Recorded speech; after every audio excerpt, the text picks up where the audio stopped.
Chapter 49. The pangolin. The crowd gasped in unison, instinctively retreating. I pondered, could it be a resurrection of the dead? Yet, it hadn't even sprouted hair. Just as this thought flickered through my mind, something suddenly emerged from behind the charred corpse, a triangular head with a pointed snout and glistening black eyes. It was a small pangolin, taking refuge behind the lifeless body. Unfazed by our presence, it poked its head out, its eyes twinkling with curiosity, and promptly slid down to the ground. Upon closer inspection, I realized this pangolin was merely a few days old, no larger than a human palm. Its shell a rich dark brown. It flicked its tail and began to crawl leisurely across the ground, showing no fear of us whatsoever. At that moment, Wen Min approached, and upon seeing the little pangolin, a smile graced her pale face as she remarked, "What a delightful little creature. Young ladies often have a fondness for such animals." And the pangolin's bright, clear eyes, coupled with its clumsy waddle, made it particularly endearing. It wandered aimlessly at our feet, and our eyes instinctively followed its movements. Feng Gui Shou hissed, "Why are there so many pangolins in this place? Could this be the grandchild of that old pangolin?" The mention of the elder pangolin stirred memories of its sudden appearance, luring us into its burrow. It seemed as though the old pangolin had a design to lead us deeper into the unknown. Suddenly, Shen Hao spat, "Speaking of that pangolin infuriates me. Had it not been for it, we would never have ventured into that cave." As he spoke, he raised his foot, seemingly intent on stepping on the little creature. However, he was swiftly halted by Zhong Gong, who admonished, "Do not provoke trouble. It is best to shed as little blood as possible within the tomb." As they spoke, the little pangolin continued to crawl outward, heading towards the sacrificial pit. From our vantage point, we could still perceive the ominous aura gathering in the pit, shrouded in a hazy mist. Strangely, this malevolence did not encroach upon our chamber, as if separated by an invisible barrier, isolating us in a different realm. The pangolin's figure soon vanished, and I diverted my gaze, only to be struck by a sudden shock. Where had the corpse gone? My exclamation drew everyone's attention, and we collectively turned to the stone door, discovering the space behind it was utterly vacant. No trace of the charred remains remained. The only evidence left behind were a pair of blackened footprints, with some scorched flesh adhering to the tiles, forming a clear set of prints. Could it be that the dead had risen? The crowd immediately began to shine their flashlights about, but there was nothing in sight. A sudden realization struck me. If the corpse had moved on its own, it should have left footprints. Yet, the surrounding tiles were pristine, indicating that the body had not traversed the ground. This thought triggered an alarming instinct within me, prompting me to raise my gaze. Simultaneously, I lifted my flashlight, the dim beam cutting through the air and illuminating the space above. To my horror, a pair of charred legs materialized before my eyes. The burnt corpse was indeed suspended above us. Wen Min, looking up, immediately let out a gasp. The corpse's feet swayed in the air, its head drooping, the features consumed by flames, its hollow eye sockets gazing at the crowd, sending shivers down their spines. The onlookers found themselves standing beneath it. Startled, they quickly scattered, forming a semi-encircled formation. As the distance widened, I swiftly discerned that this body had somehow been suspended from a stone pillar, with a rope conspicuously around its neck. Zhong Gong exclaimed in astonishment, "Who hung it up?" At that moment, Zhuan Rui keenly detected a discrepancy, stating, "Wait, that's not a rope, it's moving." Upon closer inspection, indeed, the rope-like entity entwined around the corpse's neck was slowly shifting, with the other end concealed above a leaf-shaped object, the nature of which remained a mystery. We hesitated, gathering together to observe cautiously from a safe distance. However, before we could make sense of the situation, a loud cry erupted from behind. "Ah?" It was Zhong Hua. The sound startled everyone, causing us to turn swiftly. Previously captivated by the corpse near the tomb entrance, we had left the mute and Zhong Hua behind to rest. Now, we turned to see countless brownish-yellow tendrils, resembling ropes, dangling from above the stone pillar nearest to them. Zhong Hua, closest to the pillar, found himself ensnared by these tendrils, which seemed to possess a life of their own. Already injured with a severe leg wound, he was swiftly yanked upwards, dangling helplessly in midair as he struggled and cried out, creating a scene of utter chaos. The crowd, taken aback and uncertain of this strange entity, rushed towards him, drawing their blades as they ran. Before we could reach him, a flash of silver cut through the air as a flying knife darted from the side, severing the tendril ensnaring Zhong Hua's leg. He fell to the ground with a heavy thud. I turned to see the mute, perhaps awakened by the commotion, propping himself up with one hand while raising the other, poised as if to launch another knife. As he did so, the limp tendrils seemed to be invigorated, suddenly writhing with ferocity, spilling forth from above the stone pillar. Simultaneously, the other two pillars exhibited similar phenomena, and in no time, the entire space was nearly overrun by these entities, with the sole exception of the pillar that had triggered the mechanism. We were alarmed, hastily lifting the mute and Zhong Hua, but the tendrils surged forth at an alarming speed, swiftly covering the entrance we had come through, sealing off our escape. We were driven back beneath the stone pillar, an ominous predicament indeed. Feng Guisho spat. What on earth is this? The mute's voice was hoarse, seemingly on the brink of fainting again, as he uttered, "The vine, just like that thing in the cave." The vine? How could it be similar to the creature in the cave? This entity bore no leaves, and its color was entirely different. I was reminded of Chu Yuan's mountain spirit. If there be someone at the mountain's edge, entwined with the vine and the maiden vine. Suddenly, I recalled the lines from the Book of Songs. Creeping vines and maidenhair ferns entwine upon the pines and cypresses. The maidenhair fern, a parasitic plant, often thrives among the pines and cypresses, frequently found clinging to cliffs, where it cascades down like a green waterfall. Typically, it flourishes in serene, secluded woodlands. However, the maidenhair fern in question was evidently not the one referred to by Chu Yuan. The mute, having lost considerable blood, turned pale. After uttering this line, he fell silent. An increasing number of maidenhair ferns began to advance toward us, while the crowd indiscriminately fired their weapons, yet to little effect. In desperation, Zhong Gong suggested, "Quick, let us set it ablaze." The mute, on the verge of fainting, suddenly stirred, opened his eyes wide, and hoarsely warned, "No, this thing possesses corpse poison." He gasped for breath and continued, "This maidenhair fern is nourished by corpses. Burning it will release toxic fumes that are insidious and nearly impossible to resist." At that moment, I noticed the charred corpse hanging in the air, increasingly entwined by the maidenhair ferns, which constricted tighter, causing the body to shrink as if its flesh were being digested by some unseen force. A chill ran down my spine as I inquired, "What shall we do?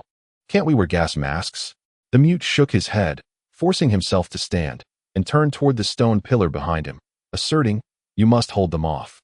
I shall attempt to decipher this 18 aperture combination technique." Observing the mute's precarious state, I questioned the reliability of his words. Yet, given our dire circumstances, we had little choice but to proceed with whatever plan we could devise. Since this entity contained corpse poison, we could not afford any skin contact. How could we defend ourselves? The task at hand was indeed formidable. Just then, Wen Min seemed to have an epiphany. "We have meat, let us throw it." Her suggestion sparked a realization among us. Earlier, at the stone gate, the maidenhair ferns had targeted the charred corpse instead of us, likely due to some olfactory attraction. Immediately, Zhong Gong rummaged through his gear, retrieving dried beef, tearing open the package, and tossing 3 pieces in different directions. Sure enough, the maidenhair ferns converged on the meat, momentarily halting their advance toward us, buying us a brief reprieve. However, the pieces of beef were too small, insufficient to satiate these creatures. This distraction lasted scarcely over 10 seconds before they began to writhe and crawl towards us once again. I anxiously looked at the mute, whose pallor resembled that of a sheet of paper, yet his skin was drenched in cold sweat. I could almost hear his labored breaths. Zhuan Rui urged the mute. "Time is running short." Suddenly, the mute pressed inward with his hand, and the entire tomb chamber was engulfed in a brilliant light. Boom! The 4 hanging lanterns overhead ignited spontaneously, erupting into a blazing conflagration. Chapter 50. Ignition. As the fire blazed to life, it cast an orange hue over everyone's faces. Having spent an extended period underground, our eyes had adjusted to the dimness. Thus, the sudden eruption of this fierce light rendered our surroundings glaringly bright, leaving us momentarily disoriented. I involuntarily squinted my eyes to acclimate to the intense light. At the very moment the flames ignited, the female vines on the ground seemed to have received a command, retreating in unison along the stone pillars until they swiftly vanished from sight. The entire tomb chamber, once again, became desolate, leaving only the remnants of a charred corpse, reduced to mere fragments, scattered with bits of blackened flesh. The group gasped for breath, gazing up at the 4 lanterns suspended in the center of the chamber. They congregated in one spot, their bases arched, resembling four large iron cauldrons, each suspended by chains as thick as a finger, the contents of which remained a mystery. Yet the flames blazed fiercely. Zhong Gong exclaimed in astonishment. How did they ignite by themselves? He cast a glance at the mute, clearly suspecting that some mechanism had been triggered by him, resulting in the spontaneous combustion of the four flames. The mute's expression remained tense. On the contrary, he furrowed his brow at the lanterns, as if he sensed something ominous. The others, well aware of the mute's capabilities, felt a shiver of apprehension upon witnessing his demeanor. Shen Hao remarked, "Those female vines fear fire. For now, we are temporarily safe. What should we do next, leader?" He turned his gaze towards Zhuan Rui, clearly indicating that the mute had regained consciousness, and it was time to make decisions. Zhuan Rui looked at me, signaling that I should provide some insight. Taking a deep breath, I noticed the mute's pale face glistening with sweat, stirring feelings of compassion within me. I assisted him in sitting down and inquired, "Why did you suddenly abandon us and venture into this place? How did you sustain such grave injuries?" The mute sat cross-legged on the ground and replied coldly, "Asking these questions now is futile." I felt a surge of frustration. If it weren't for his condition, I would have been tempted to deliver a good thrashing. Suppressing my growing irritation, I responded, "Then what is meaningful?" The mute cast a dark glance at me, eventually pointing at the four lanterns in the center of the chamber, stating, "This is not the correct code." At his words, we were still processing the information when a look of astonishment appeared on Feng Guishuo's face. He crouched down, staring intently at the mute, and asked, "Is the marking behind the cross-shaped symbol correct or incorrect?" I understood Feng Guishuo's surprise and the reason for his inquiry. The 18 apertures combination technique has only one correct code. Any incorrect combination signifies peril. In a moment of desperation, the mute had likely carelessly triggered a combination, resulting in the lanterns catching fire. However, if he declared this combination to be erroneous, it inevitably signified impending danger. I glanced around, observing no immediate disturbances.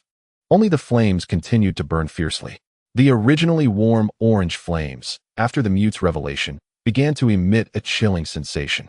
After Feng Guishuo's question, the mute pursed his lips, seemingly reluctant to respond. Yet peculiarly, he continued, "It is also incorrect." I instantly sensed something amiss. The mute was notoriously proud, and if he wished to withhold information, he would have remained silent. However, at that moment, the mute's subtle expression clearly revealed a moment of inner turmoil. A sense of alarm surged within me, for based on my understanding of him, I found myself doubting his honesty. This posed a profound contradiction, as I had always perceived the mute to be a proud individual, utterly disdainful of deceit. What could possibly compel him to lie? This was merely my conjecture, and with so many people around, I hesitated to confront him directly. Instead, I inquired, "What are your plans now?"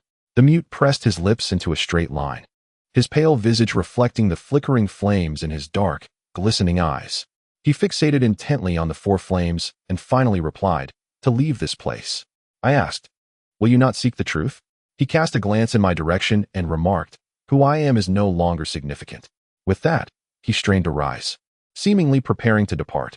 Just then, a sudden crashing sound reverberated through the tomb, and the four large cauldrons suspended in the center jolted downward, as if the iron chains could no longer bear their weight, sliding precariously but not quite collapsing. At that moment, a substance resembling sand began to cascade from the apex of the tomb, suggesting that the slackening of the chains had compromised the structure. Realizing the impending danger, everyone grew vigilant, their gazes fixed on the ceiling, where the tiles were visibly loosening, allowing grains of sand to trickle down. I exclaimed, "We cannot remain here. We must leave." No sooner had I spoken than a resounding bang echoed, and we turned to see the stone door slamming shut. "Damn it," muttered Shen Hao. "It's clear they mean to kill us. What should we do?"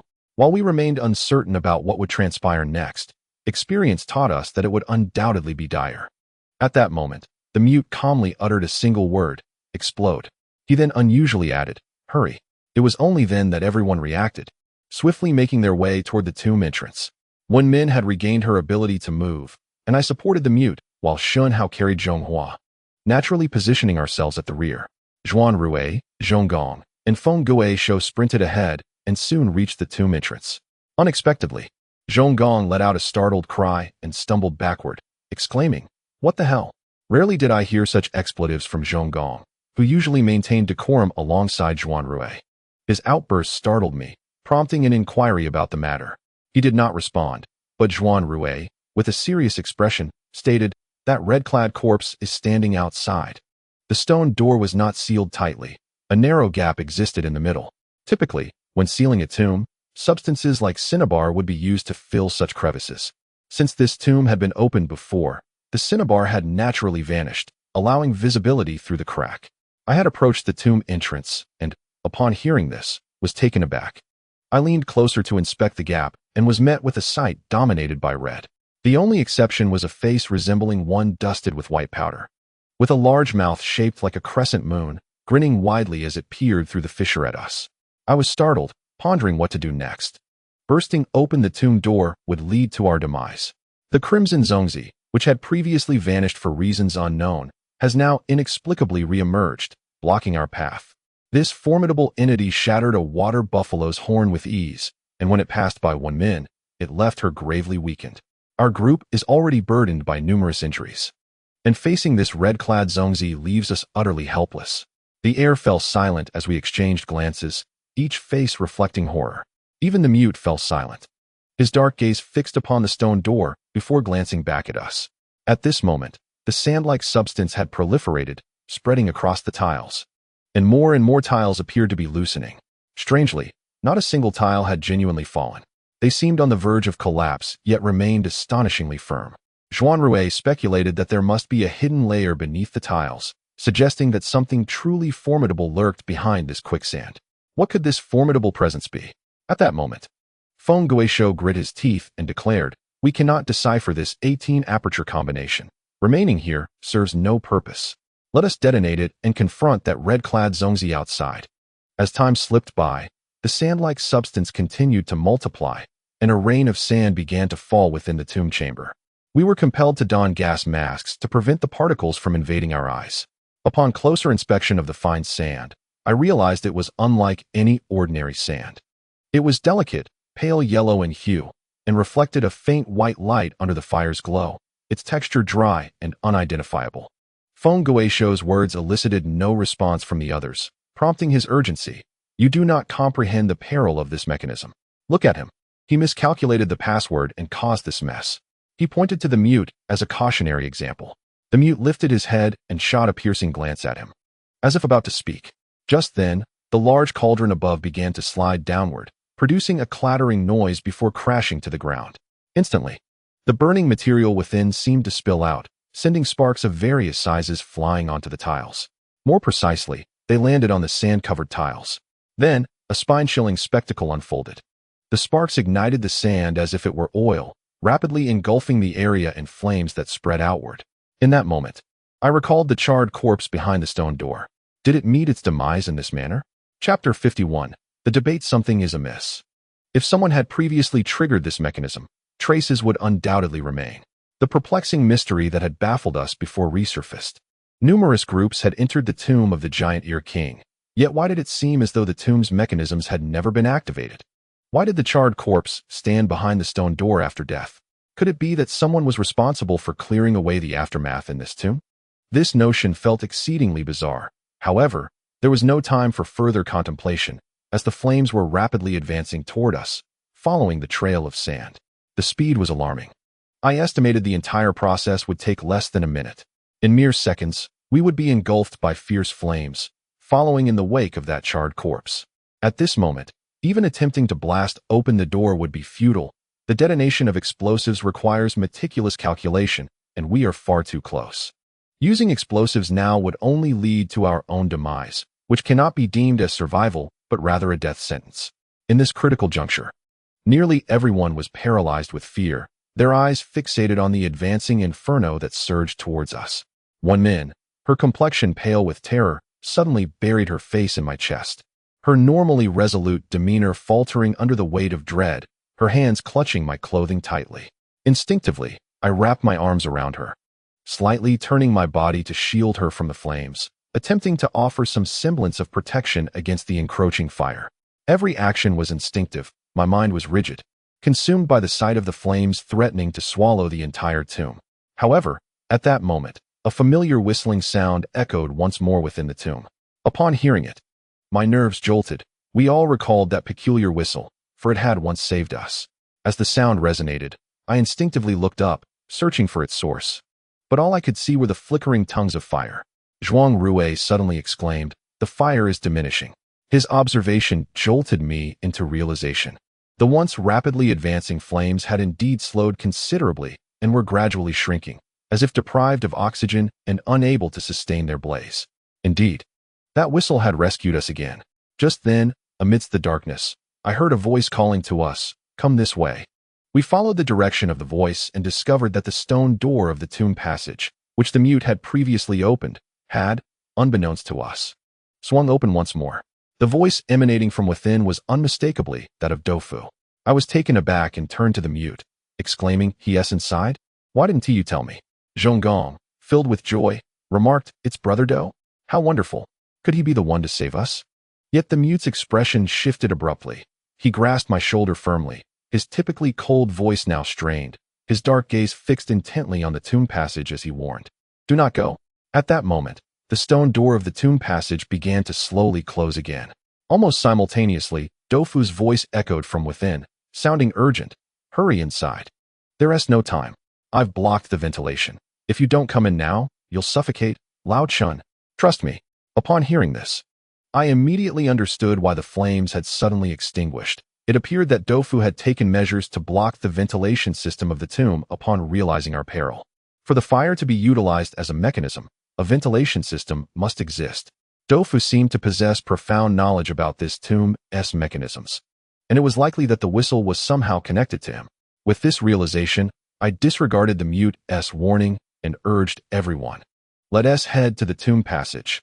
Otherwise, the stone door will close, and with the oxygen consumed by the fire, we too shall perish."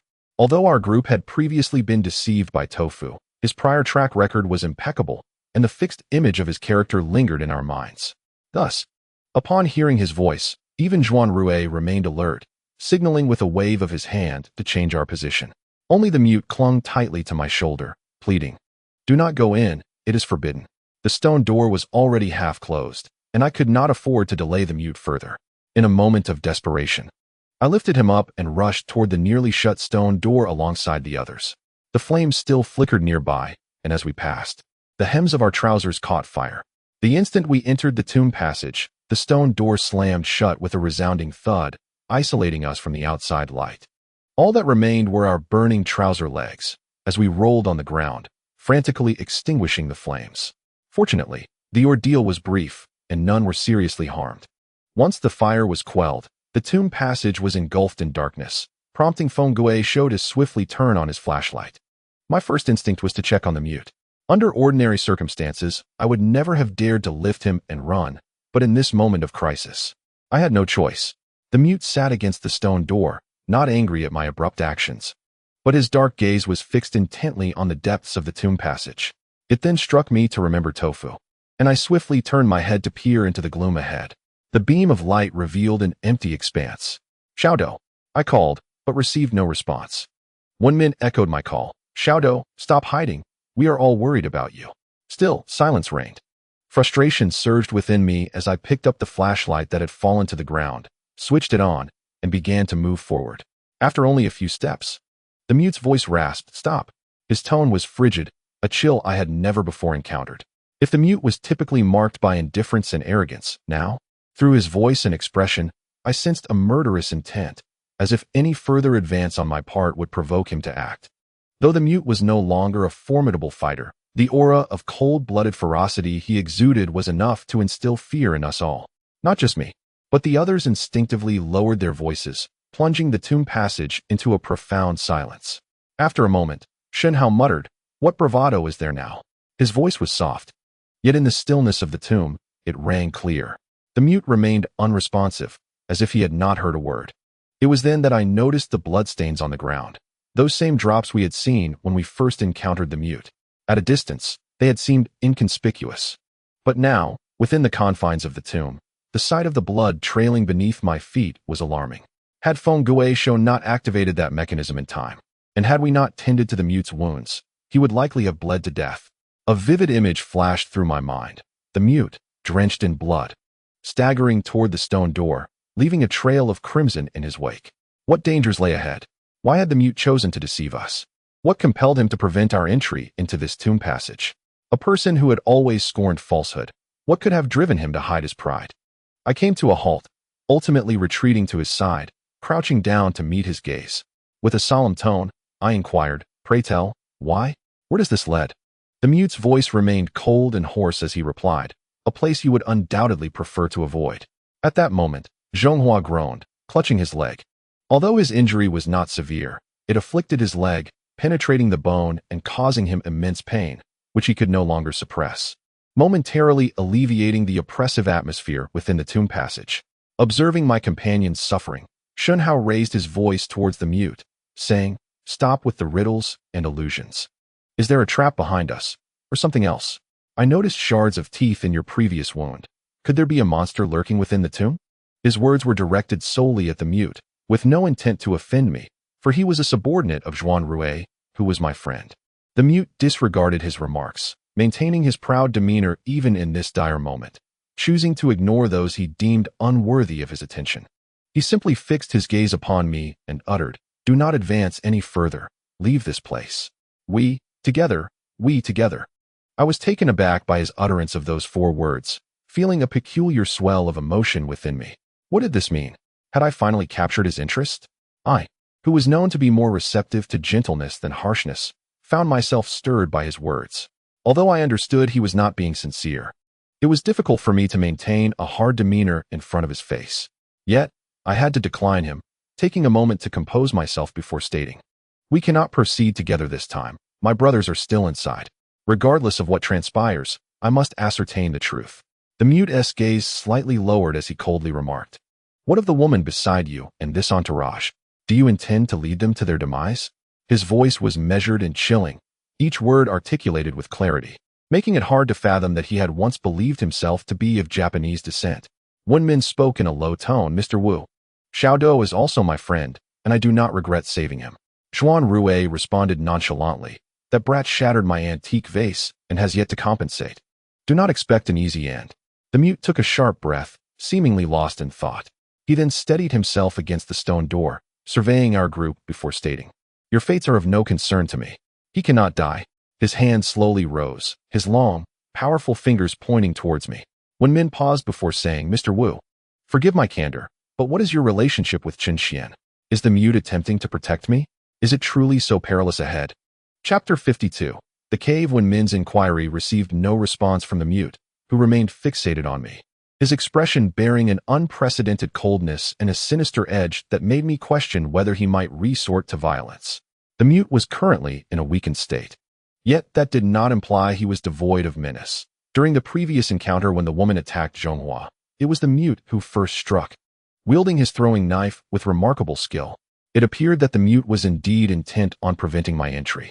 But I could not abandon my resolve nor accept defeat so readily.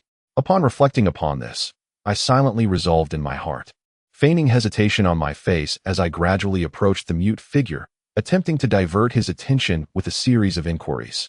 "Why do you do this? Is it to protect me? Wu Shui, what is the nature of your relationship with Chen Xi?" This barrage of questions seemed to penetrate the mute's stoic demeanor, causing a flicker of uncertainty in his piercing gaze. Seizing this fleeting moment, I swiftly struck the back of his neck with considerable force. The neck is a crucial nexus of the central nervous system, and this blow rendered him incapacitated, causing him to sway and lose consciousness. I caught him, gently guiding him to a seated position. Amidst the astonished gazes of those around, I instructed, "Wen Min, Zhong Hua, and Shun Hao, you 3 stay behind. The rest of you, who wishes to accompany me." Zhuan Rui had already expressed his intent, leaving only Zhong Gong and Feng Guishou. Zhong Gong affirmed, "Wherever the leader goes, I shall follow." Feng Guishou glanced at the unconscious mute but remained silent. At this moment, Wen Min interjected, "Allow me to join. I can be of assistance." Before I could respond, Feng Guishou remarked, "You're in such a state yourself. What assistance can you provide? I'll accompany you all." 3 inept tailors can hardly rival Zhuge Liang. I find it hard to believe that anything formidable lies ahead. Wen Min, thwarted by Feng Guishou, displayed a mix of anxiety and anger. My heart ached for her. I crouched down and reassured her, "Fear not, with Zhuan Rui and the others. We shall encounter no danger. Remain here and await our return. I shall surely unravel the mystery of the curse, for I long for a future with you. And I will bring Xiaodou back." Tears threatened to spill from Wen Min's eyes as she stammered, I feel utterly useless. I cannot help you at all." My heart swelled with emotion.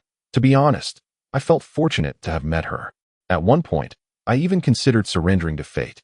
Each day was a mere struggle, as I was, much like Chun Lao Xiao once said, destined for misfortune, bringing calamity upon those around me. The pursuit of the curse was a treacherous endeavor, fraught with peril at every turn. Why not simply abandon it? Had it not been for Wen Min, for Do Fu, and those who tethered my heart, perhaps I would have relinquished my quest long ago. Yet now, words eluded me. Ultimately, I could only utter, "Wait for me." Soon thereafter, Zhuan Rui, Zhong Gong, Feng Gui Shou, and I redistributed our gear, flashlight in hand, and ventured deeper into the tomb passage.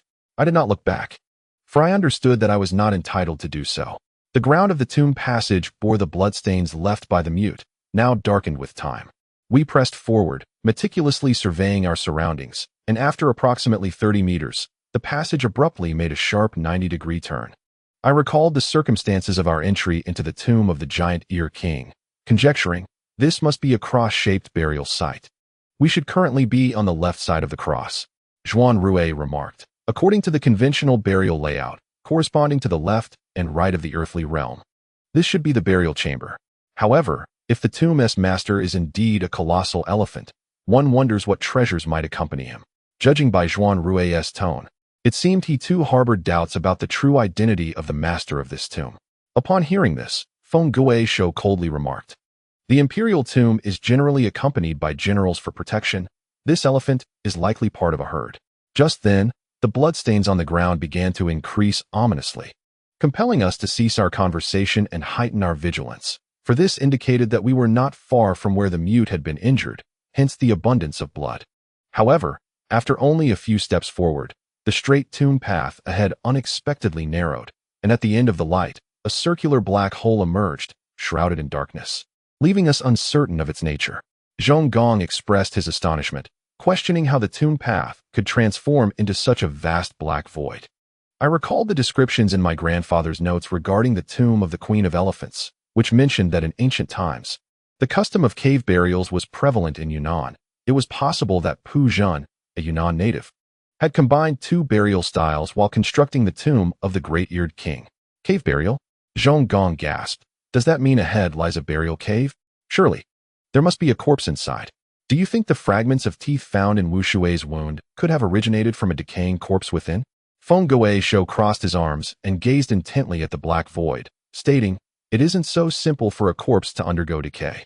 The transformation of a deceased into a zongzi-like state occurs either due to an imbalance of yang energy or a disturbance in feng shui.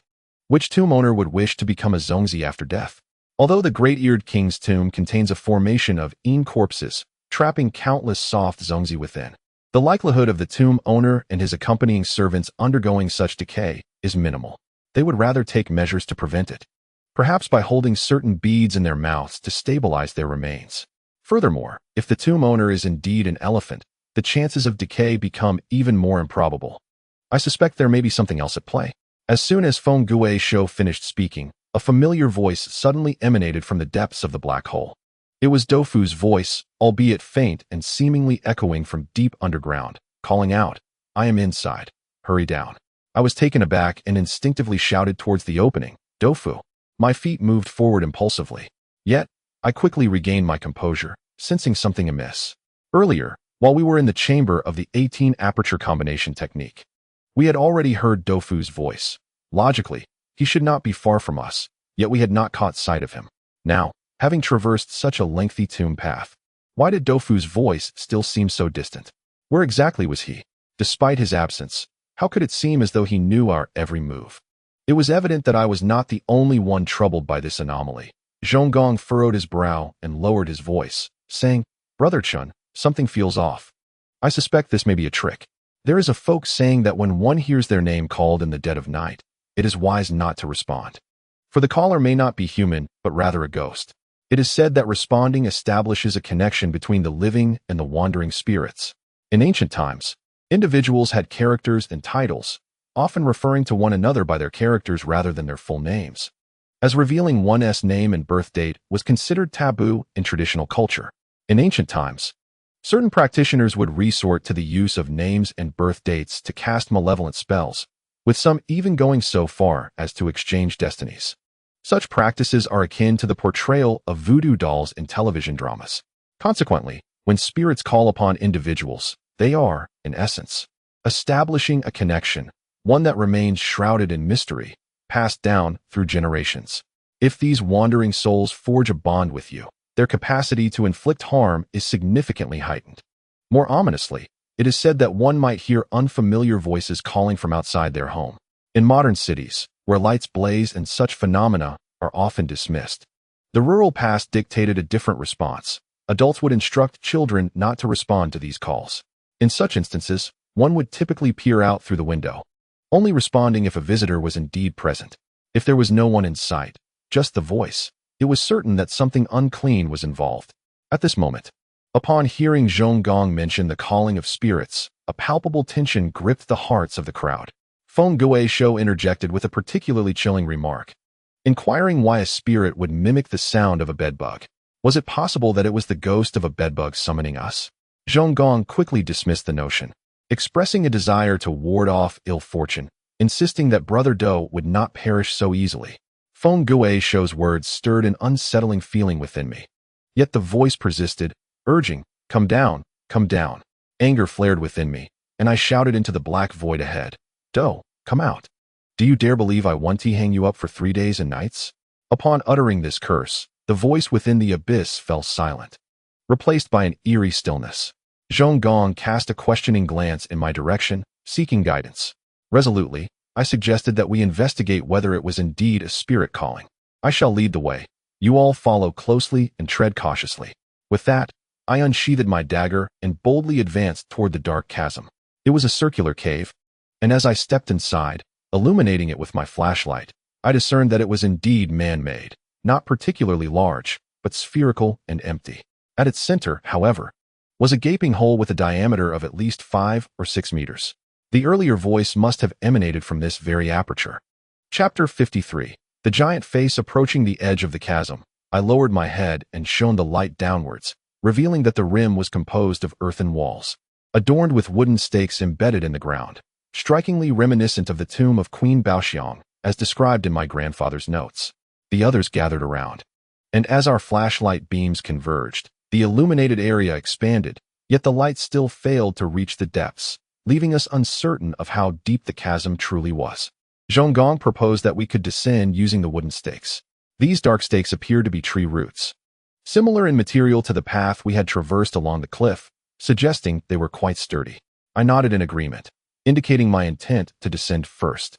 As I prepared to hold the flashlight in my mouth, a sudden emergence of a pale object from the cave's entrance interrupted my actions. According to reason, the bottom of the pit should be devoid of light, without illumination, regardless of what lies beneath, be it white or black. We ought to remain oblivious. Yet, at this moment, a white object occupied the entirety of the pit's bottom, resembling a large, pale steamed bun. I instinctively halted my actions, redirecting the flashlight that was nearly at my lips to peer deeper, yearning to discern the true form of that object. However, our light could not penetrate the depths, leaving us with only a vague impression of the white bun. As we all gazed at it, the voice of Tofu echoed from below, "Come down." The urgency of the voice had dissipated compared to what we had previously heard, now resembling a casual remark. Yet, with this utterance, the white object gradually revealed its true nature. Alas, when Feng Guisho beheld it, he let out a piercing cry. It was a gargantuan human face, tilted upwards, staring at us from the depths of the pit, filling the entire bottom with its presence. It was Tofu's face. More accurately, it appeared as if Tofu's visage had swollen grotesquely. Its eyes, equally white, fixated on us with an unsettling stare, and a bizarre smile adorned the immense face, as it urged, "Come down." Ah! That exclamation escaped my lips, and almost instantaneously, my legs weakened, causing me to collapse to the ground with a thud. The terror I felt was beyond the comprehension of anyone who had not experienced it firsthand. Come down, come down, the voice echoed from the depths. My mind was consumed by the image of that face, which had filled the entire pit, and it belonged to my dearest brother. Listening to that familiar voice, I felt on the brink of madness. A tumultuous blend of fear, rage, and insanity surged within me, unsure of how to articulate my feelings.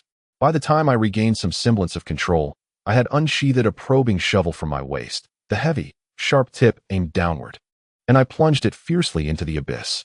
In the next moment, the shovel struck the face, and a shrill whistle pierced my ears, identical to the previous voice, emanating from the pit. Instantly, that visage vanished. The depths returned to darkness, as though nothing had transpired. The voice faded, the face disappeared, leaving only us few, paralyzed by fear, and the sound of our ragged breaths intertwined with the silence. The recent horrific scene had even drained color from Zhuan Rui's face.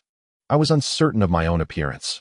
All I knew was that I had truly lost control, and now my back was chilled. I wiped my face, finding it drenched in cold sweat. Zhong Gong exclaimed in horror. How could this be? What was that thing just now? Could it truly be a ghost calling to us? Zhuan Rui replied somberly. Even if it were a ghost, how could it take on his form? He naturally referred to Tofu. Not only the appearance, but even the voice was identical. Was it indeed, as Feng Guisho, with his ominous predictions, suggested, that Tofu had transformed into a ghost? Had he perished in this pit, becoming a specter? No, I refused to believe it. Even if Tofu had indeed morphed into a ghost, he would never wish me harm. In the midst of chaos, I recalled the previous circumstances, the haunting whistle from the burial pit, the fiery onslaught that altered the air vents, compelling us to flee into the tomb passage. Clearly, these events were connected to the Tofu. It was evidently assisting us, so how could it possibly harm us? My earlier actions were entirely driven by an overwhelming surge of fear and anger, fear of that colossal visage and anger at its transformation into the form of Tofu. Yet, at this moment, a chilling thought crept into my mind. Has the Tofu perished? I shone my flashlight into the unfathomable abyss below, my mind swirling in disarray, reduced to mere ruins. It was only when Feng Guisho inquired about our next course of action that I managed to recalibrate my mindset. Indeed, I was the leader of this expedition. Zhuan Rui and Zhong Gong had followed me into this perilous venture, and now was not the time for disorder. As for Feng Guisho's motives for accompanying us, I lacked the energy to ponder. After a brief contemplation, I declared, I must descend to uncover the truth. The living must see the living, and the dead must be seen. Feng Guisho cautioned, you must think this through. That thing we encountered earlier gave me the creeps. It hardly seemed benevolent. Consider Wu Shui's prior injuries. Are you truly prepared to go down? I replied, I must go. If you are afraid, you can wait for us here. Feng Guisho scoffed. Do you think I would be afraid? Feng, fear no one. His demeanor suggested he intended to descend with us. I found it perplexing. After all, Tofu and I had once ensnared him in a predicament. What advantage would he gain from this alliance?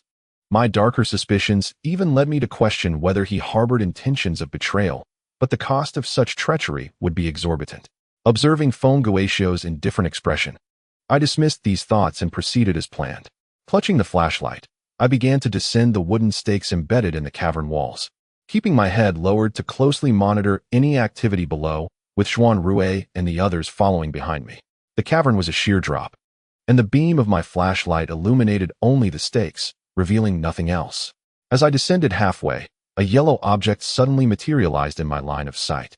Directing the light towards it, I discerned a large brass mirror occupying nearly 2/3 of the cavern's floor space, reflecting a hazy yellow glow. In that moment, the mirror reflected the blurred silhouettes of the four of us shifting atop the stakes. I couldn't help but wonder if the face I had seen earlier was, in fact, within this mirror. But why would a face appear in the mirror? The reflections corresponded. If that visage had faced us in the mirror, then there must be another face opposite it. As this realization struck me, a jolt of alarm coursed through my body, and I instinctively looked up. I anticipated seeing that same face at the cave's apex, but to my relief, there was nothing there. Only the inky darkness, devoid of the visage I had dreaded. For reasons unknown, I felt an involuntary sigh of relief escape me. At that moment, Zhuan Rui exclaimed in disbelief, there is indeed a brass mirror down here. Feng Guisho remarked, not just that. Look, The shovel we just tossed is right there on the bronze mirror. It seems that the face we saw is actually reflected in the mirror. Clearly, he had arrived at the same conclusion as I had. He lifted his gaze and, with a sigh, inquired, "What is the significance of this bronze mirror being placed here?" Zhuan Rui fell silent for a moment before uttering two words, "Terrifying." "Terrifying?" I found myself puzzled. Zhuan Rui explained in a hushed tone, "The mechanisms within the underground palace are not merely as they appear on the surface. Much like the curses inscribed in certain ancient tombs, they are intended to deter grave robbers. Look at the bronze mirror. Do you not notice something amiss?" At his prompting, I scrutinized the vast bronze mirror and was struck by the realization that its surface was not flat but convex. Anyone with a modicum of knowledge would understand that such a mirror would amplify the reflection of objects. I exclaimed, "That face we saw was indeed an enlarged visage." Zhuan Rui nodded slightly, but then shook his head, stating, "Legends say that ancient mirrors can reflect spirits. If it were merely a projection, there would need to be light and a point of reference. However, just now, there was neither light nor reference." Zhuan Rui, with his vast experience, had analyzed the situation with remarkable clarity. He continued, "Without light and a reference, the face that appeared in the ancient mirror can only be one possibility, a ghost." A hush fell over the group, and all eyes turned to the bronze mirror below.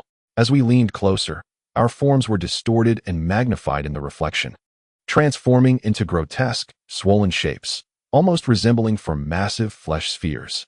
Yet, as I gazed, a chill ran down my spine as I realized, no, this is not our shadow. Why did I say that? Because I noticed that although our bodies were moving, causing our reflections to swell, the wooden stakes around us also cast shadows. Yet the reflections of those stakes in the ancient mirror remained unchanged. This implied that only our shadows were shifting. Chapter 54. The hundred-legged mirror. The others had yet to discern this layer of reality. Noticing my sudden change in demeanor, Feng Guisho asked, "What now?" I pointed at the bronze mirror below and articulated the relationship between our images and the wooden stakes. However, upon glancing down again, I saw that the shadows of the four of us reflected in the bronze mirror continued to grow larger.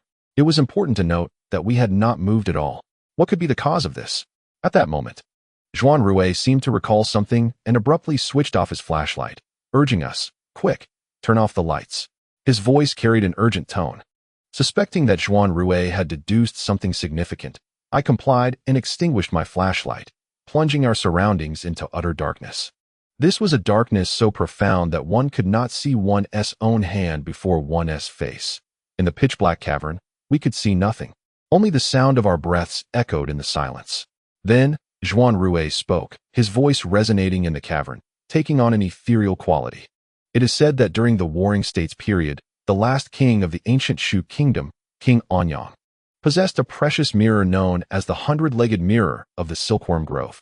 Feng Guisho, upon hearing this, expressed his astonishment in the darkness. "I have heard of this item."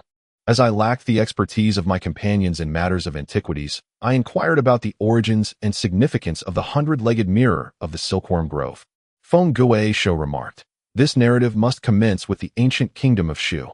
During the Warring States period, there existed 7 formidable states: Qin, Qi, Chu, Yin, Han, Zhao, and Wei. In addition to these 7 powerful vassal states, numerous other smaller states populated the vast expanse of China, each exhibiting its own independent characteristics. Among these was Shu, which distinguished itself from its counterparts. This ancient Shu, unlike the later Shu Han, is referred to as the ancient kingdom of Shu. The renowned Sangsingdui archaeological site in Sichuan is a remnant of this ancient civilization, shrouded in enigmatic culture that has left many mysteries for posterity to ponder. It is said that the origins of the Shu people trace back to ancient times, when the ancient Chang tribe, inhabiting the primordial Tibetan plateau, migrated southeastward into the Minshan region and the Chengdu plain. Consequently, those dwelling in the Minshan River valleys were termed the Shu Mountain Clan.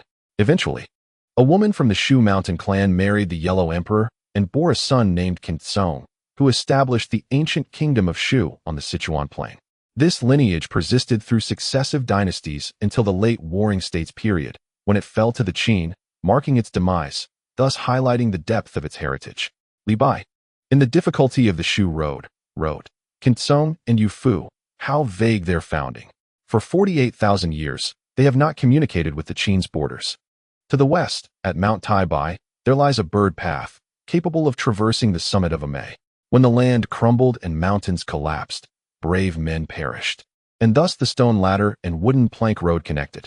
Following Kintsong, the lineage continued through Yu Fu, ultimately reaching the last prince, Wang Anyang, leading to the kingdom's downfall. Though Kintsong established the kingdom of Shu, the region was characterized by wild desolation, a realm devoid of human presence. With towering mountains and treacherous terrain, teeming with malevolent spirits and monsters. It is said that Kintsong excelled in sericulture, using the silk spun from silkworms to exchange for a mirror that captured malevolent spirits, known as the demon-capturing mirror.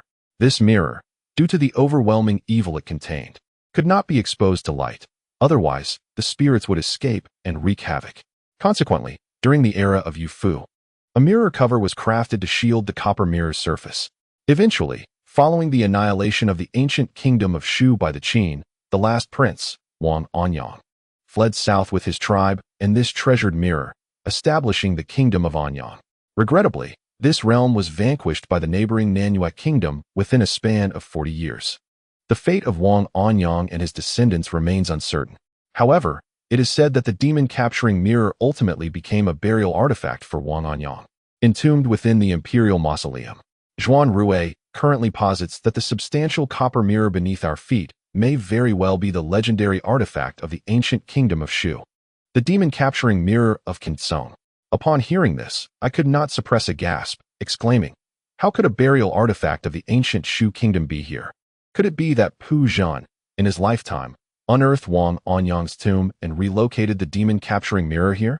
The thought of Zhuan Rui's words echoed in my mind. The malevolent spirits within the mirror would emerge upon exposure to light. Suddenly, my scalp prickled as I recalled the scene from earlier, and I pondered, "What shall we do now?" Zhuan Rui advised, "Without eyes, we must rely on our ears. Everyone should listen attentively to the sounds around us. When we arrive beneath the mirror, we shall illuminate the area." At this moment, we could only proceed in this manner. The group continued downward along the wooden posts, into the abyss below, which appeared impenetrably dark. Even with our eyes wide open, nothing could be discerned. Consequently, our pace naturally diminished, as each step required us to extend our feet cautiously to probe the environment below, in search of the next foothold. I strained my ears, listening intently to the surrounding sounds. Apart from our footsteps, there was naught but silence. Just then, as I shifted my weight, my right foot ventured down to seek a foothold. Typically, it would take a couple of movements to ascertain the position, but this time, as my foot descended, it landed upon something. I thought to myself, could it be that I have reached the bottom? However, I quickly realized that the surface beneath my foot was not flat, but rather slippery, resembling the shape of a sphere. A chill ran through me as I felt an unsettling tightness around my ankle. After all, one cannot help but fear the unknown, especially in such a dark and perilous environment. Who knows what I had stepped upon? My heart raced, prompting me to retract my foot, but to my astonishment, a hand suddenly seized my ankle from the darkness. Indeed, it was a hand. This unexpected encounter caused me to cry out in alarm, as I felt that hand exerting a powerful pull, dragging me downward. The force was immense, and since I was braced against the wooden post, I lost my balance and began to tumble into the darkness below. Fortunately, the distance was not great. I almost reached the bottom in an instant, and it did not hurt much, perhaps just around 2 meters. Recollecting the distance I had previously maintained from the ancient mirror, I surmised I must have reached the bottom. I promptly switched on my flashlight, simultaneously instinctively retreating to distance myself from whatever had grasped me. I could discern that it was indeed a human hand. The moment the light illuminated the area, I beheld a shadowy figure standing near the earthen pit, a dark, humanoid effigy. The object I had initially stumbled upon must have been its head. Yet, how could a mere effigy move? Above, Zhuan Rui and the others promptly leaped down, inquiring about the situation. At this juncture, we found ourselves beneath the ancient mirror, with only one flashlight illuminating the scene. The light was dim and should not pose any danger. I gestured toward the effigy, stating, "It had just grasped my leg." Zhuan Rui paused, drawing his dagger and cautiously approaching the effigy, while Feng Guisho followed suit, pondering whether it was similar to the previous oil trap. After a thorough examination, the two concluded that it was merely an ordinary effigy. This figure was male, adorned in a short gown, with a curved blade at its waist, resembling a guardian.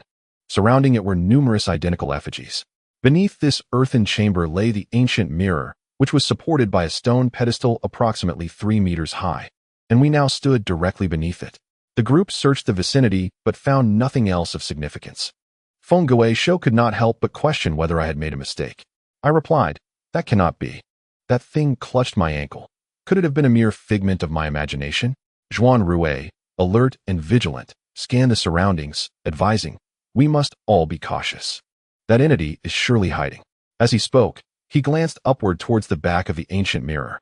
At this moment, the object loomed above us, illuminated by the flickering light, revealing its tarnished copper surface adorned with writhing forms resembling large worms, akin to silkworms. These creatures encircled an ancient mirror, within which intricate patterns emerged, reminiscent of mouths and eyes, exuding a striking three-dimensional quality. Upon observing the worm-like inscriptions, Feng Guisho remarked, "This must be the fabled demon mirror from the legends. How fortunate that Chief Zhuan recalled this. Otherwise, we would be in grave peril." He shook his head in apprehension as he spoke. Zhong Gong suddenly interjected, "Could it be that Wu Shui fell victim to the demon-ensnaring mirror of these worms?" I responded, "Surely not. What we can conceive, Wu Shui cannot." Feng Guisho countered, "That is not necessarily true. No one is perfect, and gold is not without imperfections. Wu Shui is merely an ordinary man. Even if he possesses greater knowledge than most, his understanding remains limited. After all, I am aware of this matter. And so are you." I thought to myself that I could not compare with the mute, although I considered my experience considerable. I felt rather naive in comparison to this group, and thus refrained from engaging further with Feng Guisho's comments. The sole source of illumination was the lamp in my hand. The others, fearful of agitating the demon mirror, hesitated to turn on additional lights, relying instead on the dim glow to peer into the right side. To the right lay a passage connected to the base of the cavern. To be precise, it was not merely a passage but a radiating space, expanding outward from the center of our current location, resembling a trumpet. Due to the limited light, the end of this space remained obscured, cloaked in an oppressive darkness that evoked a chilling ambience. Coupled with the unsettling memory of the hand that had grasped my foot earlier, the atmosphere grew even more terrifying. Chapter 55. The Nexus. I recalled the unseen figure of Dofu and called out his name into the darkness. Yet, as before, no one responded. Feng Guisho doused my hopes, asserting that Dofu was surely deceased, perhaps even trapped within the demon mirror, explaining the appearance of Dofu's face within it. His words ignited a mixture of fear and frustration within me, prompting me to proceed resolutely, reminding myself not to heed Feng Guisho's fanciful notions. One must see a person to ascertain their fate.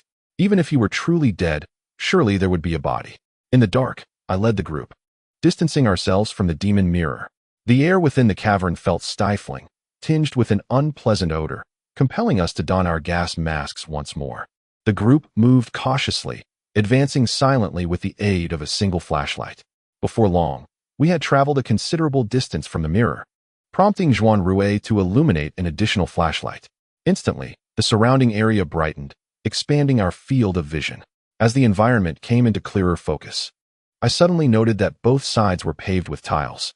Curiously, these tiles appeared damp or affected by some other cause, showing signs of looseness and significant protrusions. Feng Guisho leaned in for a closer look and remarked, "There are even relief carvings here.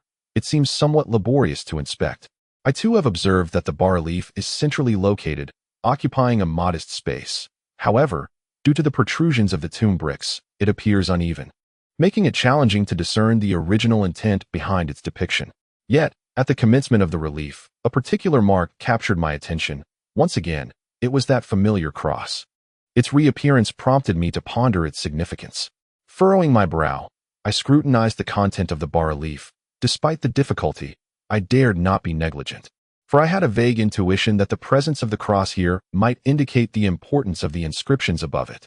Illuminated by the beam of my flashlight, I endeavored to examine the intricate carvings, which were not easily decipherable. After a brief moment, I suddenly realized that the scene depicted was from the construction of this subterranean chamber, showcasing a large, square coffin, sharply defined and clearly marked, being brought into this place. According to the relief's portrayal, this coffin was likely positioned at the innermost part of the chamber.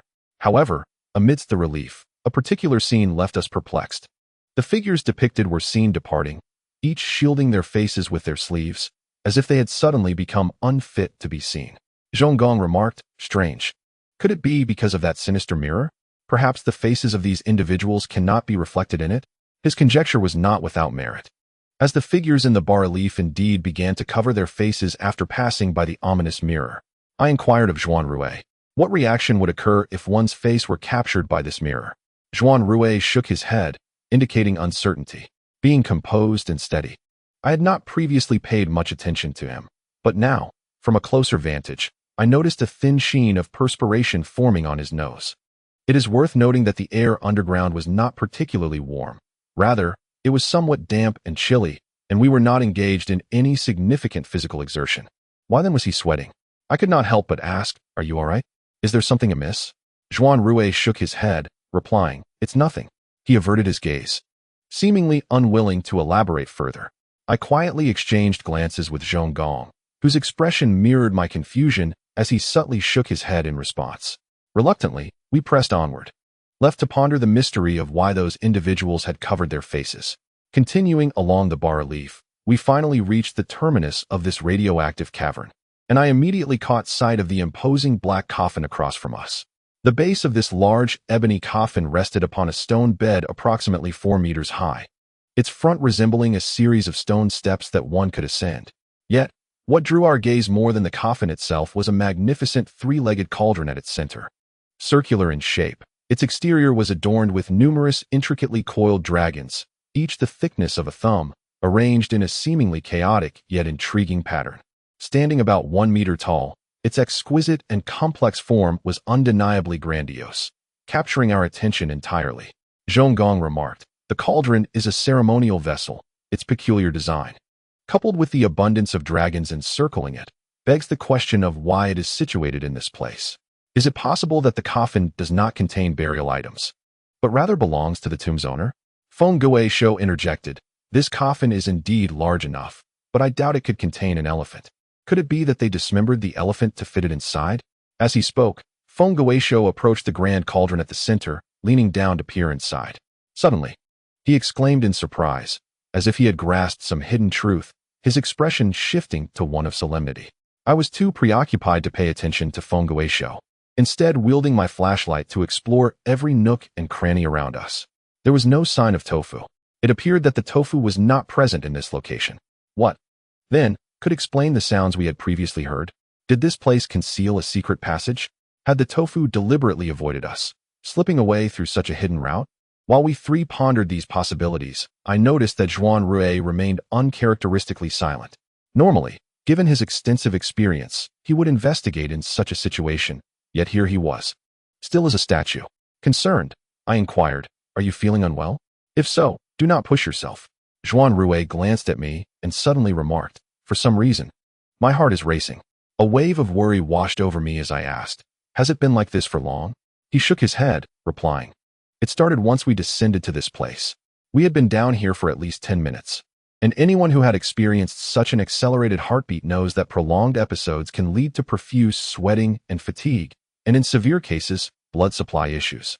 Alarmed, I pressed my hand on his shoulder, urging, "Sit down and rest for a moment. Perhaps it will alleviate your condition."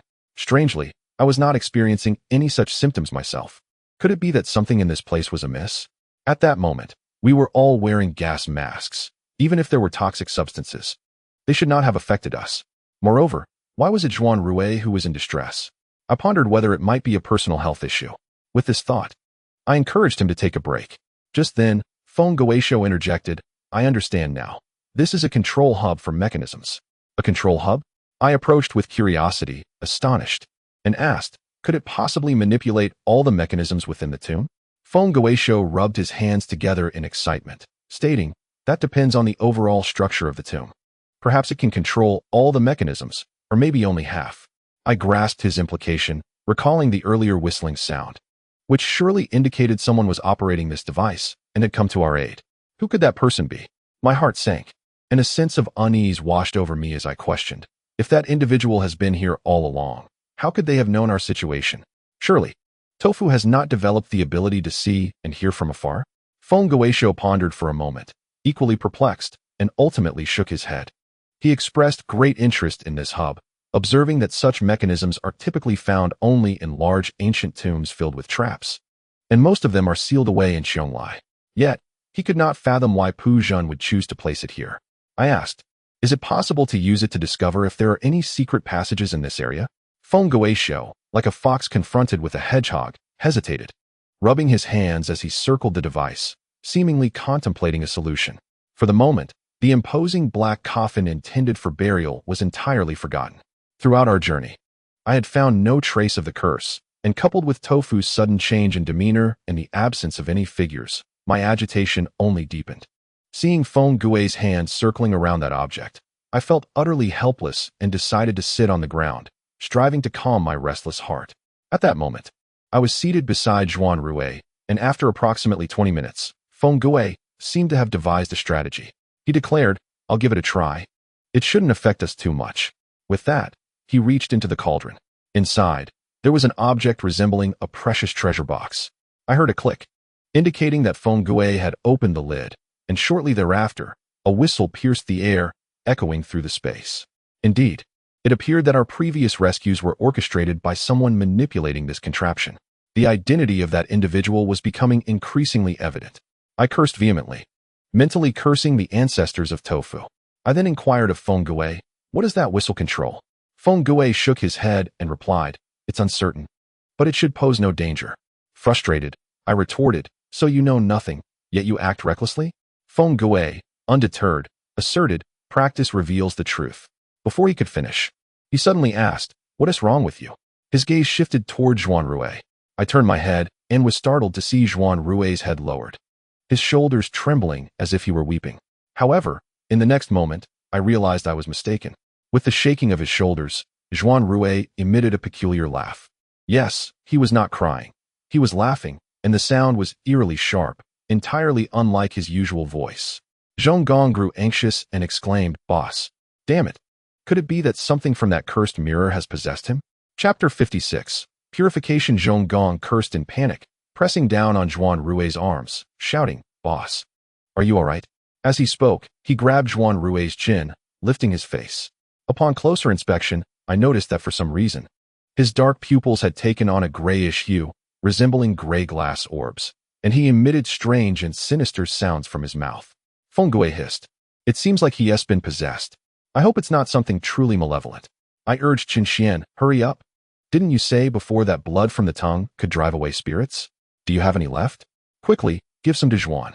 My tongue had long since stopped bleeding, and seeing the situation escalate, I anxiously replied, "I don't have enough blood, and besides, he is my girlfriend. I can't bring myself to do it." Turning to Zhong Gong, I said, "Now is the time to prove your loyalty. Hurry." Zhong Gong hesitated, saying, "No way. The boss will dock my pay if he finds out." Feng Gui countered, "If he dies, you won't have a salary to worry about."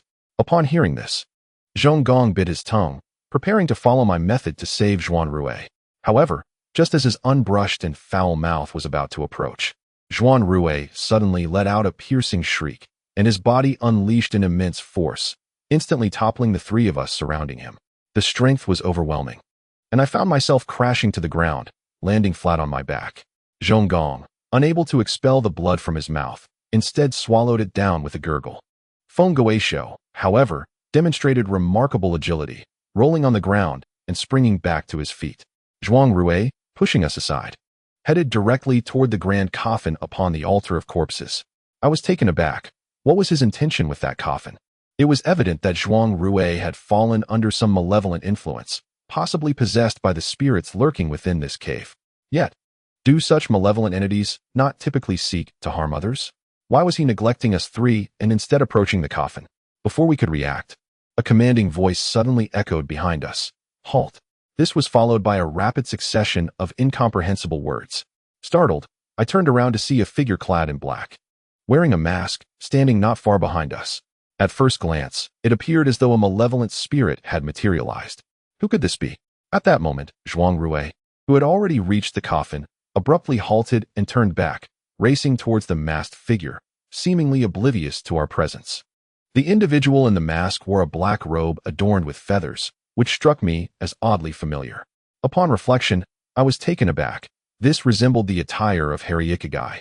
Could it be that the masked person was indeed Harry Ikigai? No, that couldn't be right. The garments and implements of shamans are often quite similar, making it difficult for an outsider to discern. Furthermore, Harry Ikigai had been in Beijing. How could he possibly be here in the tomb of the Great Ear King? In an instant, confusion enveloped us three. Just then, I witnessed Zhuan Rui scream and lunge at the masked figure. The two engaged in a struggle that lacked any semblance of technique, resembling the clash of two brutes intent on overpowering one another, which appeared exceedingly peculiar. At that moment, the masked individual suddenly shouted, "Chen Xian, strike his head." I recognized the voice. It was indeed Harry Ikigai's. Curse it. This rascal had been stealthily trailing us all along. What could he possibly want? My heart surged with a mix of shock and anger, yet witnessing Zhuan Rui's apparent distress, I felt compelled to follow Harry Ikigai's instructions. For shamans are the true experts in such matters. Without waiting for Zhong Gong to intervene, I swiftly delivered a precise blow to Zhuan Rui's neck. Employing such a technique to render someone unconscious requires both skill and a touch of luck. However, my attempt failed. Instead of collapsing, Zhuan Rui pivoted sharply. In that instant, I was horrified to see not Zhuan Rui, but a fox-like visage adorned with black fur. I recoiled in terror, only to hear Harry Ikigai call me a coward. Coward was a term I usually reserved for my own jibes. Yet, regardless of my bravery, anyone confronted with such a sight would surely falter. As Zhuan Rui spun around, Harry Ikigai seized his staff and struck the creature squarely on the head, causing it to collapse instantly. It lay face down, its furry fox face obscured, revealing only the dark hair on the back of its head. The cave fell into an eerie silence. At this moment, Hariza took off his oversized mask, revealing a new hairstyle. Although his hair remained red, he had styled it into an unrefined afro, resembling a fiery-haired lion. Regarding his crimson locks, Tofu had once inquired if he had a particular fondness for the color red, but Hariza explained that red represents fire, which enhances yang energy, while black symbolizes water, which elevates yin. Consequently, he dyed his hair red. At that moment, Hariza was drenched in sweat, shaking his head as he exclaimed, "I almost arrived late." Zhong Gong had not witnessed the fox-like visage of Zhuan Rui earlier. In his anxiety, he hastily turned Zhuan Rui over. I did not manage to stop him in time. But fortunately, that furry fox face had vanished. Zhong Gong glared at Hariza and demanded, "You had better provide us with a plausible explanation." Hariza shrugged habitually and replied, "Are you requesting or commanding me?" I furrowed my brows and stated, "I am commanding you in my capacity as your superior." Hariza rubbed his nose and remarked, "Indeed, it would be unwise to oppose my superior. Well, I have been following you all along, but I lost track of you at the Twin Fish door." I inquired, "And then? Given your abilities, you should not have been able to navigate all the traps alone. Do you have accomplices? Are you also harboring intentions toward the tomb of the Giant Ear King?" He chuckled softly, saying, "Of course not. I have no accomplices. However, I did encounter someone who joined me along the way." My heart stirred as I asked, "Lu Su?" He nodded, confirming my guess. A wave of astonishment washed over me. Hariza's presence here must surely be linked to the activation of the 18-key mechanism, and Wen Min and the others were likely behind that tomb door, all bearing injuries. If Lu Su were to encounter them, as if sensing my thoughts, Hariza said, "Rest assured, I left the one surnamed Lu behind me." He appeared friendly, but in reality, he was quite treacherous, trying to deceive me. No way. I initially felt relieved, but then was incensed. This rascal had the audacity to knock Wen Min unconscious. Just as I was about to confront him, Hariza quickly interjected, "I did not come here to fight. I am here to assist you." "Assist me?" I retorted. "I have never mentioned anything about this ancient tomb to you. What is your true purpose in following us?" He gestured toward the figure of Zhuan Rui. His previously carefree demeanor suddenly turned serious, stating, "Because of him." Zhong Gong, now troubled, asked, "What do you mean?" Hariza promptly sat cross-legged, his expression growing earnest as he continued, "Do you really believe he is Zhuan Rui?" We exchanged bewildered glances. If he is not Zhuan Rui, then who could he be? I recalled the fox-like face from earlier and suddenly remembered the incident involving Shui Onyu transforming into a fox face during the night. A heaviness settled in my heart as I murmured, "Are you implying that the Huduoluo he possesses has not already?" Hariza interjected solemnly. "Huduoluo. You are all familiar with its potency. You know how rapidly it purifies a person. Consider this." He has carried Hu Duoluo on his back for not just a day or two, but several years. Why has he not perished? Why is he still alive? Zhong Gong's expression was rigid, his gaze fixed, as he murmured, could it be that the master has already undergone purification? Before Hari Shigai could respond, Zhong Gong's countenance shifted again, and he exclaimed, "Stop spouting nonsense. What is your true intention behind these alarming words?" Hari Shigai ran his fingers through his crimson hair and replied, "As a shaman, it is my duty to eliminate certain entities that ought not to exist. However, his case is quite peculiar, which is why I have refrained from taking action." I inquired, "Is this the reason you chose to accompany me?" Hari Shigai did not deny it and stated, "From the moment he approached me to translate that document, I sensed something amiss within him. An expert employs expert methods. In fact, the purification process began long ago when he was first in contact with the Hoduadeo. Yet, there are peculiar elements about him, perhaps some artifacts that repel malevolent spirits, which have slowed his purification. Nevertheless, even a gradual process would have been completed within a few years." Zhong Gong retorted, "That's impossible. Purification should leave behind corpses." Hari Shigai countered, "How do you know there are no corpses? How can you be certain that he did not discreetly dispose of his own body?" Feng Guisho, disinterested yet curious, remarked, "If that is the case, why did the master go to such lengths to decipher that thing, whatever it was called?" Chapter 57. Opening the coffin. Indeed, if the Zhuan Rui we know has always been a purified individual, why would he expend so much effort searching for a way to resolve the Hoduadeo? After Feng Guisho spoke, Hari Shigai cast him a glance before returning his attention to the unconscious Zhuan Rui, saying, "Because he himself is unaware that he has already been purified. This is the peculiarity of Zhuan Rui. I have been searching for the cause that allows him to retain his consciousness while undergoing purification. If I can uncover this reason, we may find a method to counteract the power of Hoduadeo." Zhong Gong remained skeptical, stating, "This is merely your perspective." Hari Shigai replied, "Whether you believe it or not, the truth remains. His mind is exceptionally strong, allowing him to suppress the malevolence of the Hoduadeo, yet this malevolence has become a part of him. Once it is intertwined with his essence, it cannot be perpetually restrained. Thus, it may erupt at any moment, and the longer time passes, the greater the likelihood of that occurrence.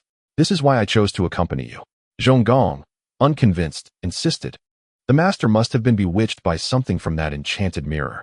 Do not speak frivolously." Hari Shigai replied, "If that is the case, I shall prove it to you." With that, his gaze suddenly lingered on the large black coffin, asking, "Have you ever considered why he wanted to approach that coffin?" The group shook their heads. Feng Guisho suggested, "We'll know once we open the coffin." He rubbed his hands together, visibly excited. Feng Guisho was undoubtedly born for the perilous task of tomb raiding. He possessed an innate ability to advance and retreat wisely, balancing caution with an adventurous spirit. At this moment, upon the mention of opening the coffin, he had already begun preparing his gear. I must confess that I had no intention of opening the coffin. My visit was primarily motivated by a desire for tofu. However, it appears that I have no choice in the matter, as even Zhong Gong exhibits an expression of determination to unveil the truth. Reluctantly, we set Zhuan Rui aside, and everyone ascended the stone steps leading to the imposing black coffin. According to the customs of coffin opening, one must first offer 4 incense sticks to the spirit of the deceased, a ritual known as Shun San Guisi. Yet, at this moment, the group lacked the inclination to adhere to such traditions. The area was rife with soft zongzi, and whether we lit the incense or not seemed inconsequential. Upon closer inspection, we discovered that the coffin was indeed sealed. I was taken aback, pondering, is this truly a virgin coffin? How is it that Bai Laosi and Chen Xi had previously visited this place without disturbing it? Was it deemed unworthy, or was there something more? My mind swirled with questions, while Zhong Gong, consumed by fury, could not accept the assertions of Hari's hag. His singular focus was to uncover the truth, leading him to immediately commence prying open the coffin nails. One by one, the square coffin nails were extracted, and an unsettling feeling began to gnaw at me. As he removed the final nail, Zhong Gong hesitated momentarily. Perhaps it was then that he sensed something amiss. He cast a glance in my direction, and I urged him, "Proceed." With only one nail remaining, it would be futile to cease now. Thus, with a swift motion, he extracted the last coffin nail. The 3 of us took our positions according to custom, standing at either end of the coffin, and began the opening. The protocol dictates that one must start from the feet and work upwards, a seemingly trivial detail, yet one that embodies the invaluable wisdom of our tomb-robbing ancestors. For instance, opening the coffin from the head risks aligning the faces of the living and the dead, which could disrupt the yang energy, a significant taboo. Moreover, the visage of the corpse can be terrifying. Encountering it immediately upon opening the coffin might instill fear and diminish one's resolve. Lastly, and most crucially, if the zongzi were to rise, commencing from the feet allows for the coffin lid to remain partially closed, thus buying us precious moments to escape in case of an emergency. Therefore, in every profession, seemingly insignificant customs often have profound origins. Standing at the foot of the coffin, I and Feng Guisho prepared ourselves, while Zhong Gong positioned himself at the head. Masked and gloved, we held our breath and slowly began to push the coffin lid upwards. As the lid cracked open, a wave of dark, ominous energy surged forth. Yet we were fortunate to have our protective gear, shielding us from its direct assault. At that moment, we managed to pry the coffin open to a gap of over 20 centimeters, allowing the light to penetrate its depths. Inside lay an unsettling darkness, thick with malevolence, from which we could vaguely discern a layer of murky black liquid floating ominously. Could it be a preservative? Ancient preservation methods were varied, and while preservative solutions were relatively common, they were of rather low quality and prone to failure. Moreover, a corpse submerged in such a liquid for an extended period would become shriveled and utterly devoid of human form. The truly advanced preservation techniques possess an air of mystery, such as the use of red lead, which, when placed within the mouth of a corpse, allows it to retain a remarkably lifelike appearance. The embalming fluid within the coffin submerged more than half of its contents, rendering the surface opaque and giving the impression that the body had sunk beneath the liquid. To discern the state of the coffin's interior, we were compelled to push it forward significantly. Upon doing so, the coffin was opened halfway. Strangely, we could still see nothing but the dark liquid. Feng Guisho, intrigued, produced a corpse hook to probe through the murky depths. After a prolonged effort, he emitted a sharp gasp and declared, "There is nothing in this coffin." It was possible that the preservative had deteriorated over the millennia, causing the remains within to decay. Upon hearing this, Zhong Gong moved around to our side and attempted to fish around as well, confirming that nothing was retrieved. He then called out to Hariza, Come, take a look and see what lies within. There is nothing at all, don't speak nonsense." I recalled the earlier transformation of Zhuan Rui into a fox-faced creature, faintly sensing that Hariza was not fabricating his claims. Even if Zhuan Rui had not been purified, the lingering presence of the aura around him must still exist. Previously, we had been completely misled in the ghostly realm. Upon hearing our assertions of emptiness, Hariza's expression turned quizzical as he exclaimed, "Impossible." He then boldly ascended the stone steps, seizing the corpse hook from Zhong Gong and probing deeper into the coffin. With the coffin already half opened, it was improbable for a body to be wholly intact unless it were that of a child. Yet how could a child occupy such a large coffin? The only possibility, as Feng Guisho suggested, was that the body had long since dissolved within the embalming fluid. We did not intervene with Hariza's actions. He persisted in his efforts. Suddenly, his demeanor shifted, and he began to retract his hand, revealing that the hook had indeed snagged something, a body. However, it was not human, rather. It resembled the corpse of some animal, wrinkled and devoid of fur, closely resembling a skinned fox. Just as we extracted the carcass, a strange sound emanated from behind us. Turning, we were astonished to see Zhuan Rui rise, his eyes glowing crimson as he fixated intently on the corpse Hariza held. In a remarkable display of speed, he lunged at Hariza. This time, Zhuan Rui was far too swift for Hariza to evade. He was knocked backward, landing squarely in the coffin, which was filled with embalming fluid. With Hariza's movement, some of the fluid splashed out, and he groaned in distress. His body became wedged within the coffin, save for his lower legs protruding outwards. Struggling to rise, Hariza found himself firmly grasped by Zhuan Rui, who forcefully pushed him down into the liquid. Realizing the peril, we sprang into action. Feng Guisho, Zhong Gong, and I hastily pulled Zhuan Rui back, each grasping him in a bid to prevent Hariza from drowning. At that moment, we still regarded Zhuan Rui as an ally, and thus refrained from employing excessive force, merely holding him back with all our strength. Little did we know that this action would lead to a grave error. Just as we had managed to retreat 2 steps with Zhuan Rui, an unearthly shriek erupted from his throat, sending everyone hurtling away once more. This time, The force was even greater. I was flung through the air, and coincidentally, my back collided with the dragon's pivoting altar. I felt the dragon sink under the impact, and a sense of foreboding gripped my heart. In the next moment, I found myself sprawled on the ground. Simultaneously, a cacophony of rustling sounds filled the cavern, and with the light source scarce, I strained to survey my surroundings, but could discern nothing of the unfolding chaos. Meanwhile, Feng Gue Shou and Zhong Gong tumbled off the corpse bed, lying sprawled in disarray. I saw Zhuan Rui, his back to us, seemingly intent on pressing Hao Ri Cha Gu into the coffin, as if to commit a murder. With a steely resolve, I knew I had to act decisively. Rising to my feet, I rushed forward and seized Hao Ri Cha Ji's staff lying beside the coffin, swinging it down upon Zhuan Rui's head. In truth, he had already suffered a blow before.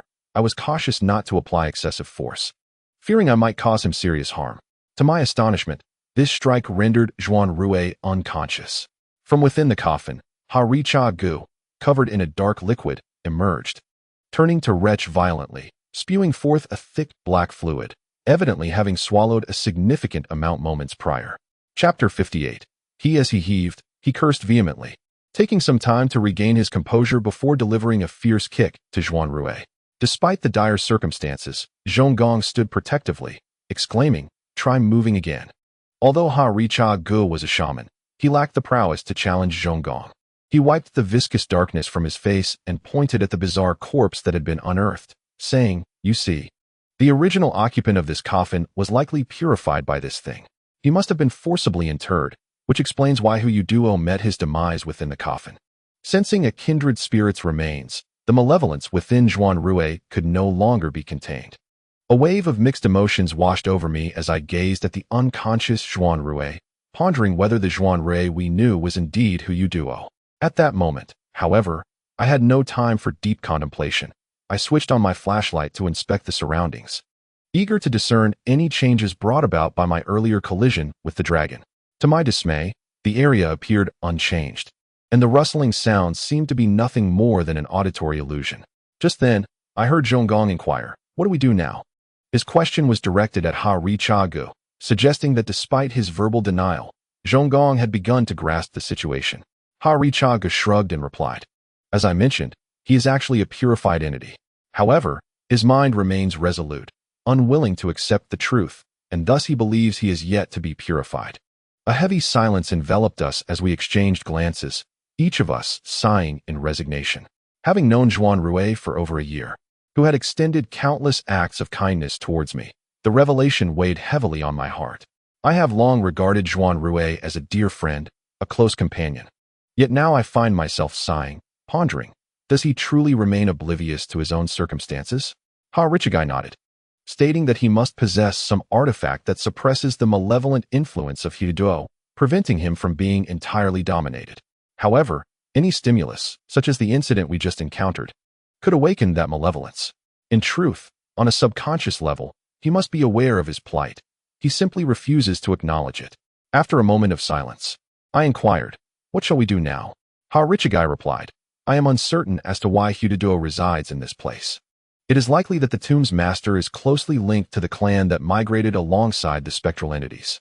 Regarding what transpired earlier, once he regains consciousness, do not mention it. Treat it as though it never occurred.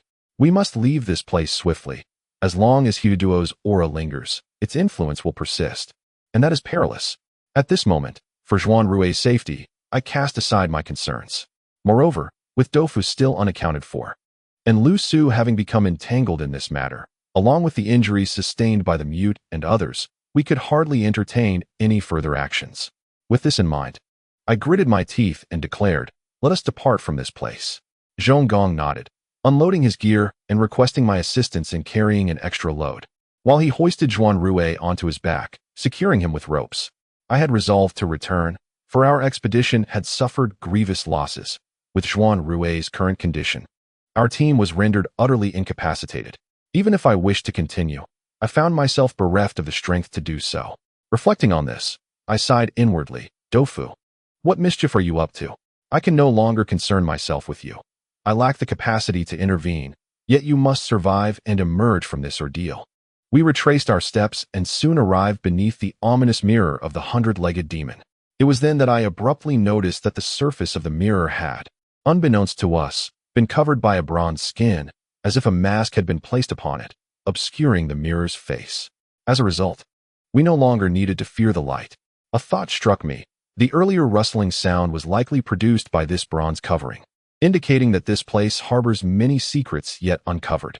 The group began to ascend the wooden stakes, but after only a few steps, I was startled by a familiar voice. "Don't go, don't go. Dofu." I was taken aback and quickly peered down. At this height, I could clearly see the scene below. There was no one. Clearly, I was not the only one who had heard that voice. Harichigai hissed, exclaiming, "I completely forgot about little Dofu. Where is he?" Zhong Gong, visibly anxious, remarked, "We have already searched below. There is absolutely no one. It must be the demon mirror playing tricks on us. We must ignore it, lest we invite unforeseen complications." Zhong Gong, preoccupied with Zhuan Rui's well-being, was eager to leave this place, and I could certainly empathize with his feelings. However, upon hearing Dofu's voice, my feet felt as though they were rooted to the ground. At that moment, Feng Guisho remarked, "Even if it is indeed the work of the demon mirror, it is rather peculiar. Why does it alternate between the face of a bug and the sound of his voice?"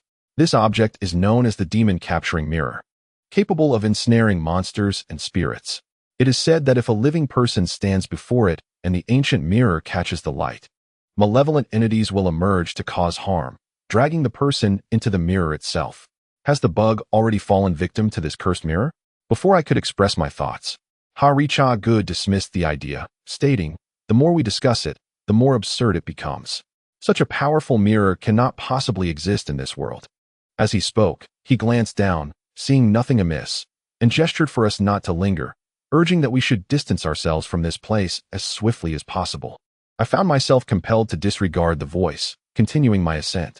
However, as I progressed, the voice seemed to sense my intent to ignore it and grew increasingly sorrowful, as if betrayed, ultimately transforming into a plea.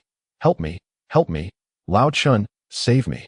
My heart raced uncontrollably, and I could no longer resist the urge to look down at the sealed demon mirror, shouting, "What in the world are you? Doboji, are you alive or dead? Speak to me." After a brief silence, the voice resumed, "I am here." I fixed my gaze downward, where the only thing visible was that cursed demon capturing mirror. I was at a loss, unable to discern whether it was the malevolent beings within the mirror that were bewitching us or if Do Fu was indeed as Feng Guisho had described. Seeing me hesitate, Zhong Gong urged, "Stop pondering. How could someone possibly be trapped within a mirror? If it truly is Brother Do, why doesn't he clarify? The constant temptation to descend is reminiscent of a malevolent spirit trying to ensnare you. Do not fall for it." His words solidified my resolve, prompting me to cast aside my doubts. Regardless of how mournful the voice became, I chose to ignore it. Just as I was about to emerge from the cavern, several figures suddenly appeared at the entrance. To my astonishment, it was the mute and his companions. The mute had regained consciousness, though his complexion remained pale, and beads of sweat dotted his forehead as he looked up at us. I was taken aback and asked, "What brings you here?" Wen Min replied, "Lu Su has arrived. We must evade him and can only proceed this way." At that moment, Zhong Gong and the others who had climbed ahead had already reached the top. I was just a few steps away from emerging when the mute questioned, "Have you seen him?" "Him?" I replied, puzzled. The mute, upon seeing my confusion, visibly relaxed and said, "Come up." A fog of uncertainty enveloped my mind. What was the mute concerned about? He had previously been so resolute in preventing my entry into this place. Yet now, apart from the eerie demon mirror, I had seen nothing alarming. What then? Was he wary of? Who was he referring to? A sudden realization struck me, as I recalled the mysterious hand that had pulled me downward in the darkness. Could it be referring to that unseen entity? Just as I was about to ascend, a faint sound of weeping echoed from below, vaguely calling my name. "Chen Xian? Come down, save me, Do Fu." A pang gripped my heart, leaving me at a loss for words. Wen Min, taken aback, inquired, "What is happening?" I remained silent, crawling out of the cave's entrance and sitting at its edge, briefly recounting the situation regarding the cursed mirror. Upon hearing this, she exclaimed in astonishment, "So, this voice is the malevolent spirit within the ancient mirror wreaking havoc? How curious. But why does it consistently masquerade as Little Do?" I gazed at Wen Min in silence. Her question echoed the collective uncertainty in all our minds, a conundrum we had pondered countless times before. At that moment, the mute suddenly spoke up, declaring, "It is not a ghost, it is him." Wen Min questioned, "Mr. Wu, who exactly do you mean by him?" The mute furrowed his brow, his gaze fixed intently on the bottom of the cave, seemingly contemplating how to respond. After a brief pause, he countered with a question of his own. "Have you activated the mechanism of the hub?" I nodded in affirmation. He continued, "Has the 100-legged mirror been sealed as well?" Perplexed by his intent, I could only nod again. Then, the mute uttered two words that deepened my confusion. "Very good." I felt a surge of frustration and demanded, "You comprehend the nature of this cursed mirror, do you not? Tell me, did this wretched mirror cause my brother's demise? Please, enlighten me." The mute's dark gaze shifted to me, and he suddenly let out a derisive laugh, saying, "Have you not considered who has been controlling the hub to save you?" Chapter 59. Chen Ci. I had long believed that the one controlling the hub might be Doufu, employing some unknown method to monitor our every move, thus enabling timely assistance. Yet now, based on the mute's insinuation, could the one wielding control be he? Who exactly was this he referred to by the mute? Why, upon hearing that we had not encountered him, did he exhibit a sense of relief? Could it be that the mute had been preventing us from entering this place to shield us from meeting him? In response to the mute's retort, I shook my head and said, "Please, cease your riddles." Aside from being unexpectedly attacked by an unseen hand, I encountered nothing else down there. "Is the he you speak of human or ghost?" The mute replied, "Neither human nor ghost."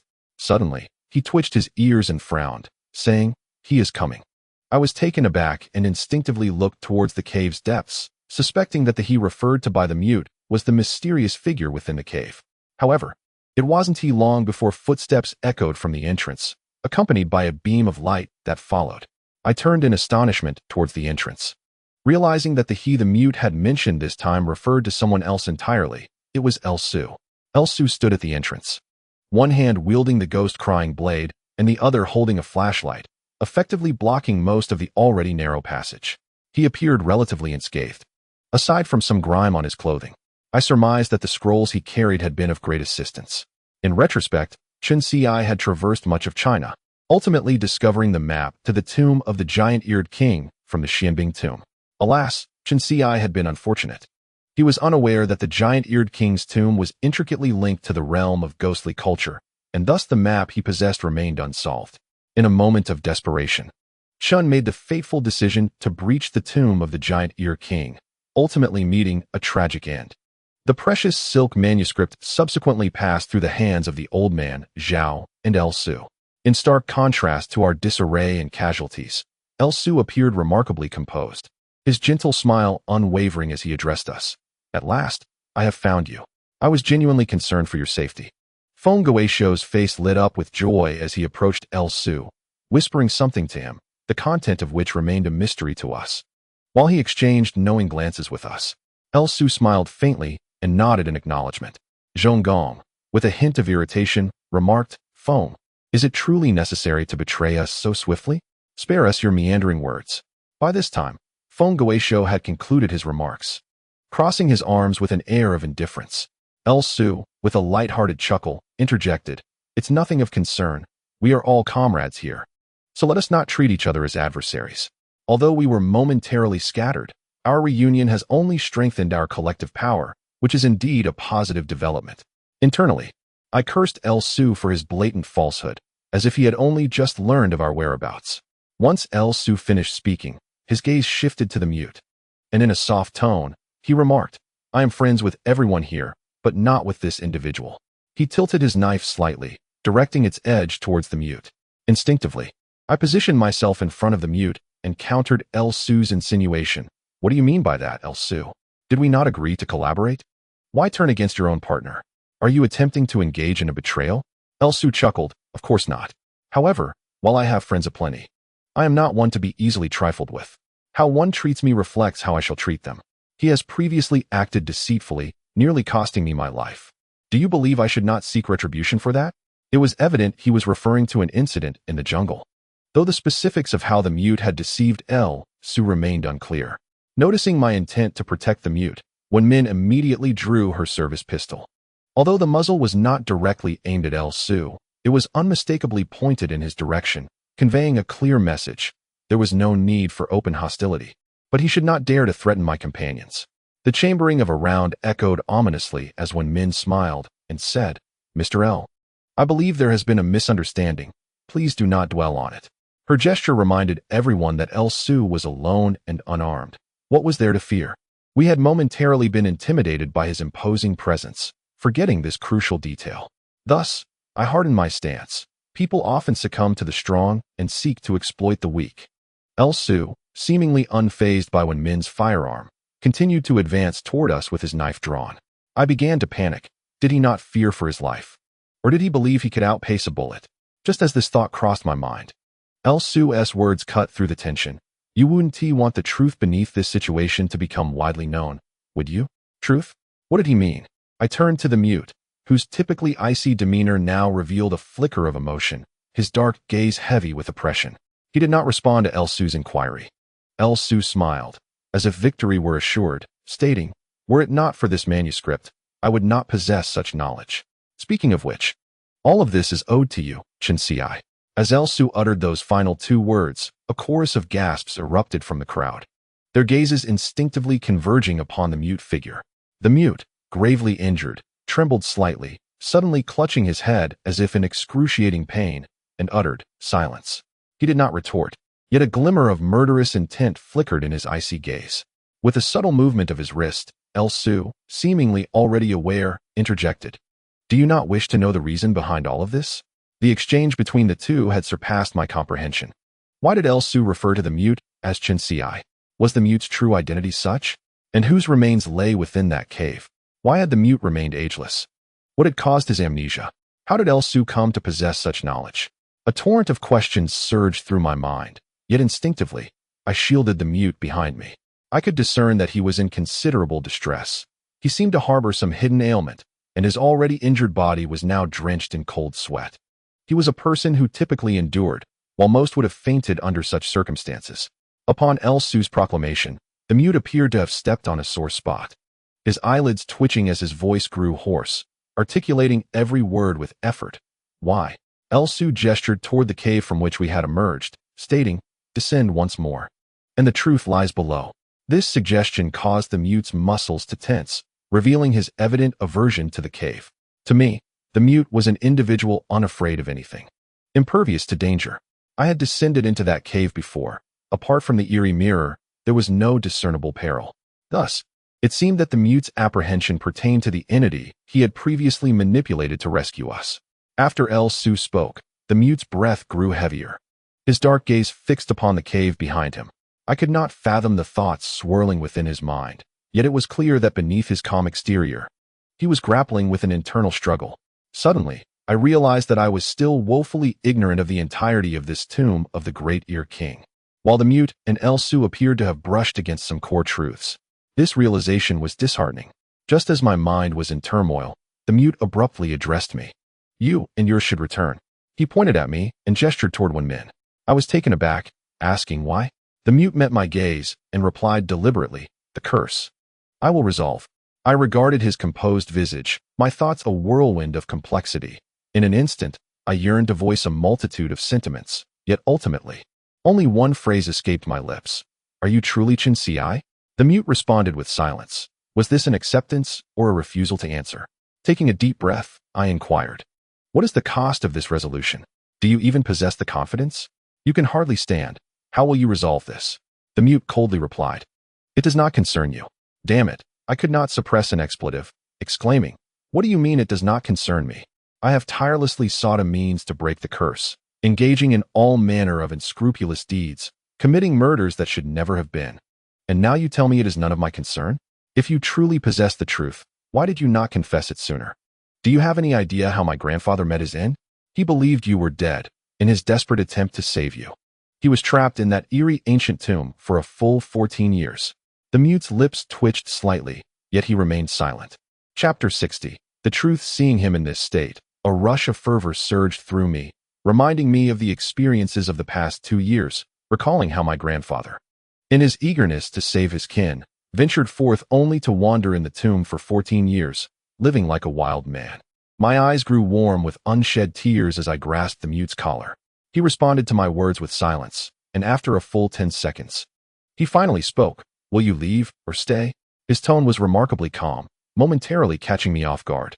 Once I grasped the meaning of his words, I retorted angrily, stay. We won't be finished until this is resolved. The mute coldly replied, you don't care about those who accompanied you to their doom, do you?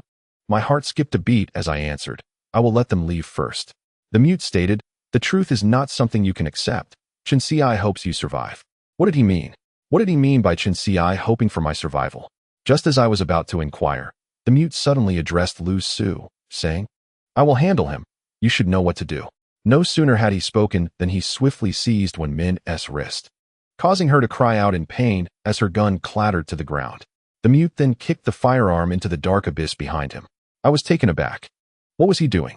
Wasn't he this aiding Lu Su in dealing with Wen Min?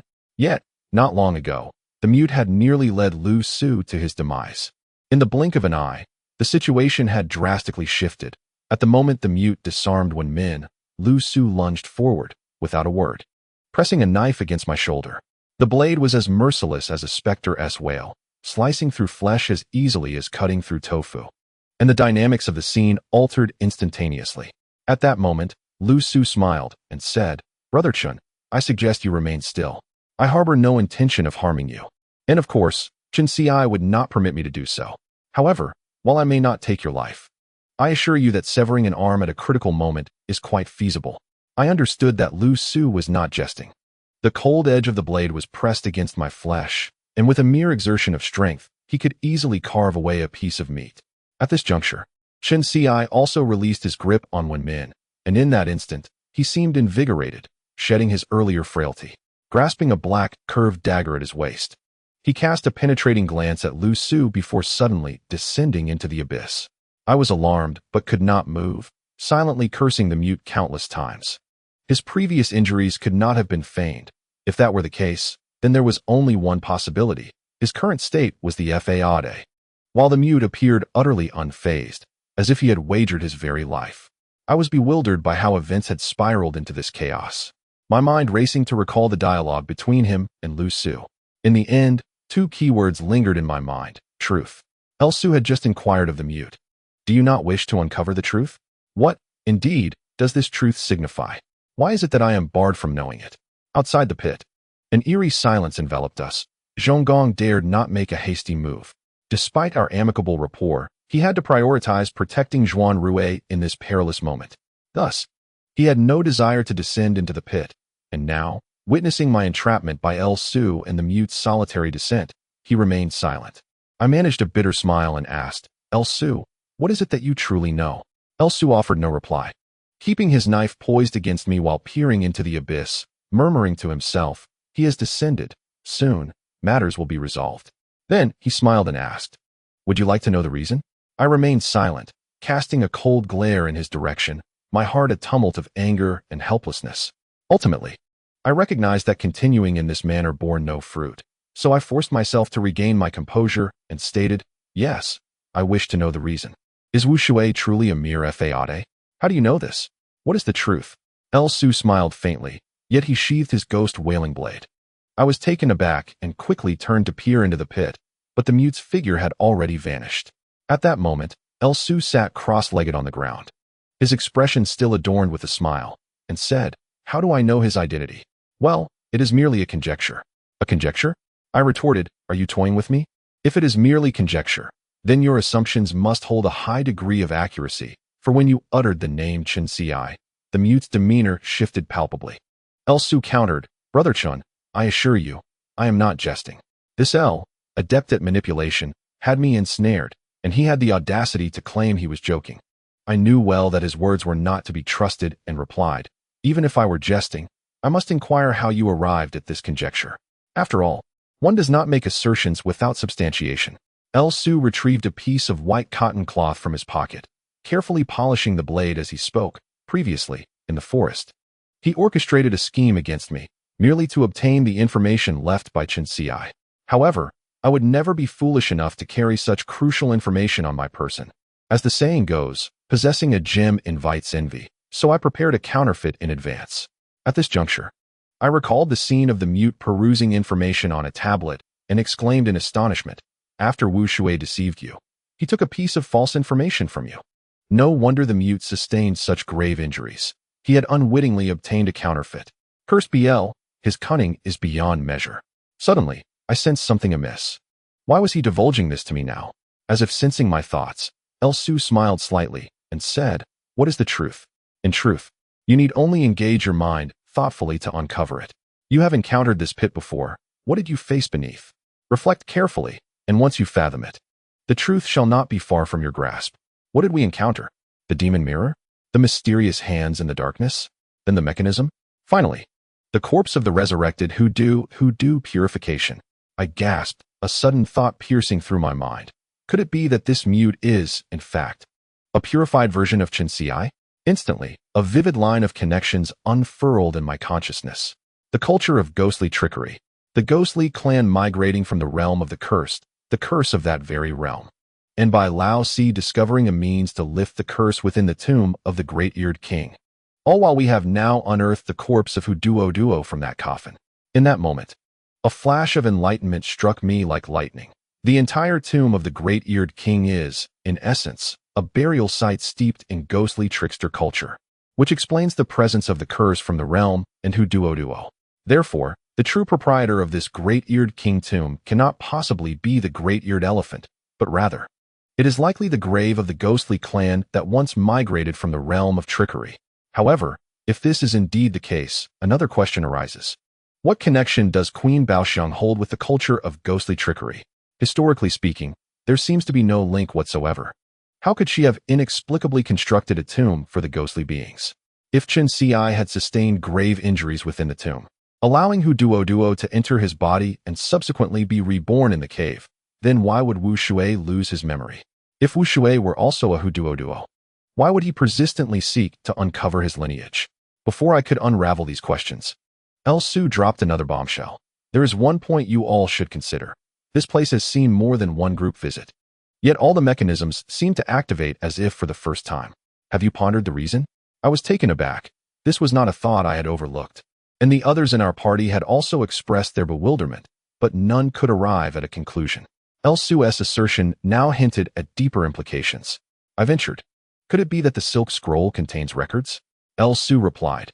Beneath this cavern lies a mirror that captures the spirits of creatures, and Hu Duo, in essence, is a form of malevolent entity, thus naturally drawn into its embrace. When the moment calls for it, they will be released. Released when needed? Wen Min, standing nearby, exclaimed, "Could it be that the entities captured were responsible for the restoration of the tomb's mechanisms?" El Su smiled slightly, directing his gaze towards Wen Min. A mere fox cannot comprehend the restoration of tombs. It must rely on certain aids. I had grasped a critical notion and ventured. Humans? El Su nodded. In an instant, I felt as if struck by a heavy blow. According to El Su, there had always been living individuals within the tomb of the great-eared king, and likely more than one. Thus, was the hand that had pulled me downward in the darkness emerging from the spirit mirror? Was the mute referring to other purified beings? Sensing my pallor, El Su paused his sharpening motion, glancing at the cavern behind us. Chen Xi is dead. The only possibility for the multitude that emerged is this, which is why I speculate thus. As for the truth you seek, why not inquire directly with him? Horichigai stood with his arms crossed, suddenly interrupting us with a sharp exclamation. You are gravely mistaken. The abruptness of his voice drew my attention, and I turned to see his previously cheerful demeanor now tinged with skepticism. What do you take Hu Jiao for? A street sweeper? Someone who tidies up in ancient tombs? After purification, do you think the purified individuals remain as if nothing has happened? Do you believe everyone possesses such extraordinary fortune? As he spoke, he pointed towards the unconscious Zhuan Rui. In terms of understanding Hu Jiao, none could rival Horichigai's insight. His assertions dismantled all my prior hypotheses. The mute, from head to toe, bore no resemblance to a purified individual. If we adhered to LV Su's claims regarding the myriad of purified souls captured within the mystical mirror, which sometimes emerged to clean up, then this notion seemed utterly absurd. Yet, aside from this, no other possibilities appeared viable. If the person the mute referred to was indeed a purified individual, then why was he so averse to mentioning them? Had Dofu also been ensnared within that accursed mirror? As I pondered, it became clear that I could not remain passive. I must uncover the truth. LV Su, do not impede me. LV Su drove the ghost-crying blade into the ground and responded with a single, terse word, "No." A wave of frustration surged within me. I felt stifled. Although I was oblivious to the nature of the truth that LV Su and the mute had alluded to, it was evident even to a fool that LV Su was exploiting the mute, who, for reasons unknown, was deeply unsettled by that truth and had once again descended into the abyss. I understood the mute's aversion to the pit. Compelling him to descend once more would undoubtedly place an immense psychological burden upon him. Dofu had been my brother for over a decade, and the mute might indeed be Chen Ci. Both, in their own right, were of paramount importance to me. In such a moment, I felt utterly powerless. However, I was not one to surrender easily. Suppressing my anger, I contemplated strategies to persuade LV Su to refrain from meddling. Just then, amidst my thoughts, a piercing whistle abruptly echoed through the dim light, clearly emanating from the depths of the pit. Had something occurred again? The others instinctively switched on their flashlights and turned towards the pit. However, the demon-restraining mirror, which had previously been concealed beneath a bronze plate, was now exposed, its yellowed surface becoming discernible yet indistinct. It seemed the mute had tampered with something below, but what was his intention in revealing this mirror? Feng Guisho, astonished at the ancient mirror's reappearance, exclaimed, "The demon mirror cannot be exposed to light. Everyone, quickly turn off your lamps." No reminder was necessary. I promptly switched off my flashlight, and the others followed suit. In an instant, darkness enveloped us, and the yellowed bronze mirror vanished from our sight. Yet, I understood that it remained just beneath us. In the darkness, Wen Min remarked, "I cannot see anything. I wonder how Mr. Wu is faring." As soon as she uttered these words, a series of creaking sounds emanated from the pit below, akin to something clawing at a bronze mirror or fingers scraping against glass. The chilling noise was unmistakably clear to all present, resonating from the ancient bronze mirror below. Feng Guisho muttered, "Could it be that some malevolent creature is emerging from the mirror?" No one responded to him. Everyone was captivated by the eerie sounds. In the enveloping darkness, I held my breath and listened intently. The sound persisted, fluctuating in volume, as if something were indeed attempting to crawl out. I strained my eyes to pierce the darkness below, yearning to discern some clarity. But then a sudden clang reverberated through the air, the unmistakable sound of a blade being unsheathed. "The mute is down there." Immediately following that, amidst the glass-scraping noise, a cacophony of chaotic thuds erupted, resembling a fierce struggle. I heard El Su beside me exclaim in disbelief, evidently caught off guard by the sudden turn of events. Just then, someone, I know not who, switched on a flashlight, and in an instant, a beam of light pierced the pit. The one who activated the flashlight was Ha Richa-gu, whose previously jovial demeanor had vanished, replaced by an expression of acute awareness of something extraordinary. Feng Guisho admonished, "You reckless fool." Ha Richa-gu, unfazed, retorted, "Why should my life concern you?" With that, he adjusted the flashlight to its maximum brightness.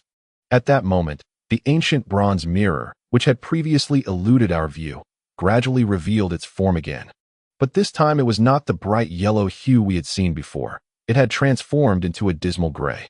Within that brief moment, the entire pit was shrouded in a layer of mist, beneath which stood figures. I could ascertain that these were not the previous lifelike effigies, but rather living, breathing individuals. How could such a multitude suddenly appear? Had they truly emerged from that cursed mirror? The fog thickened, rendering it impossible to discern the features of those figures. Wen Min gasped, covering her mouth in shock, her eyes wide with terror. Among those indistinct silhouettes, I could not identify which was the mute. Yet the tumultuous sounds of struggle continued unabated. As our flashlight illuminated the scene, the figures below lifted their heads, gazing up at us. Ha Richa-gu cursed under his breath, exclaiming, "After more than 20 years, this is the first time I have encountered such a phenomenon." Noticing his apparent knowledge of the situation, I inquired, "What are these figures?" Without turning his gaze, Ha Richa-gu replied, "Which of your eyes can discern them as humans? They are all Hujiao, exceedingly sinister. This place is a den of Hujiao, but their malevolence is intensified, as if they have been tampered with." Tampered Hujiao? Could this be the work of Pu Zhen once again? Why is he associated with the culture of the supernatural? At that moment, Harizage seemed to sense something, exclaiming, "A more formidable force is emerging. This is bad. The one surnamed Wu may not survive today."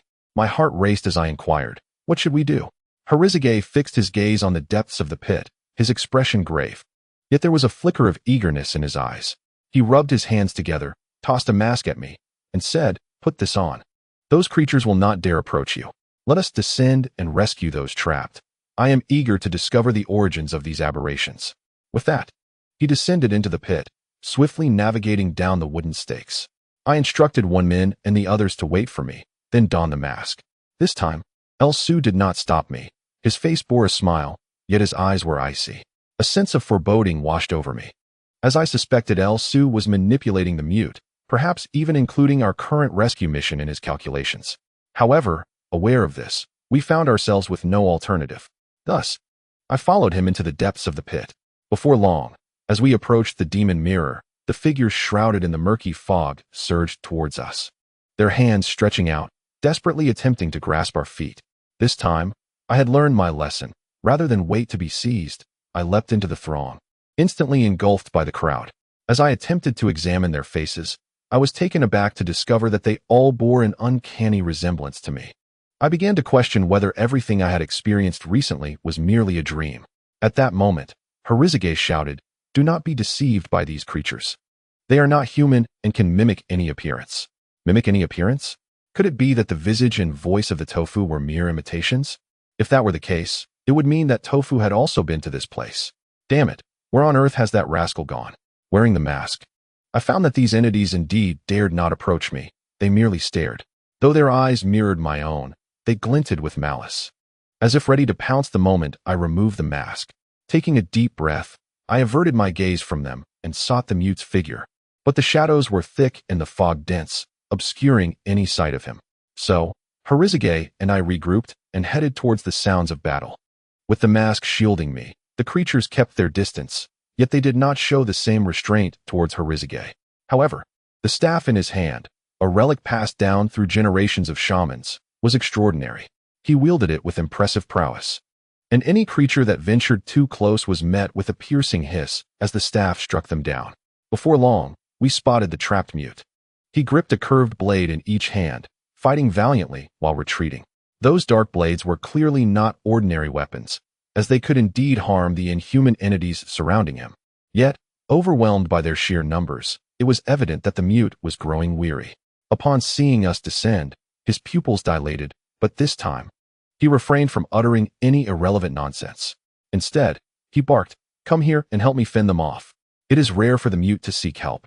I, along with Harizage, rushed over and shielded the mute from the crowd.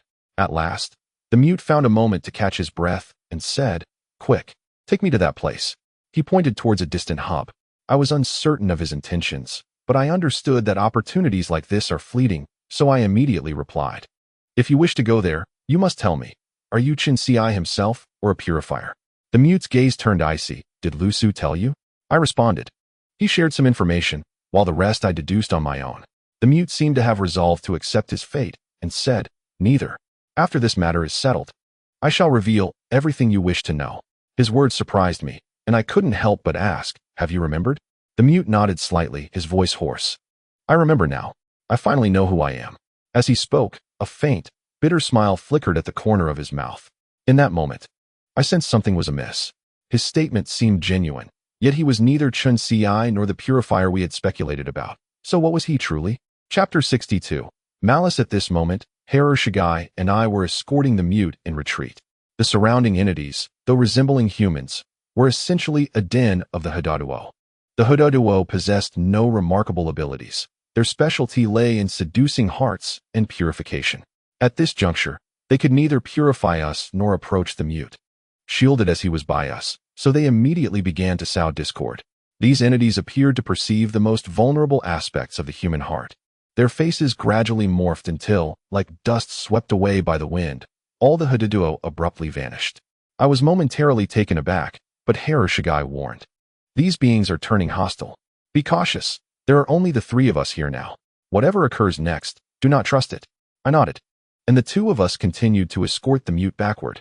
After a few steps, we reached the location of the hub. To be honest, I harbored doubts about the mute's ability to endure. He appeared exceedingly frail, as if all the blood had been drained from his body, leaving him shockingly pale. Most unsettling was that the icy demeanor and arrogance he had long exuded had completely dissipated, replaced by an indescribable aura, as if he had shed all burdens and succumbed to despair. This feeling stirred unease within me, as if something dreadful were about to unfold. At that moment, the Hadaduo seemed to be plotting something, as they had not yet shown themselves. Seizing the opportunity, I inquired of the mute, "What are we to do now?" He replied, "The truth. Do you not wish to know the truth? It lies just beyond." Beyond? He fixed his gaze on the treasure box-like object within the hub and instructed, "Cover for me for about 10 minutes. With that, he reached into the hub. I had intended to observe how he would manipulate it, but the next instant, darkness enveloped the cave, and the flashlight in my hand extinguished abruptly. Damn it! My heart raced as I repeatedly flicked the switch, yet the flashlight refused to illuminate. I had replaced the batteries not long ago. It was improbable that they were dead. Could it be that those sinister entities were at play? This thought flashed through my mind, prompting me to urgently inquire with Hari Chag and the mute, "Are you both all right?" No one responded. Startled, I reached out to the side, for Hari Chag and I stood on either side of the mute. When I extended my hand, I should have felt the mute's presence. Instead, I encountered something furry. A chill ran down my spine as I realized what it was, and I swiftly withdrew my hand. However, in the darkness, that creature clung to me, leaping onto my face in an instant, its claws raking across my scalp, inflicting excruciating pain. My nose tingled with discomfort, and I feared that if those claws were any sharper, they might tear into my skull. I hastily reached to dislodge the creature from atop my head, and as I did, the mask on my face loosened slightly. In that moment, I recalled Hari Chag's words with a jolt of realization.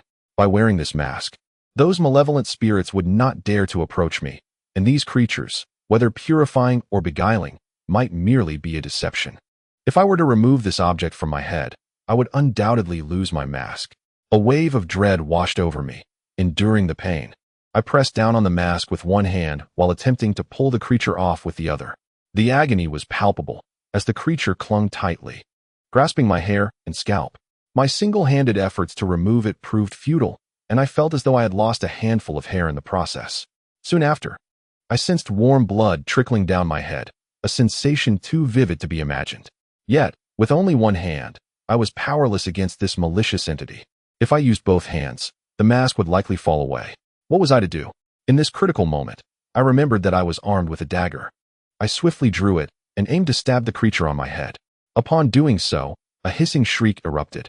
Though I could not ascertain if I had fatally wounded it, it still refused to relinquish its grip. In a state of panic, I prepared to strike again when I suddenly felt a sharp pain in a vital area. My muscles tensed in fright as another creature emerged from the darkness, this time targeting my most vulnerable spot. Heavens, if it were to scratch or bite me, I envisioned Wen Min's tormented face, eventually morphing into a mocking expression, clutching its stomach as if to ridicule me. Without a moment's hesitation and disregarding the creature atop my head, I instinctively reached to protect myself, seizing the creature that had latched onto my lower body and pulling it away. The fiend clung obstinately to my trousers, refusing to let go, and with a vigorous tug, my loose outdoor pants formed a makeshift tent, producing a tearing sound before I finally dislodged it. Though the darkness obscured my view, I surmised that only a few strips of fabric remained intact. Once freed, a torrent of rage surged within me, and I forcefully slammed the creature's pelt against the ground, intent on shattering its very essence. Before I could take action, several creatures suddenly pounced upon me from all directions. In the darkness, I felt as if I were enveloped by a mass of furry beings, every inch of my body aflame with pain. These creatures clawed at me, their incessant scratching igniting an agony that gnawed at my very soul.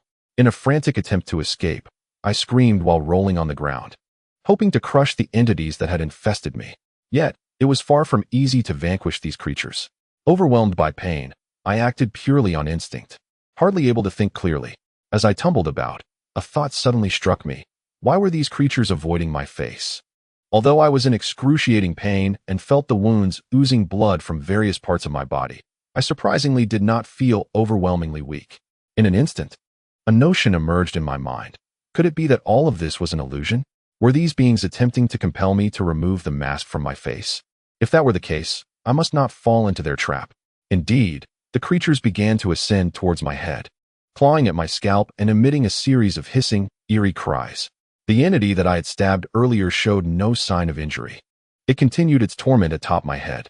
Throughout this ordeal, I cried out in vain, my pleas unanswered by the heavens or the earth.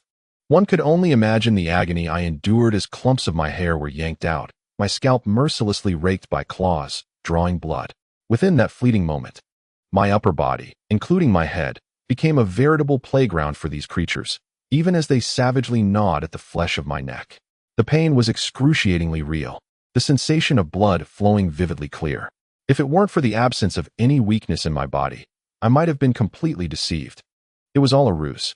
I reminded myself internally that everything unfolding was but a fabrication.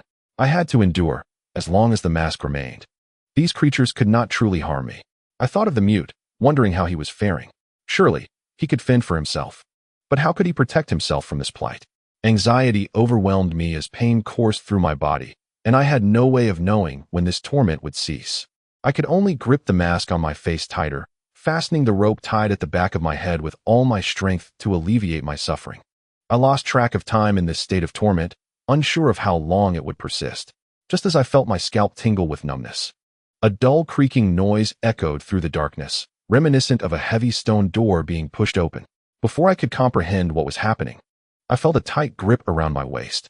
The hand began to pull me backward. I recalled the mysterious hand that had previously tugged at my feet, and a wave of fear washed over me. Just as I was about to resist, a raspy voice uttered, "It's me." I recognized it to be the mute's voice. I reached out, and, this time, truly felt the presence of the mute.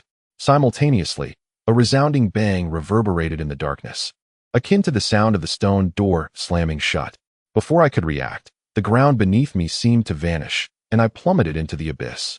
In the darkness, a sudden occurrence startled me to the core, nearly provoking an exclamation of exasperation.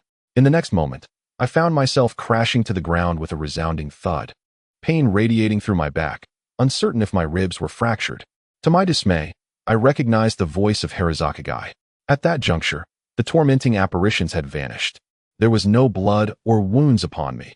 Everything had merely been an excruciating illusion. I feared opening my eyes, dreading the possibility that the flashlight in my hand was still aglow, illuminating Harazaki, who was rising with a bewildered expression, surveying his surroundings. Before me, the night sky was resplendent, adorned with twinkling stars and a cascading Milky Way. Blinking in astonishment, I questioned how I had fallen outside the tomb of the Great-Ear King. However, as I sat up and shifted my gaze, I realized that this celestial expanse was but a facade. We had plunged into a vast chamber. The ceiling loomed high above, painted black like the night sky, while the shimmering stars were, in truth, pearls of various sizes. Such grandiosity took my breath away. I quickly rose to my feet, only to discover the mute companion lying beside me, sprawled in a motionless starfish position. Had it not been for his open eyes and steady breathing, I would have doubted his survival. Chapter 63. The main hall. It appeared that the mute had manipulated the mechanism to unveil a hidden tomb passage, leading us to this extraordinary place. Before me lay large, azure tomb bricks, and approximately 5 or 6 meters above, a colossal tomb door stood firmly shut, clearly the entrance from which we had just descended. Yet, Harazaki was not gazing at that door. His attention was directed in the opposite direction, toward my back. The illumination from the luminous pearls rendered any flashlight unnecessary. As I turned, the scene behind me unfolded, and in that moment, I felt as though I had stepped into another world. Behind me extended an endless expanse, a dark sky punctuated by stars, while the world beneath the night was cloaked in a gentle radiance. Majestic buildings with ornate eaves and exquisite designs rose in a harmonious arrangement, creating the illusion of a palace enveloped in twilight. To comprehend that we were within an underground palace, and to witness such architectural splendor at this depth, was beyond mere astonishment. These silent chambers had stood for over a millennium, enduring in their exquisite beauty beneath the glow of the luminous pearls. Harazaki and I were momentarily speechless, captivated by the scene, while the mute remained sprawled on the ground, seemingly indifferent to the grandeur around him. I took several deep breaths to calm my racing heart, only to be startled by the mute's condition. Had he been rendered senseless by the fall? I quickly knelt beside him, supporting him to a half-sitting position, inquiring, "Wang Shui, are you all right?" The mute's eyes shifted slightly before he ultimately shook his head. However, as he did so, blood trickled from the corner of his mouth. This lad was certainly putting on a brave front, yet it appeared he was nearing his limit. The mute wiped the blood from his mouth and began to cough painfully, as if his internal organs had sustained some injury. A sense of foreboding gripped my heart more fiercely.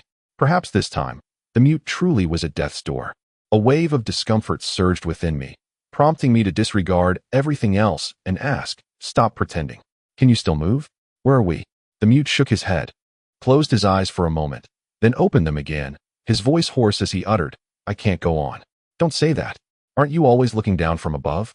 Good people live long, and calamities last for millennia. You won't die." I couldn't help but utter these words.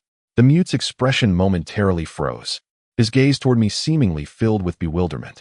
Shortly thereafter, he slightly twitched the corner of his mouth, not responding to my words, but instead addressing my earlier question. "Keep moving forward. In the main hall lies everything you seek to know." "The main hall?" I asked. "Why won't you tell me? Why risk bringing me here?" "You and El Su." Before I could finish, the mute raised a finger to his lips, hushing me. "He wants me to tread through the danger. It won't be long before he catches up. Given his nature, he will surely eliminate everyone to silence them." Cough, cough. "I won't last much longer. You too, go to the main hall and discuss matters there." Blood continued to flow from his mouth, accompanied by his violent coughing, leaving my nerves taut as a bowstring. Was it possible that the scrolls contained no record of this place? Which is why El Su had sent the mute to take the risk. Since the mute was familiar with the traps here, had he not traversed this location when he was first injured? Why did he return to this place after El Su uttered the words the truth? He was now on the brink of death. What was he still concerned about? At that moment, the mute urged, "Hurry, time is of the essence." Harajachigai then shifted his gaze away from the silent palaces and asked, "What about you?" The mute closed his eyes briefly, his voice growing weaker. "Don't worry about me. All of this has lost its significance for me." As he spoke, his eyelids gradually drooped, and I nearly thought he had passed away. I quickly checked for his breath, relieved to find a faint pulse, albeit weak. At this juncture, Harajachigai remarked, "Chen Xian, do you believe what he said?" "I do." "Let's promptly attend to the matter at hand and see what lies in the main hall," I replied. From our vantage point, we could see a palace towering over the surrounding structures at the center of the palace complex. It must be the main hall the mute had mentioned. What could possibly await us there? I gazed at the mute's pale face, my mind clouded with confusion. Who exactly was this person? He was neither Chen Ci nor a purifier.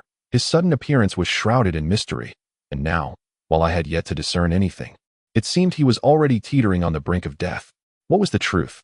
After Harajachigai spoke, I asserted, "I believe him.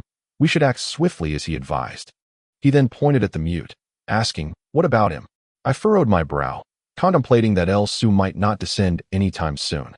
Leaving the mute alone in such a perilous place was indeed dangerous, so I tossed the gear bag to Harajachigai and hoisted the mute onto my back. At that moment, a grand arched bridge connected to the distant palace lay before us. Gazing down from the bridge's edge, I estimated the space below to be about 7 or 8 meters high, with faint outlines visible at the bottom.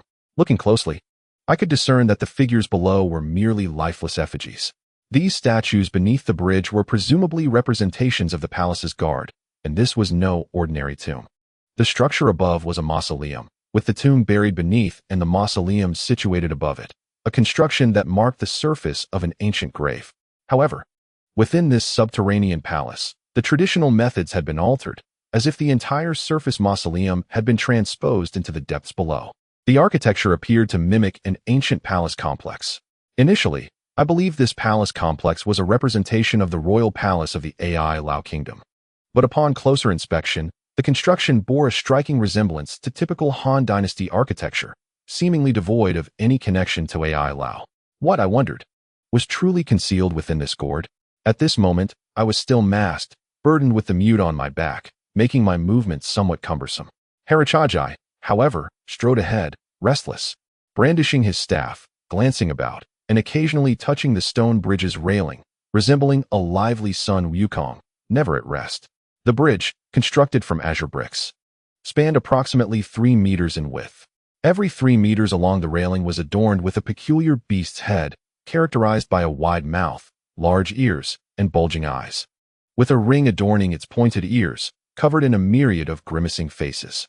I recognized this as a form of ancient tomb guardian, reputed to devour malevolent spirits. In ancient burial customs, it was essential to ensure a peaceful rest. Over time, Such subterranean mausoleums attracted various malevolent entities or wandering souls, and these guardian beasts were specifically designed to consume such spirits. The design of this place seemed to reject the entry of any nefarious entities or wandering souls, indicating its significant importance. As we reached the bridge's midpoint, Harichajai suddenly crouched down, picked something up from the ground, and handed it to me, exclaiming, "Look." Upon inspection, I discovered it was a torn food packaging, specifically that of braised beef. The bag had been licked clean, devoid of any remnants of the dark sauce that once filled it, indicating that the individual who consumed the braised beef had even gone so far as to lick the inside thoroughly. Only one person would resort to such a repugnant method of eating, tofu. I found myself at a loss, caught between laughter and tears upon seeing the packaging. It appeared that tofu had also been in this place and likely fared quite well, for otherwise he would not exhibit such a hearty appetite. I scrutinized the surface of the stone bridge, noticing no traces of blood, suggesting that tofu had not sustained any injuries. With this realization, I felt a mix of relief and anger, pondering why this rascal, so familiar with the ancient tomb, had chosen to conceal it. Had he disclosed this matter earlier, how many losses could our team have mitigated? How many lives could have been spared? In the past, I had chosen to overlook certain transgressions of his, but this time, the mere thought of the matter weighed heavily on my heart. I quickened my pace and declared, "Come on, let us apprehend that rascal." Harichigai glanced at the meticulously licked clean packaging in his hand, shrugged, tossed it aside, and followed closely behind me. After crossing the azure stone bridge, we arrived at a small square, roughly 20 square meters in size, flanked by closed halls on either side, their windows and doors tightly shut, leaving us uncertain of their purpose. Desiring to avoid unnecessary trouble, I led Harichigai towards the grandest palace in sight. We hurried along the path paved with blue bricks, the atmosphere around us heavy with silence. I had anticipated that this place might harbor some peculiar traps set by Pujin, yet I was mistaken. Approximately 10 minutes later, Harichigai and I reached the front of the main hall. The stone steps leading to it comprised 18 tiers, adorned with 9 crimson pillars, the central doors wide open. The surrounding light was hazy, the glow of the luminous pearl failing to penetrate the palace, resulting in an enveloping darkness within. Harichigai appeared vigilant, infused with uncertainty. He remarked, "I sense no malevolent presence. This ancient tomb is fraught with peril, yet here, it seems oddly tranquil." I glanced at the mute companion beside me. Entering the main hall was fraught with uncertainty, and it was impractical to bring him along, so I instructed Harichigai to ascend the steps with me. I placed the mute against a stone pillar, advising Harichigai, as the saying goes, appearances can be deceiving. The more serene the surface, the greater the hidden dangers. Stay close behind me and remain alert. With that, I switched on my flashlight and led him into the main hall. After all, Harichigai had ventured here for the sake of Zhuan Rui, who, in turn, was here to assist me. I bore no obligation to allow them to face the dangers ahead. Chapter 64. The capture. I illuminated the interior as I stepped into the hall, revealing a modest space of approximately 60 square meters, furnished with tables and chairs. Directly opposite the entrance stood a cloud-patterned table resembling an 8 immortals table, intricately carved with a myriad of insects. Upon closer inspection, I noticed a conspicuous pile of debris atop the table. Approaching it, I discerned that the debris was rectangular, clearly the remnants of shattered bamboo slips reduced to dust. Harichigai observed the pile and remarked, "What graces the front hall must be of significance. It is a pity it has been damaged."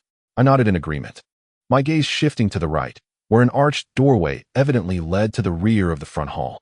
In ancient times, there existed a distinction between grand halls and smaller ones. Some smaller halls were situated at the front, while larger ones were located at the back, with the smaller halls designated for receiving less important guests and significant ceremonies or gatherings reserved for the grand halls.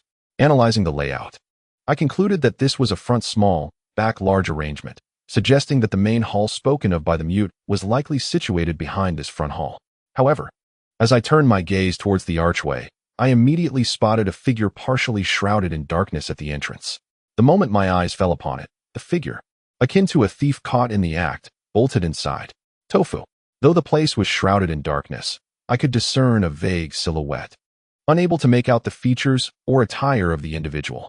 Yet, the stature and the swift, monkey-like movements left no doubt in my mind. Was it not that scoundrel Tofu? Fueled by righteous anger, I immediately grasped my flashlight and set off in pursuit. My reflexes were sharp this time, and disregarding the aimless wandering of Harazachai, I stepped through the arched doorway. Under the beam of light, I spotted Tofu's figure darting into a corner, attempting to flee. Rushing over, I discovered a large hole at the base of the wall, seemingly created by some force, and Tofu was trying to squeeze through it, with most of his body already inside while his rear end remained exposed. Seizing him by the belt, I exclaimed, "Come out," and yanked him back. To my astonishment, he stubbornly continued to wriggle deeper into the hole.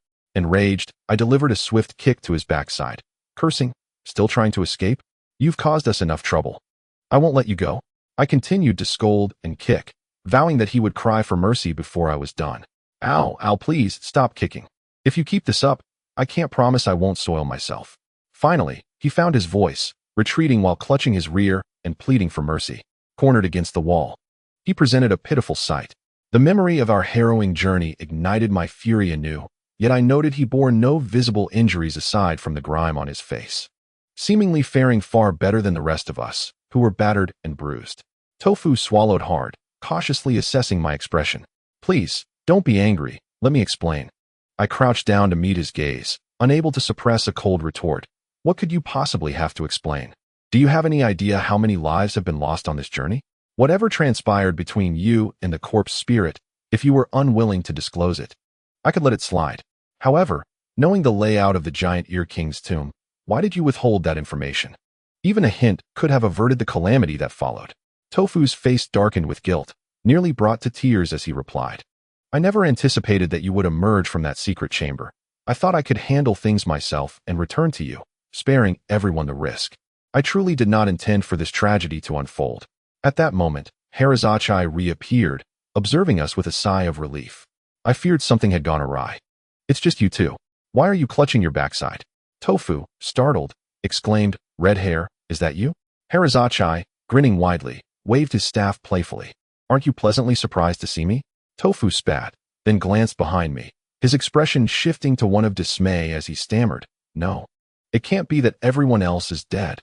Only the two of you remain?" My anger flared at his words, and I retorted, "Are you particularly disappointed that I am still alive?" Tofu grew frantic, momentarily forgetting his predicament as he gestured animatedly. You are being utterly heartless. How could I possibly wish for that? I did not intend for this to happen. Who could have foreseen that you would emerge from such a perilous place? I never wished for your presence here." Upon hearing this, I was momentarily at a loss for words. It was abundantly clear that Tofu had long been aware of the conditions in this place. What was once mere speculation was now confirmed, and in an instant, I felt a profound sense of betrayal, particularly from one I had trusted most. Over the years, I had regarded him as my only kin, aside from my grandfather. Not merely a brother, but akin to one. Now, however, it felt as if a dagger had pierced my heart. My throat tightened, rendering me momentarily speechless, and my eyes began to well with tears. Observing my distress, Tofu halted his fervent gestures and, retreating slightly, said, Lao Chun, are you all right? Please, do not be angry. Anger is detrimental to your health." Aye. At that moment, I regained my composure and compelled myself to respond. Following his previous remarks, "You know this place is fraught with danger, and you were aware of the situation. Why did you not speak up?" Tofu opened his mouth, yet once again wore an expression of hesitation. My heart sank completely. I rose to my feet, stepped aside, and declared, "Leave. I shall not question you, nor will I press you or strike you.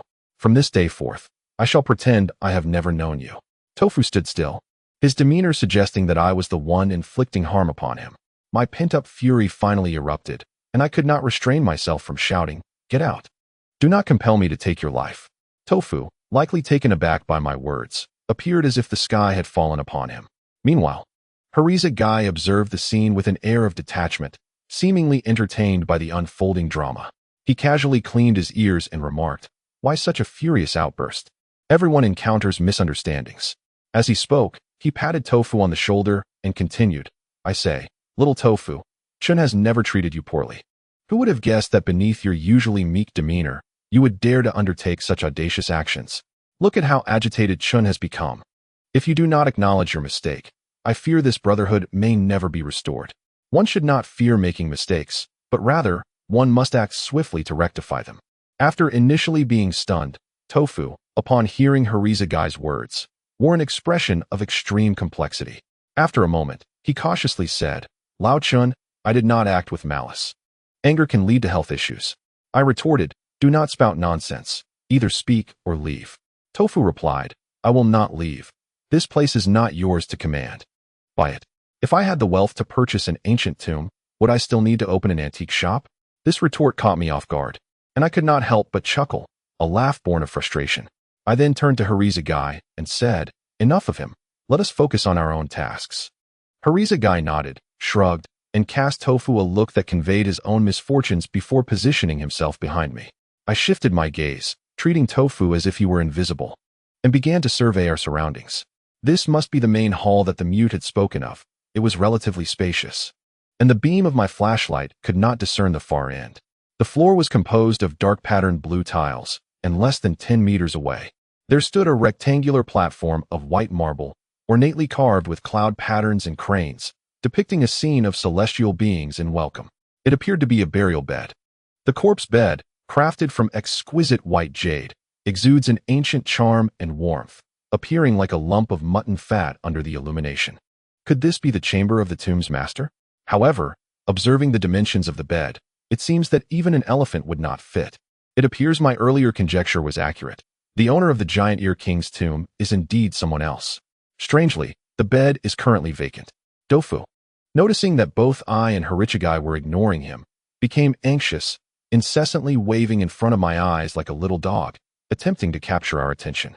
He repeatedly admitted fault, but refrained from addressing the main topic. Since he did not broach the subject, I continued to bide my time. Harizaggai, at this moment, was equally complicit, treating Tofu as though he were invisible. As Tofu swore his contrition, Harizaggai turned to me and inquired, "Is this thing jade?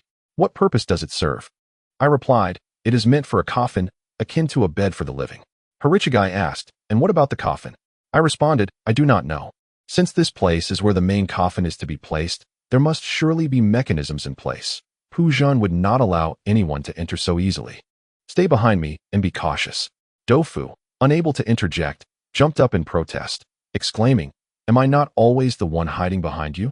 He then pushed Harizaggai aside and pleaded, "I was wrong. Big brother, esteemed sir. I'll speak. Is that not enough?" I had been waiting for this very moment. And only then did I retract my gaze from the corpse bed, focusing intently on Tofu, signaling him to hasten his words. Chapter 65. Seeing this, Tofu offered a wry smile and remarked, "You seem to have me at your mercy." He then approached the corpse bed, appearing remarkably familiar with the setting, and plopped down upon it, patting the space beside him, indicating for me to join. I remained stationary, fixing my gaze upon him, and said, "That is a bed for the deceased. Can you not settle down for a moment?" Tofu muttered, "Where are the dead?" After a pause, he continued, "Do not interrupt. I will tell you all that I know. What you choose to do with that information thereafter is your concern." Thus, it seemed I had unwittingly become the one who interrupted. Without waiting for my response, Tofu countered, "Do you not wish to know where I and the wooden figure went during that month of our disappearance?" I nodded slightly. A faint smile of resignation appeared on Tofu's lips as his gaze shifted from me to the darkness, and he began to reminisce. He stated that his experiences in the livestock village were indeed true. He had not deceived me.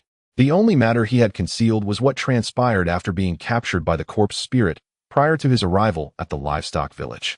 At that time, Tofu was seized by the corpse spirit, soaring through the skies until he succumbed to unconsciousness. Upon awakening, he found himself in a cave, where the sound of dripping water echoed. "What place is this?" Tofu rose from the ground, taking a while to adjust to the dim light of the cave. He recalled the moment he was taken by the corpse spirit, mistakenly believing he was still in the Xianbing tomb, and began to feel his way forward through the cave. Though he was uncertain why he now found himself in this cavern, he deemed it prudent to ascertain the surrounding circumstances as soon as possible. However, as Tofu took merely 10 steps, he suddenly discerned another sound emanating from the cave, a breath, the breath of another individual. This person was none other than the corpse immortal. Tofu collided violently with the corpse immortal. Startled, he instinctively covered his nose and staggered back. At that moment, he belatedly remembered that although he had lost his flashlight and similar tools, he still possessed a lighter. When he first regained consciousness, He had been bewildered by the situation before him, and thus had not thought of it immediately. Now, he promptly reached into his pants pocket and retrieved a lighter. With a flick, a flame sprang forth. The dim yellow light illuminated a radius of approximately 1 meter around him, and immediately he beheld another figure standing before him, taller and more handsome than himself. Dofu recognized him at once. This was the very corpse immortal who had abducted him, a formidable ancient zombie. In that instant, upon their collision, the corpse immortal's previously closed eyes snapped open. Dofu recalled that those eyes, unlike the later expressionless gaze of the corpse immortal, had once exhibited clear emotions. If the corpse immortal appeared as a mere puppet afterward, in that cave, the eyes revealed a palpable frenzy. At first glance, Dofu was met with a glimpse of madness. This was a rabid zombie. Dofu swallowed hard, his muscles tensed, and a flurry of thoughts raced through his mind. Where am I? What does this creature intend to do? Will it tear me apart? What has happened to old Chun and the others? This cannot be good. Yet before he could fully process these thoughts, the corpse immortal lifted its ashen, mottled hands and advanced towards Dofu, the demeanor unmistakably that of a zombie preparing to feast on human flesh. The singular distinction was that while a traditional zombie's movements are rigid, this corpse immortal's hands were surprisingly agile. A chill ran down Dofu's spine. He turned and fled, driven solely by the instinct to survive. Yet, how could he outrun the corpse immortal? Almost instantaneously, as he pivoted, he felt a hand clasp his shoulder. In a swift motion, that hand gripped tightly, eliciting a wave of excruciating pain from his shoulder as he was yanked backward, pulled into the embrace of the corpse immortal. Perhaps having endured countless life-and-death moments, Dofu did not envision the future as overly terrifying. He struggled to escape, but in the next heartbeat, his neck was bitten. The bite penetrated skin and flesh. The searing pain and the sensation of blood gushing forth compelled Dofu to scream, a chilling sound that reverberated throughout the cave.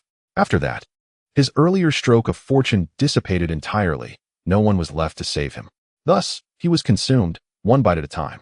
Haricha, upon hearing this, let out a hiss, seemingly horrified, and said, "Wait, what do you mean by one bite at a time? You seem to be fine now." Dofu glanced at him without responding, seemingly ensnared in a horrific recollection, his gaze distant as he continued his tale. What followed was undeniably a harrowing ordeal.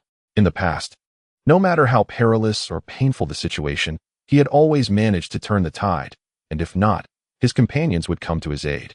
However, this time was an exception. His luck had completely run dry. In that agonizing torment of being devoured alive, Dofu ultimately succumbed to unconsciousness. More accurately, he should be said to have perished, because he remembered that at that moment, the flesh on his chest was nearly transparent, revealing bone beneath. Such injuries and agony made survival seem utterly impossible. In the midst of extreme suffering, he felt as if he had indeed perished, and thereafter, he remembered nothing. However, he did not anticipate that he would have the chance to open his eyes once more. Upon awakening, he found himself still in that cave. Doubt clouded his mind. Was the horrific scene of being devoured merely a dream? He shifted slightly, every part of his body aflame with pain, and reached into his pocket for the lighter, only to discover it was missing. Was this not a dream? Why had he not succumbed to death? At this moment, pain coursed through him as he recalled his previous ordeal. He touched his wounds, the very places where flesh had been torn away, and instead of encountering bone, he felt a thick layer of dried blood. Astonishingly, all the areas that had been gnawed upon were healing at an incredible pace, forming scabs. Tofu immediately recalled their experience in the ice cave. After inhaling that crimson mist, their wounds had also healed rapidly. Did that regenerative ability still linger? If so, would he be impervious to death from injuries henceforth? A wave of exhilaration surged within him, swiftly followed by memories of being consumed. Tofu mused that one who had not endured such a gruesome fate could never fathom that level of torment. The recollection sent a shiver through him, and he collapsed onto the ground, trembling uncontrollably, to the extent that he felt he might soil himself. He then strained to listen to the sounds around him. Silence enveloped the area. Perhaps the corpse spirit had departed?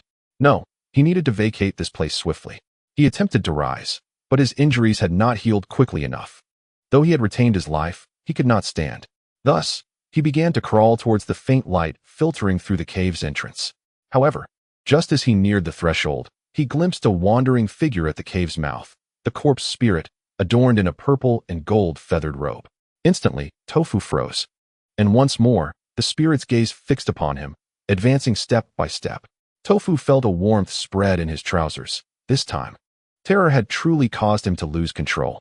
"Please, don't come closer," he implored, retreating as the scabs on his body scraped against the ground, leaving a trail of blood. The corpse spirit tilted its head, studying him, seemingly pondering. How could this man still move? Almost immediately, it lunged at him again. At this point, I couldn't help but furrow my brow and exclaim, "Could it be that it?" Tofu nodded, saying, "The corpse spirit is bloodthirsty." It possessed reasoning at that moment. Thus, seeing me, a living being, was akin to a fox spotting a chicken. But if the spirit had the capacity for thought then, why had it later become so devoid of life and intellect? From there, Tofu seemed reluctant to reminisce further, merely brushing past the details. In a final, fervent surge, he resolved to fight back, fully prepared to meet his demise. As the corpse spirit lunged to tear at his flesh, he, in turn, bit down upon the creature's neck. As the flesh was torn from his body, Tofu found himself utterly unable to penetrate the skin of his opponent, the corpse immortal. Despair enveloped him, and he thought that enduring such agony once more would be less bearable than a swift death. Yet, at that moment, he lacked even the chance to end his own life. Therefore, when the corpse immortal lunged at him again, he offered his throat, contemplating that a single bite would be less painful than being devoured in entirety. However, just then, the corpse immortal abruptly halted, sniffing the air as if detecting something, before relinquishing its grip and darting out of the cave like a bolt of lightning. What could be happening? Tofu, still bewildered, was suddenly startled by a resonant roar from outside the cave. It was the cry of a tiger. Tofu was taken aback, pondering how a tiger could exist in the snowy mountains surrounding the Xianbing tomb. The tiger, a king among beasts, is traditionally regarded in Chinese medicine as a creature of immense yang energy, a treasure of vitality. The piercing roar sent shivers down Tofu's spine, and recalling the corpse immortal's earlier actions, he swiftly deduced that it had been waiting within the Xianbing tomb to attain immortality, but had been disturbed by several groups of people, transforming it into this grotesque being that was neither dead nor divine. It seemed now intent on nourishing itself by consuming the essence of living creatures.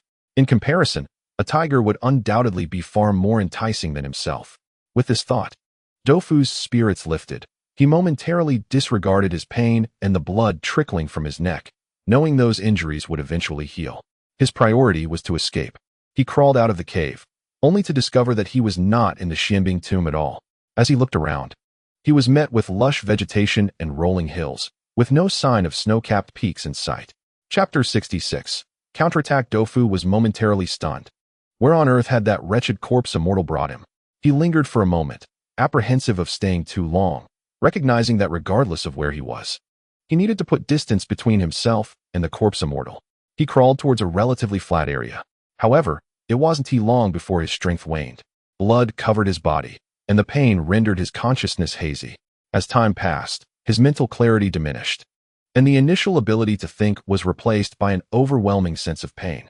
The torn muscles no longer obeyed his commands, and eventually, he collapsed into the underbrush, unable to move another inch. In that moment, he succumbed to tears, feeling the weight of his helplessness. The notion that a man should bleed without shedding tears was mere nonsense. Not crying merely indicated one had not yet reached their limit. Tofu refrained from vocalizing his sorrow, fearful that it might attract the corpse immortal. His mind was sluggish, filled with visions of being devoured alive. Alone in this forsaken place, it was clear he was far from Shuelong Mountain, with no hope of rescue. Earlier, he had heard the tiger's roar, a sound that signified he was deep within a remote forest, far from civilization.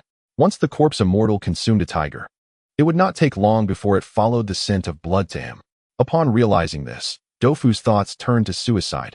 He drew forth a dagger, pressing it against his throat, yet he found himself unable to strike the fatal blow. In a state of deep turmoil, he heard the faint sound of footsteps behind him, the soft rustle of feet on the grass, subtle yet impossible to ignore. Tofu gasped in shock and turned around, only to find the corpse immortal had indeed followed him. This time, it bore the gruesome marks of a recent kill, its face smeared with blood from a tiger, yet the frenzy in its eyes had significantly diminished, and it stumbled as it walked. What had happened to it? Tofu held his breath, his legs trembling uncontrollably, too terrified to make a sound. The overwhelming sense of dread momentarily eclipsed the pain in his body. He fixated on the corpse immortal, his gaze unwavering, contemplating his next move. If it were to catch him again, he would have to endure yet another harrowing experience akin to a living death. It would be preferable to. He tightened his grip on the dagger in his hand. At that moment, the corpse immortal evidently noticed him, staggering closer with each unsteady step. Tofu's eyes widened in horror as he crawled desperately across the ground. Perhaps it was the instinct for survival that awakened his latent potential.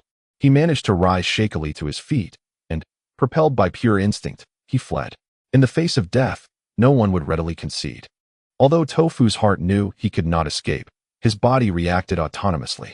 Previously crawling and unaware of his surroundings, he stood up and, after only a few steps, discovered that ahead lay a steep slope, inclined at a perilous angle of 60 to 70 degrees. With his strength nearly depleted, before he could regain his footing, he slipped and fell. In that fleeting moment, he thought, perhaps I will die from this fall. To his astonishment, the base of the slope revealed a vast quagmire.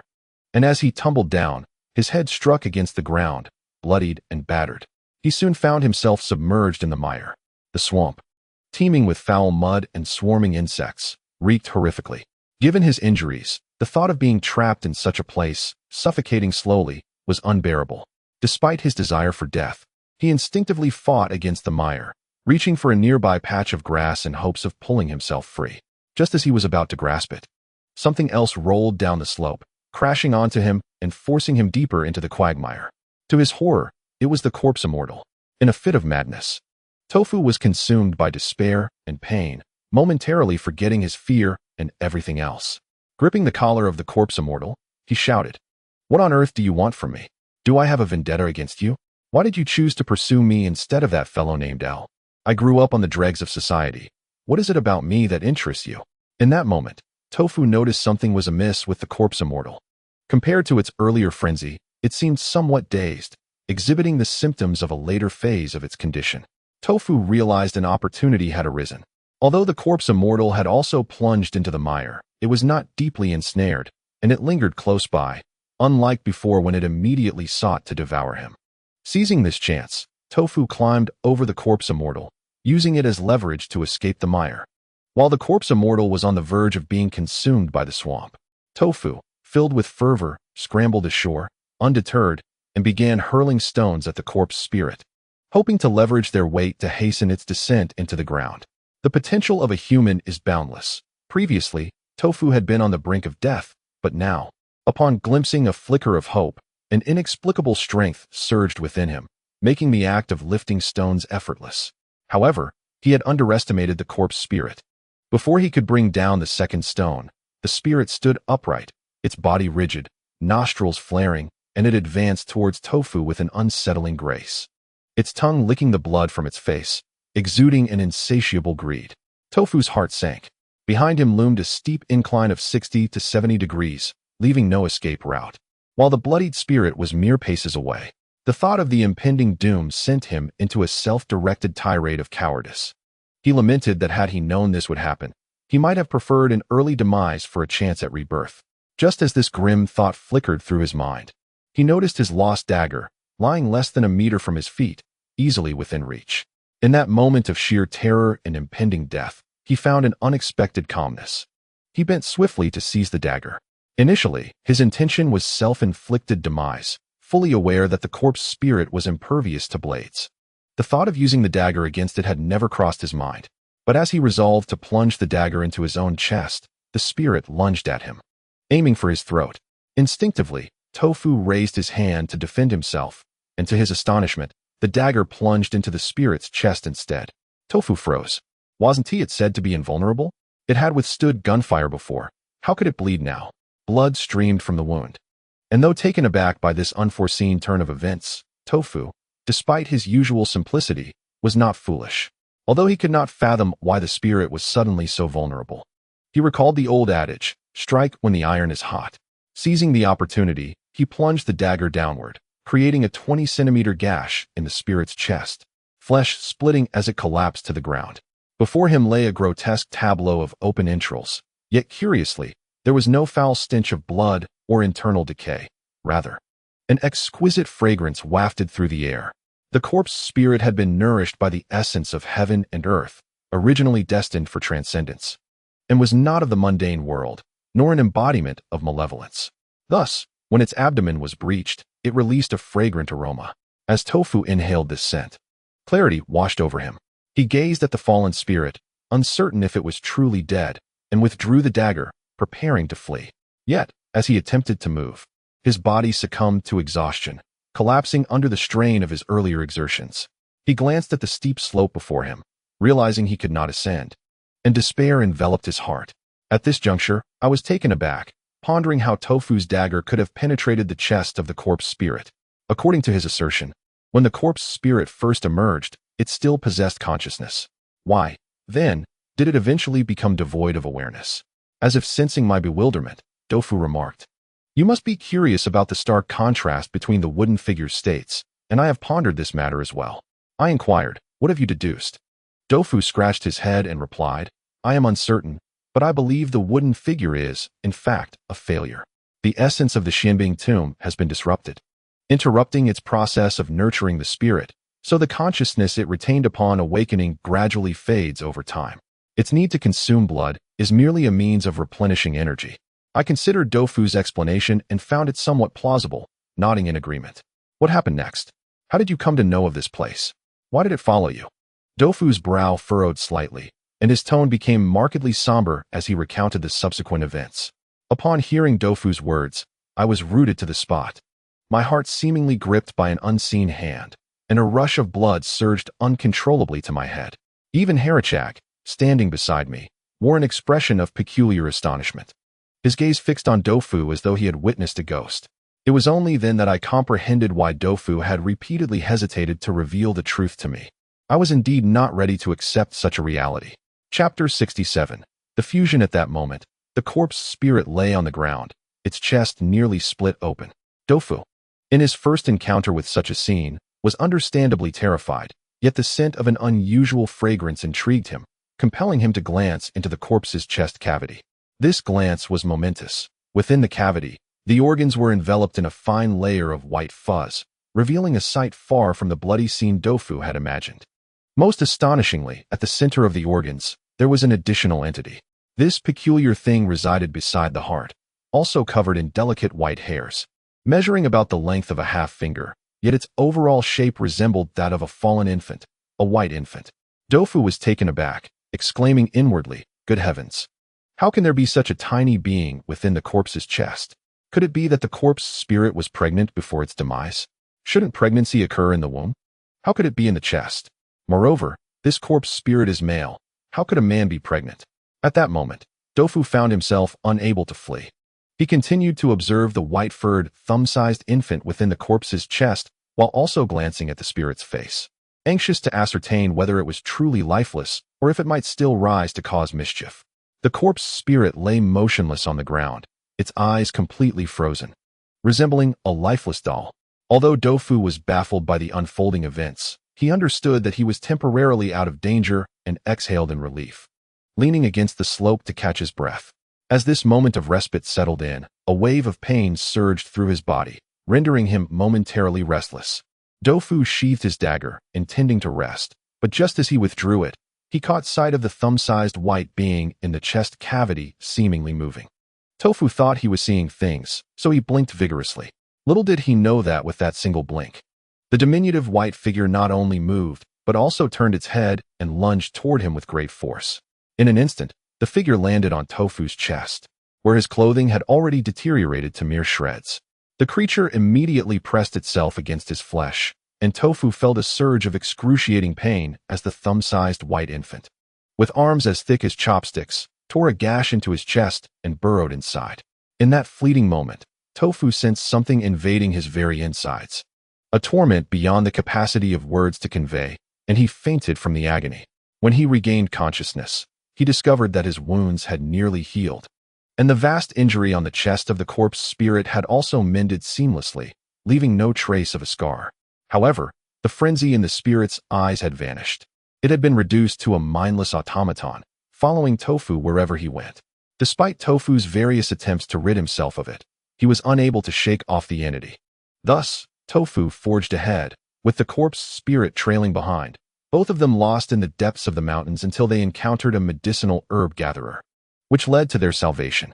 Later, as Tofu reflected on his ordeal, an unsettling thought struck him. Why had he not succumbed to his grievous injuries? His body seemed to have transformed, differing from that of an ordinary person in ways he could not articulate. A peculiar sensation enveloped him. In the ensuing days, Tofu recuperated in the village of the herb gatherers, and due to the remarkable speed of his recovery, he was nearly healed within a week. Subsequently, it was I and Lu Su who used the Corpse King to lure the corpse spirit away, allowing Tofu and the spirit to part ways. During that period, Tofu was consumed with worry, fully aware that the infant had infiltrated his body. Initially, he contemplated returning to consult with me about the matter, but as time passed, he hesitated to speak, for peculiar memories began to emerge intermittently in his mind. When I met with him, I inquired, "Are these the memories of the corpse spirit?" Tofu nodded, offering a bitter smile as he replied, "And it is not just that. The more the memories of the wooden figure surface, the faster my own memories fade. I must confess, many things from my past elude me now. I can no longer recall the faces of my parents. Instead, the memories of the wooden figure feel as if they were my own experiences. I fear I am no longer the person I once was." Seated upon a white marble coffin, he sighed and continued, "Have you ever felt that I was too kind to the wooden figure? I cannot control myself. Consider the torment it inflicted upon me, which should have incited a hatred strong enough to wish for its skin to be flayed and bones to be shattered. Yet, the longer time passes, the more difficult it becomes for me to act against it. Instead, I find a strange sense of unity. It is me, and I am it." Hajar Shagai listened in stunned silence, exclaiming, "It is you, and you are it?" Tofu nodded and added, "It is precisely for this reason that I have kept this matter from you all along." He gazed at me intently, the usual carefree demeanor replaced by a shadow of despair. He uttered, "I am no longer myself, and I am aware that soon, my thoughts will vanish entirely." I fixed my eyes on Dofu's chest, a tumultuous wave surging within me, and finally spoke, each word deliberate. "Is it because of that thing? We must perform surgery to extract it." Dofu scratched his head, feigning nonchalance, and replied, "Don't be ridiculous. Do you think that's possible? It has fused with my body." After a brief pause, he continued. As time passed, Dofu's memories grew increasingly hazy. According to him, he had nearly forgotten events from his early teenage years, retaining only a few significant memories that he feared losing, forcing himself to recall them each night before sleep. Perhaps this method proved somewhat effective, as his memories and thoughts did not fade as swiftly. The thoughts of the corpse immortal occasionally surfaced, while the memories of Pu Zhen would sporadically flash in his mind. Although the floodgates of recollection had yet to fully open, once they did, Dofu would cease to exist in this world entirely. Upon arriving at the tomb of the giant-eared king, Dofu had little recollection of the place. The true catalyst for his memory's resurgence seemed to be the death of a person codenamed Fire. Witnessing death had profoundly affected him, and fleeting images of the tomb's structure flickered in his mind.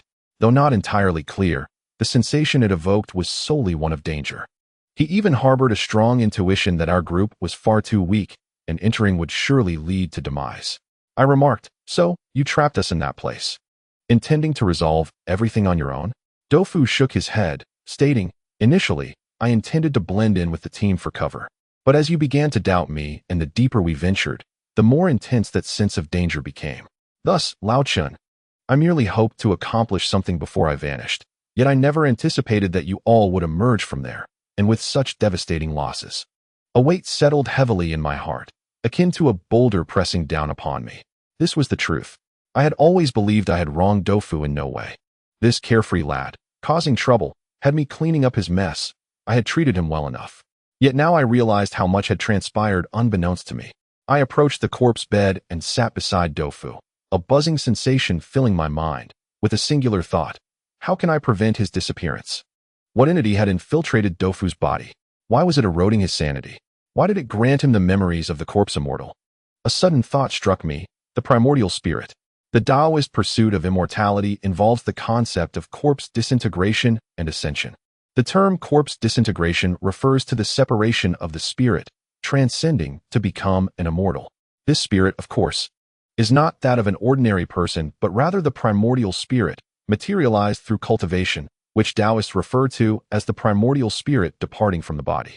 Possessing a primordial spirit is a symbol of ascension to immortality, representing the 3 stages of Taoist cultivation: refining qi, concocting the elixir, and achieving the primordial spirit. Pu Zhan harnessed the essence of heaven and earth to establish a crypt of profound ice, nurturing the primordial spirit, yet unbeknownst to him, we shattered his ambitions. As a result, the corporeal form remained ensnared at the stage of a corpse, while the nurturing of the primordial spirit was obstructed, transforming it into a malevolent entity that subsequently attached itself to the tofu's physicality. The current predicament is that the true corpse immortal and the tofu are now one and the same, while the corpse immortal that had been following us is merely a lifeless shell, possessing only a semblance of immortality. If that thumb-sized infant is indeed the legendary primordial spirit, the embodiment of numerous cultivators, what shall we do? As the tofu articulated, he is no longer the individual he once was, during an unknown span of time. My brother has been gradually consumed by a nefarious entity, and I remained utterly oblivious, despite my mind racing with speculation. In that moment, a profound sense of discomfort overcame me. At this juncture, Hari Shigai, upon hearing my mention of the primordial spirit, remarked, I have previously heard it said that the corpses of cultivators are most susceptible to mishaps. During the Qing dynasty, someone unearthed a large golden elixir from the body of a Taoist priest, initially thought to be mere superstition, yet it turned out to be a true marvel. However, your accounts seem rather esoteric. The notions of golden elixirs and the primordial spirit's departure have alternative interpretations in our line of work. His words stirred my thoughts, leading me to ponder that the shamanic culture, with its rich history, might harbor unique insights on this matter, potentially transforming peril into safety. Thus, I inquired eagerly, what alternative interpretations? Chapter 68. Seizing the body at this moment, Hari Shigai regarded the tofu with a newfound seriousness, stating, from the perspective of Taoist culture, this indeed pertains to the primordial spirit. However, our interpretation is that it is a form of possession by malevolent spirits, akin to what is referred to as evil spirit possession. This phenomenon is somewhat similar to ghostly possession, yet the latter is ephemeral and shrouded in taboos. Conversely, evil spirit possession involves a malevolent spirit with substantial power occupying another's body, ultimately merging with it. Upon hearing this, I was reminded of tales I had once heard regarding the resurrection of the Yellow Immortal. The storyteller, a fellow from northeast China, hailed from Heilongjiang, a region abundant with primordial forests and rich folklore of foxes and weasels. He recounted the tale of an elderly woman, known as Huang Xiangu, who lived alone and was said to have lived for an indeterminate number of years. It was said that in her youth, she had a husband who would often venture into the mountains to hunt, as there were no hunting restrictions at that time. One fateful day, her husband spotted an enormous yellow-furred creature darting through the trees, mistaking it for a yellow wolf, which would fetch a good price. He pursued it fervently, only for the creature to eventually vanish into a tree hollow. Upon closer inspection, he realized, with dismay, that it was not a yellow wolf but a yellow weasel. This creature was considered inedible and its fur worthless, and moreover, its eyes bore an innate malevolence, rendering any encounter with it an ill omen in the mountains. In a fit of rage, her husband cursed and, in a moment of fury, fired a shot into the tree hollow, instantly slaying the yellow weasel. Little did he know, shortly after returning home, his wife suddenly fell ill, her voice echoing eerily in the dead of night, reminiscent of the weasel possessing her. Soon after, she began to foam at the mouth, and with a final convulsion of her legs, she tragically passed away, overcome with fear and regret. Her husband realized the weasel he had killed during the day was likely a creature of formidable power, now seeking vengeance. In desperation, he sought out a shaman to exorcise the evil spirit. The northeastern region is known for its shamanic traditions, yet time had diminished its practitioners, leaving only those with superficial knowledge, who scraped by with half-hearted skills. He enlisted a shaman who seemed somewhat adept. However, upon being hurriedly invited into the house, the shaman discovered that the woman, who had been lifeless on the bed, had mysteriously vanished. Just then, the kitchen curtain was drawn back, revealing the deceased woman, who emerged bearing a platter of freshly cooked food, asking, "Where have you been? Hurry and eat." The man, trembling with fear, stammered, "Wife, is it really you?" Doubt crept into his mind, questioning his own sanity. The woman, now embodying the weasel's spirit, replied coolly, What could possibly be wrong? Hurry and eat.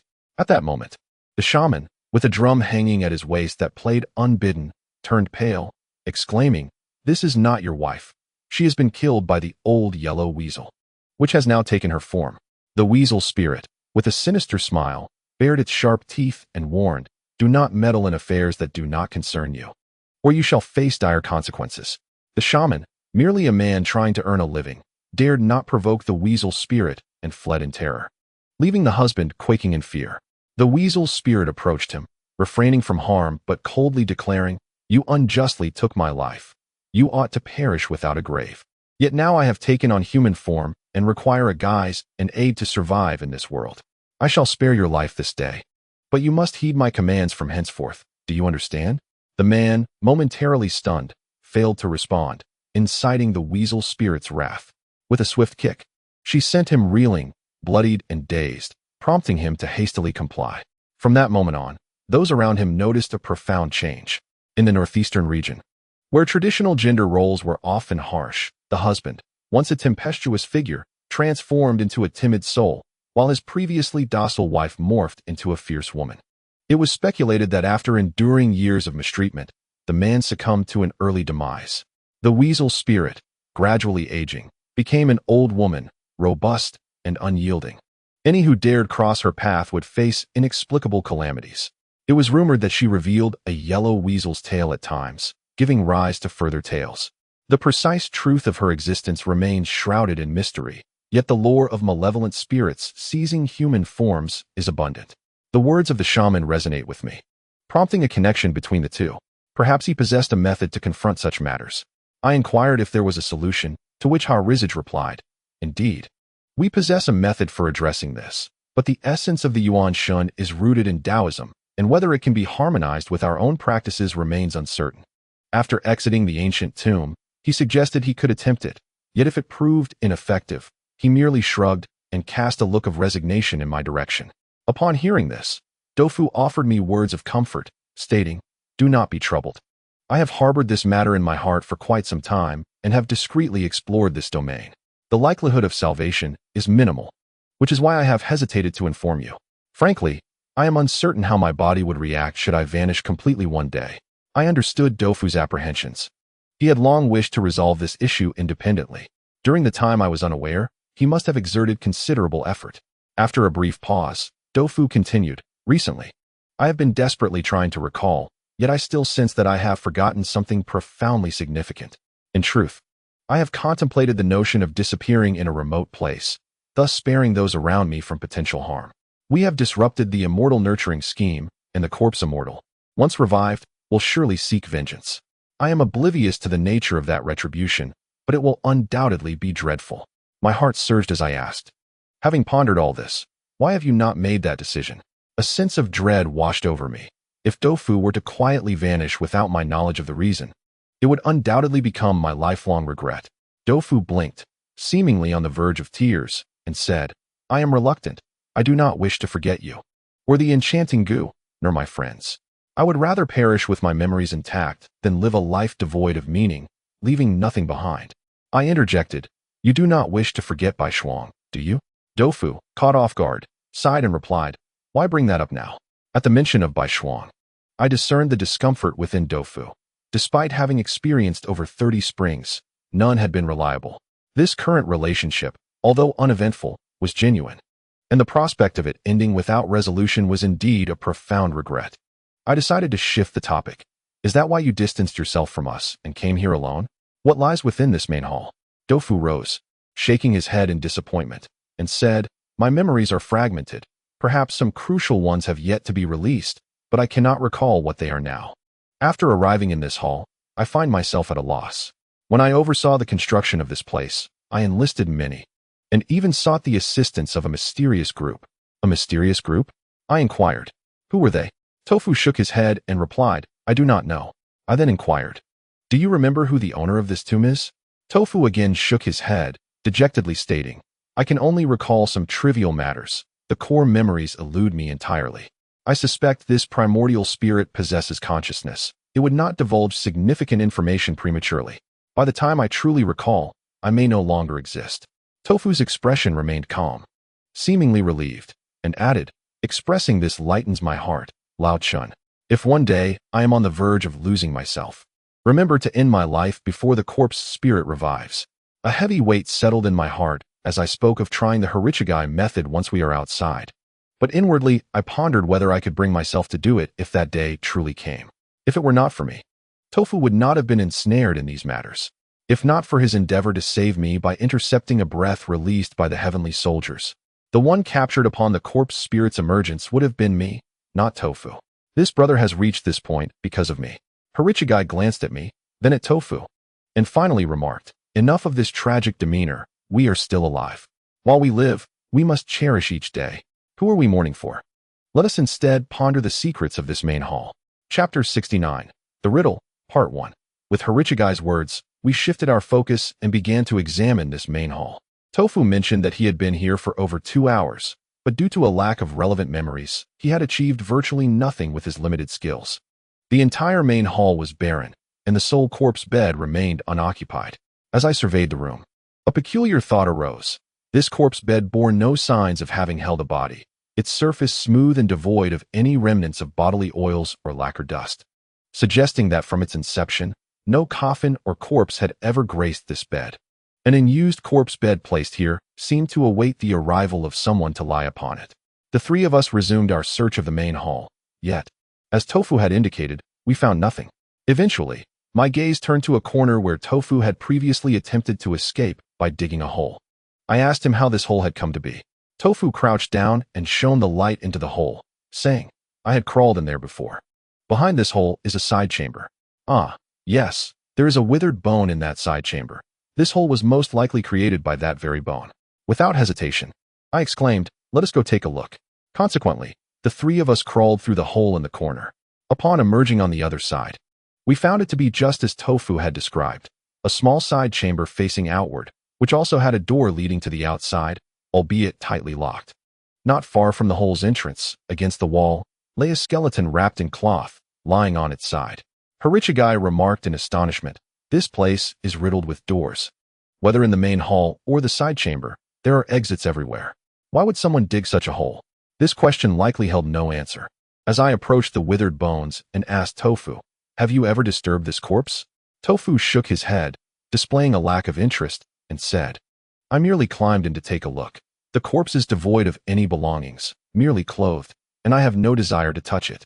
Tofu has always been disinterested in handling corpses, so I nodded, donned a pair of examination gloves, and began to search, hoping to unearth some clues from the pockets of the deceased. After all, although he met his end in this location, the journey that led him here must indicate that he held a significant identity in life. Who could he be? I commenced my inspection of his belongings. He was clad in a yellow outdoor outfit, adorned with numerous pockets of various sizes, featuring zippers. Judging by the style, the corpse was male. After a brief search, I uncovered several miscellaneous items, such as a small crowbar, iron hook, windproof lighter, and batteries. However, upon feeling the inner pocket, I unexpectedly grasped a folded small wallet. This appeared to be a document holder, roughly the size of an adult's half palm, crafted from fine leather, and remarkably well preserved, even exhibiting a sheen. I surmised that the texture was a result of the decay process, where corpse oil had permeated the surface. Intrigued by the identity of this individual and unfazed by any potential disgust due to the gloves, I promptly opened the small wallet. Inside, I indeed found an identification document, an old-fashioned ID card. The outer layer of the document had become foggy due to exposure to air, rendering it somewhat unclear. But the name was distinctly visible, Chinci. I doubted my own eyes and blinked forcefully, yet upon reopening them, the two characters remained unchanged. Tofu was taken aback and exclaimed, "Another Chinci has emerged?" I retorted, "Old Chun, how many fathers do you have?" My mind was somewhat muddled, and I replied, "Of course, there is only one father." Tofu queried, "Then is the corpse in the cave not Chinci's? Is this one? Could it be that old Zhao had lied?" I contemplated this and concluded that old Zhao had no reason to lie about this matter. However, if the remains before me belonged to Chinci, then whose remains were those in the cave? And what of the mute outside? Could the truth he wished to reveal to me be this? No, I must seek clarity from the mute. Thus, I said to Haji Chai, "Please do me a favor and bring that person outside in." Initially, I had concerns about potential dangers within the main hall, making it inconvenient to bring the mute along, but it seemed that worry could now be alleviated. Haji Chai gave an okay hand gesture and swiftly exited the cave to locate the mute. Moments later, Haji Chai returned, carrying the mute on his back, albeit with a somewhat troubled expression. He said, "Damn it, I'm glad I went in time. That fellow named Lu has arrived." I was taken aback, pondering how he had come so quickly, and then inquired, "What about the others?" Haji Chai replied, "They are all here, but it appears the situation is grim. They have been bound." Damn it. I gazed at the still unconscious mute, thinking that had I known this would transpire, I should have allowed Wen Min to eliminate that Lu fellow directly. What on earth was the mute thinking at that time? To snatch Wen Min's gun instead. Now, it seems that Lu intends to take them hostage. Although Zhong Gong and his companions possess commendable skills, they pale in comparison to Lu Su. Ha, Richigai remarked. They are approaching the main hall. They should arrive in about 10 minutes. I suspect Lu intends to use a hostage to coerce us. Coerce? What could possibly lie within that main hall? What leverage could he possibly exert over us? Despite the mute's ghastly pallor and blood-soaked form, I felt compelled to awaken him. A process I shall not elaborate upon, as it was rather undignified. Upon regaining consciousness, the mute surveyed his surroundings, his dazed gaze gradually sharpening. He hoarsely uttered, "You have entered." I nodded, cradling him in my arms, and said, "Indeed, we are in the side hall. Lu Su has taken one of our own hostage and will likely arrive in roughly 10 minutes. Now, please reveal to me the truth you spoke of." The mute coughed violently a couple of times, his gaze fixated on the lifeless body on the ground. He said, "I remember everything, but alas, it is all too late." Dofu, filled with compassion, replied, "It is not too late. Your life is as resilient as that of an unkillable cockroach. Tell us what transpired. And once we resolve this matter, we shall ensure your safe exit." The mute closed his eyes, seemingly to steady his breath or perhaps to contemplate. After a brief moment, he finally spoke, but his words left me utterly speechless. "Years ago, I toiled to obtain that silk map, but alas, I was too isolated and the map remained undeciphered. Time is no longer on my side. Thus I ventured into the royal tomb with the map in hand. I found myself momentarily at a loss for words, eventually managing to stammer, 'You truly are Chen Ci.' The mute paid me no heed and continued, 'This ancient tomb is fraught with traps, yet fundamentally, 3 elements constitute its core. The first is the female vine, which thrives on the earth's energy from the corpses surrounding the entire royal tomb. They dwell beneath our very feet. Once unearthed, none can escape their grasp.'" Dofu, taken aback, furrowed his brow and shook his head. "Why can't I recall this? So, we have unwittingly entered a realm of female vines. What is the second element?" The mute replied, "It is the demon-revealing mirror, which Pu Zhan once used to command a wicked army, the very entities we encountered earlier. They lurk within the mirror, emerging when illuminated, and will restore the tomb's traps one by one. These beings possess intelligence, yet I have fallen victim to them twice." Fallen victim to them twice? What does that mean? The mute seemed to sense my confusion and glanced at me before elaborating. "Eventually, I was gravely injured and arrived here. This cave should be the one left by Lao Si. I am unsure why he created this opening, but my fruitless journey left me despondent." I glanced at the nearby corpse and inquired, "And then?" The mute coughed again and said, "Yet I was unwilling to accept defeat. If Lao Si could discover a means to transfer the curse, why could I not? There must be a path beyond this opening he created. Thus, I pushed open that door." The direction indicated by the mute's finger pointed towards an intricately carved wooden door of the side hall, which was presumably meant to be pushed outward for exit. The door, rather unremarkable, revealed no particular distinction. All eyes were drawn to this portal. What lay behind it? The mute stated, "Behind that door, I discovered the method to transfer the curse, and then I departed from this place to implement my plan."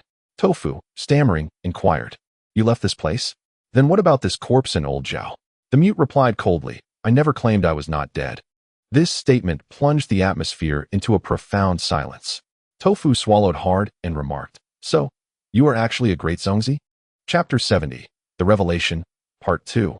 I was momentarily bewildered. The mute's words implied he had indeed perished. What stood before me now? Was it a ghost? Or perhaps a purified being?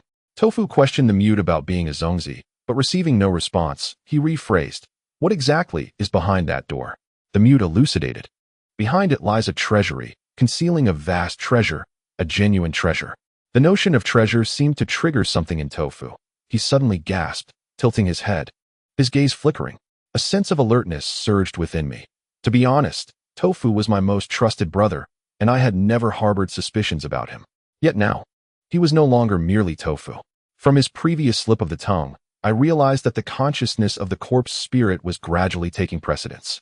The best scenario was for the corpse spirit's awareness to recover slowly. I truly did not wish for Tofu to remember anything further. However, my hopes were somewhat dashed. Tofu unexpectedly uttered a term that was undoubtedly not Chinese, and I could not catch it clearly at first. Once he spoke, he seemed to come to a realization, shaking his head in apparent confusion. Maintaining my composure, I cautiously inquired if he had recalled anything. Tofu appeared quite innocent, stating, "I have a faint impression, but I cannot recall specifics." As he spoke, his gaze darted away, and he turned to the mute, asking, "Stop with the riddles. What exactly is this treasure behind there? What happened afterward? Did you truly die? Are you a mere spirit or a grand Zongzi?" The mute, aware of Tofu's past, though not privy to his explanations, was astute.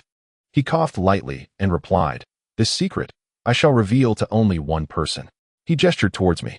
Harajachigai was indifferent, as he had primarily come for Zhuan Rui, and he shrugged, voluntarily moving to the entrance to keep watch. Tofu, however, remained unmoved, displaying reluctance, and tugged at my arm, saying, "What secret could be so significant? There are no outsiders here." My feelings were indeed complex. To be precise, they were painful, for from this moment forward, I had to be wary and suspicious of the brother I once trusted most. And what tormented me most was that this brother was suffering as a result of my actions. He had not only been gradually consumed by the corpse spirit, but his thoughts and consciousness were also being devoured. And now, I found myself powerless to intervene. If it were any other time, I would have allowed Tofu to act in such a way. However, at present, I am uncertain how much of this person's intentions belong to Tofu and how much to the corpse immortal. Thus, I must remain cautious. Consequently, I pressed his hand down, instructing him to stay put. Tofu, sensing my thoughts, let his shoulders droop, appearing quite forlorn.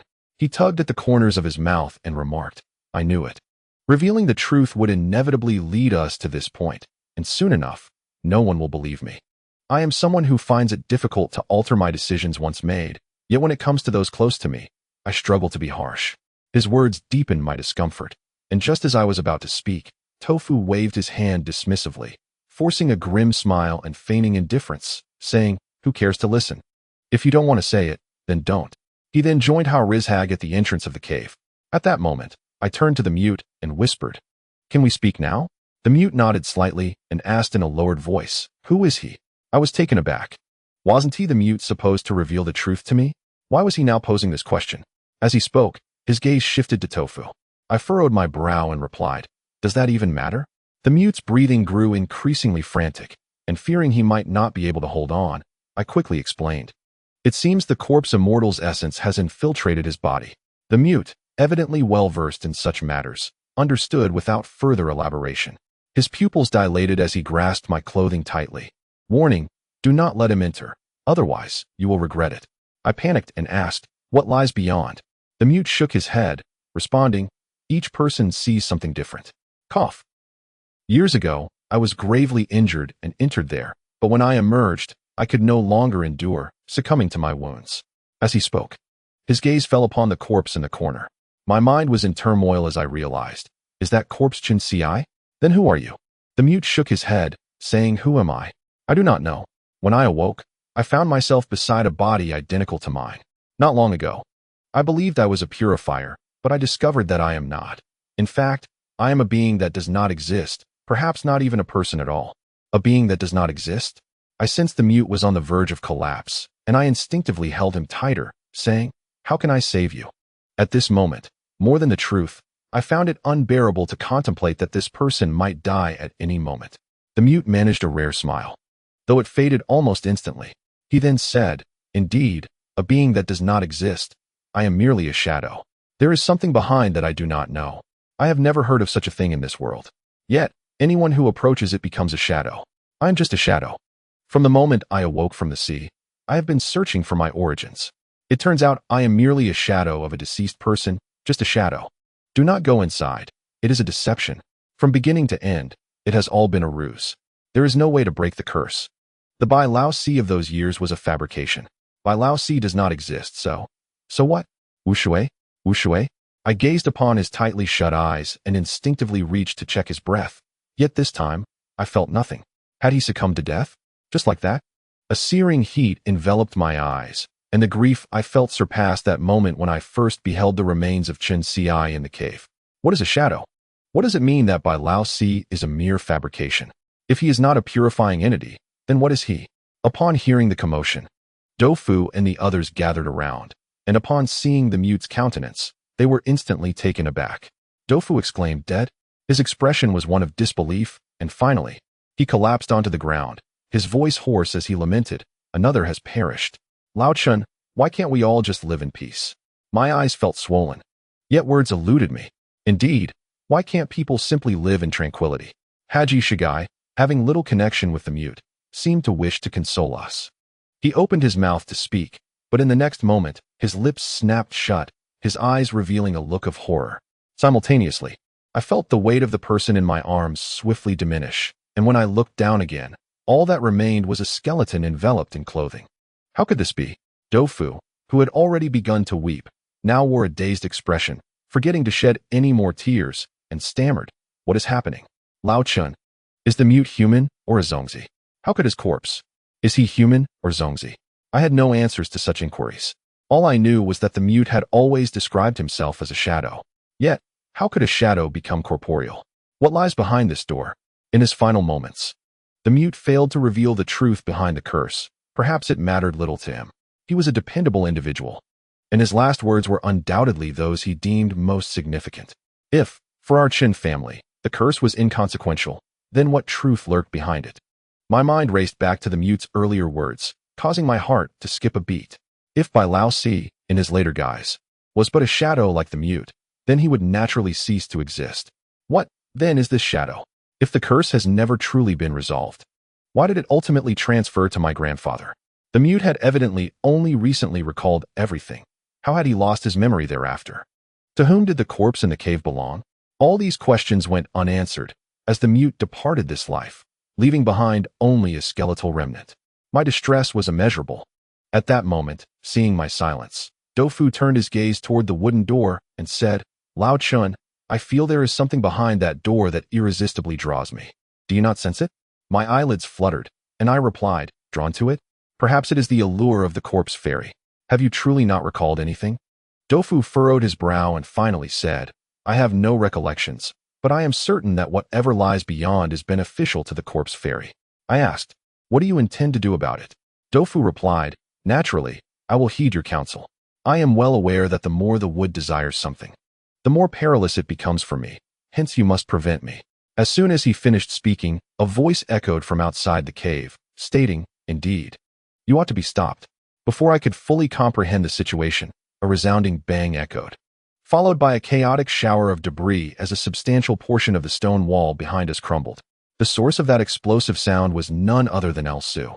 Concurrently, I heard Wen Min's voice, urgently warning, "Chen Xian, do not enter, do not go through that door." Amidst the swirling dust, El Su stepped forward, trailed by Wen Min and others, who were not bound as Harazaga had claimed. It seemed they had been deliberately freed before entering. Wen Min's expression was one of sheer terror as she rushed in, glancing at us and then at the wooden door, visibly relieved. My heart raced. Had El Su said something to her? In this moment of tension, Wen Min glanced at Dou Fu, not showing surprise, but fixating on El Su's direction, urging me. "He has revealed everything to us. You must not go in."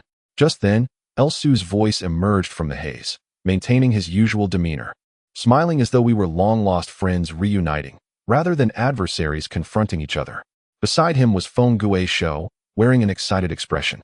I observed the two behind them, Zhong Gong carrying the unconscious Zhuan Rui, and Shun Hao supporting the injured Zhong Hua, both appearing quite disheveled. El Su made no attempt to hinder them as they approached me. I cast a glance at their gear, noticing the absence of heavy weaponry, evidently confiscated by El Su. It was logical. Had Zhong Gong and the others still possessed firearms, El Su would not have allowed them such freedom of movement. He surveyed us, his gaze finally resting on the two lifeless bodies. Recognizing Wu Shui's corpse by the style of clothing, he raised an eyebrow and remarked, "Dead?" What a pity. At that moment, with Wu Shui freshly departed, El Su's nonchalant tone ignited my fury. Despite my repeated resolve to remain composed in the face of this cunning, smiling fox, I found it increasingly difficult to contain my anger. I retorted, "Silence. You have no right to speak of him. El Su, what is it that you truly seek?" El Su chuckled softly, responding, "I have stated before, what I desire is the key to unlocking human potential." As he spoke, his gaze was fixed upon the closed wooden door. My heart skipped a beat, and I inquired, "The key you seek lies behind that door? Are you so certain?" El Su smiled again. "Having come this far, does certainty even matter?" With that, he stepped forward towards the door. Instinctively, I positioned myself in front of him, coldly asserting, "Unless you clarify your intentions today, you shall not pass, unless you tread over my lifeless body." El Su regarded me with a calm demeanor, still smiling, and replied, "I have already divulged the truth to Officer Gu. You may inquire with her. Chen Xian, I harbor no ill will towards you." Dofu, incensed, exclaimed, "You can save your deceit for the dead. At this juncture, to utter such disingenuous words is beyond shamelessness. Do you not feel disgust?" "Disgust?" El Su's smile faded slightly, his eyes narrowing as he retorted, "Consider this carefully. Over the past 2 years, how many lives have you taken? In pursuit of your own interests, you are victims. Yet I am the one being disingenuous?" His words struck a chord within me. Upon reflection, they rang true. For the past 2 years, I have been relentlessly pursuing the whereabouts of the curse, and the toll has been significant, with many lives lost along the way. Even within that icy cavern, in a desperate bid for survival, I ended up killing the very messenger who had aided me twice. I managed a bitter smile, rendered speechless. Humanity often behaves thus. When viewed through the lens of personal gain, one feels justified, yet cannot bear the thought of others benefiting. I remained silent, but Dofu, oblivious to the deeper implications, remarked, "At least we have always considered you a true friend. But what about you? Have you been deceiving us all along?" El Su's gaze fixed on him, his previously gentle smile morphing into a chilling smirk as he retorted, "How can you be so certain that I have not offered my sincerity?" Dofu, in a fit of anger, shot back, "If you truly cared, you would not have deceived us like this." El Su countered fiercely, "Have you never deceived anyone? Have you not been hiding the truth from Chen Xian?" Dofu's expression faltered. Stammering, "What do you know?" El Su sneered, "What one ought to know, I know well. The rest, I am also aware of." At that moment, Wen Min interjected anxiously. He previously provided Wu Shui with false information, which contained eavesdropping software. My heart sank, for after the mute was injured, his gear had been carried by Haricha, and given its lightness and the urgency of the situation, we had not examined it. Damn it, that tablet's standby function is astonishing. It still has power? Dofu gasped at this revelation, pointing at El Su and exclaiming, "You are exceedingly treacherous." El Su replied coolly, "In my dealings, I am straightforward. I am neither false nor pretentious. Ask your conscience." Dofu's anger quickly turned to a disheveled state. After a moment of contemplation, he whispered to me, "It seems he knows everything about my situation. What should we do now?" His words sent my heart racing. El Su had been seeking the so-called key, and in Dofu's predicament, given his nature, he might resort to one of two choices. First, should he obtain what he desires this time, he would undoubtedly eliminate any potential threats posed by Pu Zhan's resurrection within Dofu. El Su is indeed a man without flaws, but when it comes to self-interest, he is ruthlessly unyielding. Second, if he fails to acquire what he seeks, Dofu would still be at risk. El Su might resort to coercing him into a hasty fusion with the corpse immortal to serve his own ends. For none understands the so-called key better than the corpse immortal. In that case, to prevent potential retribution from the corpse immortal post-resurrection while also seeking information, how would he treat Dofu? The most I could envision would be inflicting severe harm, perhaps even dismemberment, to weaken the corpse immortal's power upon revival. Given El Su's merciless nature, I fear his actions would be even more severe. Tofu has indeed become considerably more astute. Perhaps he has gradually adopted a more genuine mode of thinking. Thus, upon hearing El Su's words, he likely foresaw the impending events, and his expression grew increasingly grim. Ultimately, he could no longer contain himself and retreated behind me, clutching my clothing tightly, exclaiming, old Chun, when I was taken by the wooden man, I felt as if I were living in hell. This time, you must not abandon me so callously." I fixed my gaze on El Su and replied, "Even if it comes to mutual destruction, I shall not allow him to harm you. Tofu gulped nervously, muttering, that would be rather embarrassing. If the situation were different, I would truly slap him for saying such a thing. Nevertheless, his words ignited a warmth in my heart, for they reaffirmed that the essence of this individual still largely belonged to Tofu. He remained my unreliable brother. Su's ghostly blade trembled slightly in his grip as he spoke coolly. Qinxian, do you truly wish to oppose me? My demands are minimal. I merely desire what lies behind, along with him. Beyond that, I possess no justification to confront you. The him Su referred to was undoubtedly Tofu, who recoiled in fear, shaking his head vehemently and asserting, do you think old Chun is as treacherous as you? I assure you, he is not. Su tilted his head slightly, responding calmly, is that so? If you insist on opposing me, I shall have no choice but to respond without mercy. As he uttered these words, he suddenly pressed the blade against Wen Min's throat, a move that caught us all off guard. Tofu erupted in fury, shouting, damn it, how dare you wield your knife against a woman? Su smiled faintly and replied, she is a police officer. We are on opposing paths. Do I need a reason to kill her? He then turned to me with a smile, stating, you have 3 choices. First, I can eliminate all of you, though I would prefer not to. Second, I can kill her. Third, you can hand him over to me, and the rest of you shall be guaranteed safety. When it comes to brothers and women, life and death, surely you know which to choose. Before I could respond, Tofu shouted in rage, I curse your mother, you bastard. Today, I will fight you to the end. With that, he brandished a section of a retractable steel pipe and furiously swung it toward Su's neck.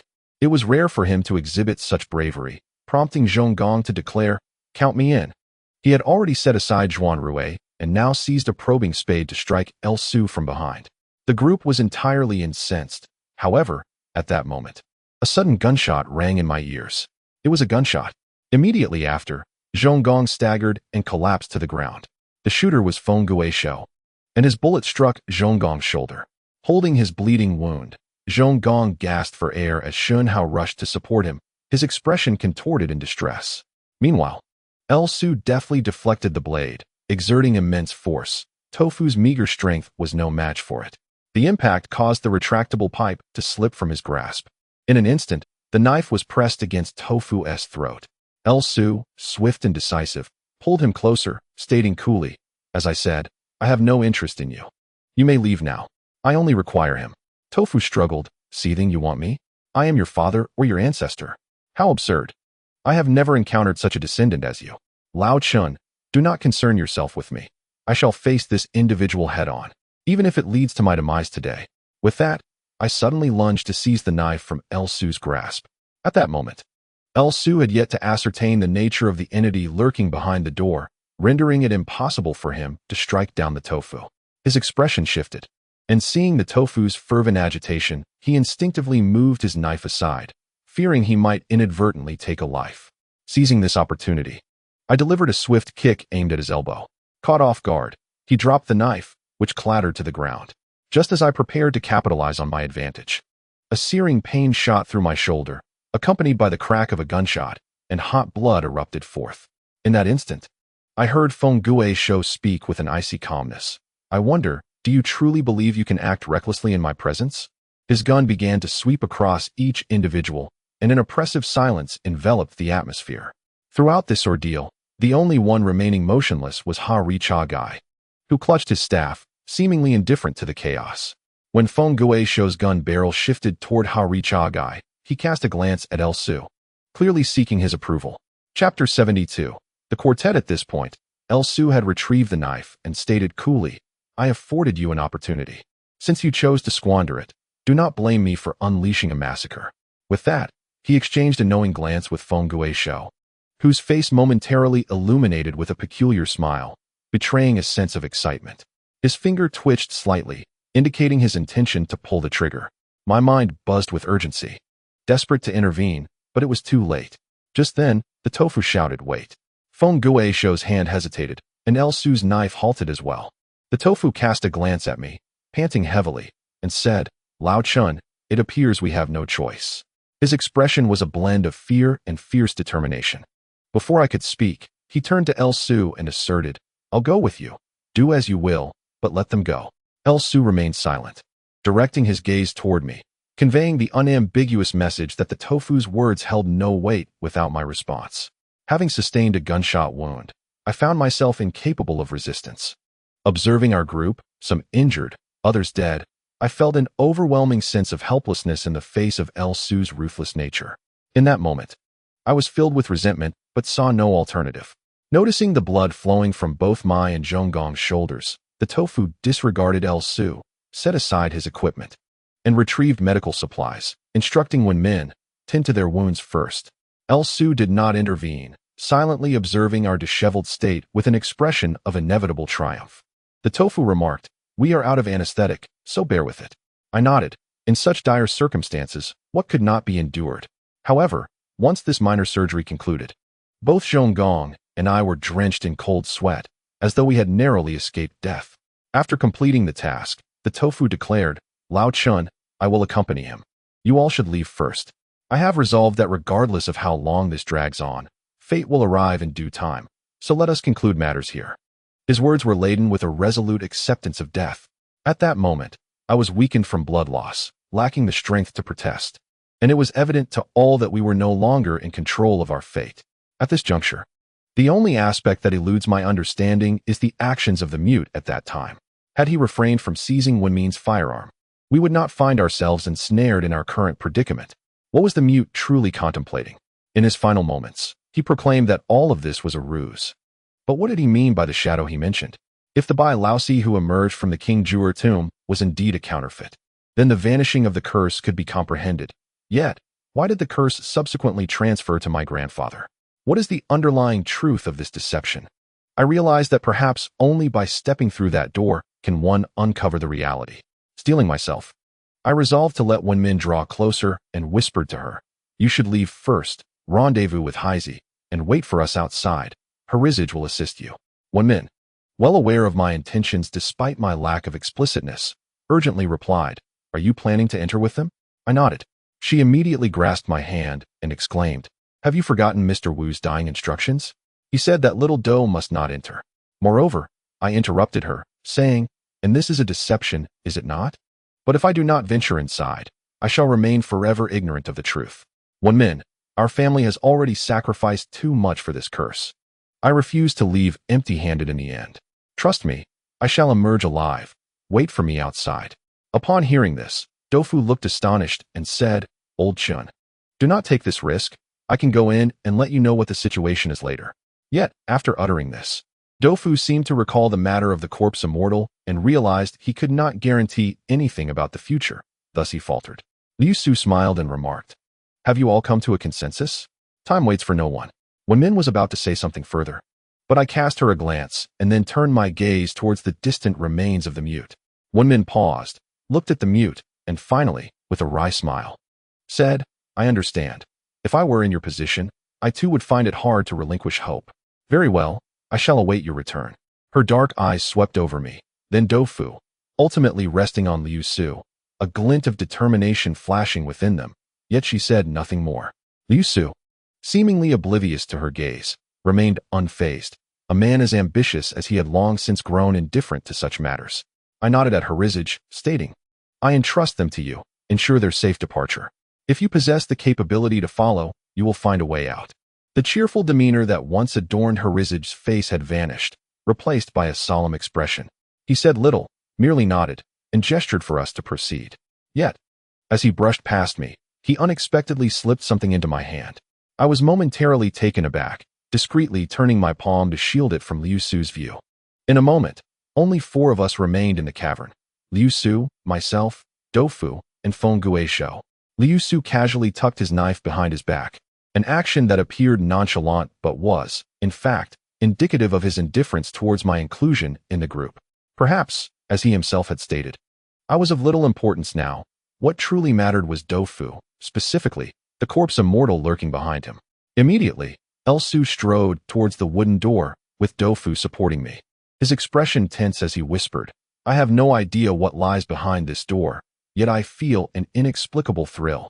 Lao Chun, I have a foreboding sense of dread. If anything goes awry inside, do not concern yourself with me. Just make your escape, do you understand?" I replied, "As long as you are Doboji, I shall not abandon you to flee."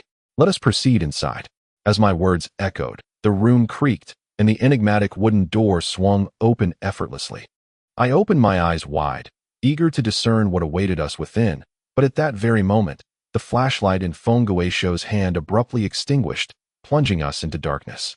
Doufu gasped, turning to Feng Guishuo. What the hell? I was just about to see what was inside, and you turned off the light? In the dark, Feng Guishuo retorted. Silence. It wasn't me. It extinguished on its own. How bizarre.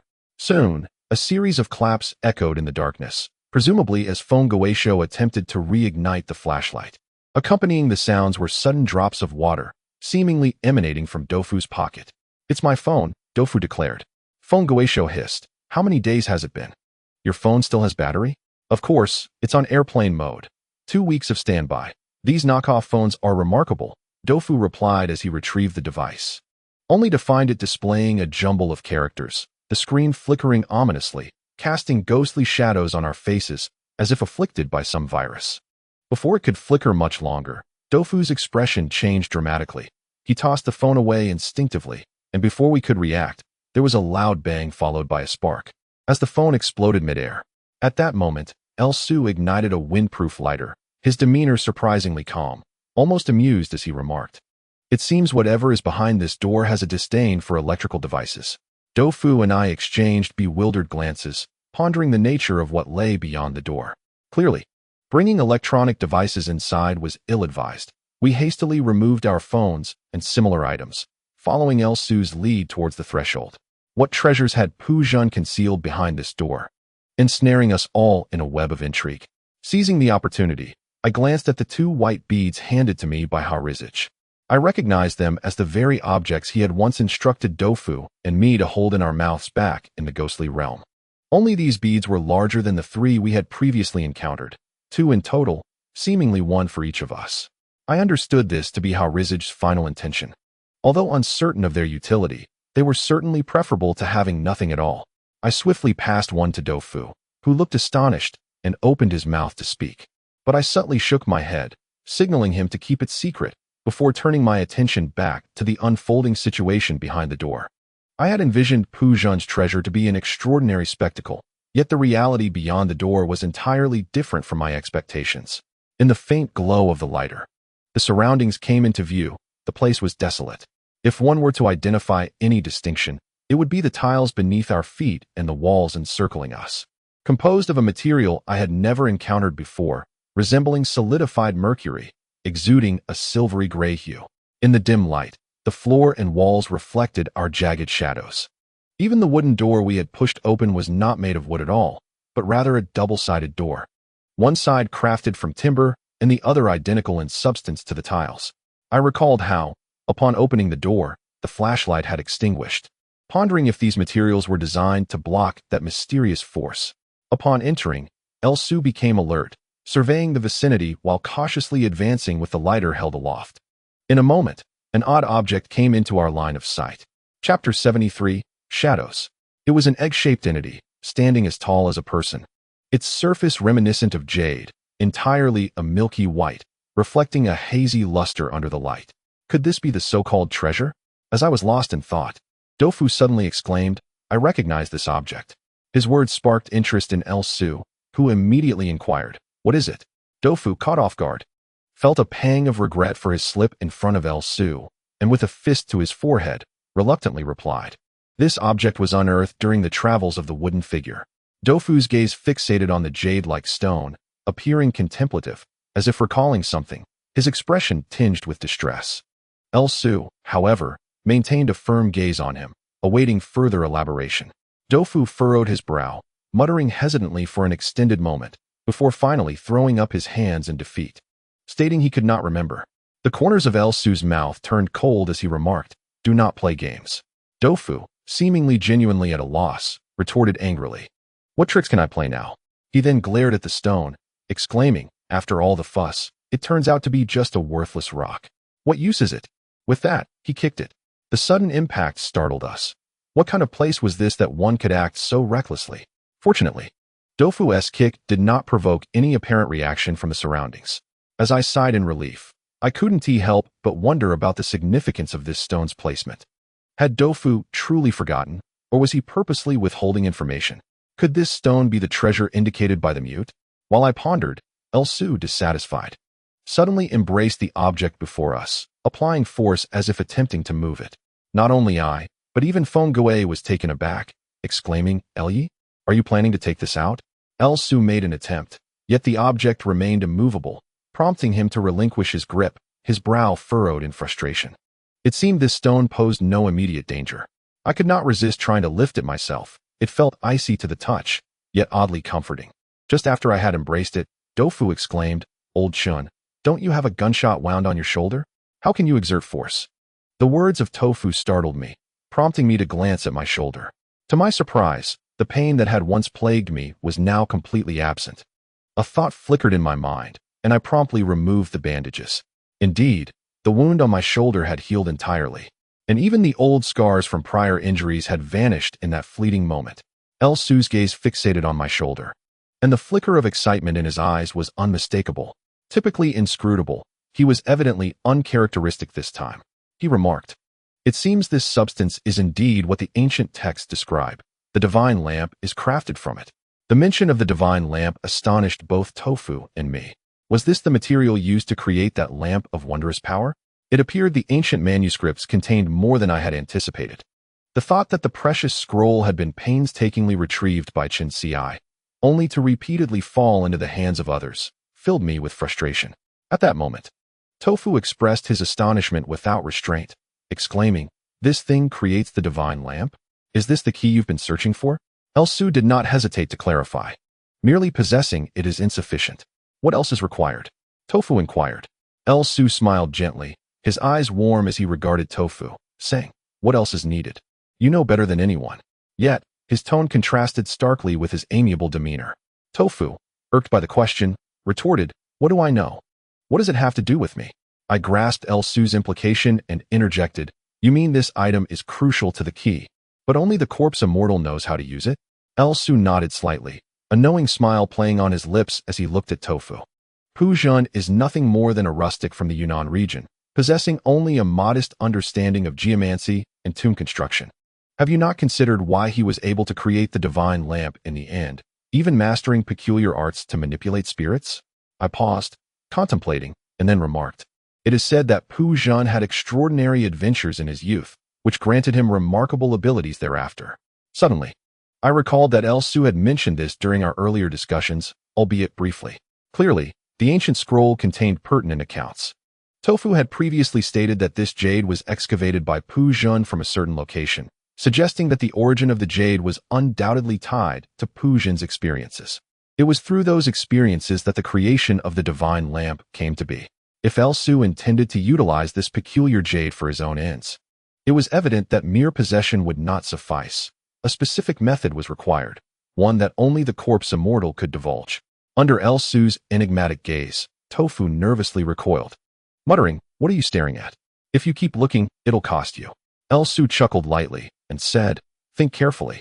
Or perhaps enlighten me about where this item was initially excavated. Tofu, feeling cornered, replied, I am me, and the corpse immortal is the corpse immortal.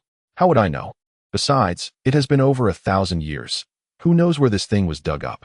After a brief pause, Tofu, whether intentionally or inadvertently, shifted the topic, saying, It seems this jade possesses some peculiar power. Old Shun, do you think the mute's affair might be related to it? Could it possibly transform one person into two? Why have I not noticed anything amiss with the shadows? As he spoke, he began to scrutinize the shadows cast upon the walls and the floor. Due to the unique material, our shadows appeared somewhat fuzzy, reminiscent of human silhouettes projected onto frosted metal, rendering even facial features indistinguishable. All shadows seemed remarkably alike. Tofu turned slightly, and the shadows on the wall and floor followed suit. Unlike the enchanted mirror, the size and shape of the shadows remained unchanged, seemingly free of any anomalies. Ultimately, Tofu scratched his head and cast a puzzled glance my way, clearly questioning whether the mute was deceiving us. I shot him a glare and remained silent. When one is nearing death, their words tend to carry weight. Wu Shui is no madman. So how could he toy with us at such a critical juncture? Su, observing Tofu's actions, seemed to comprehend his thoughts and chuckled, saying, Have you ever heard of the legend of the Shizishi? The shizishi is a type of brownish-yellow stone adorned with cloud patterns. It is said that when nurtured at home and watered daily, over time, it will sprout flesh-like fungi, granting longevity to those who consume it, hence its name. Such tales frequently appear in folklore. Tofu, familiar with this legend, remarked, "It is said that the reason the shizishi can grow these fungi is that it is not actually a stone but a type of insect, akin to coral. When kept at home, during the stillness of night with the full moon high above, it will disperse to seek prey, and over time, its excrement becomes what people refer to as longevity fungi." But what connection does this have with the object before us? Could it also be an insect? Su shook his head slightly, replying, "I cannot say if it is an insect, but I do know that records indicate this object can manifest spirits through reflection, much like that enchanted mirror, and it cannot be exposed to light." Upon hearing this, I was taken aback, for I was aware of the concept of spirits materializing through reflection. Folklore warns against placing mirrors at the head of a bed, for in doing so, one's head remains reflected therein while sleeping night after night, and over time, the shadow trapped in the mirror is said to acquire a spirit of its own. Similarly, if a dressing table or another immovable object faces the mirror, it is even more prone to misfortune. Thus, the saying emerged that furniture must be rearranged every 7 years. If this jade possesses the ability to manifest spirits through reflection, then have our shadows already. Su just mentioned the flesh fungus. Could he be suggesting that this stone is capable of manifesting figures? As if to validate Su's claim, the crowd's gaze shifted, and they suddenly observed that within the jade stone, 4 indistinct shadows had emerged, unmistakably resembling human forms. Dofu, startled, nearly leapt to his feet, exclaiming, "No, it can't be. Are they going to transform into living beings? Is that how the mute came to be?" If this had occurred 2 years prior, I would have dismissed his words as nonsense. However, having experienced events beyond the realm of ordinary imagination in the past 2 years, my immediate reaction upon witnessing the 4 silhouettes materializing within the jade was an urgent need to prevent their emergence. Dofu angrily berated Su, "Damn it. You knew about this and even lit a lighter. Turn it off, quickly." Yet, Su appeared unfazed, responding, "This entity is akin to the flesh fungus sprouting from the stone. It may seem corporeal, but in reality, it is merely a heap of refuse. Wu Shui is but a shadow, akin to the flesh fungus, cloaked in the guise of flesh and blood. It is a pity he refuses to acknowledge this." Su chuckled, a look of disdain upon his countenance.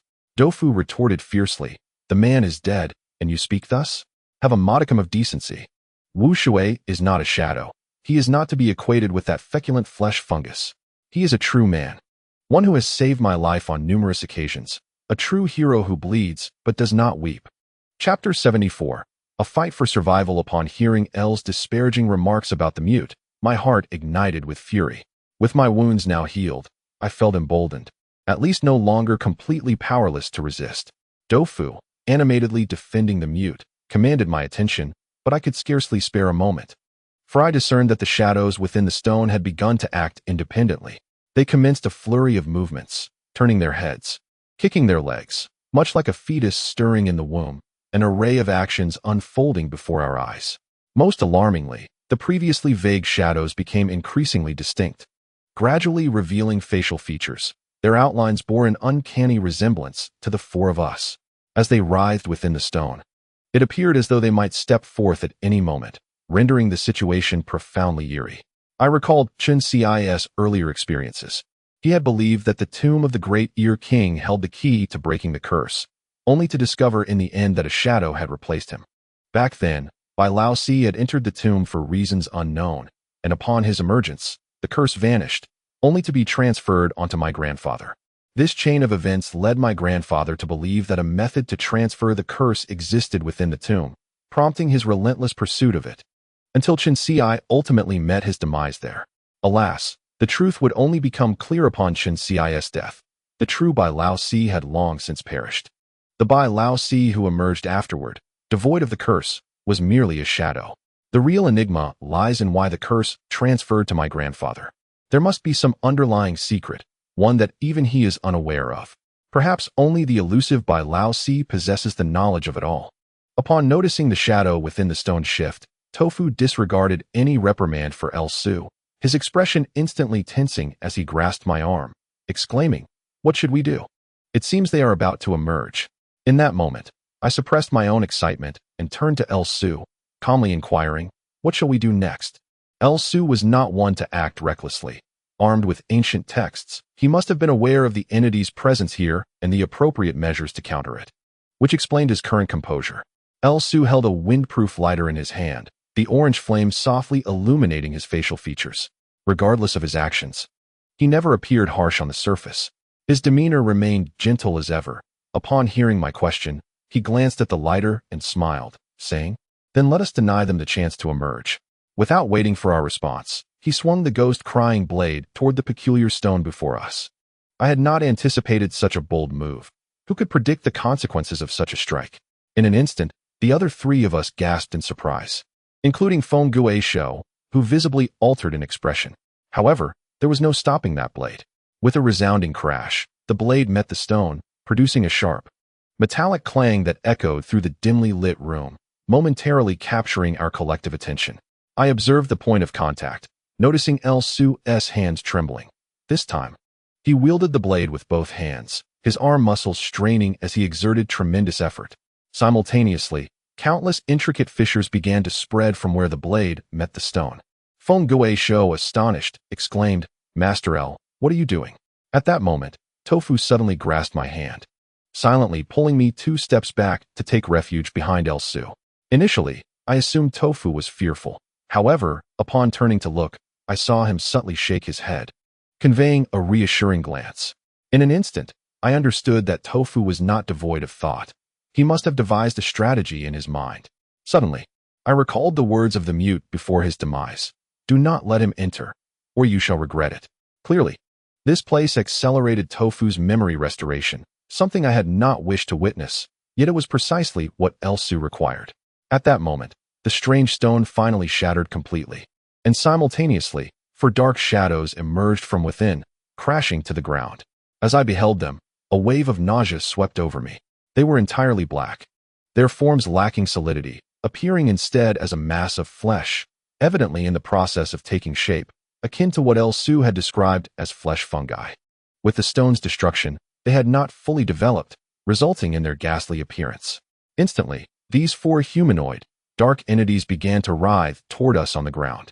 Yet El Su, swift as ever, swung the ghost-crying blade with remarkable speed, cleaving through them as if slicing watermelons, swiftly severing their heads. In that moment, I experienced a peculiar sensation. If only given a bit more time, they would transform into beings indistinguishable from ourselves, like a mute, possessing its own thoughts and emotions. When Lu Su's blade descended, it felt as though it struck the mute, as if cleaving into a living being. This sensation was peculiar, stirring a disquiet within me. My mind flickered between Chen Xi and the mute, recalling the mute's denials of any connection to Chen Xi, perhaps stemming from this very reason. No one would willingly accept being merely a shadow. The mute's fall into the sea, losing his memory, might not have been mere chance, but rather fate. Leaving the tomb of King Zhuan without returning home, he assumed the identity of Wu Shui and embarked upon a new life. I am unaware of the trials he endured during those years, yet in the end, fate intertwined his path with this perplexing cycle. The life he envisioned ultimately eluded him. He was but a shadow of Chen Xi, carrying Chen Xi's thoughts and memories until his last breath. This is the essence of a shadow. Only at this moment did I truly comprehend the mute's strange behaviors. This revelation could plunge a person into utter despair. Perhaps, in the instant of his death, he found true liberation. Chen Xi and Wu Shui were, in essence, one and the same. Yet, for this fleeting moment, in my heart, they remained 2 distinct individuals. I do not know Chen Xi, nor do I comprehend him, but I am familiar with Wu Shui, from the Su Fu tomb to the present. I have only known Wu Shui, not Chen Xi. As the strange stone shattered, Lu Su swiftly dealt with the 4 formless entities. It was then that I noticed at the center of the stone, a crescent-shaped azure stone lay hidden. Lu Su seized it in his grasp, and suddenly, darkness enveloped us as he extinguished the windproof lighter. Yet, this time, I perceived everything clearly. The central part of the strange stone bore an uncanny resemblance to the 8 carp fighting the floodstone we had previously discovered in the tomb of Princess Gidger, save for the difference in color. Its size and shape were almost identical. Was this the true nature of the strange stone? In that instant, Tofu, who had been gripping my arm, suddenly shouted, "Run!" Immediately, I was yanked backward, and amidst the darkness, a muffled thud echoed, sounding like a mechanism being triggered. Before I could grasp the situation, Tofu enveloped me with both arms, and I found myself plummeting into a narrow space, sliding downwards. I understood that Tofu must have activated some device. After a brief descent of about several seconds, we reached the bottom. At that moment, Tofu ignited the lighter, and by its dim light, I realized we had slid down a tunnel and now found ourselves in a rather rudimentary passage. Tofu was drenched in sweat as he urged, "Quickly! We can escape through this tunnel. We must flee." I inquired, "Do you remember?" Tofu hesitated for a moment before replying, "A little." He suddenly opened his left hand, revealing a clump of white powder within. Breathing heavily, Tofu said, "So close." The wooden figure almost emerged. "I do not wish to die. I would rather remain in ignorance. Fortunately, this object has saved my life." I recognized it as the human bone bead left behind by Haji Shigai before his departure, and it has once again come to our rescue. Tofu wiped the sweat from his brow, grinned, and remarked, "It seems the red-haired lad isn't so detestable after all." Rest assured, I remained Do Boji, not Pujun. A sigh of relief washed over me. However, at that moment, the ground suddenly began to tremble as if an earthquake were imminent. Dofu's smile vanished, and he exclaimed, "This is bad. An earthquake is about to strike." That stone is the keystone of the entire ancient tomb. Removing anything from it will unleash the Yin energy suppressed within the corpse formation, leading to a catastrophic eruption. Moreover, the mountain is rife with female vines. Without their suppression, the situation could become dire. In this valley of fury, chaos will ensue. Quickly, we must escape. Just as we were about to flee, a resounding bang echoed from above the passage. Two figures tumbled down, revealing themselves to be El Su and his companion. Alarm coursed through me, and I urged Dofu, "You go ahead, make haste, and don't let El catch you, or you won't know how you might perish." Dofu, aware of El Su's intent, asked anxiously, "What about you?" I replied, "At this moment, forget about brotherly bonds, prioritize your escape. If El captures you, it could mean our eternal separation.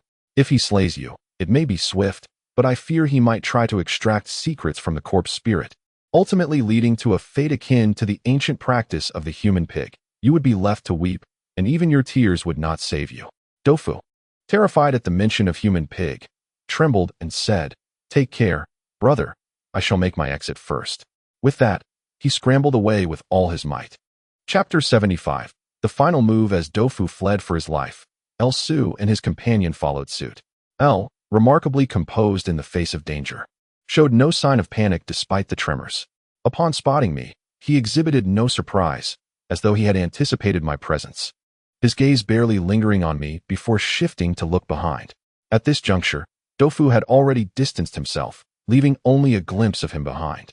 El Su attempted to pursue, but I swiftly positioned myself in his path, coldly stating, "First, let us ascertain whether I consent to this." El Su frowned, raising his ghost cry blade with malicious intent. At last, he shed his pretense. With a decisive motion, he aimed to strike, showing no hesitation. Fortunately, I was prepared. I thrust my gear pack forward. Contained within was solid fuel. Should his blade descend, I could ignite it and obstruct their path. However, before El could swing his weapon, the tremors intensified, and fissures appeared in the surrounding stone walls. The three of us, unsteady from the sudden escalation, swayed precariously, and El's strike was thwarted. Feng Gui's expression shifted as he warned, "This place is about to collapse." Seizing the opportunity, I swiftly drew my dagger and slashed open the gear pack, revealing the layer of fuel within. I then ignited my lighter. Just as Feng's words fell from his lips, he noticed my actions and immediately grew tense. El Su narrowed his eyes, a smile still gracing his face, albeit one that now bore an icy demeanor. "Chunxian, do you truly wish to oppose me?" At this moment, I felt a sense of resolve wash over me. I surmised that with Hari Zhagai present, Wen Min and the others would likely be departing this wretched place soon. As long as my companions remained unharmed, I deemed my life, should it be sacrificed today, to be a worthy exchange. Over the past 2 years, I had invested too much in this curse, only to realize, as the mute had once said, that everything was merely an elaborate ruse. A solution to the curse simply did not exist. Perhaps the truth lay solely with Fei Dao by Lao Si. But after all these years, did he still exist? Or rather, Did the shadow of Fei Dao by Lao Si still linger? Now that I understood the futility of resolving the curse, I felt an unexpected lightness. Perhaps it was time to bring this to a close. Upon finishing his words, I stood my ground unwaveringly, and I noticed a slight twitch at the corner of El Su's mouth as his cold gaze met mine. At that moment, the sounds of cracking stones filled my ears, interspersed with the distant thunderous roars, likely the echoes of collapsing edifices above. The thought of Chen Si and the mutes remained still lying above filled me with an indescribable sorrow. I felt a mix of laughter and tears. This was how it would all end. Feng Guisho cursed under his breath, observing El Su's silence, and turned to me, saying, Chen Xian, do not be obstinate. There are debts of gratitude and enmity. Let us discuss this outside. Do you truly wish for us all to perish here? At that moment, I found myself enveloped in tranquility. Death can be terrifying at times, yet at others, it can be faced with composure. I found myself in such a state now. Thus, I replied, are you not willing to stay here with me? Madness, utter madness. Feng Guisho looked at me as if he had seen a ghost, cursing vehemently. Damn it, all of you have gone mad. You want to die, but I do not. He then cast a glance at El Su, who, under my unwavering stance, finally relented. The coldness in his eyes dissipated, and a gentle smile emerged, akin to the arrival of spring. Chen Xian, this time you have triumphed. However, he should have already fled by now. Even if I pursue him now, I would not catch up. If you insist on blocking my way, I can only accompany you to death. Yet, his tone shifted as he smiled and added, do you not wish to know the whereabouts of Chen Si? My heart jolted at that moment, yet I dismissed his words as nonsense. Do you take me for a fool? Chen Si has been dead for many years. El Su smiled faintly and replied, that object is in my possession. Its shadow can be replicated, as long as the method is found. One can create as many as desired. Do you not wish for Chen Si, or rather, Wu Shui to come back to life? Recalling the mute's dying words, I could not help but scoff. To live like that is akin to death. El Su smiled slightly, asking, then what do you truly desire? I could feel the heat radiating from the lighter in my hand, and I knew that if this continued, it might explode. At this moment, I could turn and flee. But El Su and his companion would undoubtedly pursue me. Without any weaponry, exposing my back to them would be tantamount to handing them my life. If El Su escaped, he would undoubtedly devise every means to capture me. The individual bearing the surname El has been scheming for many years and is utterly unlikely to abandon his plans at the last moment.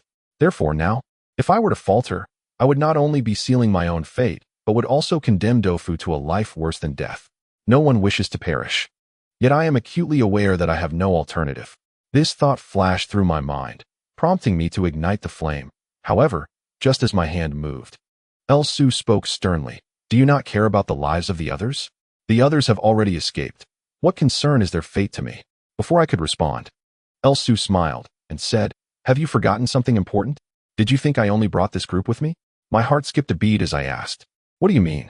The smile on El Su's lips bore a significant implication as he remarked, have you not been curious as to why I brought Haizi along? The memory of Haizi, who remained outside, surged within me, accompanied by a sense of foreboding. Could it be that Haizi? El Su scarcely allowed me time to ponder, stating coolly, if I do not survive this, he will undoubtedly know what to do next. El Su, never bring along useless individuals. As he spoke, he reached into his pocket and extracted an object. At that moment, my ears were filled with a deafening roar, the sounds of conversation nearly inaudible. Yet I could distinctly see that El Su held a thumb-sized device in his hand, which I recognized as a miniature tracker. If he carried this item, then where was the other half? In an instant, a cold sweat broke out on my back. El Su had not deceived me. He and Haizi were in cahoots. All his honesty and straightforwardness were mere facades. They were, in truth, a band of master manipulators. In that moment, my blood surged to my head. Amidst the violent tremors, debris began to rain down around us. If we delayed any longer, we would truly miss our chance to escape. Haizi had concealed himself too well along the way. None knew the extent of his capabilities. However, one thing was certain. Once Wen Min and the others managed to flee, they would undoubtedly be weary and would trust Haizi wholeheartedly.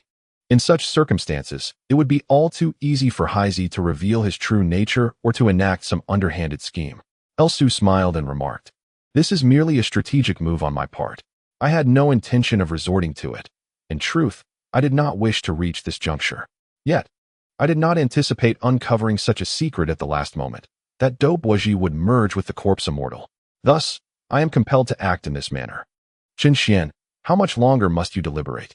I realized that with the unveiling of this tracker, I had lost all semblance of control. He was truly a cunning fox, a creature of unfathomable depths. At this moment, my only solace lay in the fact that Doufu had managed to flee first. I could only hope that once he departed, he would never return. Whether he ultimately fused with the corpse immortal or sought vengeance against us became irrelevant. I extinguished the lighter, and immediately, El Su ignited his windproof lighter, smiling slightly as he said, "Let us depart." I was taken aback and asked, "You are not going to kill me?" El Su, still wearing a smile, replied, "I have said, we are friends." I felt a sudden urge to release gas, yet I managed to suppress it, swiftly turning around to crawl towards the exit. At that moment, what could possibly be more pressing than the instinct to escape from my life? However, I found it perplexing that El Su had just drawn his sword with the intent to take my life, yet now he refrained from any violent action. The chaos of the situation left me little time to ponder this conundrum. The tunnel, already narrow, was further constricted by the seismic cracks, with stones incessantly falling from above. And the trials endured during this ordeal were beyond recounting. I was unsure how long this tunnel extended. After crawling for about 10 minutes, blood began to trickle down my forehead. Whether from the bodies falling or from my own collisions, I could not tell. As time progressed, the noxious air seemed to leak more ferociously, accompanied by a deafening roar. I faintly heard the wails of tormented souls, either emanating from above or rising from beneath us. The spirits ensnared by the in-corpse array were finally poised for liberation. At that moment, Feng Guisho exclaimed urgently, "Hurry, it's going to collapse." While continuing to crawl, I heard a series of loud thuds from behind, clearly indicating the tunnel was caving in. I turned to look, only to be sharply commanded by El Su, "Keep moving." In such a precarious situation, where being buried alive was a constant threat, I couldn't afford to dwell on my thoughts. Moreover, if El Su were to perish here, I feared that the repercussions would extend beyond the three of us. I disregarded the falling stones around me and summoned every ounce of strength to propel myself forward. Suddenly, amidst the darkness ahead, I glimpsed a glimmer of white light. It was daylight. The exit was near. However, upon reaching the threshold, I discovered that this exit was perched upon a cliff. Peering down, I saw the turbulent river below, churning with frothy waves, while the entire mountainside appeared to be on the verge of tearing apart, with countless boulders plummeting downwards. El Su, witnessing the scene, gasped in disbelief, likely not anticipating the exit to be in such a perilous location. In a moment of urgency, he shoved me forward, exclaiming, "Jump." Caught off guard, I was propelled downwards, and during my descent, I noticed that he and Feng Guisho followed suit. Upon entering the water, I felt a violent impact on my head, and everything faded to black. Was there a large rock beneath the surface? Or perhaps the river was not as deep as I had imagined. If that were the case, it could only mean that fate had spared my life. Yet, I never anticipated that I would have the chance to awaken. Chapter 76. The sedative. I did not remain unconscious for long. In fact, it was merely a fleeting moment of disorientation before I regained consciousness. When I awoke, I found myself on the back of a turtle, the very one I had rescued. It turned its head to gaze at me, its grotesque visage resembling that of a human, seemingly smiling. At this moment, the river below surged with white frothy waves, and above, the mountainside continued to disintegrate, creating an overwhelming sense that the world itself was on the brink of collapse, leaving no trace of El Su and the others in sight. As I looked up, a breathtaking spectacle filled my vision. As I beheld the entire cliff crumbling before my eyes, a multitude of female vines surged forth like unbridled monsters, emerging from the mountain's core and ensnaring the entire terrain with their grasping tendrils. An unsettling thought crossed my mind. After this calamity, I fervently hoped that these vines would perish in the disaster. Otherwise, if left unchecked, the entire Valley of Wrath would surely transform into a hell on earth. At that moment, the ancient turtle, bearing my weight, maintained a surprisingly swift pace, deftly dodging the falling rocks with each movement. The subterranean water coursed around the mountain, with a portion sinking into the depths while another flowed into the creek. The very stream we had previously traced was now escaping from this site. It was evident that the old turtle had navigated upstream along this creek to save my life. I could not help but marvel at the workings of karma. Sow good seeds and reap good fruits. Were it not for this venerable creature, I would have likely met my demise beneath the tumbling stones. I found myself clinging to the turtle's back, doing my utmost to avoid a fall. Amidst the chaos surrounding me, I suddenly caught sight of a large white figure at the bottom of the cliff, across the subterranean water. Lo and behold, it was the old pangolin. Remarkably, it was still alive. I mused to myself, considering that in times of disaster, animals possess far superior survival instincts than humans. Especially that old pangolin, which had evidently evolved beyond its kind. At that moment, a sense of unease washed over me as I noticed the pangolin entering the water, swimming directly towards us, while my turtle companion also came to a halt. Moments later, the pangolin approached, using its short legs to clamber onto the turtle's back. Only after the pangolin had settled did the turtle resume its journey. I was astounded, fixating on the white pangolin as its glossy black eyes locked with mine. I found myself exclaiming, "Ah, so you two are acquainted?" Anyone ignorant of the situation might have deemed me mad, questioning who would converse with a pangolin. After uttering those words, I noticed a smaller pangolin nestled on the back of the larger one. To my astonishment, it was none other than the little pangolin that had emerged from the charred remains. Indeed, they were a family. Reflecting on the appearances of the two pangolins, a hypothesis began to form in my mind. The first time the larger pangolin appeared, it guided us towards the female vine cave, which, though perilous, offered an escape. The second time, the smaller pangolin brazenly attracted attention before heading toward the burial pit. Upon closer examination, it seemed as if these pangolins had deliberately led us out of the cave. Now, considering their relationship with the old turtle, I could not help but ponder. Could it be that the turtle knew we had entered a treacherous realm and had enlisted the pangolins to guide us to safety? Yet, this notion felt too fantastical, prompting me to shake my head and dismiss the thought from my mind. Moments later, we distanced ourselves from the cliff, following the flow of the subterranean water toward freedom. The mountain enveloped by the female vine began to shatter and splinter under the dual torment of the earth's release and the vine's embrace. The colossal stones cascading down stirred up plumes of water soaring several meters high. As more boulders fell, the waterway began to exhibit signs of obstruction. I mused silently. If El Su were to falter here, everything would become considerably easier. Upon witnessing the natural calamity, Hazy would likely be too preoccupied to harm Wen Min and the others. After this ordeal, I had entirely relinquished my belief in the curse. My grandfather perished in the tomb of the giant Ear King. Chen Xiai met an untimely and mysterious end, and his shadow, Wu Shui, ultimately met his demise here as well. With events unfolding thus, the trail of the curse had been severed, rendering the so-called truth utterly meaningless to me. What significance does the truth hold? Can the deceased be resurrected? Even if one were to exist as Zhuan Rui does now, is the present Zhuan Rui truly the original? No, perhaps the initial Zhuan Rui was someone we never truly knew. All along, the Zhuan Rui we recognized was merely a purveyor of illusions, a self-deceiver, sustained by certain elements that upheld his consciousness. This deception, I believe, will remain unchallenged by Zhong Gong. He will steadfastly protect it. At last, we reached the terminus of the subterranean waters. With the stream growing shallower and the terrain uneven, I could no longer ride the tortoise forward. Henceforth, I could only descend along the stream. At present, we were all scattered in different directions, and amidst this catastrophe, it was uncertain if there would be further casualties. However, one thing was assured.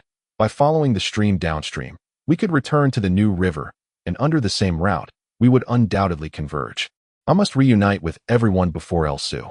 Dismounting from the tortoise's back, I expressed my gratitude. "Thank you." The old tortoise nodded slowly, finally choosing not to engage with me, submerging itself in the water and departing.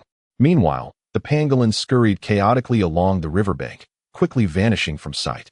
When I once saved this old tortoise, it seems that now, in its act of gratitude, we had settled our debts. I could not afford to linger in sentiment, and promptly followed the stream.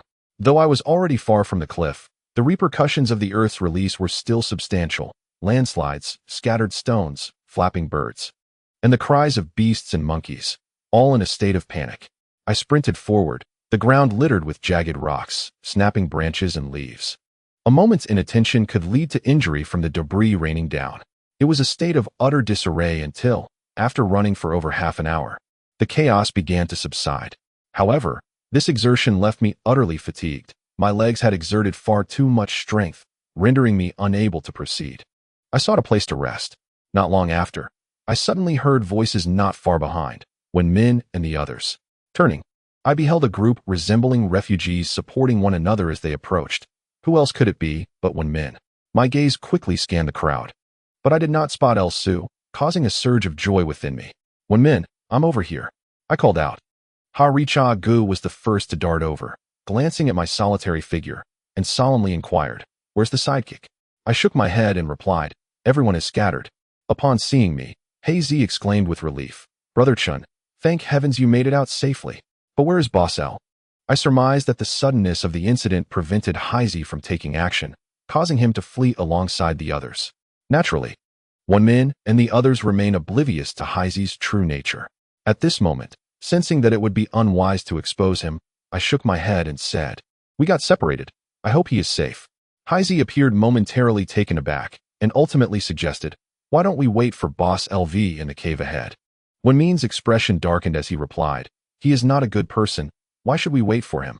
Upon hearing this, Hazy displayed an awkward smile, scratching his head as he said, "Then forget it. Let's not wait." Knowing this lad might cause trouble, I suggested, "Let's leave first. LV Su should be fine." As we proceeded, I sought an opportunity to inform Wen Min and the others about Hazy's situation. Upon hearing my words, Zhong Gong became furious, exclaiming, "I will kill this brat right away." Wen Min, concerned, urged, "Can we refrain from resorting to violence? I think it would be better to bind him." I concurred with Wen Min, nodding in agreement. At this moment, Hazy, believing we were still unaware, did not act against us. Alone and vulnerable, he would be easy to handle. Thus, armed with a dagger, I stealthily approached him from behind. Just as I was about to strike, Hazy, as if he had eyes in the back of his head, remarked, "Brother Chun, it is not wise to stab someone from behind." How did he know? This lad had been energetically leading the way without even glancing back. Before I could process this, he suddenly turned around, waved his hand, and I caught a whiff of a subtle fragrance, instantly losing consciousness. Previously, when the mute departed from Time Island, he had used a narcotic to incapacitate everyone and seize the seal. I had not anticipated that Hazy would employ a similar tactic, and his method was even more skillful than the mute's. I first lost consciousness, and when I awoke, I found myself no longer in the canyon. Chapter 77. Malicious intent. As I opened my eyes, I discovered myself lying in bed within a completely unfamiliar room. A sense of bewilderment washed over me, for I vividly recalled that I had lost consciousness by the stream at the edge of the Angry Valley in Yunnan. From that location, it would take a considerable journey to reach the city. Where am I now? How did I end up here? For a moment, I nearly believed I was dreaming. Thus, I pinched my thigh firmly. The sharp pain jolted my still-dazed mind into clarity. I then noticed that my clothing had changed to a black set of pajamas, which certainly did not belong to me.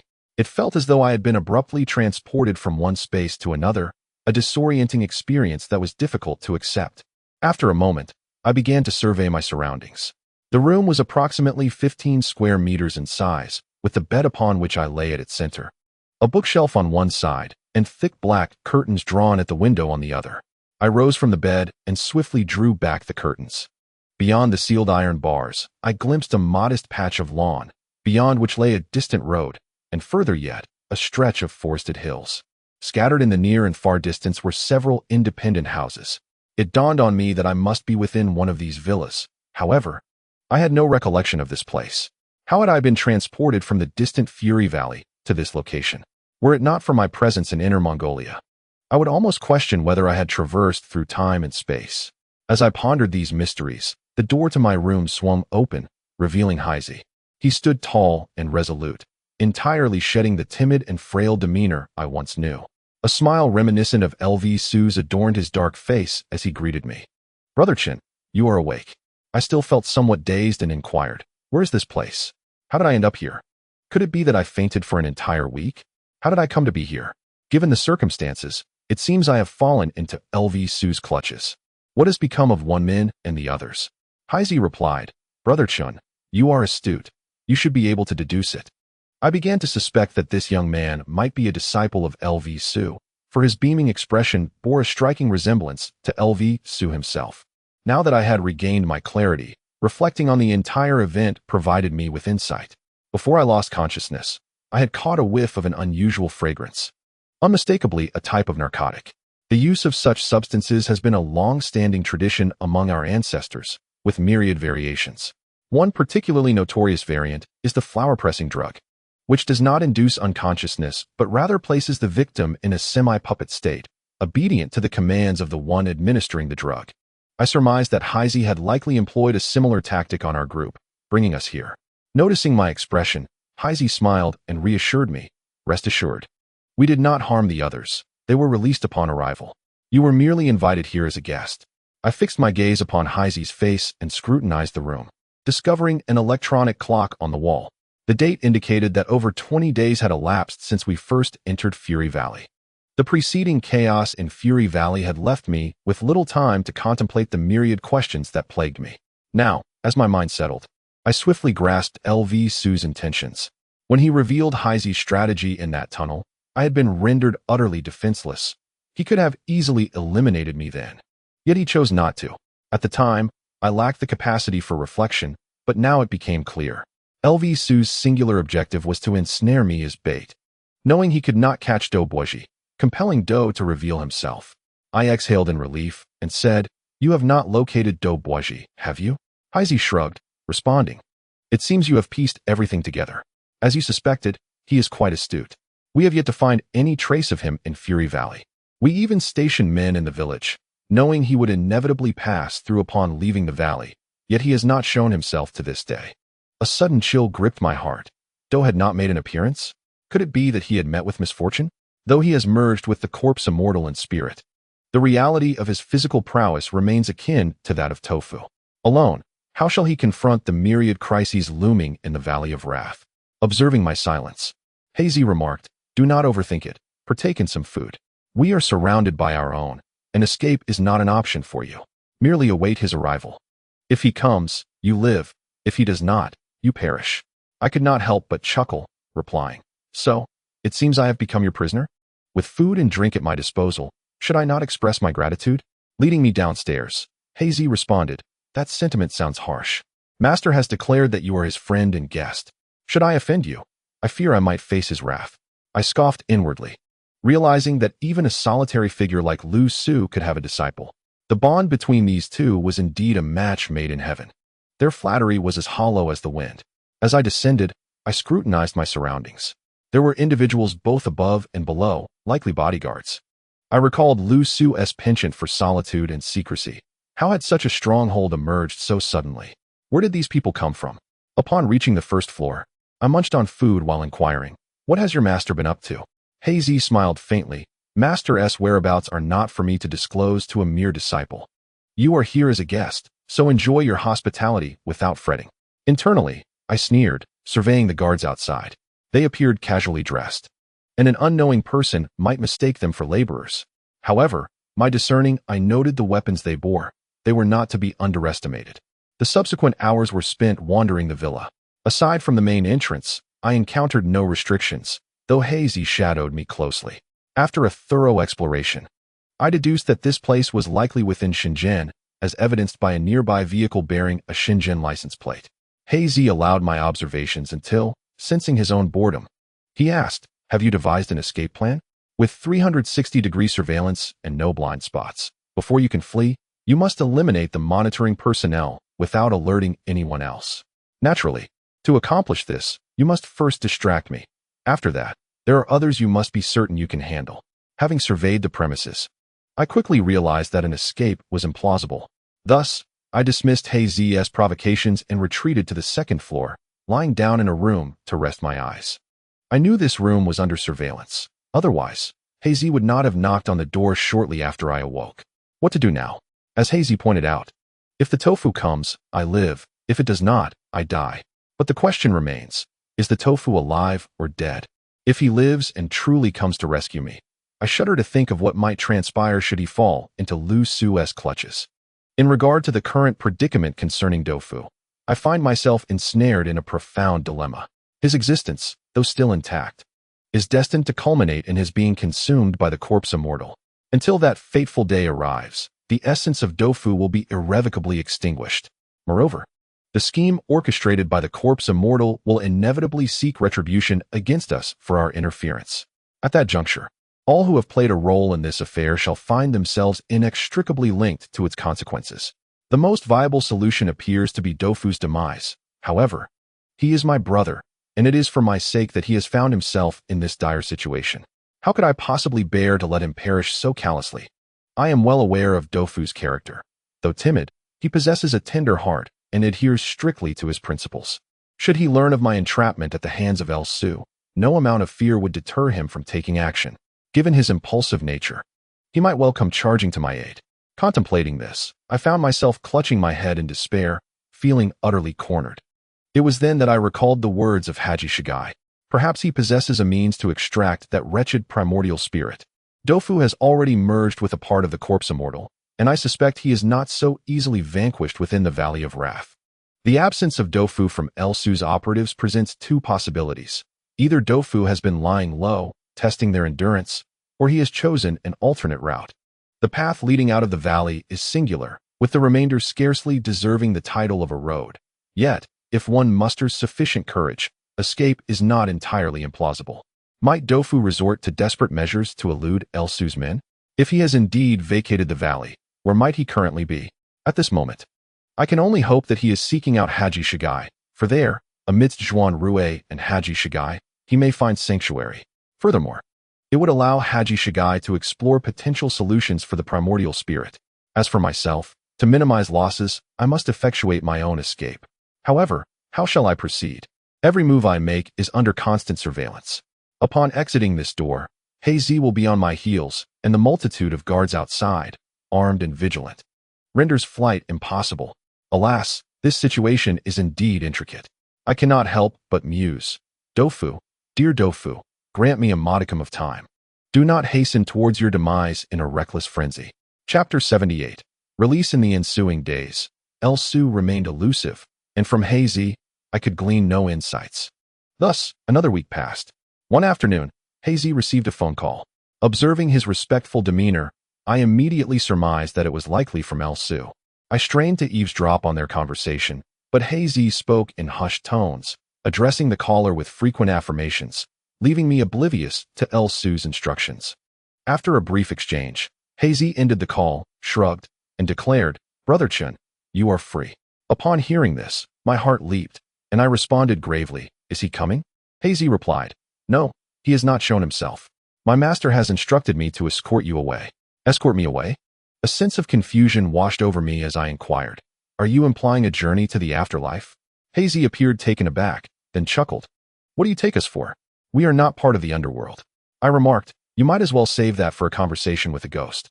Blackie rubbed his nose, revealing an expression of skepticism, and then replied, "In due time, you shall discern the truth." He then distanced himself from my side. Throughout the week, Blackie had seldom left my presence, so I was momentarily perplexed by his sudden departure. However, shortly thereafter, he returned accompanied by two individuals, one of whom held a black object in his hand. It was an eye mask. I found this rather peculiar. If their intention were truly to harm me, an eye mask would be unnecessary. Could it be that they genuinely intended to release me? Why had Mr. L abruptly altered his plans? I could not help but inquire. What on earth does he intend to do? Blackie shrugged and tossed the eye mask to me, stating, "As a disciple, I am but to follow my master's orders. The intricacies are beyond my grasp. Will you don it yourself, or shall we assist you?" At that moment, resistance seemed futile, so I placed the eye mask upon my face. Shortly after, one of them adjusted it to ensure I could not see, and then they guided me out. One person on each side, half supporting, half coercing me towards a vehicle.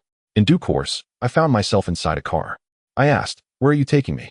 Blackie's voice resonated from the front, presumably as he drove. "We're letting you go." After that, my inquiries were met with silence. Approximately half an hour later, I heard the individual on my left remark that we were nearly there. I presumed we had arrived, but was soon assailed by a familiar aroma, and once again, I succumbed to unconsciousness. When I next awoke, I was roused by a young man I did not recognize, clad in athletic wear and riding a mountain bike. He gazed at me with evident concern. As I surveyed my surroundings, I realized I had been abandoned on a desolate mountain road. In the distance, I spotted a signpost, confirming I was on a road at the border of Dongguan and Shenzhen. For some inexplicable reason, this young man reminded me of the white-cut chicken. The first time I encountered him, it was also on a winding mountain road, where he had disguised himself as a fellow cyclist. So much had transpired since then. The Xinbing tomb, Yao Fong, the ghostly abyss, and the giant-eared king's tomb. The white-cut chicken had transformed from a corpse into a living being, from youth to old age. Everything had changed too swiftly. Within just a year, the world had become unrecognizable. The young man inquired about my predicament. I understood that lying by the roadside in my current state was indeed strange, yet to avoid complications, I fabricated a story about hitching a ride in a stolen vehicle. I felt my pockets and discovered that Blackie had not been entirely ruthless. He had slipped 200 yuan into my pocket. Thus, I declined the young man's offer of assistance and waited by the roadside for a while before eventually catching a ride back to the city. By the time I returned to my familiar shop, night had fallen. The storefront was closed, but the lights on the second floor were aglow. When I knocked on the door, it was Bai Shuang who answered. I was taken aback and expressed my surprise. "Why are you here?" Just then, the one-eyed dragon emerged from behind Bai Shuang, his face alight with joy, exclaiming, "Master, you have finally returned." As she spoke, she hurriedly ushered me into the house, not allowing me a moment to catch my breath before inquiring. "Over a week ago, Officer Gu called to inquire about your whereabouts. And even the head of Zhuan's household has been trying to ascertain your location. Upon hearing that both you and Duzi are missing, I have been utterly frantic these past few days." Bai Shuang immediately asked, "Why are you the only one here?" I understood she was referring to the whereabouts of Doufu. Bai Shuang appeared somewhat haggard, suggesting she had been frequently visiting my shop. The matter was far too intricate. Bai Shuang was not versed in this realm. And at that moment, I found myself at a loss for words, uncertain how to explain Doufu's situation to her. Seeing my silence, Bai Shuang, in her anxiety, shook my shoulders vigorously and exclaimed, "I heard from old Zhang that you too went tomb raiding. Is that true? Why have you returned alone? Has something happened to him? Tell me." I cast a glance at the one-eyed dragon, whose features were contorted with concern, and he remarked, "It's impossible to keep this under wraps.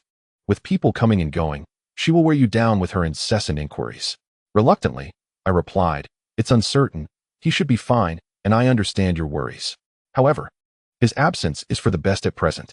Bai Shuang regarded me with a cold stare, declaring, "You are tomb raiders. That is not my concern. But I know you are withholding other matters from me. Qin Xian, I won't interfere with your affairs, but you must tell me about his." The fierce businesswoman in Bai Shuang was unmistakable. I felt overwhelmed. What could I possibly say to her? Should I reveal that the person she loves is, in truth, not entirely human? Or that the one she loves is, in fact, only half of himself, with the other half being something otherworldly? Should I inform her that Doufu's consciousness will eventually be consumed by the corpse immortal? I let out a long sigh and said, "Bai Shuang, Doufu is my brother. You must understand that I would never harm him. Some matters I withhold from you are because I myself lack the means to manage them. I will provide you with an explanation, but not at this moment." Bai Shuang continued to scrutinize me coldly, and after a brief pause, she retrieved a cigarette pack from her pocket and began to smoke. I was taken aback, as I recalled that during our time together, she had never touched cigarettes. Noticing my astonishment, Bai Shuang remarked nonchalantly, "He said smoking is bad for my health and hopes for my well-being, so that we can explore many places together in the future." Pausing to draw on her cigarette, she continued, "Though I have not known you both for long, I have encountered many people in my life. Without exception, they all sought to gain something from me, even going so far as to falsely profess their love. He was the only one who openly asked for my support without any pretense. I have seen too much hypocrisy, with people acting one way while professing virtue. Yet I have never met someone who has been entirely honest with me. Qin Xian, I believe he is worthy of my affection, and I will not give up on him. You must tell me the truth about what is happening. I am willing to assist you at any cost." The one-eyed dragon stood behind Bai Shuang, forming words with his lips. "This woman is formidable." I looked into Bai Shuang's piercing gaze and resolute expression, and my mind flashed to Doufu's cowardly demeanor, leaving me uncertain whether to laugh or cry. What is this called? Different strokes for different folks?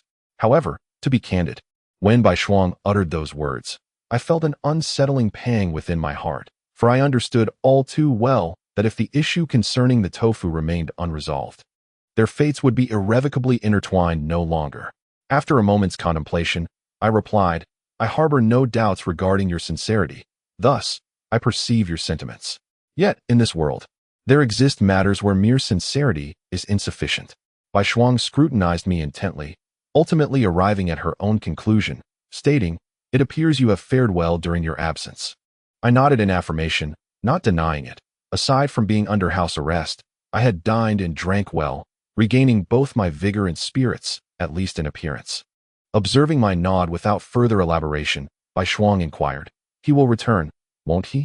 I assured her, "He will." She responded, "Then I shall wait here." The one-eyed dragon offered me a knowing glance, which I interpreted immediately. I pondered the sudden release orchestrated by El Su, suspecting yet another ploy. This place was decidedly unsafe, and Bai Shuang had no need to wade through such murky waters. Thus, I proposed, "How about this? Grant me 10 days, and within that time, I shall provide you with an answer." Bai Shuang pursed her lips, appraising me for a moment, then gave a slight nod before driving off, stirring up dust in her wake. The one-eyed dragon breathed a sigh of relief, exclaiming, "It's no wonder they say a person is different beneath the skin." I hadn't realized how formidable she could be, and these past few days, the few remaining hairs on my head have been on the verge of revolt. So, what exactly is happening? I shook my head, inquiring about the events that transpired during my absence. The one-eyed dragon informed me that business remained as usual. Yet Wen Min and Zhuan Rui were growing anxious, urging me to return a call promptly. Overwhelmed with fatigue, I ascended the stairs to take a shower and, once refreshed, lay in bed dialing Wen Min's number. She answered swiftly, yet her first utterance left me in utter shock. "El Su is an imposter." Chapter 79. The concealed corpse. As the call ended, her bewildering declaration left me momentarily speechless. What did she mean by El Su being fake? Pray tell. Do not suggest he is merely a shadow. I hastily inquired about the details. Instead of responding, Wen Min first questioned me about my circumstances during this period. After I recounted my experiences, she remarked, "Our situations are rather similar. Upon regaining consciousness, I discovered I was no longer in the Angry Valley. After your disappearance, I leveraged my connections to search for your whereabouts, and while investigating El Su, I stumbled upon a rather peculiar revelation." "A peculiar revelation?" I prompted. She instructed me to open my computer, stating she would send me a document. Shortly thereafter, a personal profile was transmitted to me. As I perused the file, Wen Min continued, "There are many individuals with the same name, yet none meet the criteria. Only his possibility seems substantial." I proceeded to examine the document. The initial item was a photograph of an unremarkable young man, with the information indicating that both the name and age aligned precisely with El Su. Yet their appearances were distinctly dissimilar. As Wen Min analyzed the data for me, she elaborated, "Aside from this, I could not locate any further information, suggesting that the current El Su lacks a traceable record." I countered, "That is implausible. In modern society, there are no absolute shadows." Wen Min remarked, "Indeed, there are no absolute outcasts in this era. Even purchasing a train ticket necessitates an identity card. Even if it is a counterfeit document, it remains obligatory. Hence, I began to suspect whether this might be a false identity of Lu Su and pursued this lead. However, to Wen Min's astonishment, her investigation unveiled that the Lu Su mentioned in this document was far from ordinary. When I inquired about the peculiarities, Wen Min cleared her throat and said, "It is a lengthy tale. Allow me to narrate it to you at a leisurely pace." The Lu Su inscribed on the document hailed from a town called Sanxi in Anhui province. Born into a family that owned a coffin shop, Sanxi, surrounded by lush waters, is nestled against towering mountains, where the undulating peaks are interspersed with marshy lowlands, creating a damp atmosphere that deters most from venturing into the mountains. Yet, at some point in time, a bizarre legend emerged in Sanxi, claiming that a blood-sucking wild man resided in the mountains, and those who encountered him invariably met a tragic fate at the hands of Yama, the god of death. The Lu family's coffin business struggled, yet it had been their ancestral trade, with the craftsmanship of coffin-making passed down to Lu Su. In small towns, coffin-making is often a low-cost venture, and it is not uncommon to illicitly procure timber from the mountains to minimize expenses. After all, even with forest rangers, there are only a few, and evading them is relatively simple. While no one had witnessed such acts, the townspeople were tacitly aware, and the Lu family undoubtedly ventured into the mountains under the cover of night. However, one day, the townsfolk noticed an additional member in the Lu household. This individual appeared stiff and gloomy, with a gaze akin to that of a wild beast, often baring his teeth as if preparing to devour. To investigate further, Wen Min made a special trip to Sanxi and returned just this morning. The elders of Sanchi recounted that this young man had seemingly appeared out of nowhere. His name unknown, and it seemed he had some mental issues, resulting in his confinement. It was said that he could only be seen late at night, tethered by a chain at the entrance, using his hands to grasp food from a bowl. His demeanor resembled that of a dog being kept by a human, inciting outrage from the uninformed, while those in the know merely shook their heads.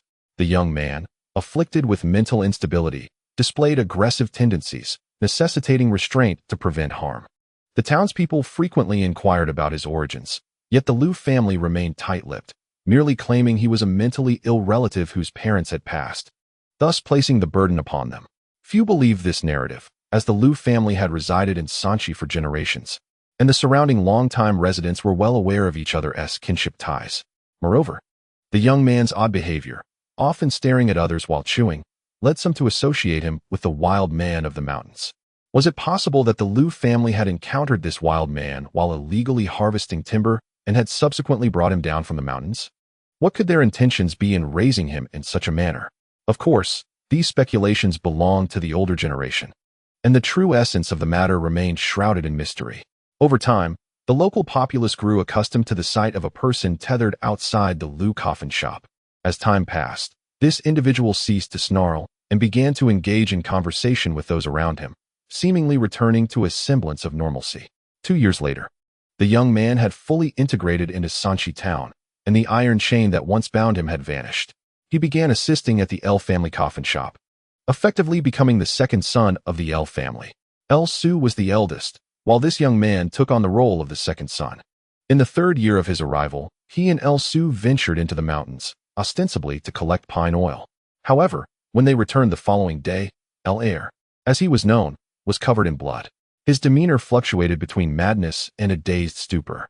When questioned about the incident, he claimed to have encountered a wild beast in the mountains, and that El Su had been dismembered by the creature, leaving him as the sole survivor.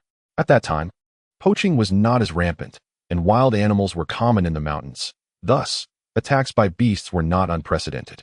While the townsfolk expressed their regrets, the matter gradually faded away. In the days that followed, a tragic incident befell the elderly L couple. As coffin makers, they needed to air out the wooden boards, applying pine oil before laying them out in the sun.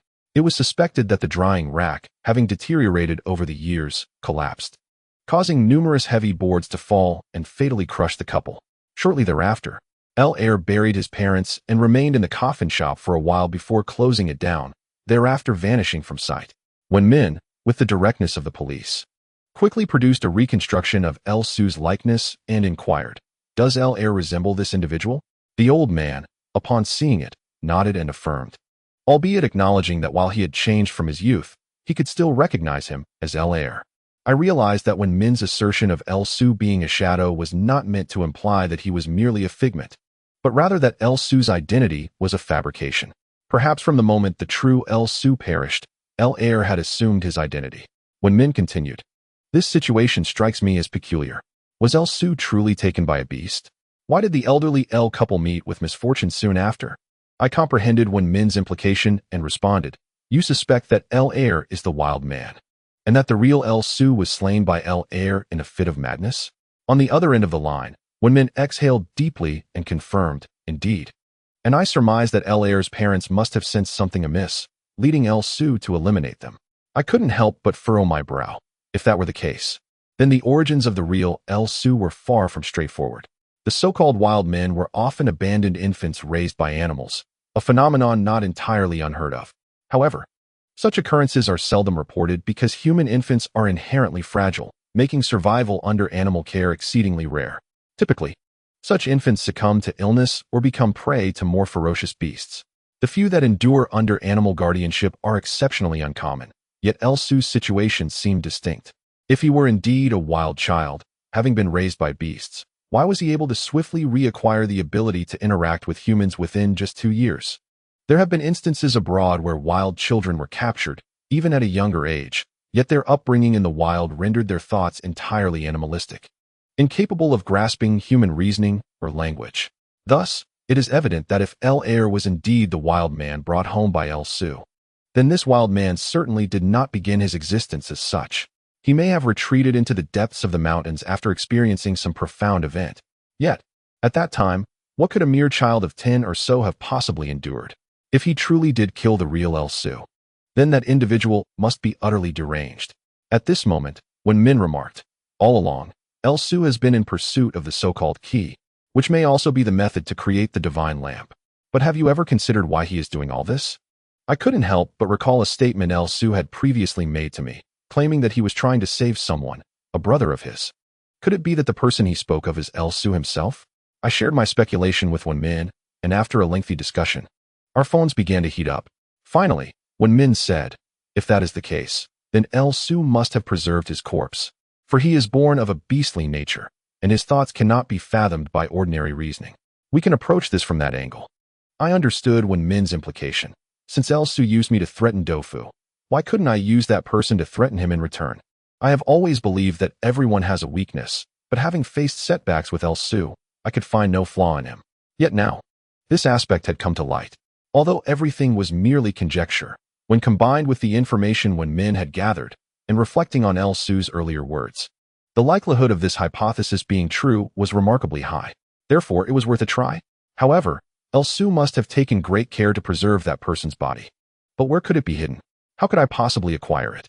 Before I could ponder further, Wen Min interjected, for those who engage in grave robbing, there are countless methods to preserve a corpse. As long as there is a suitable burial site, it can remain lifelike even after 1,000 years. I wondered if he had buried that person. If so, this route might prove futile. After some contemplation, I deemed it unlikely. El Su himself was a grave robber. Those who dig for mushrooms fear being dug up in turn. Given El Su's vigilance, it was improbable that he would seek out some feng shui site to preserve the body. More likely, he would employ some modern methods of concealment. With this thought, I suddenly recalled the underground chamber in the place where El Su had imprisoned me. Typically, a villa would have a basement and an underground garage. But the door to that basement was secured by a heavy iron gate. Could the body be hidden there? Chapter 8. The plan. Wen Min and I deliberated over our heated phones, yet we reached no conclusion. Finally, I said, it's a pity I do not know the exact location where I was held. Otherwise, matters would be far simpler. What about Zhuan Rui? Due to our previous disarray, Wen Min was unaware of Zhuan Rui's situation, so she replied, he is recovering and also assisting in the search for Xiao Dou's whereabouts. We must find him before El Su does. After a pause, Wen Min's voice, tinged with uncertainty, asked, El Su used you as bait, which was quite fitting. Why then did he abandon you midway and release you? This very question perplexed me as well. As Wen Min raised it, I couldn't help but ponder deeply. Suddenly, it struck me. Could it be that he saw Dofu not showing himself and thus decided to release me, waiting for him to take the bait? If this is the case, then my shop, and even those around me, are likely already under surveillance. As soon as the tofu makes its appearance, they will undoubtedly strike.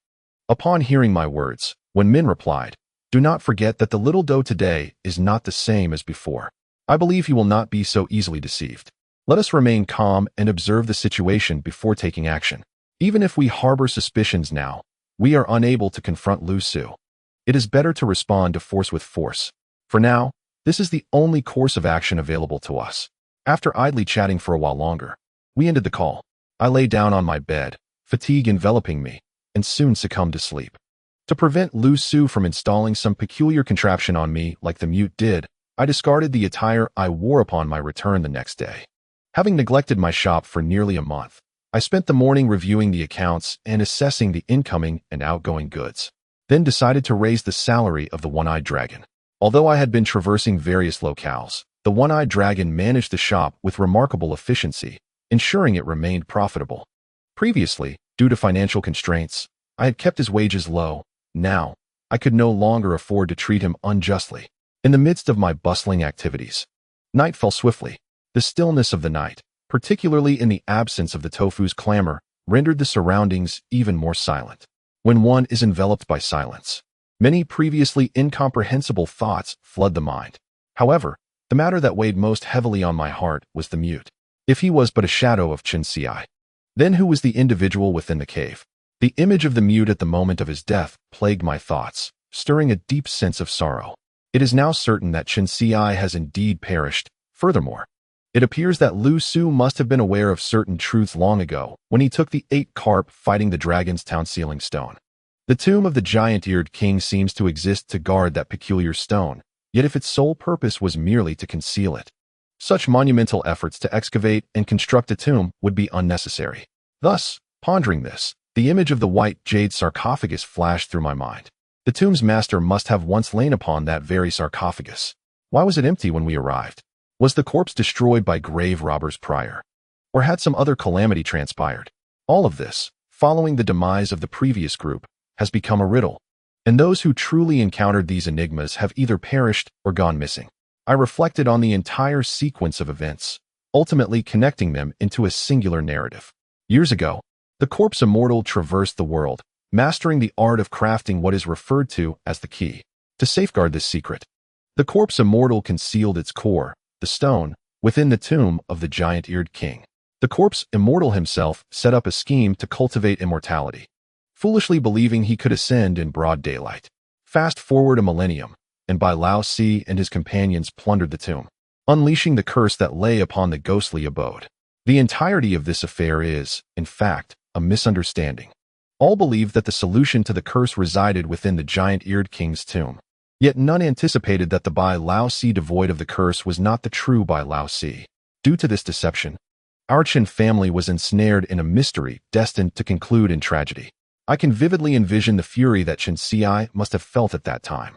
I can imagine the bewilderment that the mute experienced upon awakening.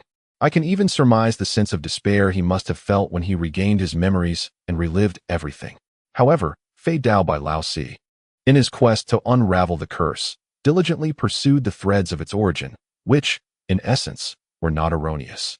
The tomb of King Zhuan harbored the Huhuodiao, indicating a profound connection between it and the group that had been relocated from the Ghost Abyss. The visage of the Ghost Abyss, indeed, resided in the hands of that very group. While this lead was fundamentally sound, the flaw lay in Bai Lao Si's failure to anticipate the presence of such an enigmatic stone within. When all is taken into account, our Qin family has become the unfortunate victims of this entire affair. My grandfather, Qin Si, and the mute, most of their lives have been irrevocably lost in this turmoil. Now, I find myself at the Zhuan tomb, having narrowly escaped doom, yet the curse persists. As for how to break it, there are no more leads to follow, leaving me with no recourse but to wait. Presently, I face the imminent threat of Dofu being devoured by the corpse immortal, while Lu Su lurks, coveting the key's secret from the corpse immortal. Should I choose to abandon the pursuit, then the matter concludes here. Our Qin family would finally recognize this deception. With sacrifices already made and irretrievable, any further effort would be futile. Yet, can I truly extricate myself in such a manner?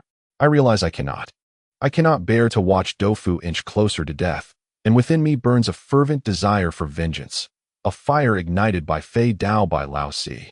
I, Qin Xian, cannot resign myself to this fate. Even if I accept my own curse, I shall not allow those who harm my family to find solace. The mute serves as a reflection of Qin Si, having retained his original visage over the years, suggesting that shadows are ageless and immortal. Thus, does the shadow of Bai Lao Si, the architect of this deception, still exist in this world? I must uncover the truth behind this matter, why the curse has shifted to the Qin family, and why he, fully aware of the ruse, refrained from exposing it. Even if not for my own sake, for Qin Si, for my grandfather, for the mute, they all deserve the truth. In the ensuing days, I frequently traversed the antique market and enlisted Bai Shuang's assistance. I am certain that Lu Su has arranged for someone to surveil me. Yet the bustling crowd of the antique market makes it challenging to identify this watcher, necessitating prolonged observation. Consequently, I tasked Bai Shuang with organizing personnel to blend inconspicuously within the throng to observe potential suspects. 5 days later, Bai Shuang informed me of a breakthrough. They had identified 3 individuals who nearly daily frequented my shop's vicinity, sometimes appearing alone, at other times in rotation, or collectively, their behavior markedly suspicious. If all goes as anticipated, these 3 ought to be the ones Lu Su dispatched to monitor me. The one-eyed dragon, aware of this development, inquired, "What do you intend to do, master? Shall we eliminate them?" He spoke of taking lives without a hint of concern. Yet I knew these 3 must not be dealt with, for doing so would only alert the others. Thus, I replied, "Feign ignorance." Without waiting for the Cyclopean one to inquire further, I dialed Zhuan Rui's number. As usual, Zhuan Rui's demeanor was neither warm nor cold. Yet he exhibited a sense of loyalty. Naturally, I refrained from mentioning the matter concerning Duo, since Zhuan Rui himself was reluctant to believe it. Why should I pierce that veil of illusion? Sometimes, it is better for one to remain blissfully ignorant. I said, I need a favor. I require the best jamming device available. Zhuan Rui inquired, what range are you looking for? After a moment's contemplation, I replied, 100 meters. Zhuan Rui assured me it would arrive within 3 days. Then he asked, what do you need this for? I explained my current situation, stating, if Dofu truly appears, they will notify Lu Su, hence I must disable the signal before they do, and then deal with the person. Zhuan Rui replied coolly, and what happens after you deal with him? Can you truly protect him in your little shop? Or are you not concerned that he might turn on you post-transformation? It appeared Zhuan Rui was already well acquainted with the intricacies of the situation, likely informed by Zhong Gong and how rich a guy. I explained, that is precisely why I need your assistance. I will get him to Beijing at the earliest opportunity. How rich a guy has mentioned, he can make a final effort to extract whatever is within him. If successful, splendid. If not, we'll have to take it as it comes. After finalizing the details, I ended the call, and the following days unfolded in their usual manner. Although the 10-day promise made to Bai Shuang had long passed, she was no fool. Aware that we were being monitored, she understood the complexities of the situation and did not bring it up. Nonetheless, she contributed diligently. If the matter concerning Dofu could be resolved, both she and Bai Shuang could extricate themselves from this predicament entirely. Now, all that remained was to wait for Dofu to make an appearance. Chapter 81. Reminiscing 2 days later, Zhuan Rui's equipment arrived. Those who had been surveilling us must have taken note, yet the packaging concealed any signs of its contents. Let them speculate. Subsequently, I set up the jamming device in the room, connecting it to a power source for immediate use. Dofu did not keep me waiting long. 5 days later, he entered the shop wearing a cap, adopting a notably low profile. Upon seeing him for the first time, I remained silent, swiftly activating the jamming device. I then rushed out alongside the Cyclopean One, dragging the Watcher into the shop. Having previously conferred with the Cyclopean One, he shouted for help, and together we subdued the individual, pulling him into the store. The man's phone fell to the ground, displaying a lack of signal. I exhaled in relief, shut the shop door, and turned to the astonished Dofu, saying, we'll talk later. I immediately called Bai Shuang, stating directly, he has returned. I have subdued him. But there's only one. Where have the other two gone? Bai Shuang's voice was laced with excitement as she asked, is he all right? However, sensing that now was not the time for such inquiries, she asked me to hold for a moment, presumably to gather more information. Within a minute, she responded. The latest reports indicate that the other two did not arrive at the antique market today. It appears they are on a rotation. I remarked. It seems fortune is on our side. Bai Shuang then inquired, what are your plans moving forward? I confided my plan to her, stating my intention to send Dofu to Beijing immediately.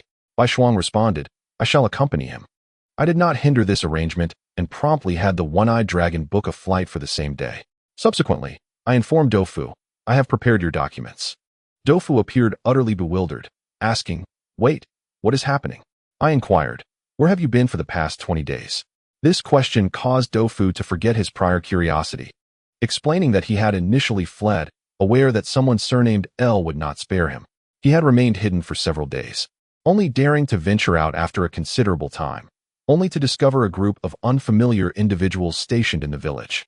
Realizing that the situation was precarious, and with no money to his name, Dofu dared not act recklessly and instead concealed himself nearby. After enduring several days of hardship, he ultimately chose the perilous route. The tumultuous experiences he endured during this time need not be elaborated upon. We had previously visited that location and were well aware of the treacherous path, which was nothing short of a cliff devoid of any pathways. Walking upon it resembled a tightrope act, unless one possessed a reckless disregard for life. It was inconceivable for a normal individual to traverse such a route. Given Dofu's previous courage, he would undoubtedly have refrained from attempting it. Yet the current state of his being had diminished him significantly. My heart ached with an indescribable sorrow as I inquired about his subsequent experiences. Dofu recounted that after navigating past the village via that treacherous route, he was fortunate that his wallet remained intact. However, knowing that El Su would not easily relent, he intended to assess the situation before revealing himself. In fact, he had already been in Shenzhen for some time, with his phone rendered inoperative. He extracted his SIM card and spent 300 yuan on a cheap phone intended for the elderly, preparing to call me to inquire about the circumstances.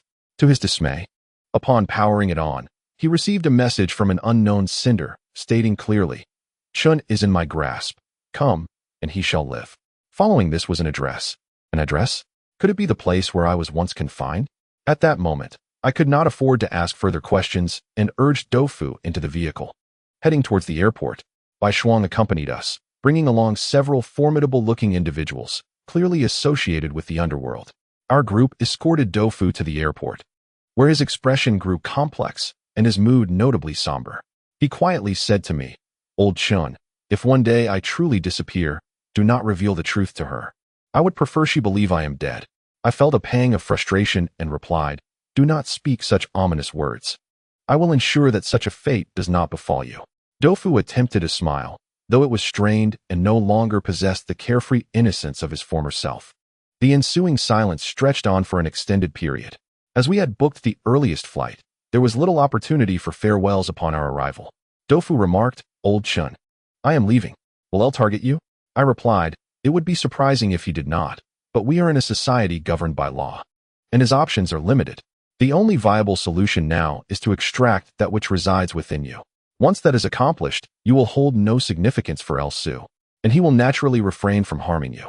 After bidding farewell to Doufu, Bai Shuang and I drove separately back home.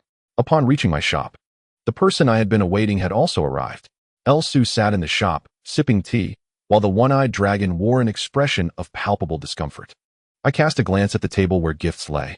Upon noticing my presence, El Su greeted me with a smile that seemed to embody the warmth of spring, saying, "Brother Chun, I have been waiting for you for quite some time. I hope you do not mind my unannounced visit."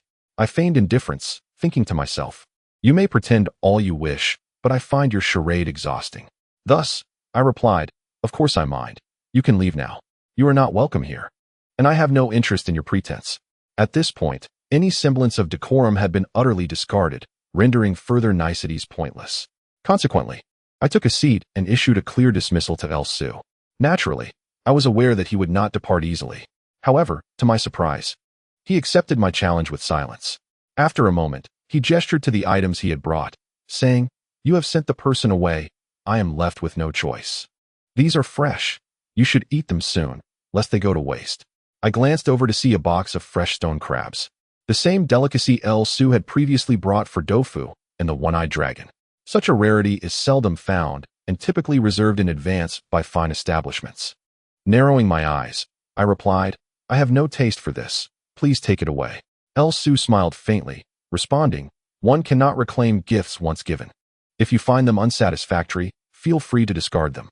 The one-eyed dragon shot me a glance, evidently questioning El Su's intentions. Was he here merely to reminisce?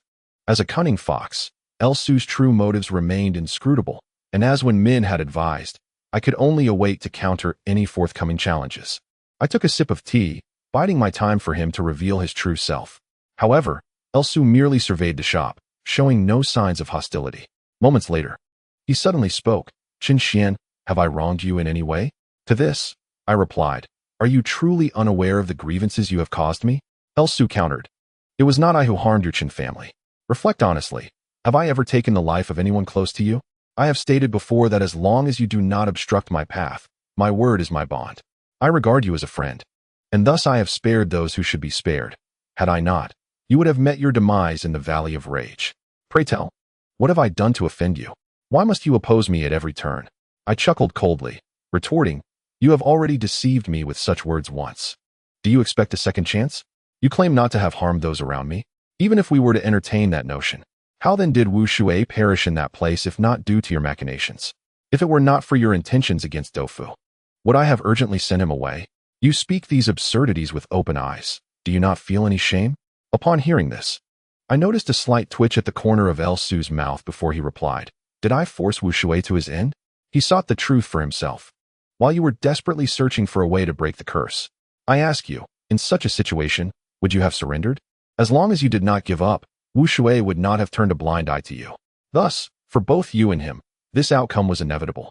I merely provided a nudge. How can you lay the blame for his death at my feet?" After a brief pause, he chuckled and said, "Indeed, this way, you probably feel less guilt, right? Humans always find various excuses for themselves. Brother Chun, I have always admired your character, neither servile nor arrogant, with a measured approach, and a man of conscience. Yet, it seems you are no different from the rest. His words ignited a fury within me. Su possessed a remarkable ability to compel one to follow his line of thought. It was only after his remarks that I realized, in a certain sense, I had indeed been the cause of Wu Shui's demise. Perhaps, from the moment he began to gradually regain his memories, he had been protecting me, saving me numerous times. Previously, I believed it was merely due to his eccentric nature, but upon reflection, even a mute would not extend help indiscriminately. Thus, when he frequently intervened to rescue me, he might have already made certain decisions in secret, and it was only now that I began to comprehend it all. Before I could respond, Su continued, I abducted you with the intention of forcing him to reveal himself, yet I believe I have not wronged you in this matter. Do you truly have so little faith in me? Do you assume I would act ruthlessly against him? Chun Xian, I am human, with emotions and desires, not a mere calculating machine. You should understand that I have tirelessly pursued this for years, simply to save one person. In your lifetime, has there been anyone worth sacrificing your life for? Surely there has. I have, too, and thus, I will never relent. I listened in alarm, maintaining an impassive facade as I replied, Is this why you came here today, to tell me this? Su's smile gradually faded, and he replied coolly, Certainly not. I merely wish to inform you. Hand the person over to me, and all will be well. Otherwise, you will find yourselves at odds with me. Those who oppose me should be prepared for the consequences. A jolt of fear coursed through me, for this time he referred to you rather than me, implying that he included Zhuan Rui and Wen Min among them. Zhuan Rui was manageable. I did not believe Su could easily harm him. However, Wen Min, though a police officer, found herself in a precarious position regarding this matter, and it would be far too easy for Su to target her. Chapter 82. Materials. I discerned the thread in Su's words, and my anger surged uncontrollably, prompting me to slam my hand on the table and exclaim, Su, do not take your bullying too far. Su sneered. That statement should come from me towards you. In what way have I wronged you? That you oppose me at every turn? Why must you obstruct my path? I wish to be friends, to be brothers, yet you insist on being my enemy. Our heated exchange drew attention, and curious onlookers paused on the ancient stone path outside, casting inquisitive glances our way. Noticing this, Su's fierce demeanor softened almost instantly, transforming into a more amicable expression as he said, Please consider my words carefully. In truth, there is no conflict between us, between you, Zhuan Rui, and that police officer. We have even fought side by side in the past. That bond still exists. Unless absolutely necessary, I do not wish to make enemies of you. Now, if you simply hand the person over to me, all will return to tranquility as it once was. I could not suppress a cold laugh as I remarked, If I were to hand you the person, would you choose to sever his legs or his hands? Or perhaps both? Su merely smiled faintly and replied, You underestimate my humanity. I will certainly devise a means to guard against him, but not through such barbaric methods. In this world, many matters cannot be resolved by violence. I have come today to inform you to contemplate whether we shall be friends or foes. I grant you 3 days to provide me with a response. Otherwise, you shall soon comprehend the vastness of heaven and earth. With that, he departed. The one-eyed dragon was taken aback, exclaiming that was indeed determined to burn his boats. Having laid everything bare, what shall we do next? He inquired. I glanced at the sky, noting that dusk was settling in, and an inexplicable wave of fatigue washed over me. The following day, I called Tofu, inquiring about the situation with Haji Shigai. Tofu chuckled wryly, saying, We attempted it last night. We toiled for hours, yet to no avail. Upon hearing his words, a silence enveloped us, for it seemed the last thread of hope had frayed. Tofu sighed deeply, stating, I have made my decision. I shall leave this place, as far away as possible. Even if one day I truly vanish, the corpse spirit does not comprehend foreign languages. Perhaps it would be bewildered and unable to return. Or, I interjected, You might as well end your life now. Tofu chuckled dryly, responding, You truly understand me. My heart ached. This brother had become what he was because of me. And could I simply stand by and watch him await death? Yet what could I do? The concepts of corpse spirits and primordial spirits were so esoteric that they left us ordinary folk at a loss. Though we did not end the call, words escaped us. And finally, I could only say, It is not yet the end. Do not give up so early. I will find a way. Without allowing Tofu to say more, I hung up the phone and opened my computer, typing in the term primordial spirit. Unfortunately, the results yielded a plethora of novels, the contents of which were exceedingly exaggerated. I rarely engaged with such materials, as my time was limited, and I was usually overwhelmed with business matters. I had never truly read them. However, in pursuit of knowledge, I forced myself to read, continuing until midnight, only to find myself dizzy and bewildered. What were these absurdities? One moment it was about wielding a sword, the next about punching through a planet, completely irrelevant to the information I sought.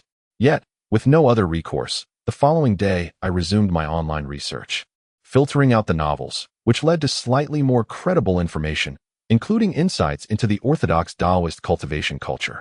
I clicked on an article that presented a modern analytical perspective.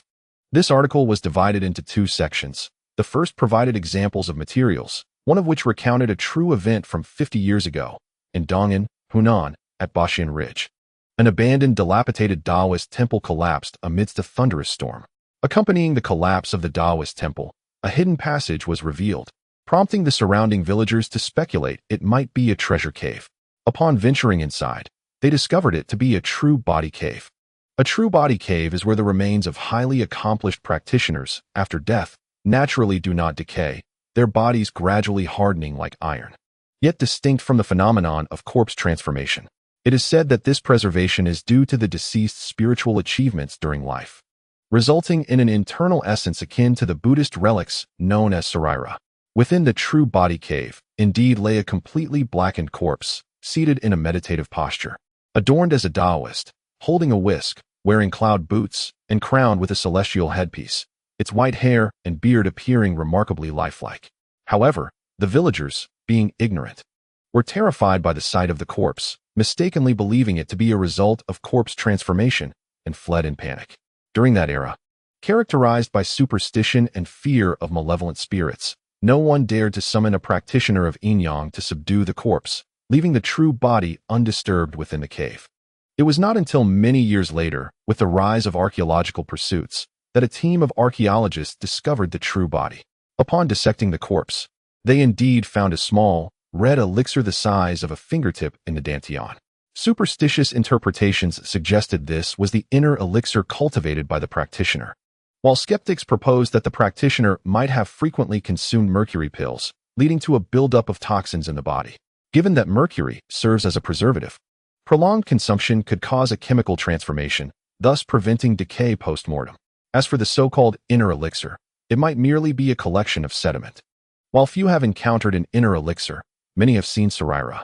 It is said that genuine enlightened monks leave behind saraira after their passing, which can vary in color from white to gray, and even vibrant hues, displaying a dazzling array. Both the inner elixir and saraira have long remained profound mysteries. The second part of this article presents a unique perspective, positing that inner elixirs and saraira need not be entwined with mystical notions. In modern scientific terms, human thought is essentially a form of electromagnetic wave. Since it is a wave, it can be remembered and stored. And the saraira, or inner elixir produced through cultivation, could represent such a stored substance. Upon reading this passage, I found the author's thoughts intriguing and well-reasoned, devoid of nonsensical claims, prompting me to continue further. In Taoism, there are the 8 immortals, among whom Taiguai Li is said to have achieved great spiritual progress. On a whim, he decided to experiment with astral projection, reminiscent of ancient sages who roamed the North Sea by day and the Kangwu Mountains by night. It is presumed that the astral form is a potent substance capable of extending its electromagnetic reach far and wide. Thus, he released his essence, or astral form, for a journey. However, his inept disciple, mistaking his master for deceased, set fire to Taiguai Li's true body. Although he lost his physical form, he was fortunate to possess an ethereal essence, allowing him to persist temporarily, drifting through the cosmos. At that moment, he chanced upon a deceased beggar with a limp.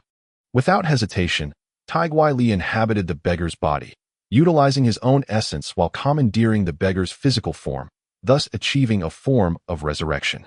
Therefore, the author surmises that inner elixirs and astral forms are not as enigmatic as they appear. They may simply represent a power yet undiscovered by humanity. I perused the work of an author named Manshan Xiaodao Tong. prompting me to hastily register as a member on the website and send him a private message. What should I do if the host is replaced? Upon sending that message, a surge of excitement coursed through me, as my intuition suggested that this Manshan Xiao Dao Tong might offer a glimmer of hope. In the following hours, I continued to browse the information available, yearning to uncover more useful insights, while repeatedly refreshing the website in anticipation of a reply. I lost count of how many times I refreshed the page. Even my lunch was delivered by a one-eyed courier. I continued this ritual until the afternoon, yet there was still no response. Just then, my phone rang. Upon answering, I noticed it was a call from Beijing, though the number was unfamiliar. Who could it be?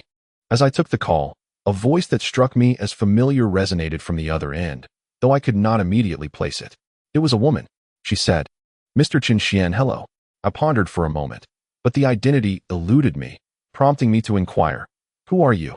Her tone was devoid of warmth, yet not harsh, rather robotic, with a steady cadence.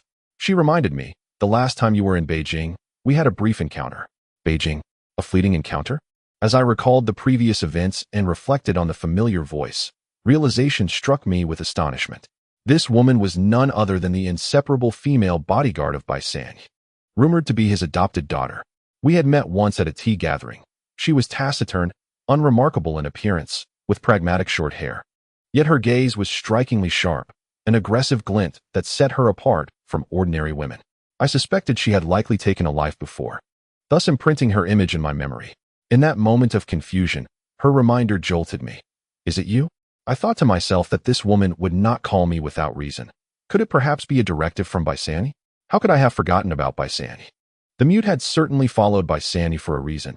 I had even speculated about a possible connection between Baisani and the infamous Fei Dao by Laosi. Regrettably, I had not had the opportunity to question the mute in time, and now, unexpectedly, they had sought me out following the mute's demise. Chapter 83. The Pit Indeed. The woman on the phone replied calmly. "Sanya is aware that you have encountered some troubles and wishes to assist you." Troubles? What troubles could I possibly have? I feigned ignorance, though I mused internally that Xiao Yu and her companions must have reported the circumstances surrounding the King of Giant Ear's tomb to Bai Sanya upon their abrupt withdrawal. However, they should not have knowledge of subsequent matters, such as those involving tofu and the primordial spirit. Presently, my only trouble was with El Su. Had Bai Sanya caught wind of some rumors? After I spoke, the woman continued, "We both know the reality, so there is no need for riddles. Mr. Do is currently with us." I was momentarily taken aback, my heart sinking. Did he choose to collaborate with you, or was he coerced? The woman replied, "He came willingly." My mind spiraled into chaos. What on earth was Tofu planning? I inquired, "Where is he? Please have him call me." A moment of silence ensued on the woman's end, as if she were consulting someone. After a full minute, she finally uttered a word of acknowledgement, followed by the urgent beeping of the phone indicating a transfer. I recognized the voice that answered. It was Dofu. A wave of frustration surged within me. It was only this morning that we had spoken, and now, just a few hours later, he was entangled with Bai San. My tone, upon speaking, was more severe than intended. "What on earth are you playing at?" Upon recognizing my voice, a commotion erupted on the other end, though I could not discern what Dofu was doing. He then said, "Please, don't be angry. Just let me explain." I remained silent, prepared to hear his justification. The Dofu I once knew would never act behind my back. Now, a heavy weight settled in my chest. "Old Shun, I know you're going to be upset, which is why I haven't told anyone, not even Zhuan Rui. They are unaware. Why would you do this?" I questioned. Dofu chuckled nervously before speaking seriously. "Old Shun, El Su has given you 3 days. What do you plan to do? There is no more room for maneuvering at Harazaga. If I don't make an appearance, El will inevitably turn against you. He has connections everywhere. Though he may lack visible power, he is a person even Zhuan Rui fears. If he decides to target you because of me, I might as well be dead." He paused, not allowing me to interject, and continued, "Thus, when Bai Sanya approached me, I didn't refuse. I thought, since the mute had chosen to align with him, there must be a compelling reason.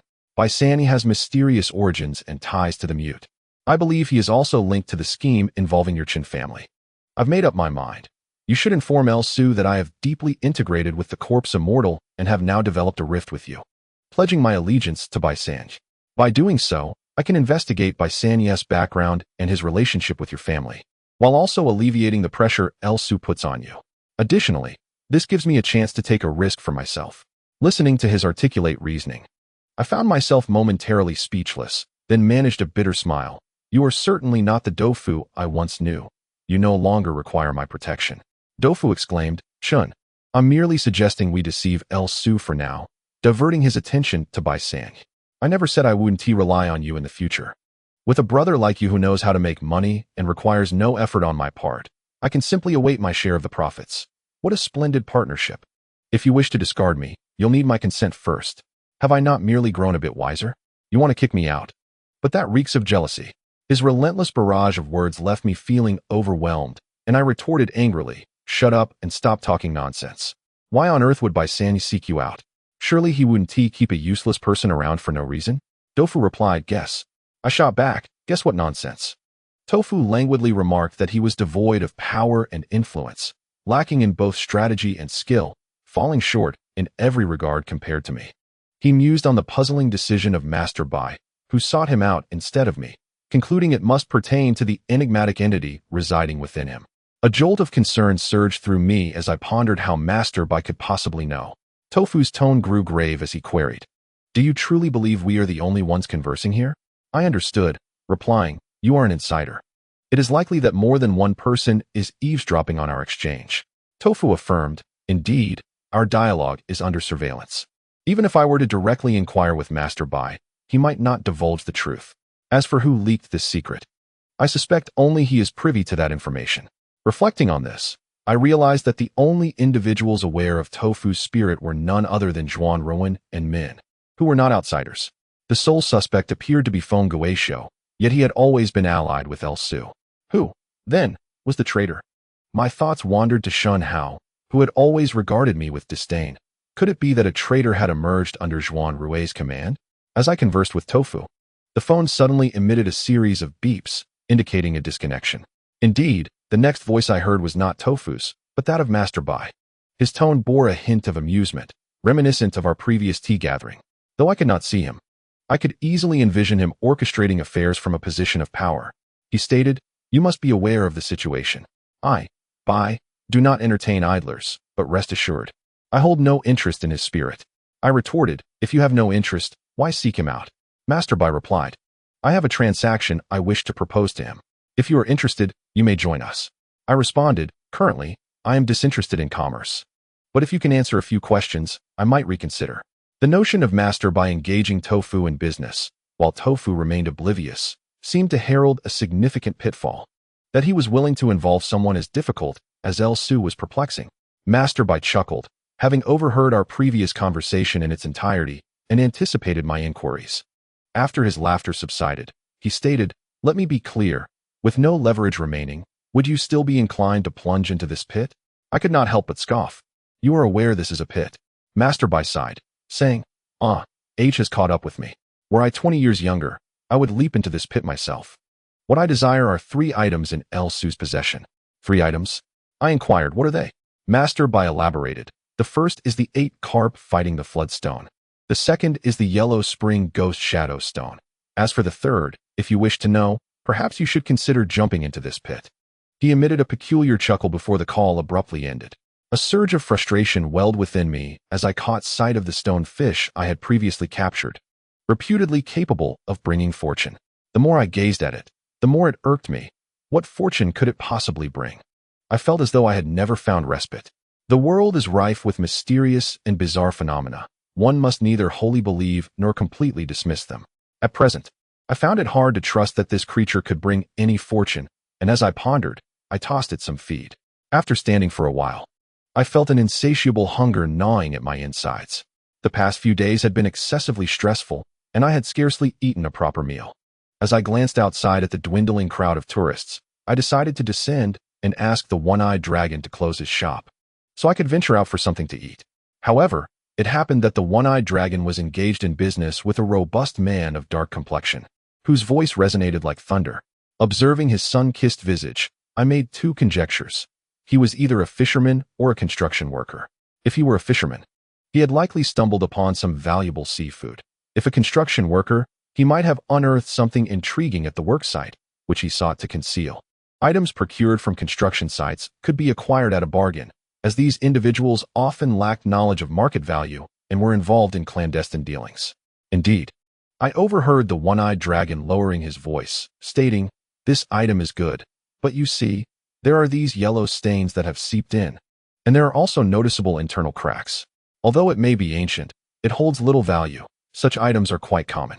Considering your perspiration and evident toil, I shall offer you 10,000 yuan for it, which is 3,000 more than the usual market price." Curious, I examined the object the one-eyed dragon referred to and could not help but widen my eyes in astonishment. It was a piece of old Huangshan jade, oval-shaped, with two celestial dragons coiling around its center. This item unmistakably originated from an ancient tomb, and the tomb's occupant was likely of noble lineage. Based on our purchasing price, it should command at least 70 to 80,000 yuan. The so-called death seepage mentioned by the one-eyed dragon was, in fact, earth seepage, which grows deeper and more profound with age. Over time, it resembles a swirling yellow cloud or a pillow of mist.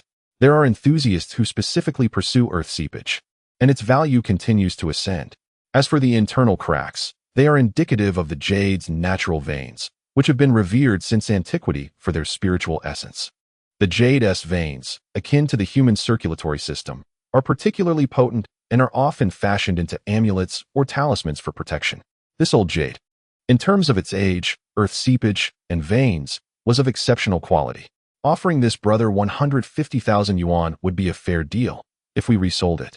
We could easily fetch around 400,000. The laborer, upon hearing the offer of 10,000 yuan, was already thoroughly content and eagerly awaited his payment. Rubbing his hands in anticipation, the one-eyed dragon took the item, instructed him to wait, and turned to the inner chamber. Upon seeing me, he winked with his singular eye. Seemingly pleased, I smiled and settled down to wait. Chapter 84. Divided paths in the world of commerce. There is no business without deceit. Yet it has always been the case that those who achieve remarkable success in trade will use their ill-gotten gains for benevolent purposes.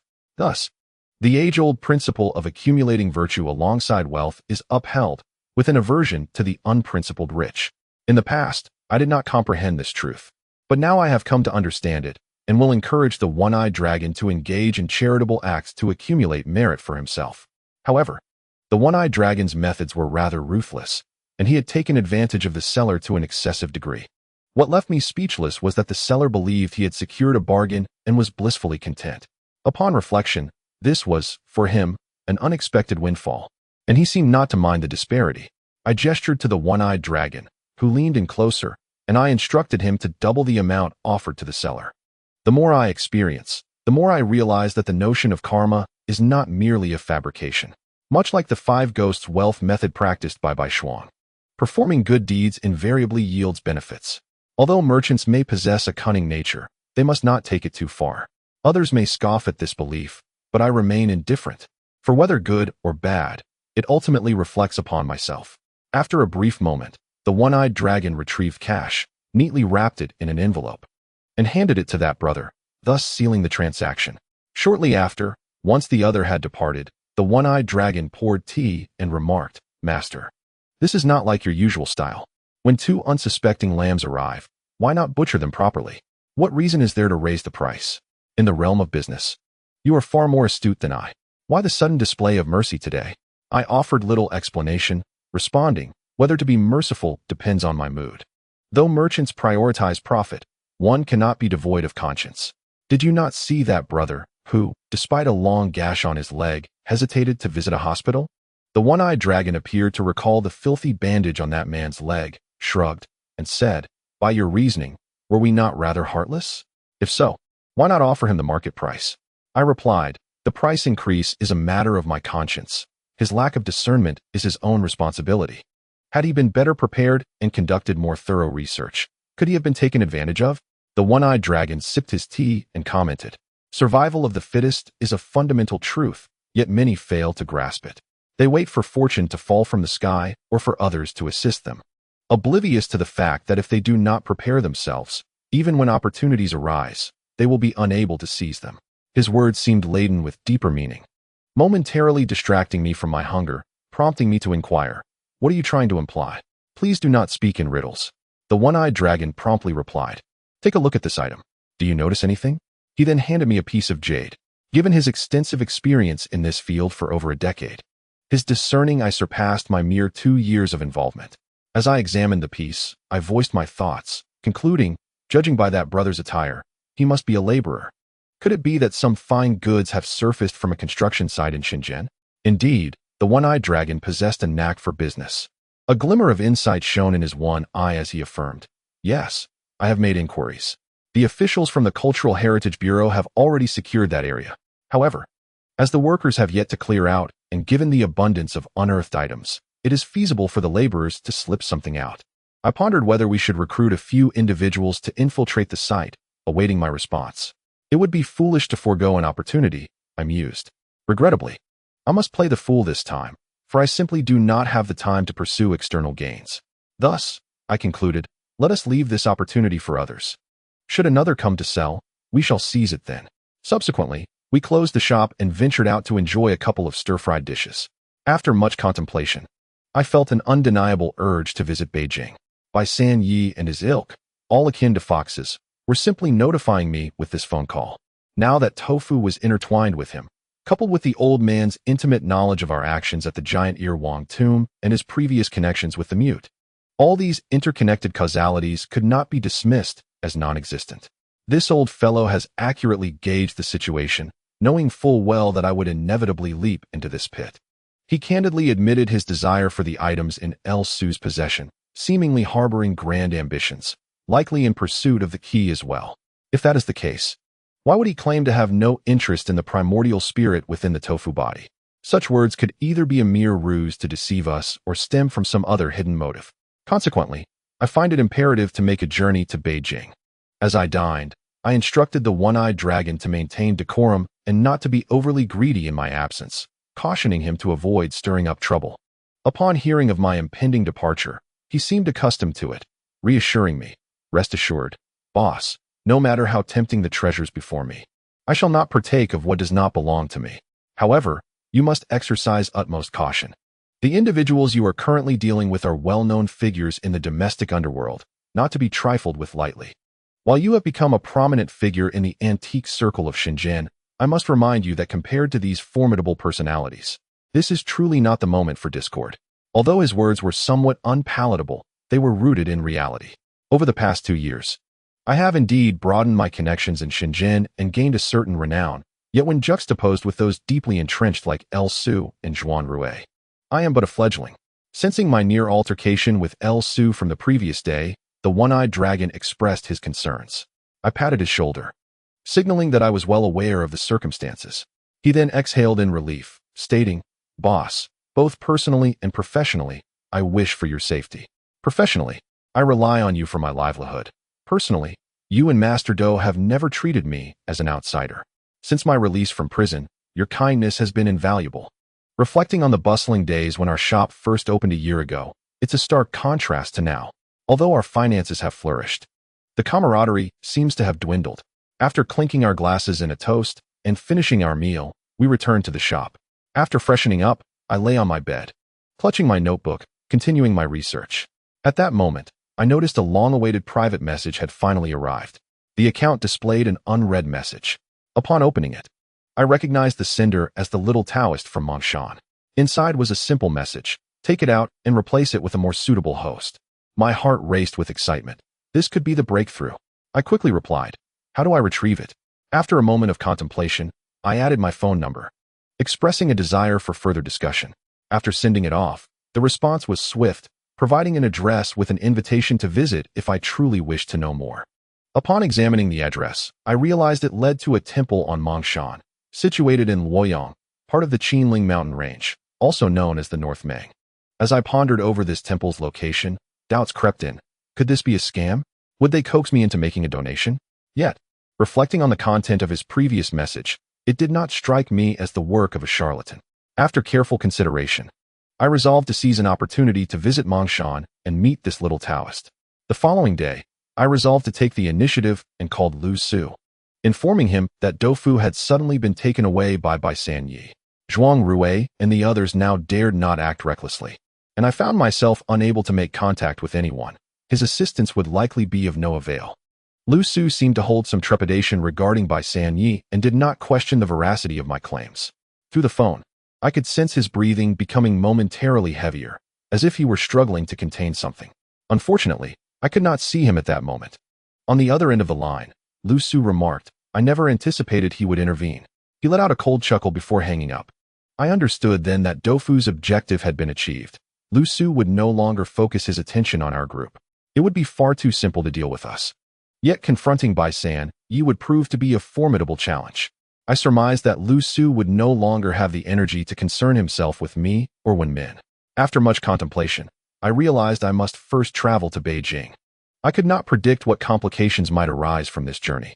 If there truly existed a means to rescue Dofu in Mongshan, it was imperative that Lu Su and his associates remained oblivious to it. Therefore, any actions in Mongshan must be conducted with utmost secrecy. If I were to go alone, I would undoubtedly be unable to evade their watchful eyes. The cunning old fox would likely be aware of my movements as well. After deliberation, I thought of Bai Shuang. It appeared that she would have to make the trip. That afternoon, I reached out to her. Given the circumstances, I could no longer keep the matter of Dofu concealed. I spent the entire afternoon explaining the intricate entanglements to her. Bai Shuang listened in stunned silence, even suspecting that I was spinning a tale. All I could do was offer a wry smile and say, "Regardless of whether you believe me, the matter I need your assistance with concerns Dofu's very survival. I cannot be present, so I must entrust this task to you." Though shocked, Bai Shuang unhesitatingly accepted the address, stating, "I will go tomorrow." I halted her, saying, "I am to depart for Beijing tomorrow, and Lu Su is aware of our association with you. If I leave for Beijing and you head to Mongshan immediately after, it would be too conspicuous. Therefore, I suggest you delay your trip for a few days and arrange it independently. We shall await your news." Once the arrangements were completed, I returned to my lodgings, booked a flight, and retired early to rest, preparing to muster my energy for the events of the following day. I sincerely hoped that Bai Shuang would return with favorable news. Chapter 85. A visit. I was already quite familiar with Beijing, and this time I did not contact Zhuan Rui, as his situation was unique. Unless absolutely necessary, I preferred not to call upon his resources again. Regarding Wen Min, given the myriad factions lurking with intent, I was reluctant to involve her further. Thus, after disembarking from my flight, I proceeded directly to Bai San Yi's establishment in Lilikang, known as Chi Bai Ju. Upon entering the shop, I was greeted once more by the same attendant clad in a short tang jacket. This individual was remarkably astute. Amidst the bustling crowds of Lilikang, having encountered countless individuals, he still remembered me after just one prior meeting. He approached and said, "Mr. Chun, welcome." Initially, I believed that Master Bai had already greeted him and exchanged a few words, only to discover that this was far from the truth. This individual had solely relied on his own memory to recognize me. In his own words, he stated that it suffices to remember a few significant people. As for the ordinary patrons who frequent the place, it is of little consequence to recall them. There was a certain pride in his demeanor, and as he spoke, he seemed to be quite verbose. I hastily interrupted him, inquiring, "Where is Master San?"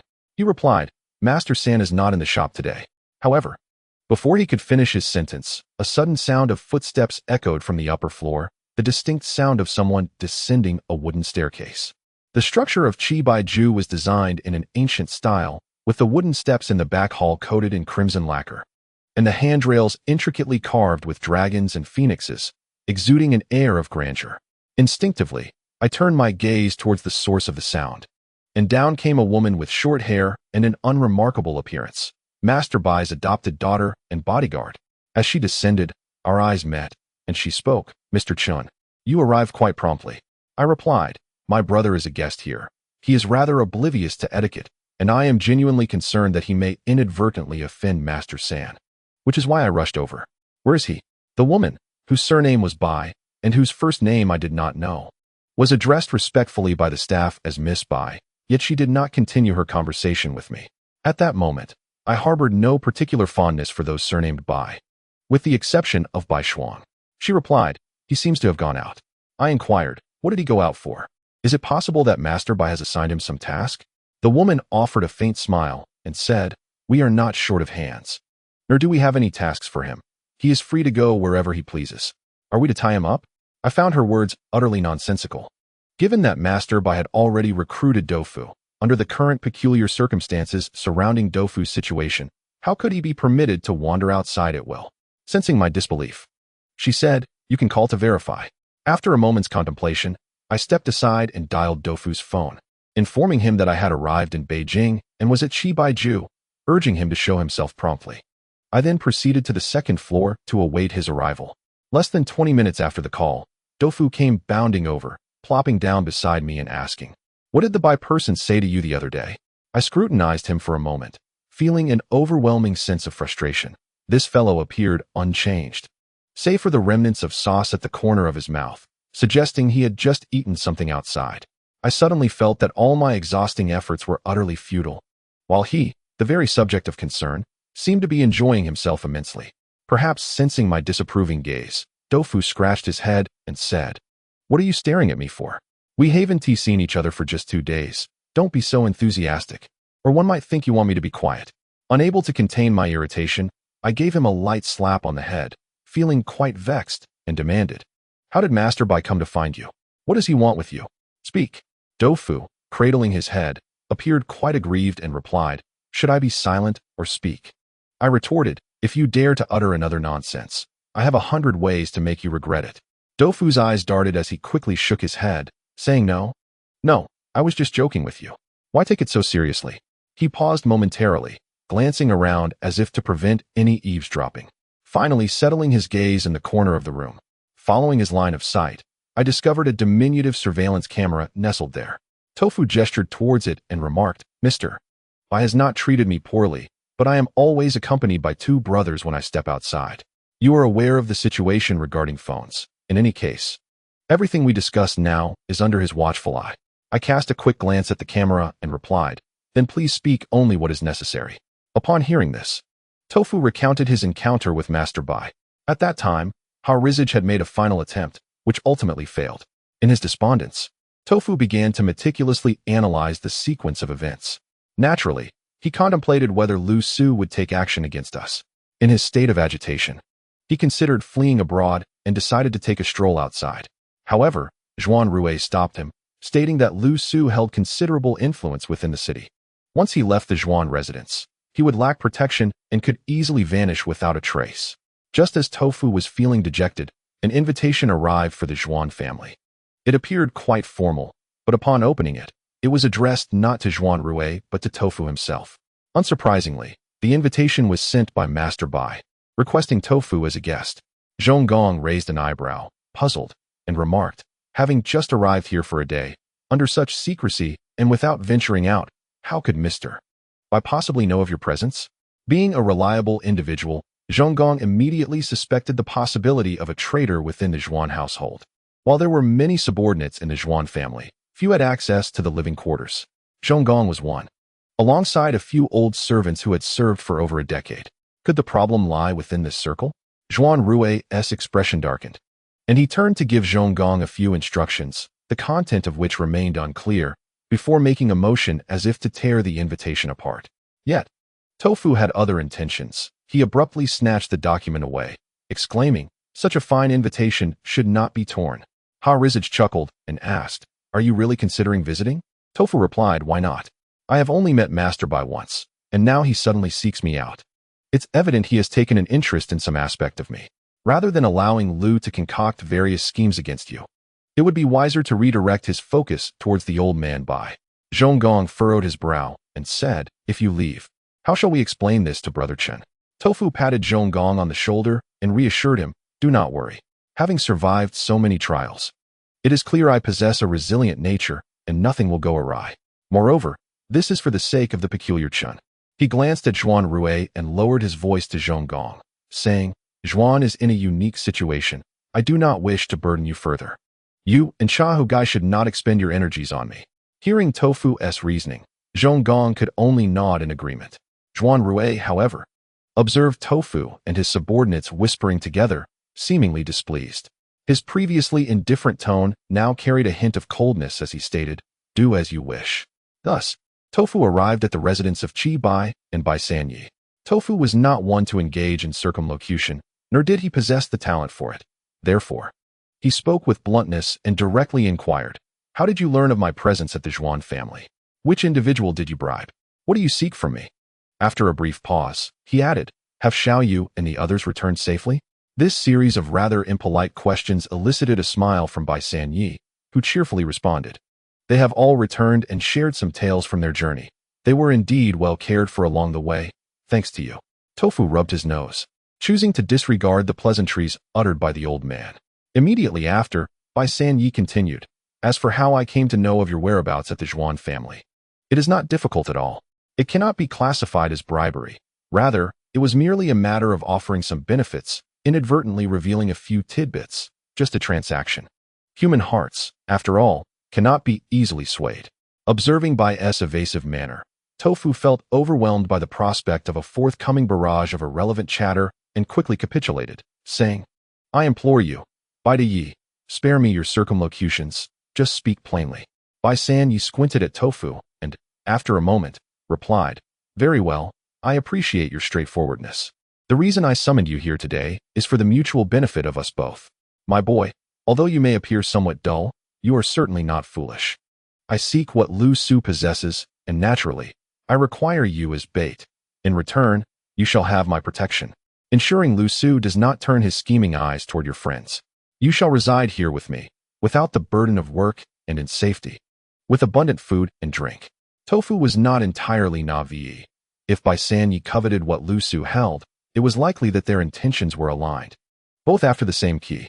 Should Bai San Yi obtain that object and lack the means for its use, he would inevitably cast his gaze upon Tofu, just as Lu Su would.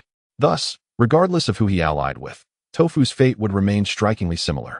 His choice of Bai San Yi was primarily a strategic diversion to shift Lu Su's attention elsewhere. In essence, Tofu was acting for the sake of others. Hearing this, I felt a pang of unease.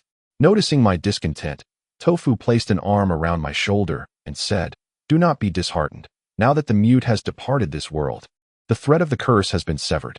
I understand this must weigh heavily on your heart, yet perhaps it is for the best. A means of extricating ourselves from this mess. You have always looked after me, and this time, I cannot allow you to bear the burden for my sake. Since Bai San Yi is willing to take the lead, why not embrace this opportunity? Moreover, by staying close to him, should he truly be connected to the old Bai Si from years past, I might even help you uncover the truth. This is indeed a fortunate turn of events, and you should be pleased. I listened to him speak so casually, having clearly contemplated the situation thoroughly, willing to sacrifice himself for the sake of others. My heart was torn between gratitude and frustration, and I could not help but retort, if you feel this way, then why does Bai still wish to contact me? You should make your sacrifice here. What need have I to venture into this place? In the preceding moment, Tofu projected an air of righteousness, yet upon my pointed inquiry, he became visibly flustered, scratching his head and stammering. There are times when mistakes occur, just as horses may stumble. I had considered this, but I did not anticipate that old Master Bai would summon you. He then speculated that the old man likely intended to embroil me in some predicament. Cautioning me not to fall into his trap, he proceeded to recount the events that followed. At that time, old Master Bai and Tofu were in a peculiar residence. And given Tofu's temperament, they did not mince words. Old Master Bai candidly stated that he sought Tofu primarily for El Su. As for what would happen to Tofu if they successfully dealt with El Su and acquired the two items, he conveniently omitted any discussion of that matter. Tofu, not lacking in intelligence, understood that falling into the hands of Bai would yield consequences no different from those at the hands of El Su. What puzzled him, however, was old Master Bai's apparent lack of concern regarding Tofu's potential retaliation after merging with the corpse immortal. There were no threats of mutilation or imprisonment, as we had speculated regarding El Su. Rather, Tofu enjoyed a considerable degree of freedom, with only two capable companions accompanying him when he ventured outside. At this juncture, Tofu inquired, do you think he possesses extraordinary confidence, believing that even if I were to merge with the wooden figure, I could not harm him? This question mirrored my own bewilderment, yet I found myself unable to provide any elucidation to Tofu's query. Thus, I replied, I trust we shall soon meet him, and we can pose these questions then. Tofu, in a fit of frustration, exclaimed, I did ask, but that man is as inscrutable as Maitreya Buddha, infuriatingly unyielding. Maitreya Buddha? I pondered, perplexed by such an unusual metaphor. Old Master Bai was far from portly. Rather, he exuded vitality and stood tall, embodying an ethereal presence that seemed incongruous with the rotund figure of Maitreya Buddha. Tofu explained, indeed, whenever I pose a question, if he chooses not to respond, he merely smiles. I once read that a smile can bridge distances between people, suggesting that those who smile often are generally agreeable. Yet, every individual I have encountered who smiles excessively has proven to be of dubious character. Observing Tofu's exasperation, I could not help but smile. Impetuousness typically belongs to those of immature minds, who are quick to anger without realizing that such outbursts reveal their true selves. Conversely, those who are shrewd and ruthless seldom display emotions of anger or malice. Sometimes, simply observing those around you can reveal that the more capable individuals tend to exhibit kindness and humility, while their innermost thoughts remain concealed. Those less capable often boast and act aggressively, presenting a facade of dominance while unwittingly exposing their vulnerabilities. Thus, Su Shi's famous lines come to mind. I long to recall the valiant Zhou Yu of yore, as Xiao Qiao embarked on her marriage, his heroic demeanor shining bright. With a feathered fan and a silk scarf, he would laugh and converse, causing formidable foes to vanish into thin air. I remarked, if he does not smile at you, should he weep instead, or resort to lashing you? Tofu shrugged and replied, I care not how they treat me, yet their insincere smiles are bothersome, revealing them as hypocrites. Fortunately, you have encountered a hypocrite, allowing you to engage in lofty discourse here. Had you encountered a true villain, you might very well find yourself confined in a dark place, facing dire consequences. Tofu shuddered at the thought, nearly brought to tears, and exclaimed, Must you always speak of severing limbs? Are my hands and feet truly a burden to you? Behold these hands, delicate, fair, and slender, fit for an artist. Would you dare harm them? Just as I was about to respond, a voice from behind interjected with a chuckle, You worry too much. We turned to see Mr. Bai approaching, accompanied by his ever-present companions, Miss Bai and a man of similar age to Mr. Bai, appearing rather unremarkable, with graying hair, Mr. Bai's assistant. Their last encounter had also seen these two by his side. Mr. Bai donned his customary attire, a white tang suit, his hands clasped behind his back as he strolled toward us. He casually took a seat opposite, his smile radiating the warmth of a benevolent elder. It seems, regarding this matter, both of you harbor some apprehensions, he said. I shall be candid. I have a task at hand that requires your involvement for its successful completion. Should this task come to fruition, it may very well offer you a glimmer of hope. The you he referred to was, of course, not me but Tofu. I recalled Mr. Bai's previous suggestion of jumping into a pit, pondering what this task could entail. Could it possibly involve descending into another pit? What connection could this have with Tofu? Tofu, too, appeared perplexed, his face a mask of confusion as he queried, There exists a task that necessitates my presence? In the past, such attention would have filled him with pride. However, he was no longer the naive fool he once was. Analyzing the situation, he deduced that this task likely pertained to the corpse spirit. Tofu was an ordinary individual, and his survival through several perilous encounters was largely due to the support of others. Left to fend for himself, he would undoubtedly face dire consequences. Thus, he was acutely aware of his own limitations. Presently, the only thing that distinguished him was the essence of the corpse spirit, and since Mr. Bai insisted that Tofu undertake this task, it was clear that it was intimately connected to the corpse spirit. Our gazes converged on Mr. Bai, pondering the nature of the task he had in mind. At that moment, Mr. Bai signaled to his assistant, who retrieved an object from his inner pocket. Upon inspection, it was a map, an ancient one at that. My heart sank as I recognized it. It was the very map I had unearthed from my family's basement. More specifically, it was the map that my grandfather had procured from the eerie bowl found in the tomb of the Queen of Baoxiang. Mr. Bai unfurled the map on the tea table, and while it bore similarities to my grandfather's version, there were distinct differences. My grandfather's was a parchment scroll, whereas this one appeared to be a hand-drawn rendition, aged and yellowed, with visible signs of frequent handling. A buzzing sensation filled my mind. How could he possess this? Tofu, having also seen my grandfather's map, could not hide his astonishment and quickly cast a glance in my direction. The map has always been preserved by me, never lost. And apart from Tofu, it has not been seen by others. So, from where did old Bai acquire this map? I remained composed despite the surprise that stirred within me. A skill honed over years in the business realm. Tofu, however, was different. His astonishment was evident, and he even cast a glance in my direction. This action did not escape Old Bai's notice, and his gaze towards me turned peculiar as he remarked, "It appears this map is not your first encounter." Tofu, realizing his indiscretion, hastily shook his head in denial, exclaiming, "No, no. What kind of map is this? I have never heard of such place names." Old Bai, knowing full well the incredibility of Tofu's claim, chose not to pursue the matter further, instead stating, "This map was entrusted to me many years ago by an old acquaintance." An old acquaintance? The map was sealed with clay, hidden within the base of a large bowl, and interred with Princess Baoxiang, clearly a treasure of great significance, unlikely to be found anywhere else. Could this acquaintance be my grandfather? I fixed my gaze upon him, eager to hear more, yet the revelation that followed was utterly unexpected. He said, "This person is Chen Xiai." Tofu immediately retorted, "You lie." My initial reaction echoed the disbelief.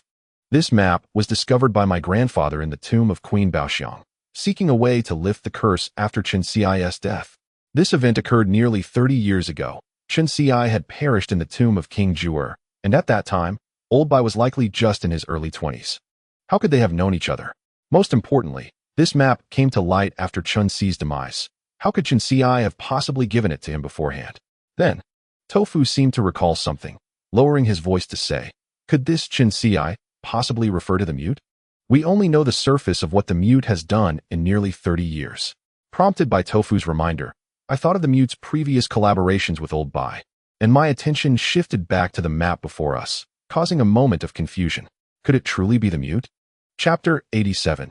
Identity. Tofu's words were naturally overheard by Old Bai, who wore a smile, allowing us to speculate like crafty foxes, which was quite infuriating.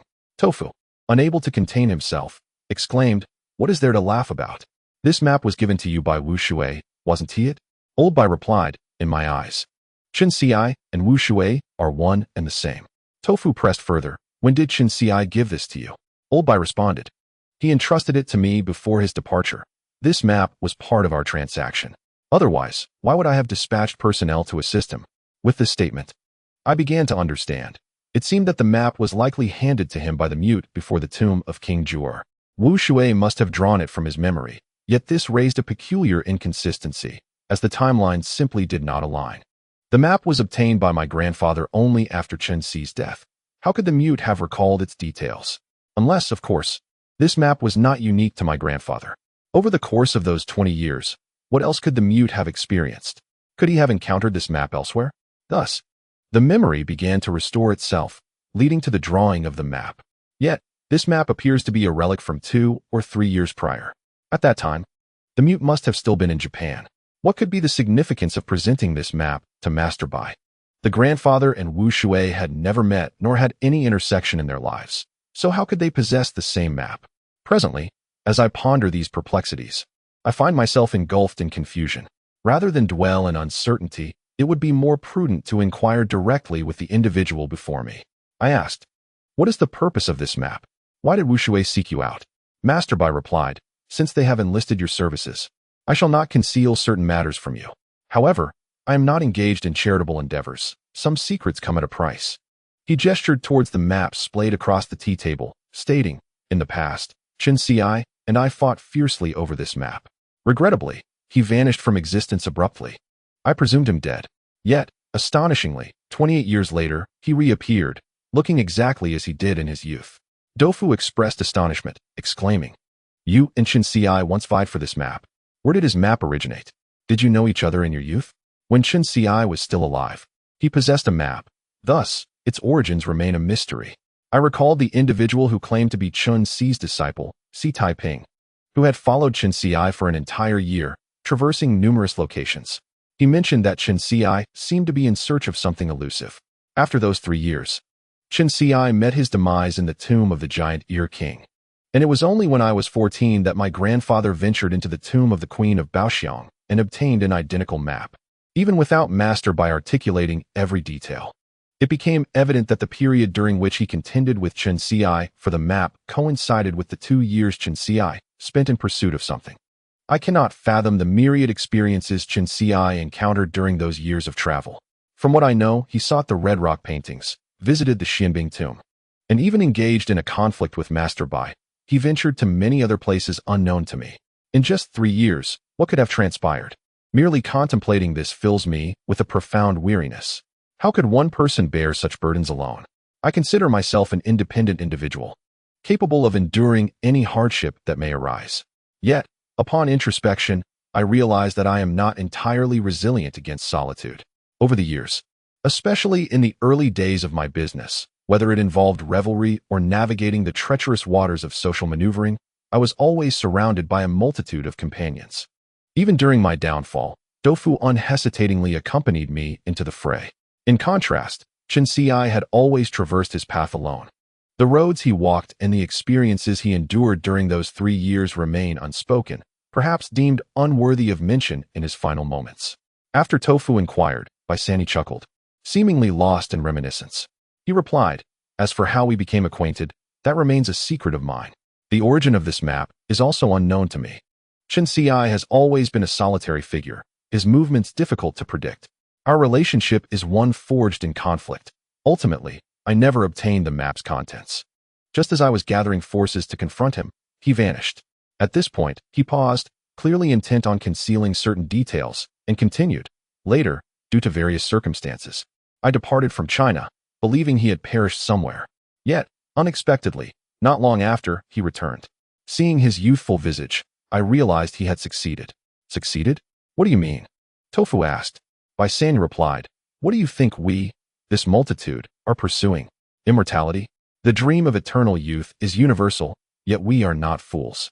In this modern society, the price for immortality is exorbitant. One must continually fabricate identities, while those around you age inexorably. Some have sought the legendary magic lamp. But what use is it to possess one?" I interjected, "So, what you truly seek is not the lamp itself, but rather its origins and the method of its creation. Knowing this method would be akin to unlocking the door to another realm, correct?" Bai Sanyi responded, "Throughout history, we are not the only ones to seek such knowledge. Countless emperors have placed their faith in alchemists, consuming elixirs, and many alchemists have devoted their lives to enlightenment. Though the methods differ, the pursuit remains the same. Unlike those emperors who merely compel alchemists to create elixirs, we are more akin to practitioners of the art, for we seek the methods of alchemy." As he spoke, his gaze shifted to Tofu, stating, "And this method is known solely to him now." Under Bai Sanyi's enigmatic and fervent gaze, Tofu awkwardly chuckled, retreating behind me, saying, "Old man, I'm not some naive young girl. Could you refrain from looking at me so unsettlingly? However, I am quite curious about how you came to know of the magic lamp. How did you engage with Chen in your youth?" Bai Sanyi smiled mysteriously, saying, "Such an obvious matter, yet you fail to comprehend. He must have already understood." With that, he subtly gestured towards me. At that moment, my mind raced. Over 20 years ago, Bai Sanyi and Chen and years later, my grandfather ventured to the Yashan Treasure Hall, led by a master of disguise known as Qianbian. Now, 16 years later, Bai Sanyi returned, collaborating with a mute. Everything instantly aligned like a string of pearls, and a hypothesis emerged in my mind. If I was not mistaken, the Bai Sanyi before me was indeed the Qianbian of those days. The unfinished words my grandfather uttered before his demise contained the character Bai. I had long speculated whether he referred to Qianbian or to the knife-wielding Bai Laosi. But now I surmised that this Bai most likely referred to the man before me. In Tofu's puzzled gaze, I fixed my eyes on Bai Sanyi and said, "Your machinations regarding the Yashan Treasure Hall are truly intricate." Tofu finally grasped the situation and exclaimed, "The Yashan Treasure Hall? Goodness, are you the one with the surname Bai? The one who underwent disguise?" As he spoke, he leaned in closer, nearly pressing his face against Bai Sanyi's, his eyes wide with astonishment. "Is this face also a facade?"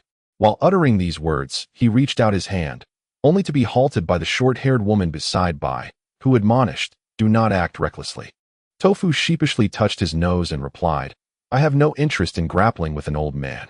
However, he soon recalled the matter of the Yashan Treasure Hall, and his expression shifted to one of anger as he exclaimed, "It was you, old man, who caused the death of old Chun.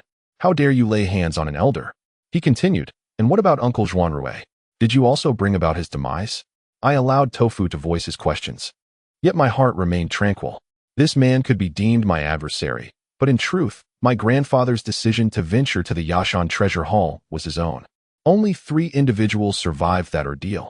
My grandfather was revived by the divine lamp after death, no longer considered a man in that sense. The remaining 3 were Bai Sanyi, Zhuan Donglai, and El Su. In response to Tofu's accusations, Bai Sanyi maintained his composure and replied, "Survival depends on one's own abilities." I did not hold a knife to his throat. As for Zhuan Donglai, he huffed disdainfully and remarked, "You need not inquire further about him. I will settle accounts with him in due time." Upon hearing this, I was momentarily taken aback, pondering whether some unforeseen event had transpired after their escape.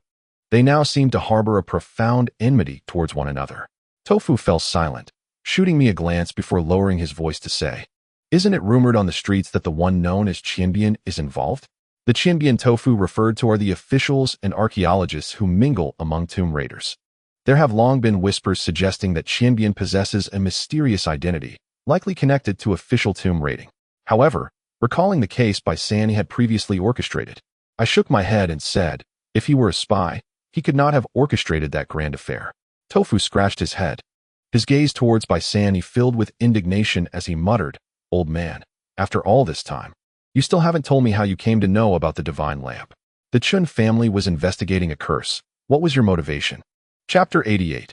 Origins. Tofu spoke plainly, while Bai Sanyi merely chuckled. His demeanor was somewhat reminiscent of the Maitreya Buddha he had described. He said, "I have my own methods. Though our approaches may differ, our objectives remain aligned. This map was acquired by Chun Ci from a mysterious place, and Wu Shui later rendered it from memory. Since you have visited the giant Ear King's tomb, you should be aware of the truth behind the Queen of the Elephant symbol, correct?" I nodded and replied, "It is said that the Queen of the Elephant symbol could command ghostly armies and summon heavenly deities. In actuality, she wielded the art of corpse manipulation to contend against the Han forces, which ultimately forced their retreat." Bai Sanyi slightly nodded and asked, "Have you considered where these corpse armies originated?" Tofu inquired, perplexed. "Were they not created by the Queen?" Bai Sanyi smiled and remarked, "How could a mere queen possess knowledge of such arts?" After a moment of contemplation, I ventured, "It was Pu Zhen who was responsible, was it not?" The gaze of Master Bai revealed an appreciative light as he remarked, "You are aware of the great and lesser Ileo. Yet you remain oblivious to the reasons behind their eventual separation. In truth, the Ileo kingdom was never extensive. A group of foreign immigrants once settled in the inhospitable mountains and marshes, which later merged into Ileo.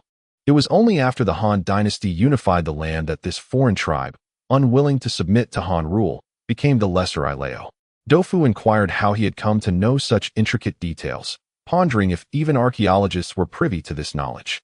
Master Bai smiled faintly, not addressing Tofu's question, but continued his narrative. In its nascent stage, the lesser Ileo faced tremendous hardships and oppression, teetering on the brink of annihilation until the reign of Queen Baoxiang.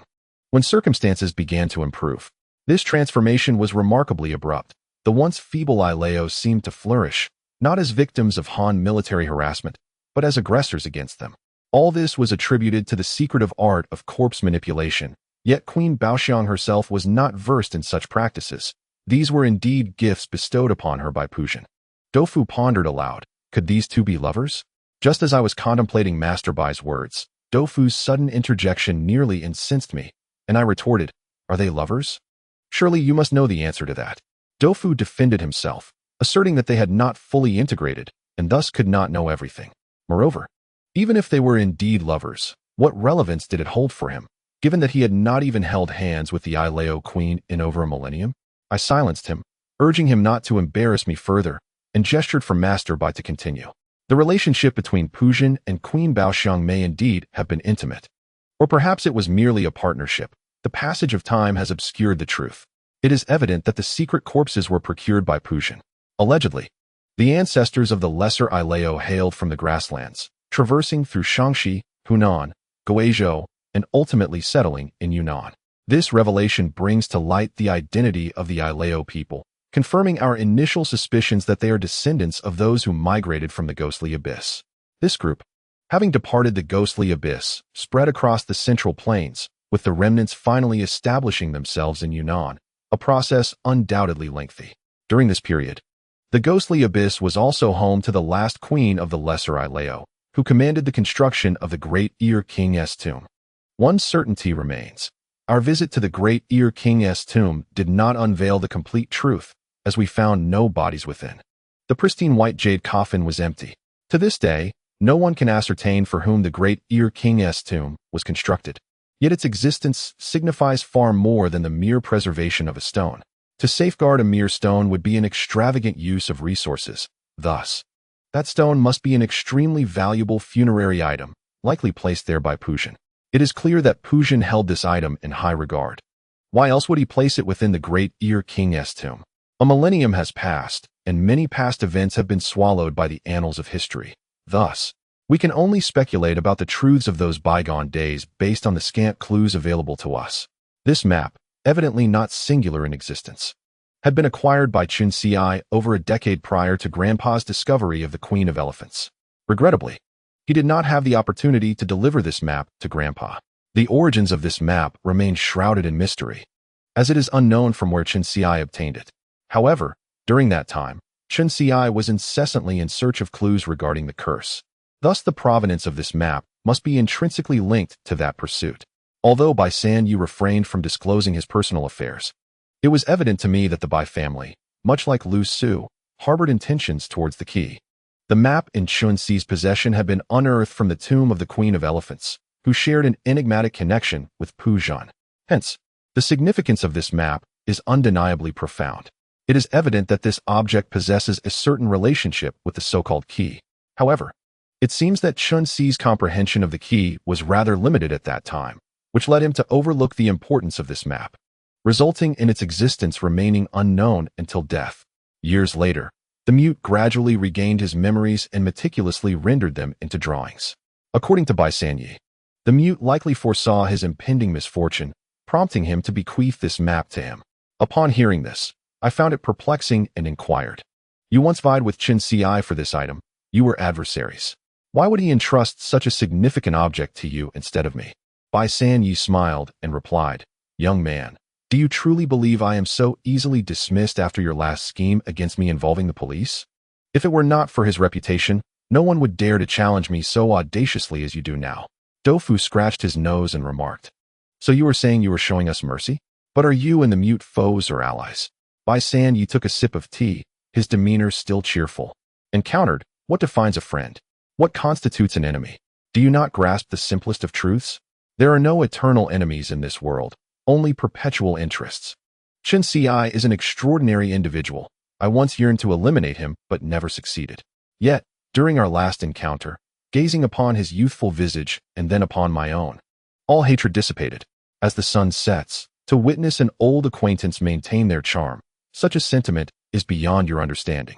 Noting the enigmatic nature of his discourse, I pressed further. Do you not know from where Chun Ci obtained this map? What purpose does it serve? Bai San Yi cast a cold glance at the map resting on the tea table and scoffed. Do you think Lu Su's intent in capturing him was merely to discover how to utilize those two stones? If merely possessing those stones could conjure such bizarre lanterns, it would be far too simplistic. His words struck a chord within me, leading me to ponder whether there existed something beyond those two peculiar stones. Indeed, Bai San Yi continued, while I lacked definitive evidence, through my investigations over the years, I have come close to uncovering the truth. Puzhan, after his demise, harbored ambitions of transforming himself into an immortal and sought to monopolize the secret of the key, fearing its revelation to the world. Thus, he scattered and concealed certain crucial items. Even if someone were to acquire one or two items, the enigma would remain unsolved. Zhao Yi had discovered the whereabouts of the 8 carp and the dragon-subduing stone, which prompted him to organize a venture into the depths of the sea. Lu Su seized the opportunity to infiltrate this endeavor. Within the tomb of the great Ear King lay a stone capable of preserving images. Yet the fate of the remaining artifacts and their locations remained shrouded in mystery. The existence of the great Ear King's tomb had long been known. Yet no one dared to take action, either out of fear of its inherent dangers or to utilize the time for further investigation of other leads. However, as events have unfolded, all trails have now grown cold. Mr. Bai was taken aback when the mute suddenly presented him with a map. The mute, displaying an impassive demeanor, placed the map on the table and remarked coldly, I recalled this 2 years ago. I do not know its purpose, but I am aware of its significance. Mr. Bai, astonished, inquired, You are giving this to me? The mute nodded slightly, his expression haughty, disdainful of further conversation. Mr. Bai burst into laughter, exclaiming, You, never willing to concede an inch. In the past, We fought tooth and nail, yet now you willingly hand this over to me. However, as he spoke, Mr. Bai's countenance darkened, and in a hoarse voice, he continued, "This is unlike you." The mute coldly replied, "My surname is Wu." Mr. Bai was indifferent. Whether Chun or Wu, it mattered not to him, for he recognized only individuals. He scrutinized the map carefully and finally asked, "Why are you entrusting this to me?"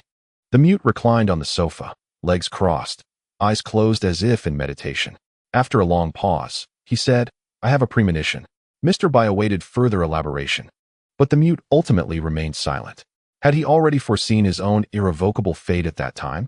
Chapter 89, Jingquan Mountain. Some 20 years later, the mute bestowed this map upon Mr. Bai without stipulating any conditions. The assistance Mr. Bai later provided was entirely voluntary. Despite his memories not being fully restored, the mute must have had some understanding of their relationship. He likely sensed that his entry into the great Ear King's tomb could be a one-way journey, thus leaving behind this crucial map. Logically, as his son, I should have been the rightful recipient of this map, especially given the lingering curse upon me. Yet, he chose to give it to Mr. Bai. What could this possibly signify?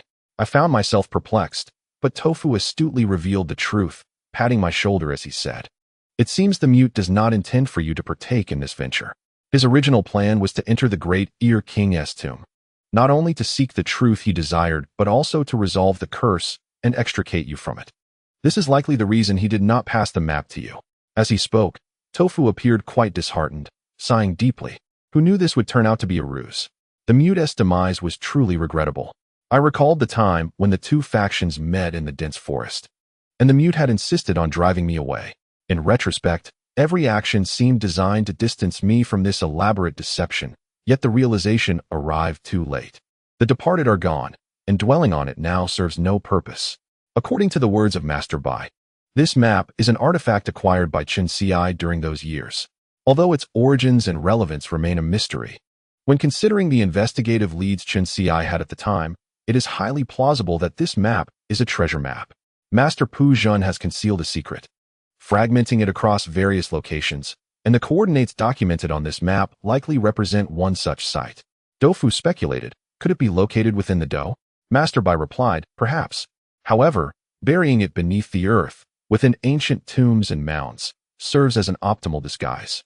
Upon finishing his thought, he chuckled and gestured towards Dofu, saying to me, "This is precisely why I refrain from taking action against him. El Su has no alternative but to target him. I, on the other hand, see it differently. We ought to express our gratitude to Chen Xi, for he has provided me with a clue and offered you both a means of retreat." Indeed, I concurred. At present, collaborating with Master Bai appears to be the most prudent course of action. Although I am typically rational, I am not devoid of empathy. Faced with this dilemma, the stakes lay bare before me, yet my reason faltered in accepting it. I cannot dismiss the multifaceted identity of Master Bai, nor can I forget the expression on my grandfather's face as he lay dying. And now, I am to ally with him? Dofu discerned my internal struggle and struck the table, exclaiming, "I understand. This is merely a treasure map, and you intend to unearth the treasure, correct? I shall take the lead, for I know you are interested in my innate essence, hoping I might prove useful at a critical moment. Am I right? So, let it be me, old Chun. You need not involve yourself." I gazed at him, bitterly amused. How could I refrain from involvement? Would I merely stand by and allow him to be manipulated by Master Bai? Dofu has indeed become considerably wiser, no longer lost in his thoughts, aimlessly drifting through each day. Yet, even so, he remains no match for Master Bai. This old fox is of the same ilk as Zhuan Rui. Otherwise, among the three who survived, they would not be among them. It would be easy for me to disregard the curse and live a life of complacency. But can I truly remain indifferent and surrender Dofu to a pack of cunning foxes? Would that not lead to his inevitable demise, leaving not even a bone behind? With this thought, I regained my composure and devised a plan. Firstly, in order to divert El Su's attention, collaborating with Master Bai is the most advantageous choice. Secondly, this alliance will afford me time to await news from Bai Shuang. Should fortune favor us, a turning point may arise. Thirdly, although Master Bai has shared much, he has yet to address a crucial question. How did he come to know of the divine lamp and the key? I now harbor suspicions regarding any potential connection between him and Fei Dao Bai Laozi. If such a link exists, Pursuing this line of inquiry may reveal the origins of the curse. Given that the true Bai Laozi has perished and the current iteration is merely a shadow, how then did the curse transfer to the Qin family? While I wrestled with discontent, my thoughts coalesced, leading me to nod in agreement. I understood that Master Bai had revealed all he could. Pressing further would yield no additional truths, even if he possessed them. Upon reaching an agreement, I disregarded the earnest pleas of Tofu to withdraw and return to my shop, and instead began to discuss the route with Master Bai. This particular item was handed to him by a mute 2 months prior, featuring several peculiar place names that were merely abbreviations. The route itself was quite straightforward, with the true significance only becoming apparent in the middle segment. Having studied the art of feng shui, I often perused ancient diagrams online. Thus, despite its rudimentary nature, I immediately recognized this hand-drawn map as a guide to geomancy. The map depicted a mountain, cleaved in half, with annotations indicating sand, stone, water, yin, and yang, as well as highlighting the azure dragon, white tiger, vermilion bird, and black tortoise. Surrounding these elements were various inscriptions, seemingly names. As I examined the map, Master Bai explained that he had researched the place names, which appeared to be ancient and lacked current equivalents, rendering them obscure. Notably, the mountain bore a resemblance to a sleeping silkworm, with a nearby annotation reading surprising spring. Master Bai was keen on this mountain's name and ultimately pinpointed a location in Dazhugo, Yun, Sichuan. Crossing Dazhugo would lead us to a place known as Jingquan Mountain. Master Bai had delved into relevant and discovered that Jingquan Mountain bore a striking resemblance to the mountain depicted in our map, suggesting it was indeed the surprising spring mentioned therein, albeit with some phonetic and orthographic alterations over the years. Given that the regions of Shu and Yan are adjacent, it is not implausible that Puzhan concealed a certain secret within Shu. Thus, Master Bai proposed organizing a team to covertly venture to Jingquan Mountain, leaving the discovery of the treasure to our own efforts. The reason Master Bai urged me to take the plunge was due to the geomantic guidance present on the map, implying that the treasure's location also adhered to feng shui principles. While certainty eluded us, he was convinced that Jingquan Mountain likely concealed an ancient tomb, within which we would most probably find the object of our search. My understanding of geomancy, coupled with Tofu's spiritual essence of the corpse immortal, would allow us to collaborate effectively. Naturally, Master Bai would not place his trust solely in Tofu and myself. He intended to dispatch his own personnel. This meant our team would include one of Master Bai's trusted subordinates as the leader, clandestinely entering Jingquan Mountain to seek that elusive, nameless treasure, which was of great significance to Puzhan. Thus, our endeavor resembled an exploration. The location of the tomb remained uncertain, necessitating our feng shui skills to locate it. The nature of the treasure was unknown, requiring us to assess the tomb's conditions, and the level of danger was equally ambiguous, compelling us to navigate through it ourselves. Upon hearing this, Tofu nearly erupted in exasperation, rudely pointing at Master Bai's nose and exclaiming in disbelief, "So, you consider yourself the leader of this partnership? How can you lead us into uncharted territory like Jingquan Mountain without any knowledge of its whereabouts? I've never even heard of it." The male assistant, who was of a similar age to Master Bai, upon hearing this, picked up a remote control from the side and activated a projector, ultimately displaying a map. As Tofu gazed at it, he immediately erupted into an exclamation. The terrain of Sichuan is notably intricate, bordering Yunnan and Tibet, with elevation gradually increasing from east to west. The area around Yuan is already connected to the Tibetan region, predominantly inhabited by Sichuanese and Tibetans. However, as one ventures further west, the landscape reveals vast expanses, towering mountains, and sparse populations, while the southeastern region is densely populated and bustling with activity. Although it is often referred to as the land of abundance, this title bears no connection to the northwestern borders. Thus, when the previously silent assistant gradually zoomed in on the satellite map, focusing on an area devoid of any geographical names, entirely encompassed by mountains, and magnifying this region further until a user-defined marker appeared, Tofu, who frequently studies maps while foraging for mushrooms, instantly recognized it. According to the scale, the well-circled mountain we had entered was identifiable on the map as being near the Tibetan region, inaccessible by air, and surrounded by an utterly desolate landscape. The jagged peaks showcased the distinctive mountain formations characteristic of the western regions. This exemplifies the advantage of satellite imagery, providing us with a glimpse of the locale we were about to explore. Upon hearing Doufu's exclamations, the assistant finally spoke up, his voice akin to a deflated sandbag, stating that the vicinity of the Well Circle Mountain is nearly a no-man's land. To reach this location, we would need to traverse 3 significant mountains, navigate through the Great Tree Gorge, and under normal circumstances, it would take at least 4 days to enter the mountains. Doufu, with a grim expression, inquired if there was a shortcut. From his experience, he knew that no-man's lands are fraught with danger, asserting that unforeseen events are inevitable. Every place he had been to, without exception, was perilous. He then turned to Master Bai, suggesting that with his wealth, he should procure a helicopter. It would be convenient for everyone involved. However, this suggestion was utterly absurd. It wasn't that Bai couldn't afford a helicopter. Private helicopters generally cost around 4 to 5 million, a trivial sum for someone like Master Bai, who dealt in headhunting. Yet, due to the strict airspace regulations in our country, our helicopter would undoubtedly attract attention. Moreover, transporting equipment would complicate matters further. If we were intercepted for inspection and the firearms within the helicopter were discovered, we could expect to enjoy a lengthy stay at the police station. Consequently, after Doufu's proposal, no one bothered to respond. Chapter 90. On the road at this juncture, I had almost discerned Master Bai's intentions. Although he had not voiced many of his thoughts, there was an unspoken understanding between us.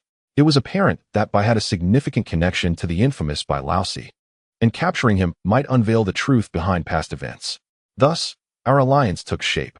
Although Doufu and I enjoyed the freedom to leave at will, we found ourselves reluctant to depart, even without a knife at our throats.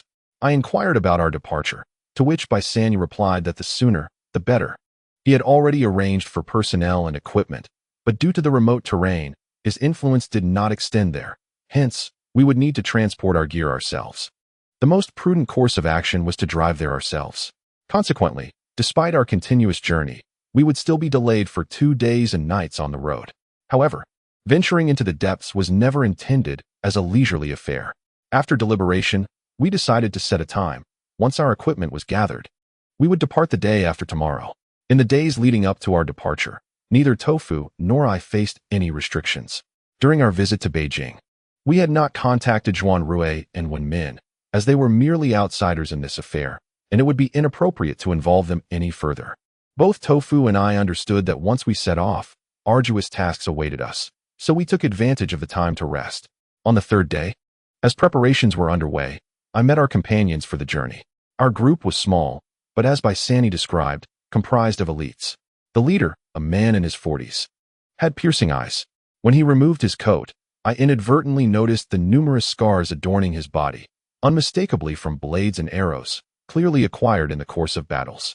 Another companion, lean and with yellowing teeth, possessed long, robust hands, suggesting he was adept at mechanisms, and was also in his 40s. I wondered how his skills compared to those of Feng Guisho. The third was a young man in his 20s, unremarkable in appearance, save for a string of bright red beads on his left wrist, hinting at a potential Tibetan heritage. Yet, his fair skin and lack of a ruddy complexion suggested he had seldom lived in the Tibetan regions. In addition to these 3, there were 2 subordinates who would merely serve as drivers and support personnel, not accompanying us into the mountains, thus not counted among our ranks. Our entire party, including Doufu and myself, totaled 5.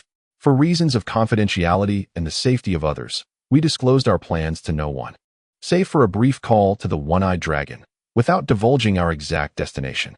Soon, our group of 7, in 2 vehicles, set forth on our journey. The travel proceeded without incident. Our self-driving checks were lax, and the contraband equipment in our vehicle seemed inconsequential as we headed towards our destination in the western reaches of Bashu.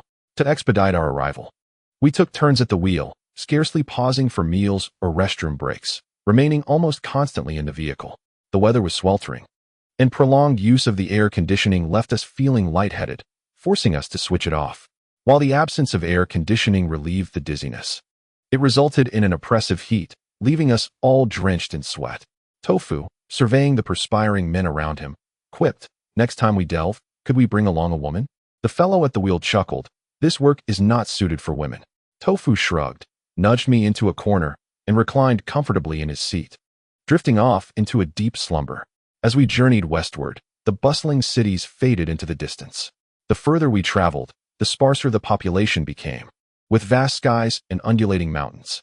The rugged contours of the western ridges were uniquely striking, invigorated by the cool mountain breeze, which momentarily revived our weary spirits. Ultimately, the vehicle came to a halt by the roadside. The leader gestured for us to don our respective gear and exchanged a few hushed words with the two drivers, after which the car sped away, leaving a cloud of dust in its wake. We five stood on the highway, and the leader, known as Hu, remarked, "There is but one village nearby. We shall rest there for the night before setting off." Over the past couple of days, I had gleaned some insights into the personalities of these three individuals. Hu, the leader, was addressed as Master Hu by the team, exhibiting a demeanor of calmness and composure, appearing to be a person of profound depth. The technician, known as Big Yellow Tooth, was 35 and somewhat less contemplative, making him the only one in the group who would jest with crude humor, prompting the tofu to affectionately nickname him Big Yellow Duck. The remaining young man was rather listless, seldom engaging in conversation. Big Yellow Duck called him Lazy One. He seemed not particularly close to Master Hu, often dozing off as if perpetually in a dream state, with half-closed eyes that rendered him quite peculiar. Following Master Hu, we stood on the road, gazing at a village nestled in the distance. The settlement was not large and appeared somewhat dilapidated. As we proceeded, a sudden loud thud caught our attention, and both Tofu and I turned to see what had transpired, only to be momentarily stunned. The Lazy One had evidently been dozing while walking, and in a moment of inattention, he stumbled over a stone, falling awkwardly. Tofu, wide-eyed, stared at the fallen figure still yawning on the ground and stammered, He actually trips while walking. Can he truly endure this?" At that moment, Big Yellow Duck patted Tofu on the shoulder and said, "That's just how he is. He sleeps 12 hours a day, and out of the remaining 12, 8 are spent dozing off." Tofu calculated for a moment and inquired, "And what of the remaining 4 hours?"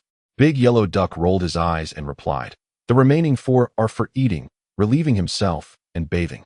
By this time, the Lazy One, yawning, had managed to rise, his expression unchanged, and after glancing at us, he continued to trudge along at a leisurely pace, swaying as he walked, his eyelids drooping heavily, which made me wish he would simply succumb to sleep right there. As the Lazy One continued to doze off and stumble, we entered the village. It was a Tibetan settlement, inhabited mainly by the elderly and women, with a sparse population and modest size, and most notably, they did not speak Mandarin.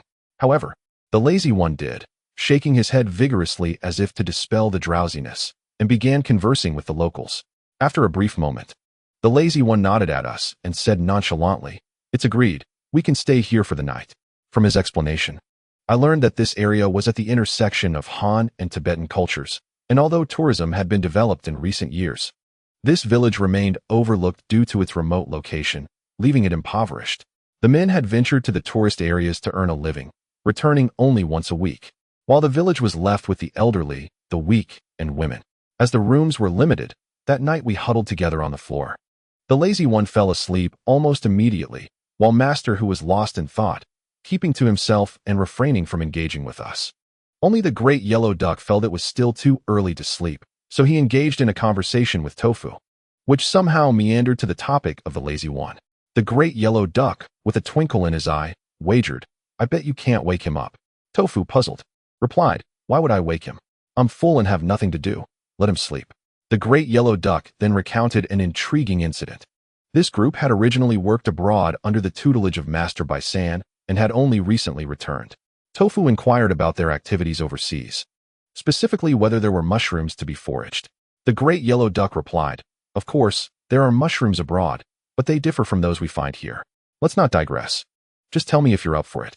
There was this one time when a brother of ours was so deep in slumber that we set off firecrackers beside his ear, and he didn't stir. But guess what happened later? While everyone was resting during a break, this fellow suddenly sprang up and shouted for us to flee, claiming the police were coming.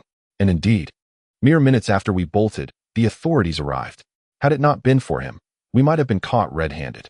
Tofu, astonished, gazed at the soundly sleeping Lazy One, exclaiming, "Is he really that incredible?" His curiosity piqued. He cautiously approached the Lazy One and shouted, "There are rice dumplings." To no avail. "The police are here." Still, the Lazy One remained unresponsive. Frustrated, Tofu prepared to kick him, but as soon as he did, the lazy one, without even opening his eyes, raised a hand to block the kick. Tofu, caught off guard, fell backward, landing awkwardly on the ground while exclaiming in surprise.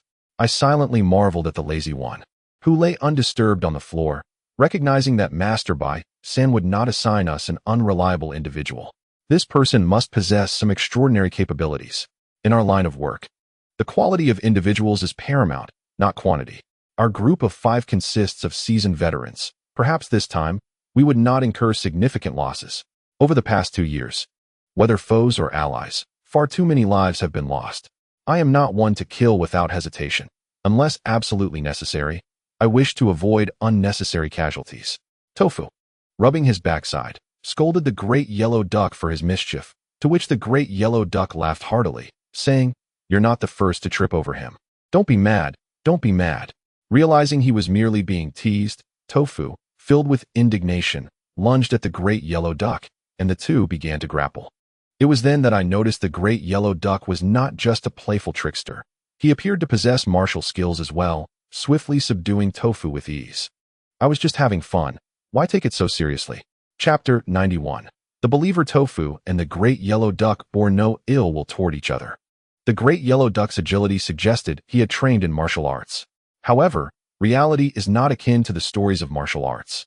A visit to a martial arts school or a Shaolin temple would reveal that the abilities depicted in novels, such as shattering a table with a single strike, are far from the truth. As the two wrestled on the ground, I felt embarrassed and chose to close my eyes and meditate. In recent days, we had spent all our time traveling, without resting in hotels. Sleeping curled up in a vehicle is quite uncomfortable. It was remarkable that Tofu and the great yellow duck still had such energy. Lying on the simple bed, limbs stretched out, I felt an indescribable comfort. Before long, I succumbed to a deep slumber, oblivious to how late the commotion around me had persisted. In the dead of night, I was jolted awake by a thunderous roar. Rising, I gazed through the aged wooden window, only to witness a tempest outside, with lightning illuminating the sky, ferocious winds howling, and a torrential downpour commencing. Hu Yi, ever astute, had already stationed himself at the window. Noticing my awakening, he furrowed his brow and remarked, "I didn't expect it to rain." For those of us intending to venture into the mountains, rain was decidedly an ill omen, foreshadowing treacherous paths ahead and the potential emergence of wild beasts seeking sustenance. Not to mention the looming threat of landslides or rockfalls. I suggested, "The rain should cease by dawn. Let us assess the situation then." Both of us had been roused by the thunder, and De Huangya also stirred to peer outside. Tofu, startled, displayed a lack of alertness, merely draping a blanket over his head to resume his slumber. Only the lazy one remained sprawled out, unperturbed, sleeping soundly. I recalled having read a psychological treatise indicating that those who favor sleeping on their stomachs often possess considerable capability and aggression. If this sluggard truly possessed the ability to discern the outside world while in a state of repose, as De Huangya suggested, it could only imply an exaggerated sense of vigilance. Yet, amidst the clamor of thunder and lightning, he showed no sign of stirring, leading me to question whether De Huangya was merely embellishing or fabricating tales. As dawn broke the following morning, our aspirations for a leisurely sleep were dashed, for the sun rose early in this region, and the villagers were accustomed to rising with it. By 6 o'clock, daylight flooded the village, accompanied by a cacophony of sounds. Lacking proficiency in the Tibetan language, our only translator, the lazy one, was too disinclined to engage in conversation, resulting in minimal interaction with the local household. We learned only that the hostess, Jiang Zhu, was a tall and capable young woman, her cheeks flushed with the Highland-esque embrace, her skin slightly bronzed, and she had prepared a traditional Tibetan breakfast for us. As Tofu dined, he expressed his gratitude. Having grown up in a Han environment, he grasped a few simple phrases of thanks, which the locals could comprehend. Aware of the hardships faced by the Tibetan people, we were certainly not there to partake in their hospitality without offering something in return. Once Jiang Zhu departed, Tofu remarked, "The Tibetan people are quite hospitable, though a tad stingy. 4 or 5 robust men, this meager breakfast leaves me unsatisfied." De Huangya, sipping his butter tea, countered, "Though the portions are scant, the caloric content is high and will stave off hunger. Do not be so finicky." After finishing the last morsel on his plate, Tofu noticed the lazy one hadn't touched his food, instead dozing off with his head bobbing like a chick pecking at grains. Stealthily, he extended his hand, intent on claiming the lazy one's portion as his own. I felt a pang of embarrassment and was about to intervene when, at that very moment, just as Dofu's hand neared the plate, the lazy one suddenly opened his eyes. With remarkable speed, his right hand clasped onto the tsampa, swiftly shoving a sizable chunk into his mouth. His cheeks bulged, and with a nonchalant glance at the pilfering Dofu, he resumed chewing, eyelids drooping once more as his head began its rhythmic bobbing. Dofu, in a huff, withdrew his hand and muttered, "Go ahead and eat, may you choke on it." Immediately, he lowered his voice and said to me, "I suspect this lazy fellow is merely pretending. One day, I shall compel him to reveal his true nature." I felt overwhelmed, believing that Dofu had made some progress, yet it appeared that his mind still wandered aimlessly, utterly missing the point. Although this individual seemed to be a sleepyhead, Dofu had attempted to ambush him twice, only to be swiftly countered. Such a person must possess a certain level of skill, wouldn't you agree? I remarked. You should refrain from provoking him. A strong general does not have weak subordinates, and you might find yourself outmatched before you even realize it. Dofu scoffed and retorted, "Why should I bolster his confidence at the expense of my own? The notion that a strong general has no weak soldiers is absurd. It's more akin to a turtle hiding beneath a rock." Very well, if I refrain from provoking him, then can you? I anticipated his next words and swiftly shifted my plate to the right, interjecting, "No." After finishing our meal, we stepped outside to survey the surroundings. At this time of year, the grass flourished and the eagles soared. After a night of rain, the ground was saturated, not to mention the mountains across the way. However, under the highland sun, the rain would likely dry by afternoon. I assumed that Master Hu would urge us to continue our journey, but to my surprise, he assessed the environment and shook his head, saying, "Let us rest for another night." I found this puzzling and inquired, "Is the road impassable?" He pointed toward the steep mountain we were to traverse and explained, "The incline is too steep and the vegetation is sparse. Following a night of heavy rain, the soil and rocks are loose. Today is not suitable for travel." Seeing my astonished expression, he revealed the first smile I had witnessed in days and added, "We are merely assisting Master by, not sacrificing our lives for him. I cannot gamble with the lives of everyone. To be honest, I have encountered many individuals over the past 2 years, hearing all manner of words. They are often driven by profit, fearful of death, yet willing to gamble their lives. However, this was the first time I had heard such sentiments from Master Hu. If those who thrive on the edge of danger were to hear this, they might accuse him of being overly cautious, yet I found myself filled with admiration. As the ancient saying goes, life and death are significant matters. Those who recklessly wager their lives for profit are truly the epitome of foolishness. He is the leader among us, and since he has made his decision, I would naturally not oppose it. Thus, our group resolved to stay an additional day. With nothing to do during the day, we wandered aimlessly. The locals had horses, and Dofu borrowed one to ride. After being thrown off 4 or 5 times, he finally managed to stay on the horse's back, while we roamed the grassy fields. Devoid of anyone else, Dofu remarked, "That big yellow duck is too tight-lipped. No matter how I try, I cannot extract any information regarding Master Bai's true identity." I was taken aback and said, "So you were trying to gather intelligence while engaging him so eagerly?" Dofu scratched his head and replied, "Not entirely. He is quite amusing. And life must go on. We can't all walk around with grim faces. I just happened to have a decent rapport with him and thought to engage in some light conversation, but I didn't expect him to be so tight-lipped." I responded, "These 3 individuals are quite formidable. Extracting information from them won't be easy. However, I don't believe they are merely profit-driven. Often, such individuals are the most challenging to deal with." Dofu shrugged and said, "For now, we are not enemies. So let us refrain from contemplating whether we are compatible or not." It was my first time riding a horse, and I longed to gallop. I suggested, "You might as well give it a try." Tofu, spurred on by my encouragement, boldly approached the horse's belly. The slender black mare bolted forward and, after a mere 10 paces, flung Tofu aside, who rolled into the mud with a thud. I shielded my face, unable to bear the sight, and opted to return to the village. I had not anticipated encountering the slacker. This time he was finally active, engaged in conversation with an elderly Tibetan in a courtyard. Moments later, he followed the old man away. Curiosity piqued within me. What had invigorated this lad all of a sudden? What was his destination? I trailed them for a while, only to discover they entered a relatively spacious building within the village, unlike the dilapidated state of the other houses. This structure bore some weathered murals, flanked by stone towers and prayer flags.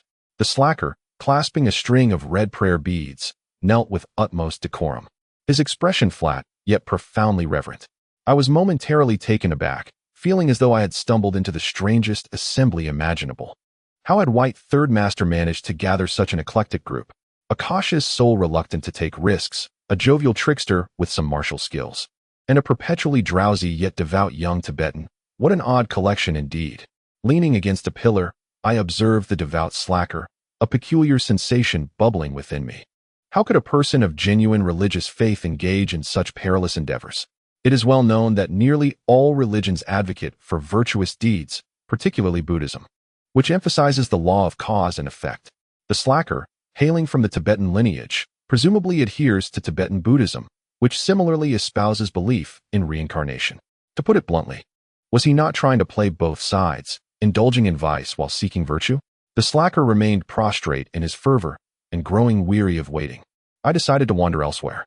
At that moment, I noticed a group of outsiders approaching the village. Dressed in fashionable attire and wielding cameras, they were evidently not Tibetan. I recalled that the slacker had translated earlier, stating that this village was not on the tourist route and rarely welcomed outsiders. How could it be that we had only been here a day, and already such a crowd had arrived? Chapter 92, The Guo Family. I counted 8 individuals, clad in outdoor gear and carrying large backpacks, their smiles suggesting they were tourists. Yet, my suspicions compelled me to entertain further conjectures. Suddenly, a voice emerged from behind me, declaring, "They are from the Guo family." It was Master Hu's voice. I turned to find him quietly standing behind me, his gaze fixed on the group of visitors. "Guo family? From Beijing?" I exclaimed in surprise.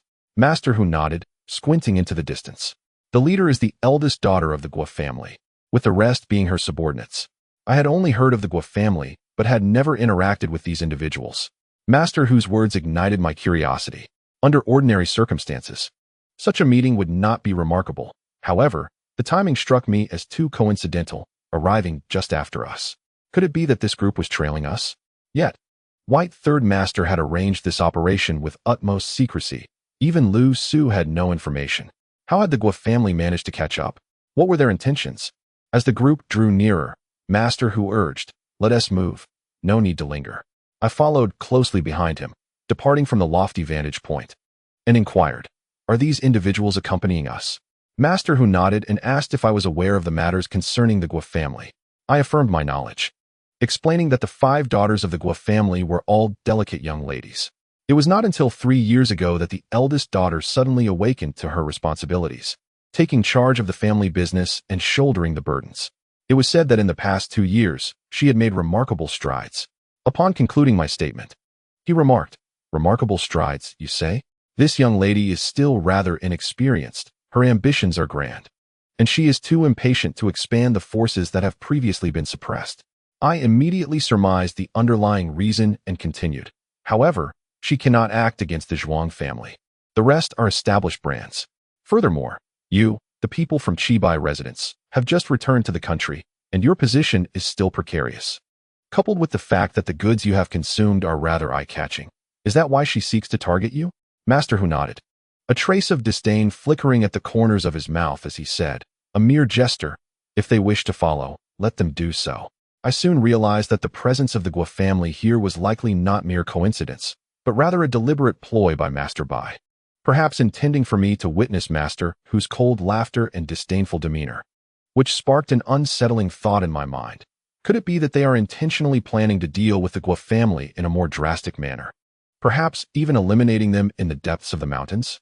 As if reading my thoughts, Master Hu's expression of disdain faded, and he stated, "Since Master Bai has decided to return to the country, he naturally needs to establish a firm foothold here. The Guo family's failure to assert themselves leaves them vulnerable. Who else would they target?" I was aware that the patriarch of the Guo family had fallen ill a year ago, frequently requiring hospitalization. Currently, the one in charge of the family was none other than the eldest daughter, whose name seemed to be Guo Xianglan. Although she underwent extensive training arranged by her family at the last moment, it was far too late. She could not possibly compete with Zhuan Rui, who had been immersed in the family business from a young age. Ability is not something that can be rapidly acquired. Guo Xianglan's late determination to strive for excellence was ultimately futile. I remarked, it appears you have long been aware of this situation. However, the opposing side holds a numerical advantage. Are you truly confident in your ability to overpower them? Let me clarify, I can assist you. But my brother will not resort to murder, so we can only count ourselves as 4.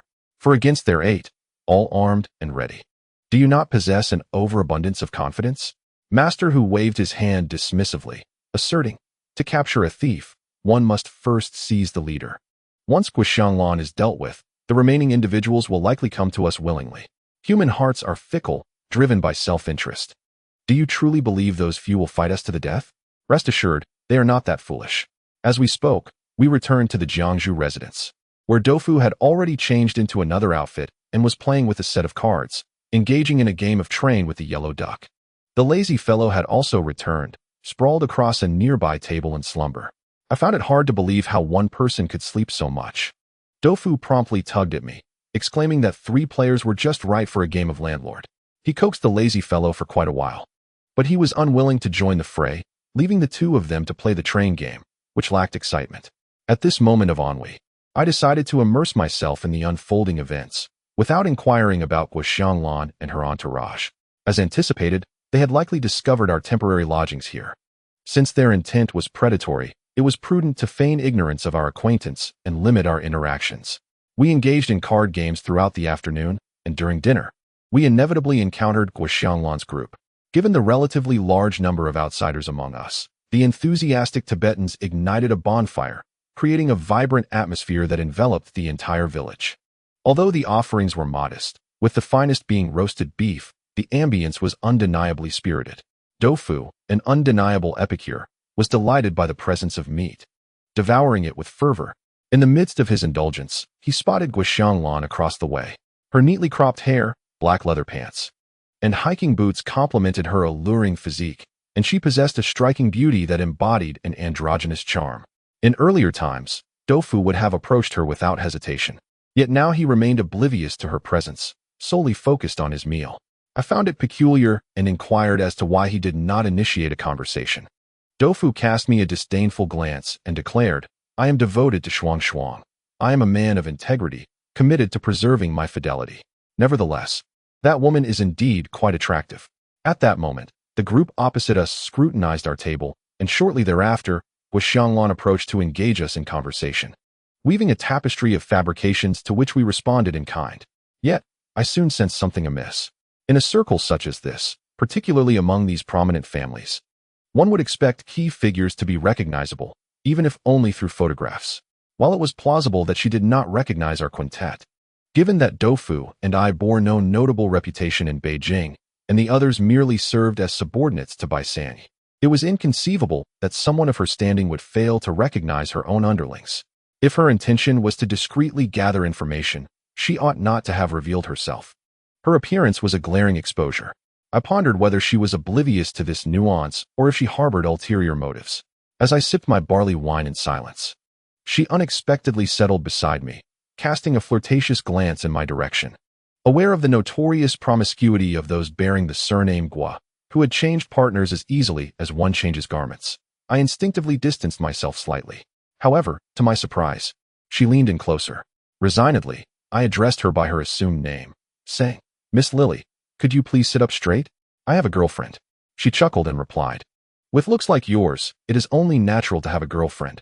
Otherwise, would not those women be blind? With a playful wink, she added, do not fret. I want to divulge your secret to her. Life is meant for enjoyment. Are you free tonight? Caught off guard by such brazen flirtation, I was at a loss for words. Doufu, however, interjected with indignation, I'm not free tonight. His voice resonated loudly, drawing the attention of those around us. Unfazed, Guoxianglan appraised Doufu with a smirk and retorted, if he is not free, then what about you? Unaware of Guoxianglan's true identity, Doufu responded with ire. I'm not free either. How can you be so brazen? Can't you survive without a man? The individual surnamed Guo nodded immediately, maintaining a stoic demeanor as she proclaimed, as Confucius stated, the pursuit of food and beauty is inherent to our nature. Fine cuisine and alluring aesthetics are the most fundamental desires of humanity. Even a peacock knows to flaunt its beauty to attract the opposite sex. Surely, we must not be less discerning than animals, lest life lose its meaning. I cannot survive without a man. Can you truly thrive without a woman? Her gaze flitted between me and Tofu, and after a moment, she displayed a look of sudden comprehension. She then apologized sincerely, saying, "I understand now. I apologize for interrupting you." With that, she sauntered away, her drink in hand. Tofu, bewildered, remarked, "What is wrong with that woman? What has she understood?" I silently sipped my drink, thinking to myself how this Gua person could tarnish my pristine reputation. It was undoubtedly a deliberate act of retribution. After the gathering dispersed, everyone retreated to their rooms to rest. Tofu grumbled about Gua, subsequently locking the doors and windows, expressing concern that the woman might, in her dissatisfaction, sneak into his room to assault him. At that moment, the lazy one opened his eyes, yawned, and remarked nonchalantly, "She wouldn't be so lacking in discernment as to target you." Tofu was momentarily taken aback, responding, "At least I am her second choice. That's better than some who don't even rank third." The lazy one regarded him with a glance, then silently pushed open the door and stepped outside. Tofu was momentarily stunned, exclaiming, "Surely he isn't going to confront that woman named Lily, is he? She is no ordinary person, and I sense he may be in for trouble." With that, he hurried after him. Tofu was fairly quick, but as he reached the door, he called out, Where did he go? How can he vanish in the blink of an eye?" Chapter 93. Tofu muttered to himself, casting a few glances before dashing down the stairs.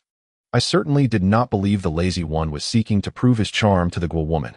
The banquet had just concluded, and the villagers had returned to their homes for rest.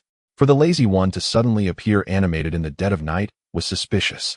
Seeing both of them rush out the door, I felt a twinge of unease. I briefed Mr. Hu and took a flashlight to pursue them. Outside the door was a staircase leading down to the hall, and beyond that lay the main entrance, requiring several more flights of stairs to reach the courtyard outside. I pursued at a brisk pace and caught up to Tofu, yet the lazy one was nowhere to be seen. Tofu stood at the entrance, his expression one of astonishment, saying, "Old Shun, do you think that guy is human or ghost? His speed is astounding." I chased all the way out and didn't catch a glimpse of him. At that moment, the bonfire outside had extinguished, leaving the surroundings cloaked in darkness, illuminated only by the dim, hazy glow of the moon.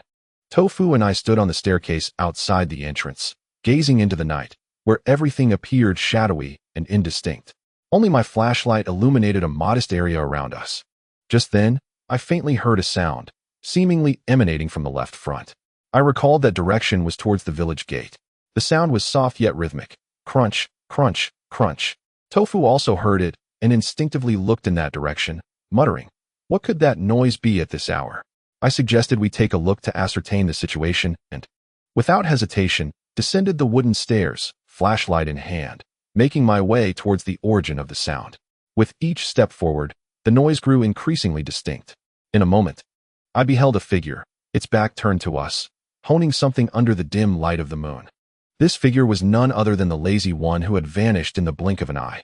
He indeed wielded a knife, sharpening it at the entrance of the village. The previous sounds of scraping were the very echoes of his blade being honed. He was sharpening a concealed dagger, and although I could not see the blade itself, I recognized the scabbard, a silver sheath adorned with a curved hook, characteristic of such weapons.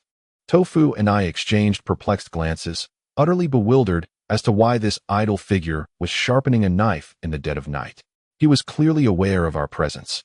His sharpening paused momentarily before he resumed, the monotonous sound continuing. Tofu darted ahead, presumably to inquire about something, while I remained frozen in place. At that moment, Tofu, mouth slightly agape, wore an expression of peculiar astonishment, clearly a mix of shock and confusion. A jolt ran through me. What had he seen? Tofu beckoned to me, his gaze fixed intently on the lazy one's hands, stammering, "Lao-chun, come quickly, you must see this." His strange behavior piqued my curiosity to an unbearable extent, and I hurried to his side, bending down to observe.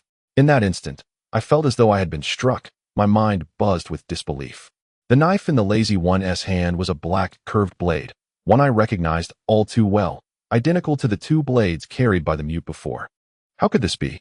Before I could voice my thoughts, Tofu could no longer contain himself and confronted the lazy one, demanding, "Where did you acquire that knife?" The lazy one, squinting slightly, seemed indifferent to our presence. He merely raised an eyebrow and replied nonchalantly, "It was a gift from Third Master." A shock coursed through me as I asked, "When did he give it to you?" The lazy one replied, "Not long ago." As he spoke, he sheathed the knife and proceeded to sharpen a second blade. I could confirm without a doubt that these two knives were indeed the ones carried by the mute. Tofu, astonished, whispered to me, "This is bad. Lao Chun, we have a formidable traitor among us." At that moment, Tofu, Lu Su, and Feng Gui Shou had entered the door, while the others were persuaded to leave. In the ensuing chaos, the reappearance of these two knives clearly indicated that a traitor among the departing group had taken advantage of the distraction to smuggle these two curved blades out. Subsequently, this person had handed the knives to Bai San Yi, who then passed them on to the lazy one.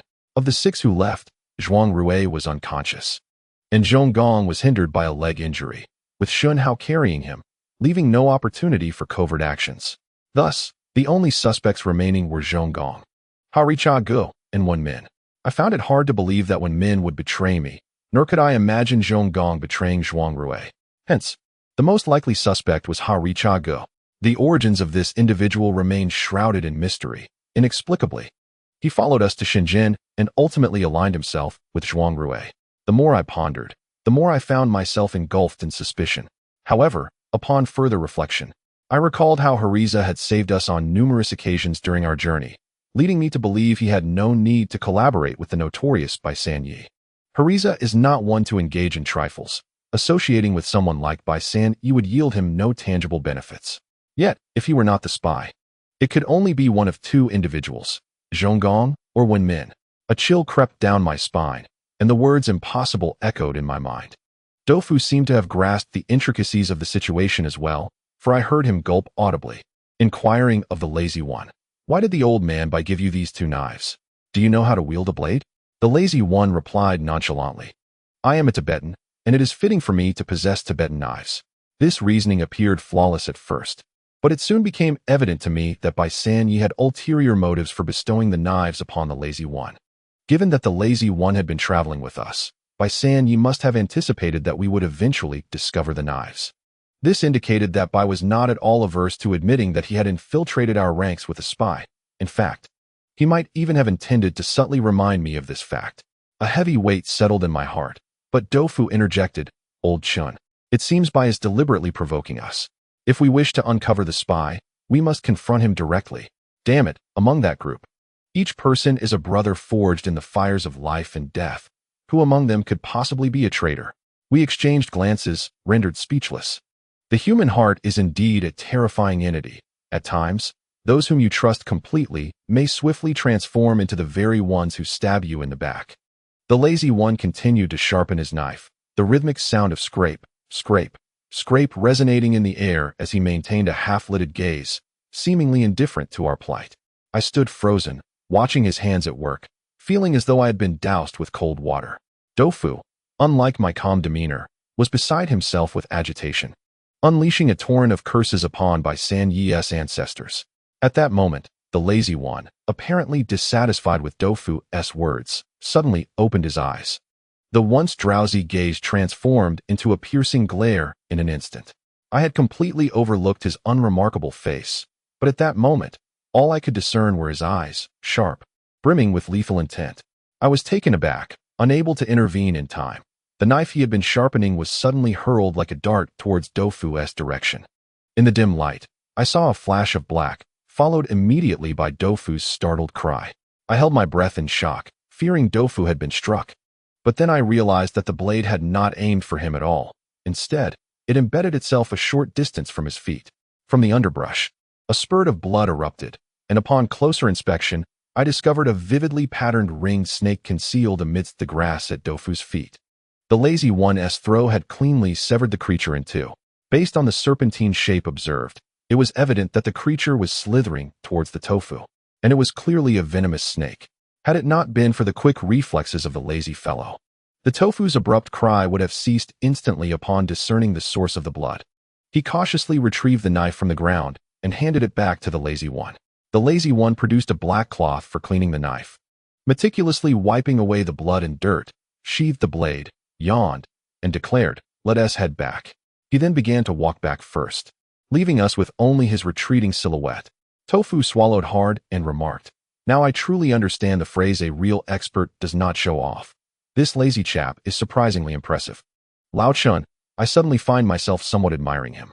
"You wouldn't hold it against me for admiring an adversary, would you?" Just as I was about to respond, a loud gasp echoed from ahead, and the lazy one suddenly stumbled and fell, tripping over a stray piece of wood. He landed face first on the ground, posterior upwards, with his hands pressed down, resembling a frog, entirely devoid of any semblance of a true expert. Tofu finally scratched his head and said, "Forget I said that." We ambled along behind, savoring the cool night breeze, while the lazy one got up, yawned widely, and continued on unsteadily. As I gazed at his retreating figure, my mind was flooded with images of Wen Min and the others. Who could the spy be? Regardless of who it was, they were certainly not someone I wished to encounter. Let us hope that both Tofu and I are mistaken. As for the updates, it has always been 2 chapters, and although the frequency of additional updates might be low, my loyal readers who have followed my work for a long time know that I have never ceased updating. Delivering a chapter every day for 365 days continuously is no small feat, and I hope for everyone's understanding. Lastly, I am grateful for the daily messages from my readers. Whether praise or critique, I read them all. I love you all, and thank you for your support. Chapter 94. Following early the next morning, everyone gathered their gear, bid farewell to the Jiangzhu family, and set forth towards the mountains. The 3 peaks we were to traverse formed a singular entity, resembling 3 steamed buns connected together, with a modest elevation difference in between. Upon our departure, we did not catch sight of Guo's group. Though their activities were a mystery, I was certain they would follow. We climbed steadily up the mountains, resting for 10 minutes when fatigued, and nibbling on some compressed biscuits when hunger struck. Fortunately, we were all seasoned travelers, and the first day was not arduous. This area was a dense and primitive forest, distinct from the jungles we had encountered previously. The trees here were generally not too thick, but towered majestically. With abundant underground water coursing through the mountains, clear springs occasionally emerged, creating an atmosphere of tranquility and dampness. The trunks were adorned with lush green moss, while the leaves exhibited hues of green, yellow, blue, and red. Various small shrubs dotted the landscape, featuring red berries and purple vines, while gray rabbits, wild chickens, and squirrels darted through the underbrush, infusing the mountainside with vibrant life. As we navigated through this enchanting wilderness, we hardly felt fatigued. We trekked steadily for an entire day, and by around 5 in the afternoon, we set up camp next to a gentle stream, igniting a vigorous bonfire and sprinkling some sulfur powder around the perimeter. Everyone was quite adept at their tasks, and the campsite was soon set up. Due to the proximity to the stream, Tofu took a couple of bites from his compressed biscuits and claimed he had lost his appetite, stating he would go catch fish. Although he did not manage to catch any fish, he did manage to scoop up a pile of small shrimp. Shortly thereafter, Tofu found a thin stone slab, washed it in the stream, and placed it over the fire, exclaiming, "Hurry up, I'm starving." I squatted by the stream to prepare the shrimp, whose innards were located in the head, with a dorsal line running along the back, which was essentially the intestine. Typically, those with discerning tastes would remove these parts. During my time selling barbecued food, most customers would request the shrimp to be prepared in this manner, making the task quite easy for me. The big yellow duck, noticing our collaboration, remarked, "You two are out camping, aren't you? And now you've started barbecuing." Tofu cleaned the shrimp I had prepared and laid them on the heated stone slab, causing a sizzling sound to erupt as the aroma of shrimp wafted through the air. While flipping the shrimp with his makeshift wooden chopsticks, he said, "You just don't understand. We are in this for a reason, you know, diving into the depths. It's perilous in there. One misstep, and it's all over. So, before that, we shouldn't deprive ourselves. Haven't you heard? Even a ghost deserves to die with a full belly. I certainly don't want to leave this world with nothing but a stomach full of compressed biscuits." The big yellow duck, upon hearing this, gave a thumbs up and said, "Insightful. I never thought of it that way." Finding eating only shrimp too monotonous, he added, "Wait here." With that, he dashed into the woods and returned about 10 minutes later, carrying a wild chicken. Swiftly, he gutted and plucked it, skewering it over the fire. The savory aroma filled the air, and the whole chicken glistened golden and rich with oil. After a day of exhaustion, subsisting on biscuits and plain water, the scent was utterly irresistible. Only Hu Yi frowned, expressing concern that we were being reckless, as such aromas might attract wild beasts. The big yellow duck patted his gun beside him and replied, "What is there to fear? One comes, one falls. Two come, two fall." Dofu, while munching on a chicken leg, mumbled, "We must protect the wildlife." At that moment, I noticed the lazy one still fast asleep. He hadn't touched a single bite of the shrimp or chicken, having left half of his compressed biscuit hanging from his lips, seemingly having forgotten to finish it. As he continued to slumber, Dofu pondered for a moment and quietly asked the big yellow duck if the lazy one was ill, as he seemed to sleep so deeply. The big yellow duck cleared his throat and lowered his voice. "He has always been like this since I met him, perpetually in a state of slumber. Don't worry about it or pry. He is quite capable, and he has his skills. With him around, we can detect any danger in advance." I recalled the scene from last night when the lazy one had dispatched a snake, and I couldn't help but nod slightly. Dofu asked, "Is his hearing particularly acute? Can he sense the surrounding dangers even with his eyes closed?" The big yellow duck shook his head and replied, "That is his unique talent. How would I know? Aren't you three from the same group?" The big yellow duck rolled his eyes and said, "We merely work under by ye. We each have our own tasks. Who knows each other that well? But I'll tell you this, I don't know how he compares to who ye, but he is definitely more capable than I am. You should refrain from provoking him unnecessarily.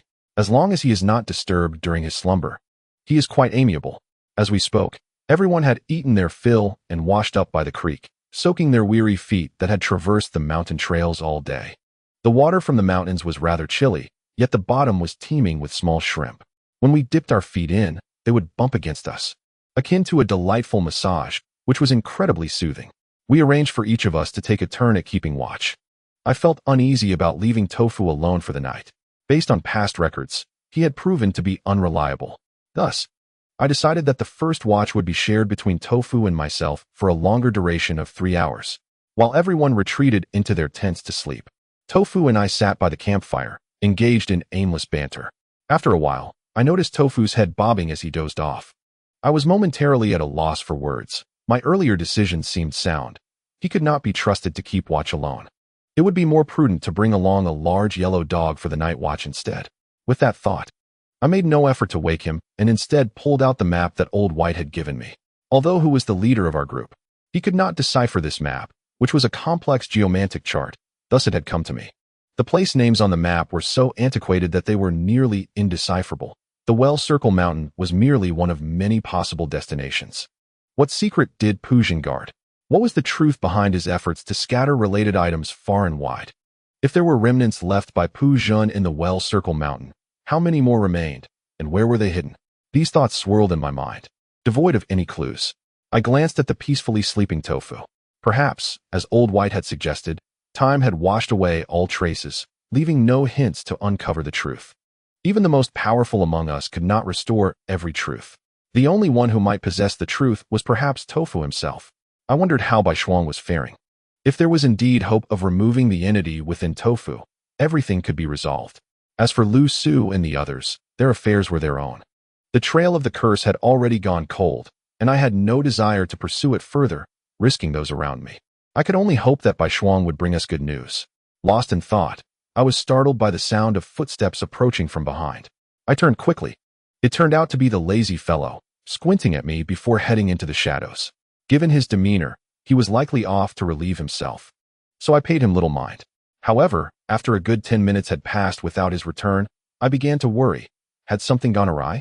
If that were the case, there should at least be some noise, right? Could it be that he was up to something else behind our backs?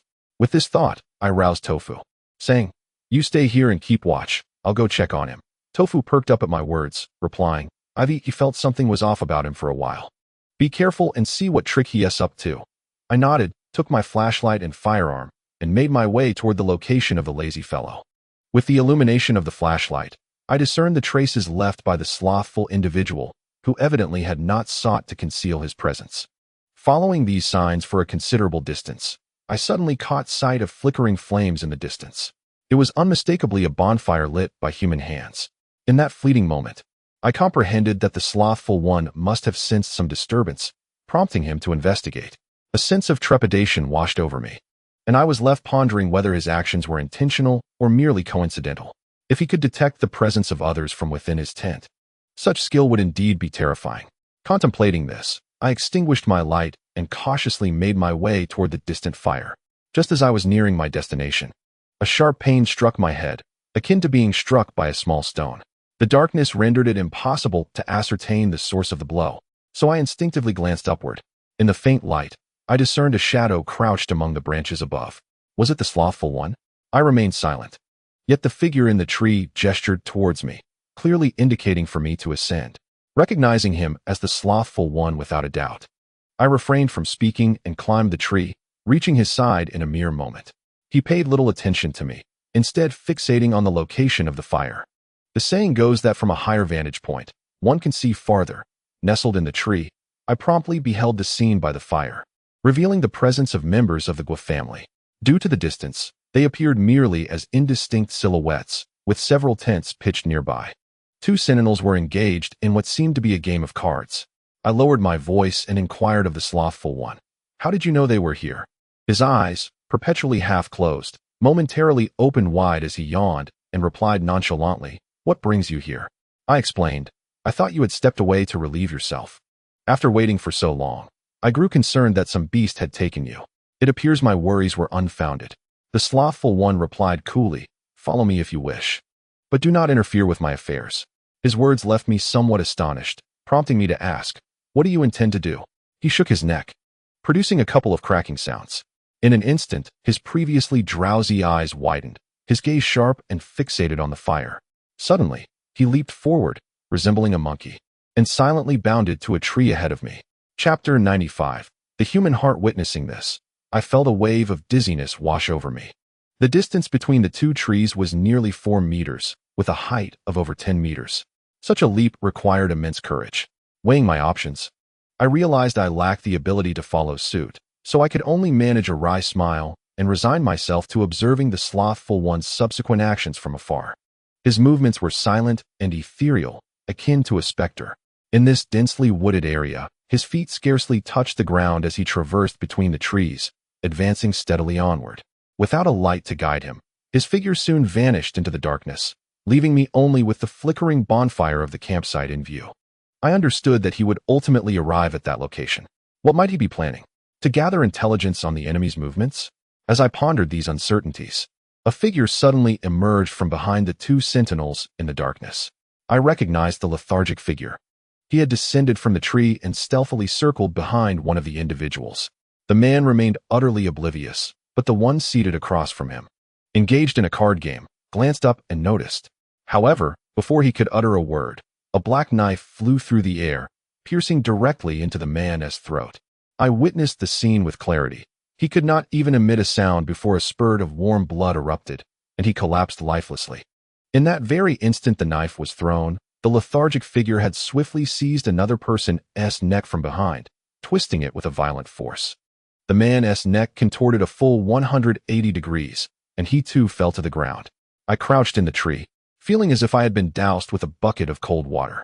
I had taken lives before, yet I had never witnessed such a merciless act, executed with such swiftness, killing 2 men without so much as a blink. At that moment, the lethargic figure glanced up towards my position, a peculiar smile gracing his face. But he chose not to pursue further action, vanishing into the darkness. This silent slaughter did not awaken the others who were sleeping in their tents. Everything remained eerily quiet. In that instant, I finally comprehended the ruthless nature of the character dispatched by Master Baisan. I couldn't help but recall my conversation with Master Hu that day. My heart sinking. Could it be that the lethargic figure was the executor of this task? Was he intent on annihilating the Gua family? Yet, why did he refrain from continuing his assault after slaying 2 men? Moments later, I heard footsteps beneath the tree, the sound of someone treading on dry leaves. Soon after, the lethargic figure ascended the tree once more. Not a single drop of blood marred his form. The only stained item was the knife, which had been sheathed. And as we now perched on the same branch, our proximity allowed me to discern the blood on the sheath in the moonlight. The lethargic figure settled on the branch, his legs lazily dangling on either side, resting his head on his hands as his eyes began to flutter closed. I suppressed the discomfort rising within me and spoke. "You woke in the dead of night just to kill those 2? The moment I spoke, I realized how hoarse my voice had become. I thought I had managed my emotions well, Yet the sound of my voice revealed the profound shock I had experienced that night. For the first time, I had witnessed someone take lives with such ease and composure. Now, this individual was already beginning to doze off, while I remained utterly oblivious to his intentions. Time passed, each second stretching out interminably. I gazed towards the campsite, where the campfire, neglected of fuel, flickered and dimmed.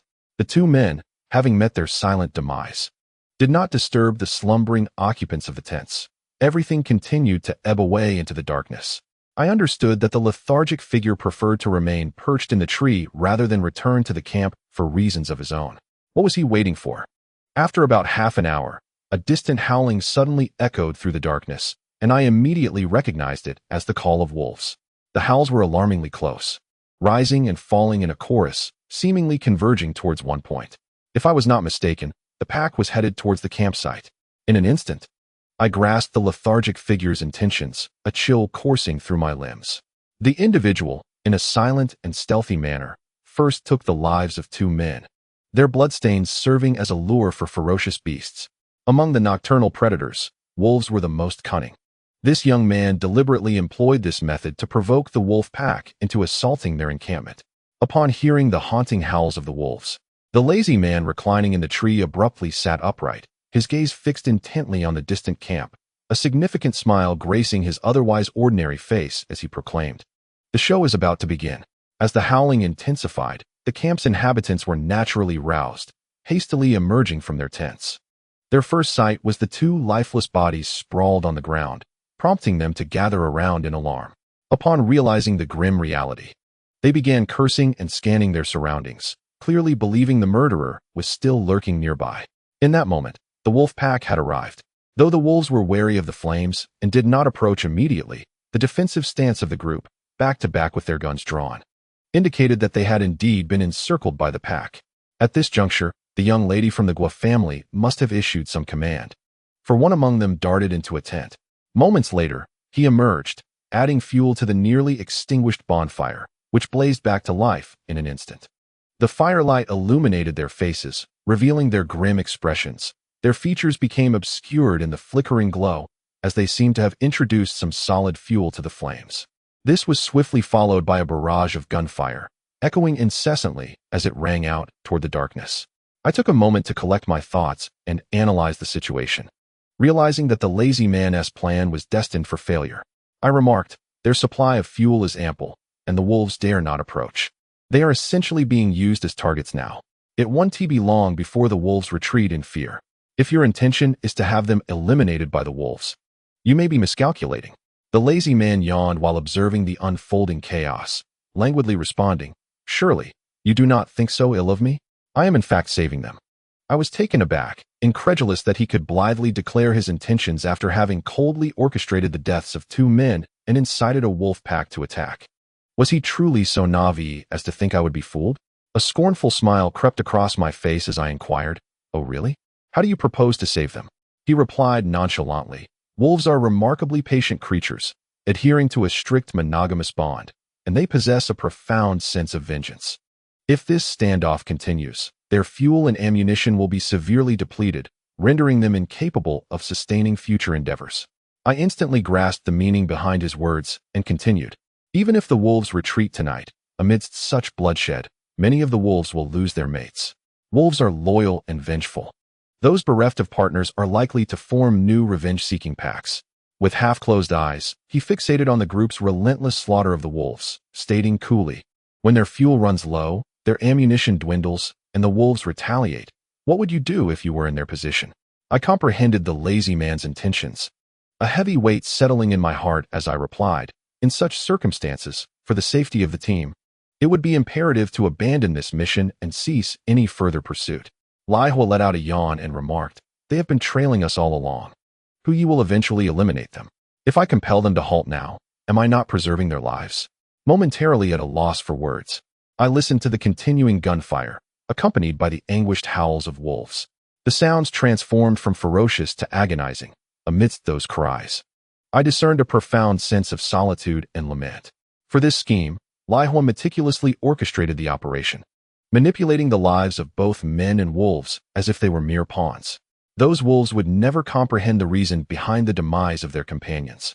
They simply followed the scent of blood in search of sustenance, only to fall victim to an unequal slaughter, wounded, perishing, and losing their mates. As creatures, they could only tremble before humanity's terror, utterly oblivious to the complexities of the human heart. Listening to the heart-wrenching and sorrowful howls of the wolves, I was struck by the realization that the human heart can indeed be a terrifying entity. I had committed misdeeds and witnessed others do the same. I had taken lives and observed the act of murder, yet never had I felt as I did in that moment. The mournful and piercing wolf howls, coupled with the relentless gunfire, sent a chill coursing through my veins. At that juncture, Lai Hua suddenly inquired, "Do you feel sympathy for these people?" After a moment's contemplation, I replied, "No, I sympathize with the wolves." Lai Hua finally opened his eyes, gazing at me in surprise, exclaiming, "Sympathy for the wolves? They are mere beasts. What is there to pity?" He continued, "I thought you disapproved of me taking the lives of those two." A weight like a heavy stone pressed upon my heart as I observed Lai Hua's nonchalant demeanor, thinking of the lives extinguished by a mere whim, both human and wolf. I said, "After experiencing this night, I perceive humanity as excessively powerful, while the human heart is utterly repulsive. There are far too many loathsome individuals in this world. The death of a few matters little to me. In contrast, those wolves seem more innocent." Suddenly, Lai Hua burst into laughter, exclaiming, "Ha! The death of a few is of no concern to you?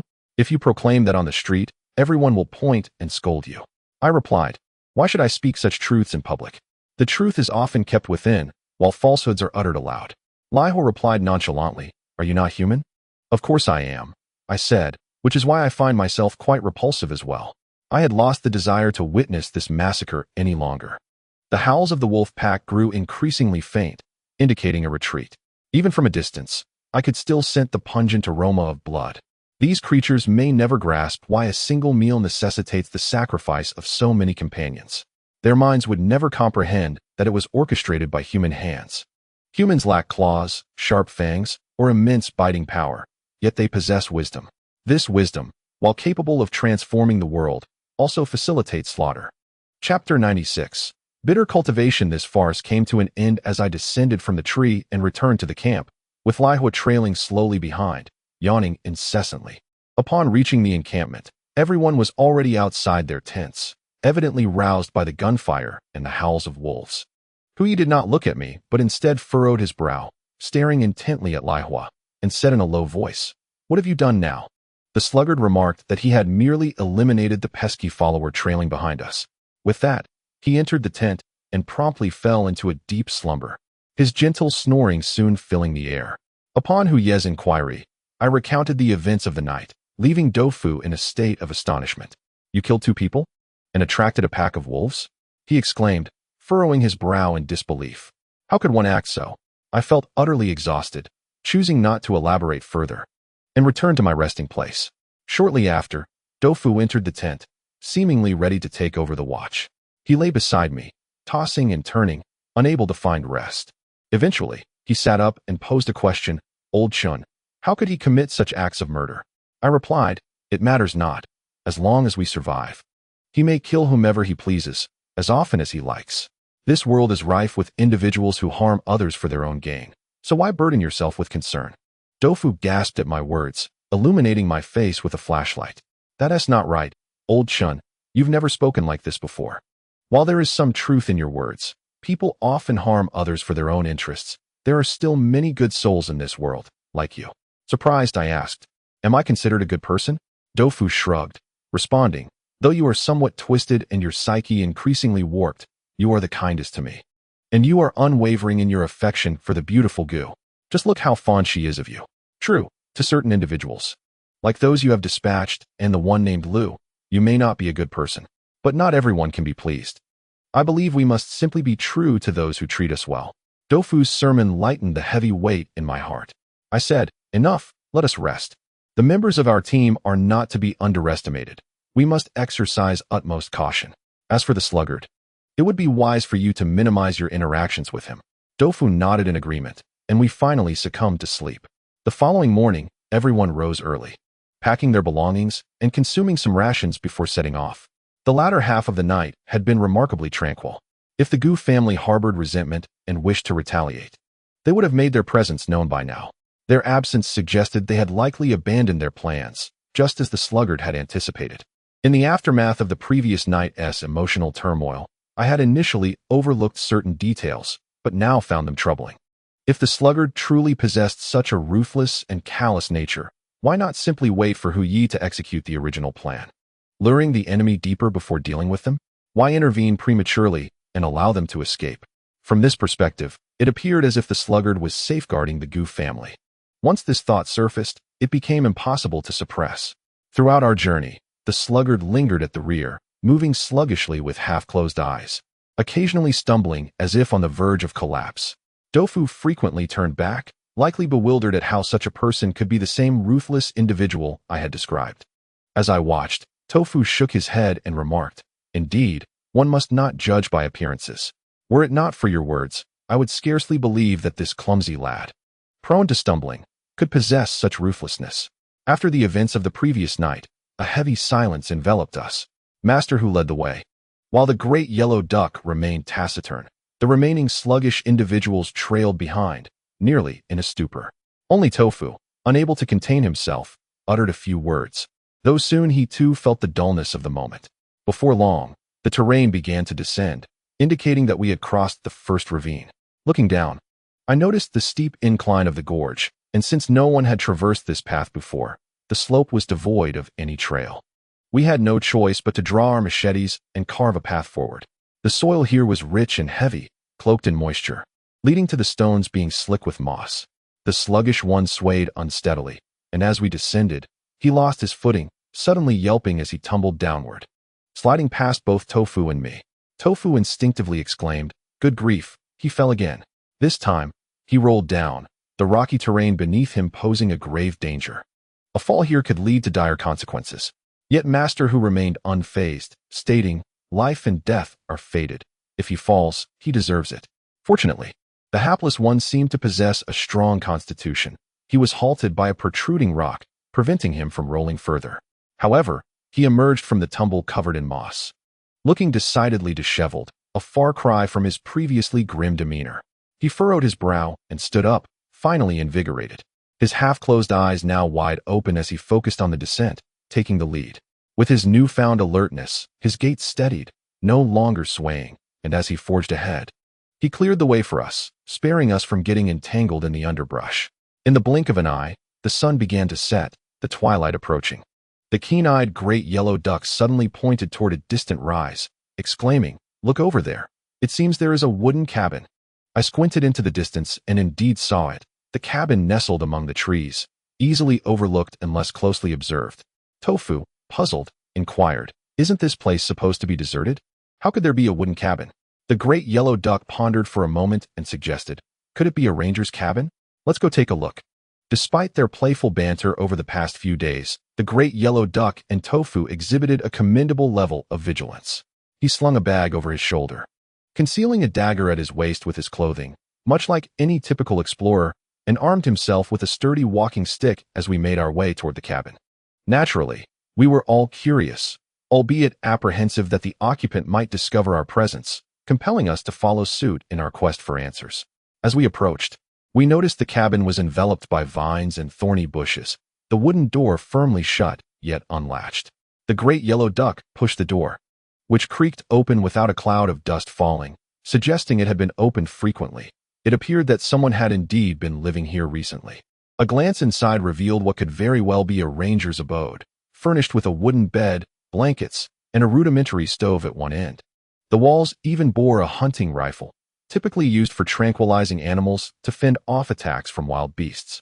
The quilt on the bed was somewhat discolored, its origins and cleanliness a mystery. At the foot of the bed lay a pair of green rubber shoes, speckled with dried black mud, and a faint odor of foot odor wafted through the small wooden cabin. Dofu hastily waved his hand in front of his nose and pushed the wooden door ajar, saying it needed some ventilation. Dawanjia nodded and remarked, "It seems this place still has a forest ranger. Why weren't we informed of this upon our arrival?" Dofu replied, "I extend my utmost respect to anyone who can work in such a desolate place. However, let us keep our distance from this house. It would not be prudent if the ranger were to return." Dawanjia scoffed, Do you think 5 of us would fear him? Dofu rolled his eyes and responded, It's not that we are afraid, but we are armed with knives and guns, which hardly presents us as respectable individuals. What if he recognizes us? We cannot resort to eliminating witnesses. Hearing this, Dawanjia refrained from further discussion. Initially, we had decided to camp nearby, but now we resolved to venture further away to avoid any encounters with the ranger. As the group turned to leave, they were suddenly startled to find a figure standing at the doorway. The shock was most pronounced in Lan Hua, who, overly confident in his own vigilance, immediately drew his knife upon realizing the silent presence behind them. The blade unsheathed with a sharp sound as Lan Hua fixed a piercing gaze upon the figure at the entrance. His previously calm demeanor now chillingly taut. Who are you? He demanded. The man at the door was exceptionally tall, towering over any of us. He had to lower his head slightly to enter, clad in clothing that had lost all semblance of style or color, likely a Tibetan robe. He sported a scraggly beard and a hat, his hair unkempt, rendering his features nearly indistinguishable. The only discernible aspect were his eyes, large and peculiar, resembling those of a beast rather than a human. Dofu instinctively recoiled, lowering his voice to ask, could he be a wild man? Before I could respond, the man spoke in a strangely accented Mandarin. This is my home. Who are you? His speech was slow, as if he had not conversed in a long while. The realization that he was not a wild man seemed to ease the tension among us, though Lan Hua remained on high alert. Dawanjia interjected, We are an expedition team, conducting research in the mountains. Are you the forest ranger? The imposing figure glanced at Lan Hua, but remained silent, slowly stepping inside, while holding something in his hand. I peered closer, and saw it was a small, skinned yellow goat. He shook his head and continued in his peculiar tone, I am a practitioner. Practitioner? Dofu suddenly enlightened, exclaiming, You are one of those ascetic monks? In this day and age, all monks seem to be rotund and affluent, driving autos and flying on planes. True ascetics have vanished for many years. Tibetan Buddhism initially advocated for both genders' participation, but subsequent reforms have promoted traditional ascetic practices, such as the act of circumambulation, which symbolized rigorous spiritual discipline. However, one like the individual before us, who appeared nearly wild, was indeed a rare sight among practitioners. Chapter 97. The child immediately. Dofu sensed something amiss and shouted at the man, How can a practitioner engage in hunting? The man replied in an odd tone, Why shouldn't I hunt? Have I claimed to be a practitioner of the esoteric teachings? This statement left us in a state of bewilderment. In this border region between Sichuan and Tibet, where Tibetan Buddhism predominates, with traditional Buddhism and Taoism following, the principle of nonviolence is upheld. What sort of practice does this man adhere to? Dofu muttered. Is he perhaps a member of a heretical sect? Just as I was about to respond, the man began to prepare his meal, pulling out a Tibetan knife to slice the meat of a yellow sheep. He cut the meat into thin pieces and placed them over the fire. Above the wooden cabin, a rudimentary chimney allowed most of the smoke to escape, though some lingered inside, intensifying the savory aroma wafting through the air. As he roasted the meat, he remarked, Night is approaching, and this place can be perilous after dark. You may stay the night, but I shall require payment. Dofu exclaimed incredulously, rushing to sit beside the man. You charge for lodging? Are you truly a monk? Even if you aren't, do you really need money in these remote mountains? As he spoke, the man sprinkled some white substance, presumably salt, onto the meat, enhancing its enticing fragrance. He replied to Dofu, These ingredients must be purchased with money. At this moment, Mr. Hu interjected, We appreciate your kindness, but we have our own tent and do not require your hospitality. He frowned and gestured to the others, signaling us to leave and keep our distance from this peculiar individual. Dofu smacked his lips, gazing longingly at the golden, aromatic meat sizzling on the makeshift grill, swallowing hard. The practitioner, noticing this, skewered a piece of meat the size of an adult's palm with a stick and offered it to Dofu, clearly extending a gesture of hospitality. Yet he did not insist we stay, merely nodding and saying, Close the door behind you. As we exited the cabin, Dofu eagerly took a bite of the meat, grimacing from the heat, and had to blow on it before exclaiming, This man seems rather nice. I found myself both amused and exasperated, replying, To you. Anyone who offers food is a good person, is that right? The large yellow duck chimed in, That man is rather strange. He kills while claiming to be a practitioner, and his physique is unusual, suggesting foreign ancestry. I sense ill intentions. He then turned to Mr. Hu, asking what we should do. Mr. Hu glanced at the darkening sky. Realizing that due to our delay, it was already quite late. He frowned and said, "We have been discovered. There is no need to detour further. Let us camp here." We found a level patch of ground, cleared away the fallen leaves, gathered a substantial amount of firewood, lit a bonfire, set up our tent, and consumed some dry rations before settling down to sleep. Dofu and I remained on watch for an additional 2 hours, while the others took turns for 1.5 hours each. Exhausted from the day's labor and the previous night's upheaval, I found myself lacking in energy. In contrast, Dofu, who had dozed off during the night watch, seemed invigorated and unwearied. Noticing my yawns, he thumped his chest and declared, "You should sleep." "I can keep watch alone," I said. "I would only believe your words if I were a fool." Tofu, feeling quite troubled, replied, "You fail to recognize a good person's intentions. Fine, then you may doze by the fire. You must trust your companions, you know. Grandpa Do, after all, is a man of experience. What does he take me for?" Upon hearing this, I contemplated his words, yet I remained apprehensive about entering the tent. So I settled down by the fire to nap. As soon as I closed my eyes, I succumbed to sleep almost immediately due to sheer exhaustion. Before long, I was startled awake by someone shaking me gently while calling, old Chun, wake up." It was Tofu's voice, albeit sounding peculiar, as if he were on the verge of tears. Groggily, I opened my eyes and found Tofu alarmingly close, his body curled up in an odd manner. I shook my head to clear the fog of sleep and glanced around, noting nothing unusual.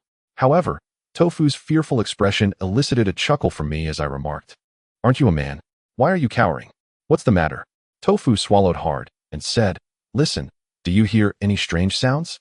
I strained my ears, only able to discern the calls of unknown birds in the darkness. As for any peculiar noises, I did not hear anything out of the ordinary. Tofu then pointed to my left and murmured, "Just now, I heard laughter." When I looked in that direction, I saw a shadowy figure dart past. I thought to myself, who would be out at this hour, let alone someone coming over here to laugh? That would be utterly ridiculous. I asked Tofu if it might be that practitioner, but he shook his head, his voice trembling, and said it was a child. I only caught a glimpse of a figure, a bald head, and their clothes were pitch black. A child?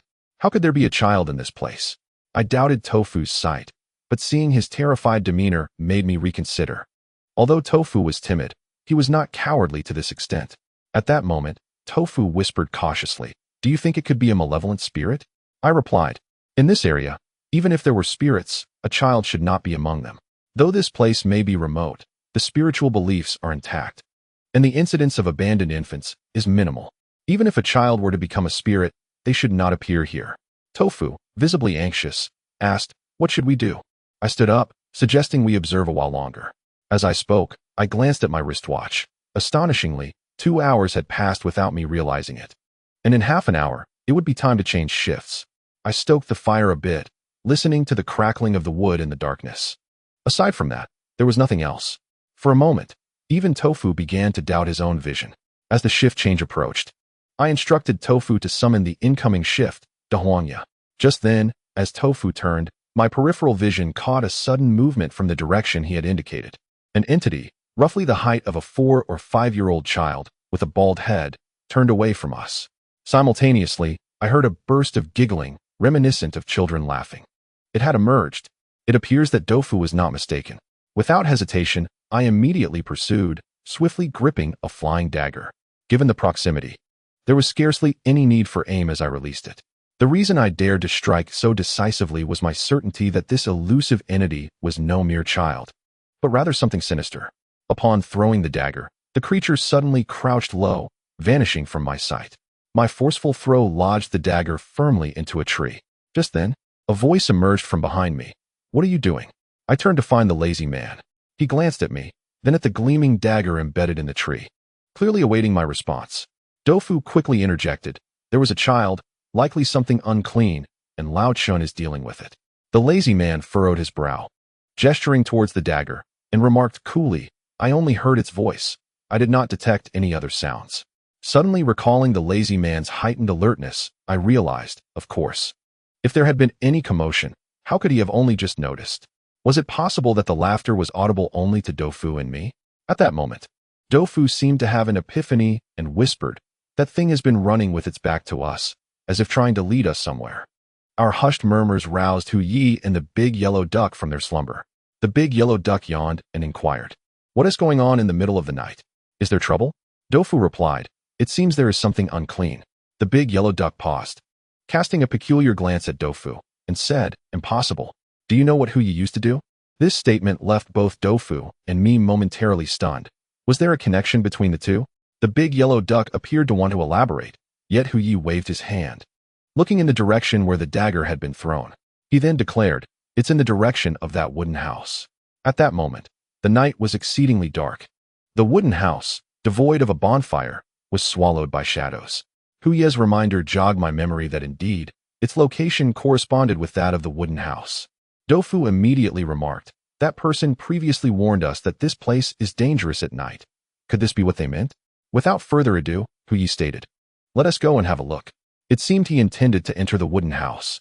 I recalled the big yellow duck's unfinished thought and could not help but ponder. What did he mean by his statement? What connection did Hu Yi's past have with these unclean entities? Chapter 98. The grave. We illuminated our path with flashlights, quickly arriving at the wooden door. This time, the door had been secured from within. Dofu knocked insistently, "Open up. If you don't, we shall break it down." After a few moments, the door was opened from the inside, and the bearded man regarded us with an expression of no surprise, then asked in a peculiar tone, "How do you plan to break it?" Dofu sheepishly withdrew his hand, which had been raised in jest, and laughed, "Just a joke." The bearded man replied, "Come in." He stepped aside, inviting us in.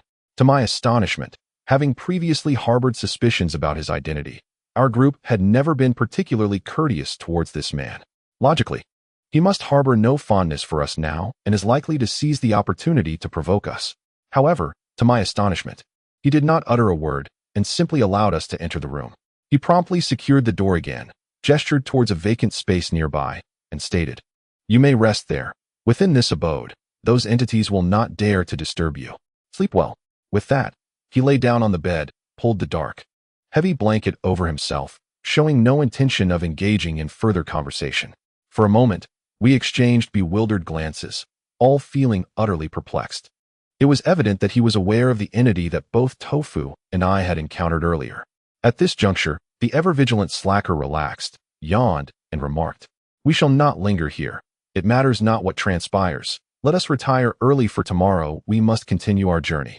With that, he found a spot against the wall to sleep, comfortably lying on the floor, his eyes swiftly closing in slumber. It was the dead of night, and fatigue from the day's exertions weighed heavily upon us. With the sight of the bearded man and slacker already asleep, we four could no longer resist. Tofu yawned and suggested, "Let it be. He has undoubtedly resided here for quite some time without incident, so what harm could one night bring?" Slacker's words rang true. It was merely one night. We would make do, and not overthink it. The sole ventilation for the wooden cabin was a rudimentary chimney, although there was a window. It too was secured at night, rendering the interior devoid of any view of the outside world.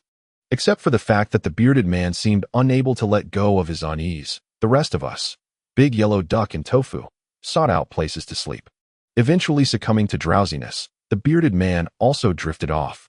The cabin was enveloped in profound silence. Just as I was on the brink of slumber, a rustling sound emerged from outside the door, as if some creature was scurrying about. This noise instantly roused the vigilant slacker in me. The bearded man, who had evidently not been asleep, was the first to sit up. Meanwhile, Big Yellow Duck and Tofu remained in deep slumber.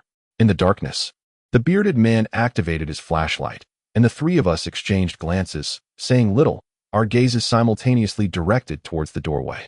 At that moment, the rustling sound transformed into a scratching noise, reminiscent of something clawing at the door. I lowered my voice, inquiring, "Is it an animal outside?" The bearded man slightly shook his head, replying, "I shall investigate." Instead of approaching the door, he moved towards a nearby window, weapon in hand. Slacker and I rose, flashlight in hand, closely observing his actions. Just as he began to unlock it, an eerie voice suddenly called out from behind us, "Assistant." The bearded man paused momentarily. Turning around, Slacker and I followed suit, only to find the bearded man sitting up on the bed, his eyes burning with fury in the dim light. "No doors or windows are to be opened before dawn," he commanded. The bearded man immediately retorted, "Why not? What is out there?" To be candid, this wooden cabin appeared rather flimsy, at best serving as a shelter from the wind and rain. If a ferocious beast were to attack, it would hardly withstand the assault, likely collapsing with just a few blows. The sounds from outside were not particularly loud, leading me to surmise that they were not from any large creature. Perhaps it was merely a fox or badger, or something else entirely. Had it been a badger, there would have been no need for such fury from the bearded one. What lay beyond the door, one might wonder. At that moment, Tofu and the great yellow duck were roused by our commotion. After learning the circumstances, Tofu, emboldened, approached the door, hoping to peer through the narrow crack of the wooden barrier. After a prolonged moment of scrutiny, Tofu remarked, "It is pitch black. I cannot discern anything." The bearded man's visage was obscured by his beard, revealing little beyond the emotions reflected in his eyes. In response to Tofu's observation, he coldly stated, "Since it is not an animal scratching at the door, naturally, you will see nothing." Tofu hesitantly queried, "If it is not an animal, could it be a ghost?" His expression shifted abruptly, likely recalling the bald child he had seen earlier. The bearded man did not reply to this rhetorical question. Instead, he fixed an intense gaze upon Tofu, silently suggesting an unspoken agreement. He then declared, "If you wish to venture outside, I shall not impede you. However, once you step beyond, do not expect to return. The consequences shall be yours to bear."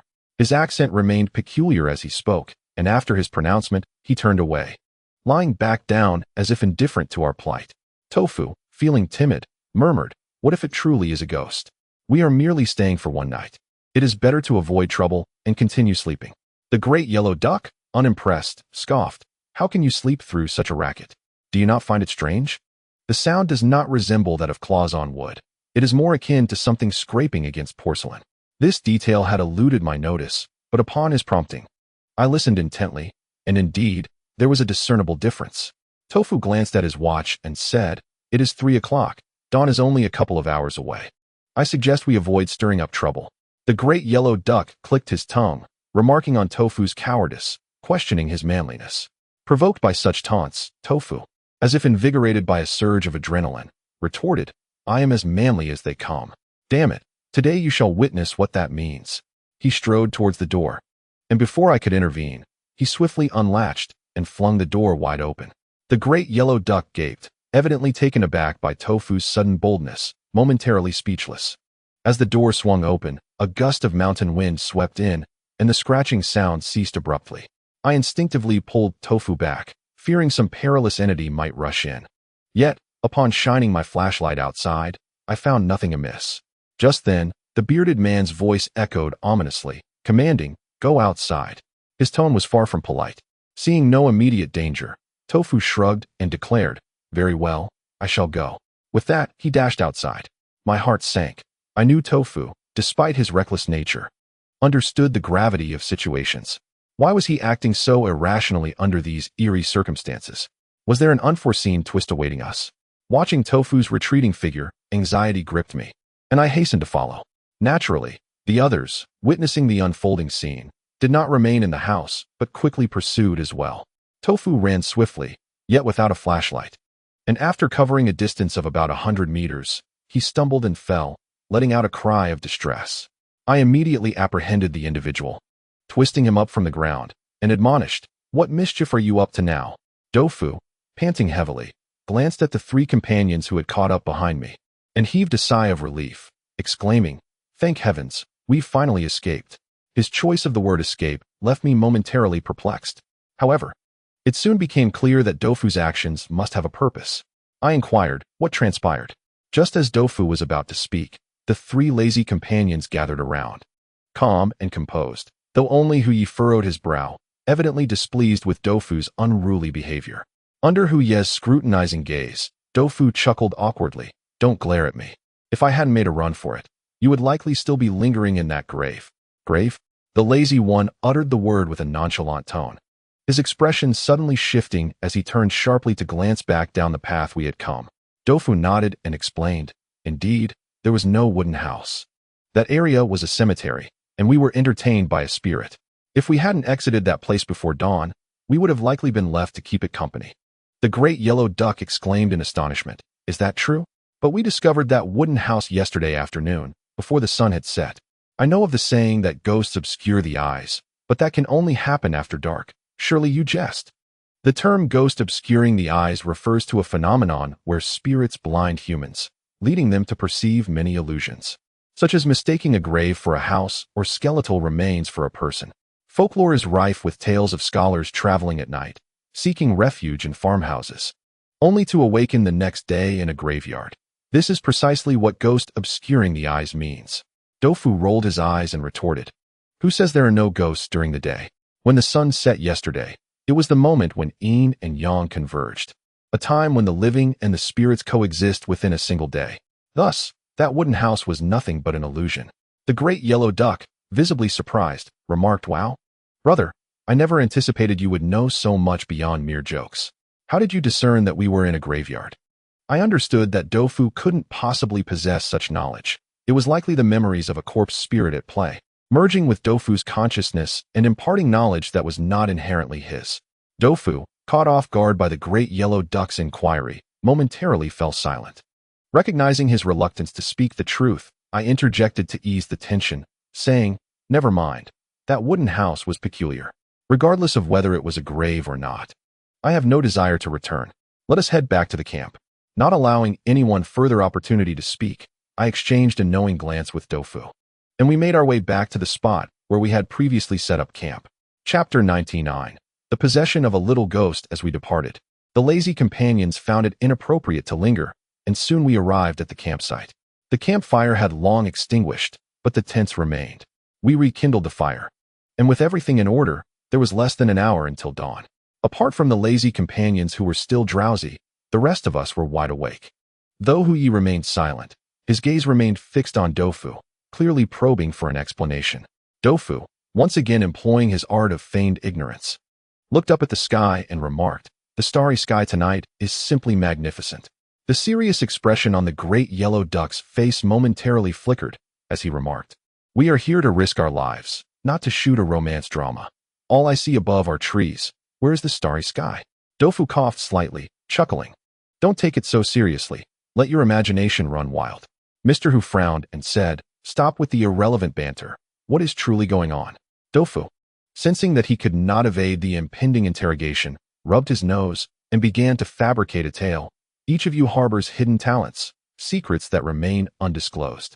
I possess my own unique skill as well. I can see through it all, but how I do so is a mystery I cannot divulge. If you wish to know, you must first pledge allegiance to me, kneel thrice, and bow 9 times. From henceforth, when we venture out, I shall sit while you stand, I shall eat while you watch. And when I say east, you must not go west. If you can abide by these terms, then I shall reveal my knowledge." Upon hearing this, before Mr. Hu could respond, the great yellow duck burst into laughter, saying, "You certainly have a knack for jest, but I must warn you, Mr. Hu is not easily amused." Mr. Hu, however, seemed to ignore Dofu's ramblings, appearing unperturbed as he lowered his head in contemplation. Seizing the opportunity to divert the conversation, Dofu yawned and retreated into the tent to continue his slumber. It was then that Mr. Hu raised his head and declared, "If there is anything unclean, I would certainly be aware of it." This echoed the earlier words of the great yellow duck, and I pondered whether Mr. Hu's hidden abilities were somehow related to dealing with the Zhongzi. Before I could dwell on this thought further, Mr. Hu glanced at the sky and suggested that those who wished to sleep should continue to do so, while he would keep watch until dawn, in order to discern what was truly amiss. Though sleep eluded me, remaining seated with the others felt tedious, so I too crawled into the tent.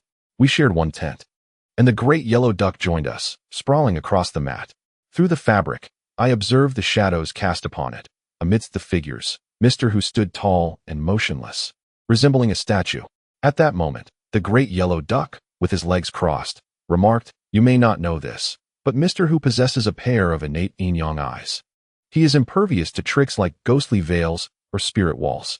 In Buddhism, there are 5 types of eyes: the physical eye, the heavenly eye, the wisdom eye, the law eye, and the Buddha eye. The physical eye is inherited from one's parents, while the heavenly eye is bestowed by the divine, also known as the yin-yang eye. It is said that every individual is born with both physical and heavenly eyes, but as one ages and their heart becomes tainted, the heavenly eye gradually closes. However, some individuals possess an unshuttered heavenly eye. The reasons for this remain elusive, yet those endowed with it can perceive the realms of yin and yang. discerning spirits, and identifying the living. If any malevolent entities are nearby, those with yin-yang eyes can detect them instantaneously, possessing a sixth sense far more acute than that of ordinary individuals. I was taken aback and exclaimed, I had thought yin-yang eyes were merely a legend. I never imagined they truly existed. The great yellow duck replied, there is no smoke without fire. Every phenomenon has its cause. Our ancestors devised countless inventions, astrology, geomancy, and myriad intricate skills, none of which are without reason, as the wisdom of the ancients has endured for millennia. Although Hu Ye's skills are not exceptional, his cunning and composure are indeed commendable. He possesses a profound understanding of the market and, most importantly, when faced with unsavory circumstances, he has the ability to navigate peril and fortune alike, which is why he has achieved the position of overseer. After a brief pause, he continued, if even Hu Yi cannot discern the spirits of this place, then we are faced with a grave predicament. With such ominous words, who could possibly find rest? Though De Huangya and I lay in our beds, sleep eluded us. We found ourselves glancing at our watches repeatedly, for the first time feeling as though time had come to a standstill. When the clock struck 4:40 in the morning, a faint yet eerie laughter echoed through the darkness once more. This time, it was not just me, the others heard it too. Dofu, likely not deeply asleep, sprang up abruptly, and without hesitation, De Huangya bolted out of the tent, exclaiming, whatever specter or demon it may be, I shall confront it today. To my astonishment, De Huangya displayed such remarkable courage. Most would have cowered in fear under similar circumstances. Dofu and I hastily followed him outside. The moment we exited the tent, I caught a glimpse of a gaunt figure darting past, fleeing into the dark thicket. Although I could only see its silhouette, I instantly recognized it as Lazy Guy. Indeed, he was the most vigilant among us. Hu Yi, though skilled, could not match his swift reaction. In that instant, only the four of us remained in the camp, while Lazy Guy's form vanished into the shadows. We dared not linger, promptly arming ourselves and pursuing the direction in which Lazy Guy had disappeared. The underbrush guided us with its broken branches, and after running for about 100 meters, we spotted a figure ahead. Though indistinct, it could only be Lazy Guy. Upon noticing our light, Lazy Guy turned and nodded at us, stating calmly, we lost the chase. Hu Yi furrowed his brow and scanned the surroundings, inquiring, is it the same entity you all saw before? Lazy Guy nodded slightly, replying, it was a bald child in a Tibetan robe. It does not appear to be a living being. De Huangya hissed, aren't dumplings found only in places where people have died? Where did this child come from? And what does it want from us? Lazy Guy's eyes narrowed slightly, his facial muscles tensed in the darkness as he said, daybreak is approaching, regardless of the reason. It cannot stir much. Just then, Dofu suddenly screamed, his voice piercing and startling us all. At that moment, we turned to see Dofu gazing upward intently.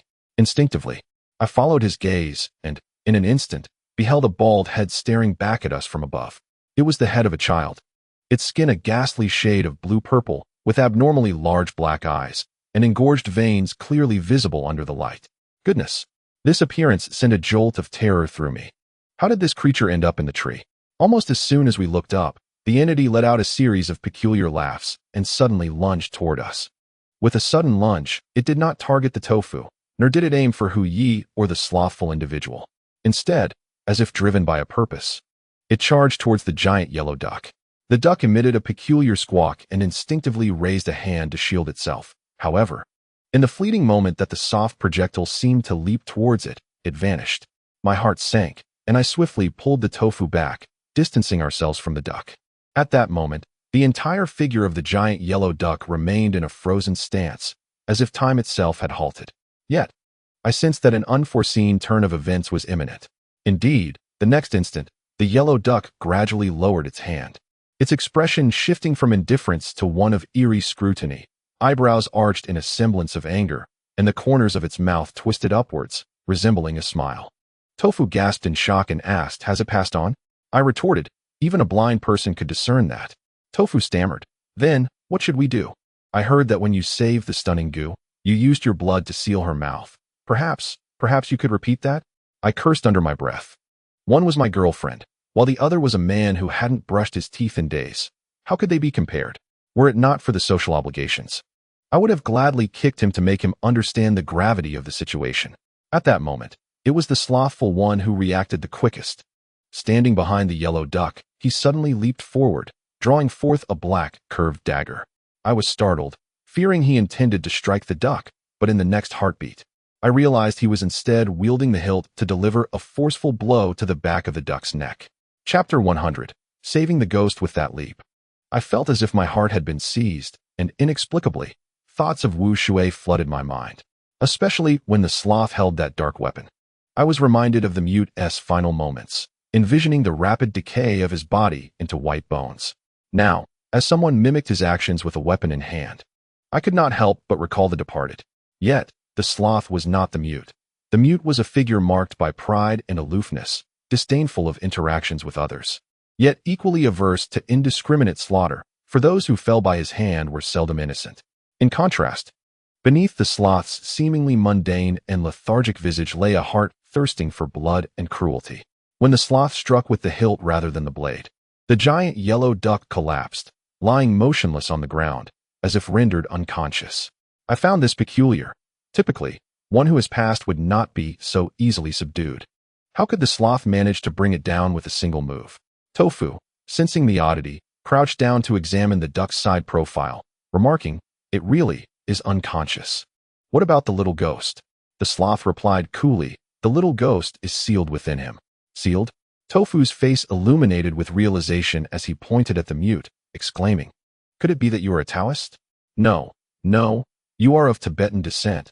The Tibetan faith, with its many esoteric practices for exorcising spirits. Did you perhaps chant a spell or something? The sloth offered no response, but regarded him with a sudden smile that broke through his plain demeanor. I still possess a certain understanding of the lazy fellow. The last time he smiled was when the Guo family found themselves besieged by a pack of wolves. That smile was undoubtedly a harbinger of cruelty. It was at this moment that I realized the black curved blade he wielded had undergone some transformation from its original form. The two blades were once entirely black, adorned only with intricate patterns yet devoid of any embellishments. Now, however, one of the blades in the lazy fellow's grasp bore an astonishingly large, blood-red gem, reminiscent of a pigeon's egg, embedded at its tip, akin to a bloodstone. The gem was set in such a way that its presence had eluded both Tofu and me until now. I immediately grasped that the lazy fellow's ability to subdue the great yellow duck in a single strike was likely linked to this gem. A term flashed through my mind: heavenly pearl. The Tibetan heavenly pearl has long been renowned, its origins shrouded in mystery, with no one able to trace its beginnings.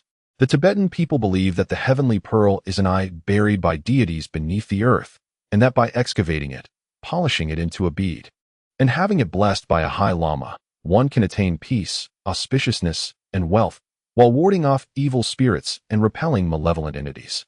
Modern studies suggest that the material of the heavenly pearl is a fossil of an ancient organism contemporaneous with trilobites, while others assert it is crafted from meteorites from outer space. Numerous theories abound, each differing from the next. Nowadays, as many tourists flock to Tibetan regions, the heavenly pearls they encounter are invariably counterfeit. Authentic heavenly pearls are exceedingly rare, depending on their size and the number of eyes they possess. Prices range from a minimum of 100,000 to millions, rendering the collection of heavenly pearls a true test of discernment. Heavenly pearls are also classified into various categories based on their appearance, including 1-eye, 2-eye, 3-eye, all the way to 9-eye variants, with the rarity increasing with the number of eyes. Among them, there exists a type known as red chalcedony, which is entirely blood red. As I gazed at the crimson pillar embedded at the tip of the lazy fellow's blade, I noticed intricate dark patterns encircling it, resembling human eyes. I was taken aback to realize that this was indeed a red chalcedony, though the number of eyes was unclear due to the dim lighting. However, in a brief glimpse, I surmised it must possess no fewer than 4 eyes. Such an item is undoubtedly priceless, a true treasure among treasures. Some connoisseurs of heavenly pearls may never encounter one in their lifetime. To my astonishment, this seemingly unremarkable lazy fellow, who appeared to be merely a servant, possessed such a rare and valuable object, carelessly set upon his blade. It was truly astonishing. At that moment, I also understood why the little ghost had specifically targeted the great yellow duck. Among our 5-member group, Huyi possessed the ability to see yin and yang. The lazy fellow held the heavenly pearl, and Tofu harbored the essence of a corpse spirit within him, likely rendering him impervious to malevolent forces. As for myself, I lacked any protective talismans. The string of peachwood beads my grandfather gifted me had long since fractured through repeated wear, and to preserve the remaining beads, I had placed them in a small lucky pouch, keeping it close to my chest. Perhaps it was this that had deterred the little ghost from approaching me. At this juncture, the lazy fellow casually remarked that he had sealed the little ghost within the body of the great yellow duck. Coupled with his sudden smile, an ominous premonition surged within me. What was he planning to do? Dofu, seemingly unperturbed by these thoughts, exclaimed, "Can you really seal the little ghost away? Surely you jest." I remarked, "Surely you cannot allow that little spirit to remain within him indefinitely? If you possess such formidable power, why not simply expel the spirit?" The indolent figure cast a fleeting glance at the tofu, nodded slightly, and replied, "Very well." He then raised his gaze to the heavens, where the sky was beginning to brighten, no longer shrouded in darkness. The trees above us were not overly dense, allowing glimpses of the sky to peek through. At this moment, the indolent one yawned and pointed to a nearby tree, saying, "First, let's bind him." Mr. Hu nodded in agreement, signaling the others to heed the indolent one's instructions. Reluctantly, we proceeded to tie up the unconscious duck. Shortly after we secured him, the duck abruptly opened his eyes, his expression transforming into that peculiar, eerie demeanor once more. He struggled violently, emitting desperate cries of distress, clearly in great agony. In his thrashing, the ropes cut into his flesh, causing his veins to bulge alarmingly, a sight both terrifying and pitiful. Tofu expressed his concern, wondering aloud if the duck might sustain injuries from such struggles, especially given his apparent suffering. I observed the gradually brightening sky, then glanced at the duck, who seemed to recoil from the sunlight. It dawned upon me that dawn had arrived. The little spirit was attempting to escape, but was trapped within the body by the indolent one. The common belief states that as day breaks, malevolent entities return to their lairs. Otherwise, exposure to sunlight inflicts unbearable torment, akin to being scorched by fire, ultimately leading to their demise. However, the malevolent beings we encounter underground, known as zongzi, do not adhere to such rules, for the subterranean darkness shields them from sunlight, allowing them to haunt indiscriminately, day or night. Yet, we were not in the depths. The little spirit within the duck sensed the intensifying daylight and became increasingly agitated. As time passed, the struggles escalated, and his screams reverberated through the forest, saliva dribbling from his mouth, his body convulsing. Although no blood was shed, the harrowing image was indelibly etched in our minds. Tofu, now grasping the indolent one's intentions, could no longer bear to witness the suffering. He pleaded, "Stop, please. The sun is up. It can do no more harm. Let him go." The anguished cries stirred empathy in all of us, yet the indolent one remained unfazed, responding, "To eradicate the grass without uprooting it allows it to grow anew with the spring breeze. When we return, we will inevitably traverse this path again. And will it not return to cause chaos?" Tofu stammered, "Then, can't we take a different route when we return?" The indolent one leaned against a tree in a semi-reclining position and replied coolly, "Why should we yield to it? If we can eliminate it completely, why engage in endless turmoil? Those who obstruct me shall face death." With that, he closed his eyes, his head nodding gently, seemingly on the verge of drifting back to sleep amidst the harrowing cries. In the end, the duck writhed in torment, its pants soiled, clearly having lost control. Even I, who considered myself heartless, found it increasingly unbearable. As time progressed, the anguished cries of the giant yellow duck underwent a startling transformation. Initially, it echoed with the familiar quacking of the duck, but soon morphed into the chilling wail of a child. This sound, far more harrowing than before, sent a shiver through Tofu, who glanced at the pale sky and could no longer contain himself. He rushed forward to untie the duck. In the next moment, as if awakened from slumber, the lazy one suddenly sprang up, grasping Tofu by the neck, and with a swift kick, brought him crashing to the ground. His knee pressing down on Tofu's chest, he coldly remarked, "You seek death." I, of course, could not stand idly by. I immediately lunged forward, forcefully pushing the lazy one off Tofu and retaliating by pinning him down with my knee on his chest, declaring, "It's uncertain who seeks death. One should show mercy when possible, especially towards a mere child." As I spoke, I signaled to Tofu, who quickly rose to untie the giant yellow duck. The lazy one remained motionless beneath me, maintaining his position on the ground, and said, "Do you think untying him will allow that child to escape?" Old master who furrowed his brow and intervened. Enough of this commotion. Let us wait a bit longer. It won't be long. Clearly, he implied that if we could endure for a while longer, the child might be liberated. I was momentarily taken aback, then couldn't help but smile bitterly. Releasing the lazy one, he sluggishly sat up, yawned, and squinted at Tofu and me, indifferently stating, whether to kill it or not is inconsequential. If you wish to save it, plead with me. If I feel inclined, I might agree. Although the child's anguished cries indeed tugged at the heartstrings, I was not yet benevolent enough to beseech anyone for a mere child. Thus, I pretended not to hear his words and leaned against a tree to rest, waiting for the dawn to break, hoping that the child's spirit would be freed, thereby restoring normalcy to the giant yellow duck. The only one tormented by indecision was Tofu, who, after a moment of contemplation, begrudgingly uttered, "I beg you." The lazy one did not even lift his eyelids, replying, "I didn't catch that." Tofu, exasperated, retorted, "I beseech you, have mercy, do not hold a grudge against a mere child." The lazy one replied, "Is this how one pleads? Even if you don't kneel, you should at least bow." Tofu, infuriated, began to stomp his feet, and I interjected, "Can't you see he is toying with you? Fool, come here." Tofu sulkily sat down beside me, covering his ears in a futile attempt to pretend he couldn't hear.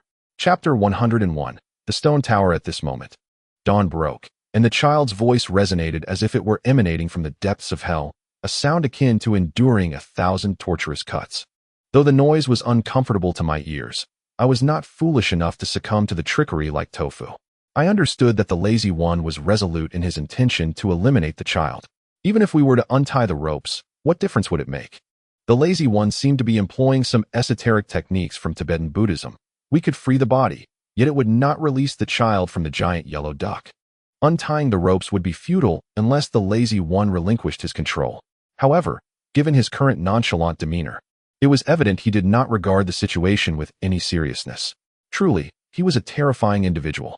Even El Su would not regard killing as a source of pleasure.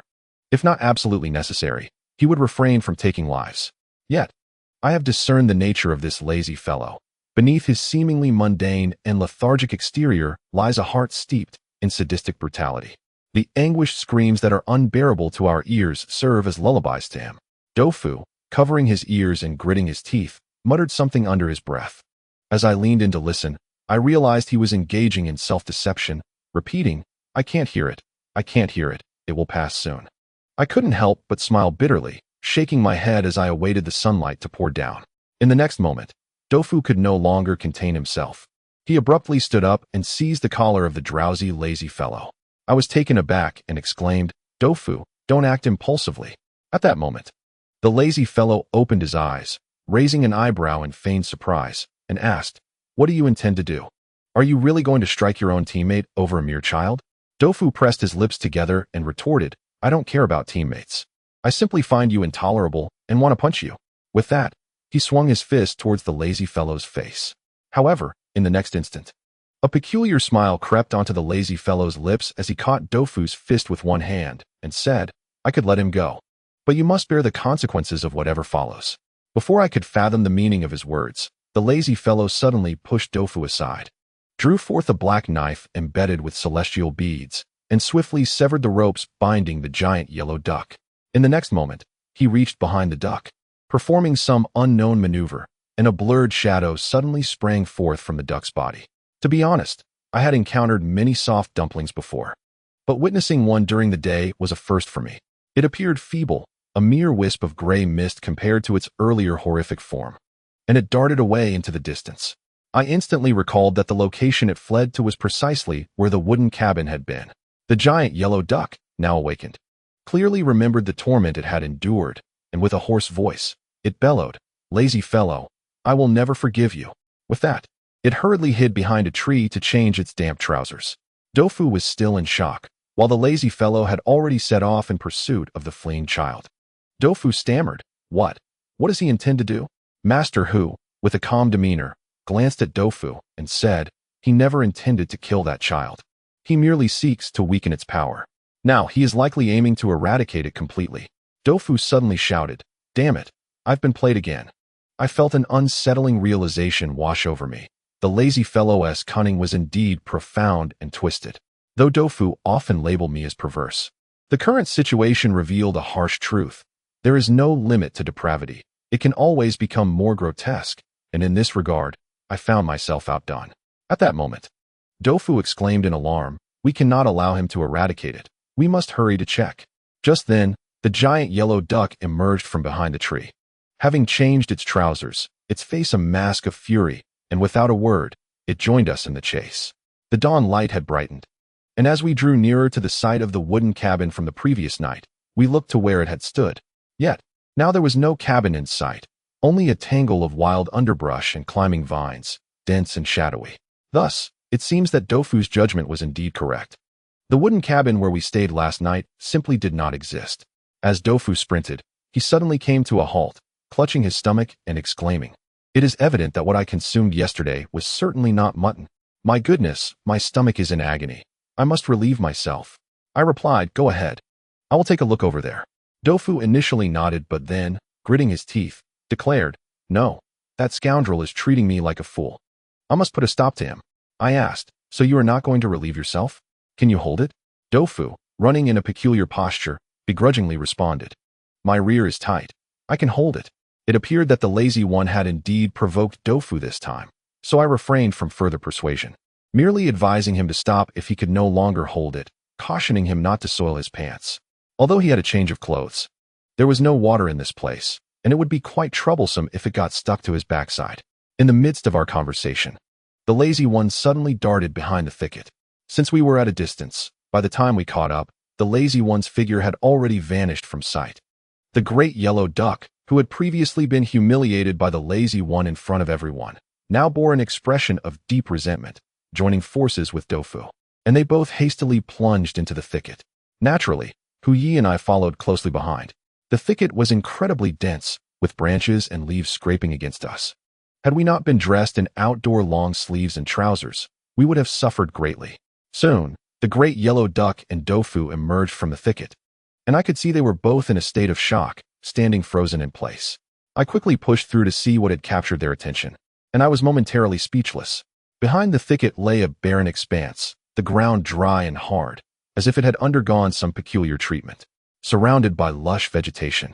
This large clearing was encircled, and in the center stood numerous stone structures resembling towers. At that moment, the lazy one stood amidst these stone towers. These structures were constructed from stones the size of fists. Some were less than half a meter tall, while others reached heights of over 2 meters. The smaller towers surrounded the central area, where the shapes grew taller, some having collapsed to reveal dark-skinned objects within. Dofu exclaimed in astonishment, "What on earth is this?" After a moment of contemplation, I replied, "These are burial towers." Among Tibetan burial customs, sky burial is the most widely recognized, being the method for most ordinary individuals. Following that is tower burial, reserved for esteemed monks or revered individuals, whose bodies are treated through special methods and placed in towers for veneration. Additionally, there are water burials, cremations, and earth burials. Families unable to afford a llama generally opt for water burial when a death occurs. In a water burial, the corpse is carried to the river, dismembered, and then cast into the water. In some regions, the body is wrapped in white cloth or a blanket and then weighed down with stones before being abandoned in the river as an offering to the river deity. Earth burials are less common, typically reserved for those who have succumbed to epidemics or have committed grave sins, symbolizing a descent into hell. Next is cremation, which is generally employed by slightly wealthier families. The ashes are collected in urns and buried either beneath their homes or atop mountains, in sacred grounds resembling towers. There are also those who collect the ashes and carry them to the mountaintop, where they scatter them to the winds or cast them into the rivers. Thus, upon seeing the earthen jars peeking out from among the stone towers, I realized these must be the burial mounds left after cremation. Naturally, these towers could not compare to those of accomplished monks, for they were merely constructed from stones piled into a tower shape. Yet it was evident that the deceased held a remarkable status. Our group had already traversed the mountains for 2 days, indicating that this place was at least 2 days' journey from any signs of civilization. Who would choose to inter their dead in such a remote location? I mused aloud. Given the absence of corpses, how could a ghost suddenly appear? It turned out there was indeed a burial site here. When I mentioned the Tibetan customs surrounding death to Dofu, he expressed surprise, asking, Could it be that this mountain once housed people? I nodded, acknowledging the possibility. Dofu seemed poised to say more, but ultimately could not contain himself. Covering his rear with one hand while pointing at the lazy fellow's back with the other, he exclaimed, "Old Shun, you must stop him. I have to." His urgency was apparent as he hurriedly dropped his trousers behind a thicket, exposing a significant portion of his bare behind. I was caught between laughter and tears. He had resisted earlier, but now found himself unable to hold it in at the burial site. If the deceased were aware, they might be incensed enough to wish to bite Dofu. I chose to ignore him and, along with the others, quickly surrounded the lazy fellow. Dawanjia, filled with indignation, wasted no time and hurled a telescopic tube at the lazy fellow from his backpack. Those who delve into graves are typically daring and ruthless. To be subjected to such humiliation, shrieking and losing control, would drive anyone mad. I would feel the same. The lazy fellow, quick to react, stepped back just in time to evade the blow, his hand instinctively grasping the curved knife at his waist. The memory of that night when I had slain the snake flashed in my mind, sending a jolt through me as I shouted, "Assistant, stop fighting." Chapter 102, Waden Dawanjia's swing missed, the tube striking the parched earth instead. My shout had somewhat calmed him, and he cursed, "You bastard, that's quite malicious." The lazy fellow relaxed his hand from his waist, speaking coolly, "I was trying to save you. Instead of gratitude, you resort to violence. Is this how you repay kindness?" Puyi interjected, "Enough, cease the quarrel." He turned to Dawanjia, adding, "If you cannot control yourself, do not blame others. It is getting late, we should not linger here." I could see Puyi appeared to admonish Dawanjia, yet his true intent was to quell the discord, suggesting that he believed his grandfather would disapprove of our continued presence in this peculiar burial ground. At that moment, the lazy fellow yawned and fixed his gaze intently on the center of the graveyard, where a prominent stone tower stood, significantly taller than the surrounding structures, made of finely hewn stones rather than haphazardly piled rocks. I couldn't help but wonder who might be interred within. Suddenly, I recalled the figure of the bearded man. Evidently, that bearded man is also rather ineffectual. He repeatedly claims to be a practitioner of the spiritual arts, suggesting a significant status. Could it be that this grand stone tower belongs to him? The indolent fellow made his way toward the tower, remarking, "Isn't it peculiar that a cemetery has emerged in this remote mountain? Or perhaps your alertness is simply lacking. Don't you wish to uncover the identities of those interred here? It may very well be connected to our pursuit." Mr. Hu, with a stern expression, replied, "The map is in our possession, and we are but a day's journey from our destination. This is not the moment for trivial disputes." The lazy one retorted, "Who can assure us that the information on the map is accurate? Even Mr. Bai has acknowledged that this lead is uncertain, leaving us to navigate our course as we see fit." Mr. Hu was rendered speechless by this statement and could only shake his head, signaling for us to follow. At that point, Dofu, having finished his task, hurried to catch up. Upon seeing our position, he exclaimed, "How much benefit did Mr. Bai bestow upon you to warrant such exertion?" The lazy one, without turning his head, leisurely responded, "What advantages did Mr. San provide you too that compel you to toil so fervently?" Dofu was momentarily taken aback, and I realized that the lazy one was merely disinclined to engage in conversation. If he were to be more industrious, he could indeed leave others speechless. After traversing a distance of approximately 30 to 40 paces, we reached the central area of the stone tower. On one side of the tower stood a half-human height stone tablet, embedded within, intricately engraved with dense Tibetan script. It was likely that, apart from the lazy one, no one else could comprehend the inscriptions. Indeed, he crouched down to scrutinize the contents of the tablet and, after a moment, murmured to himself, "So that is how it is." Upon hearing this, Dofu immediately crouched beside him and inquired, "What do you mean, so that is how it is? What does it say?" The lazy one replied, "You were correct in your assumptions, long ago. This mountain was inhabited by a group known as the Waden, and this is their final resting ground." Dofu surveyed the surrounding stone towers and remarked, "Their final resting ground? If a tribe once existed here, shouldn't there be more burial mounds? Where did the Waden people go afterward?" The lazy one cast a glance at Dofu and began to expound upon the contents of the tablet. The precise antiquity of the Waden remains unrecorded, but based on the textual and religious information, it appears that the Waden were also part of the Tibetan ethnic group, sharing a culture strikingly similar to that of the Tibetans. Although they resided deep within the mountains, they maintained contact with the outside world. The Wen people likewise engaged in spiritual practices and revered the Buddha, though their beliefs diverged somewhat from Tibetan Buddhism, representing a distinct cultural identity. Regrettably, this culture has long since vanished. Had we not stumbled upon these stone towers, it might have remained forever unknown. Generations of the Wen dwelled here. Yet in comparison to traditional Tibetans, their reverence for the deceased leaned more towards Han cultural influences. Among the Wen, only stupa burial and cremation were practiced, while water burials, earth burials, or sky burials were considered acts of disrespect toward the deceased. Generally, ethnic groups that place great importance on the dead often engage in ancestor worship, and the Wen exemplify such a lineage. As recorded on the tablet, they originally belonged to the Tibetan ethnicity. Historically, the Tibetan people endured a prolonged period of profound chaos, with the common folk facing arduous lives often teetering on the brink of existence. Out of sheer necessity for survival, the Tibetans found themselves compelled to forge alliances, naturally turning to their own siblings as allies.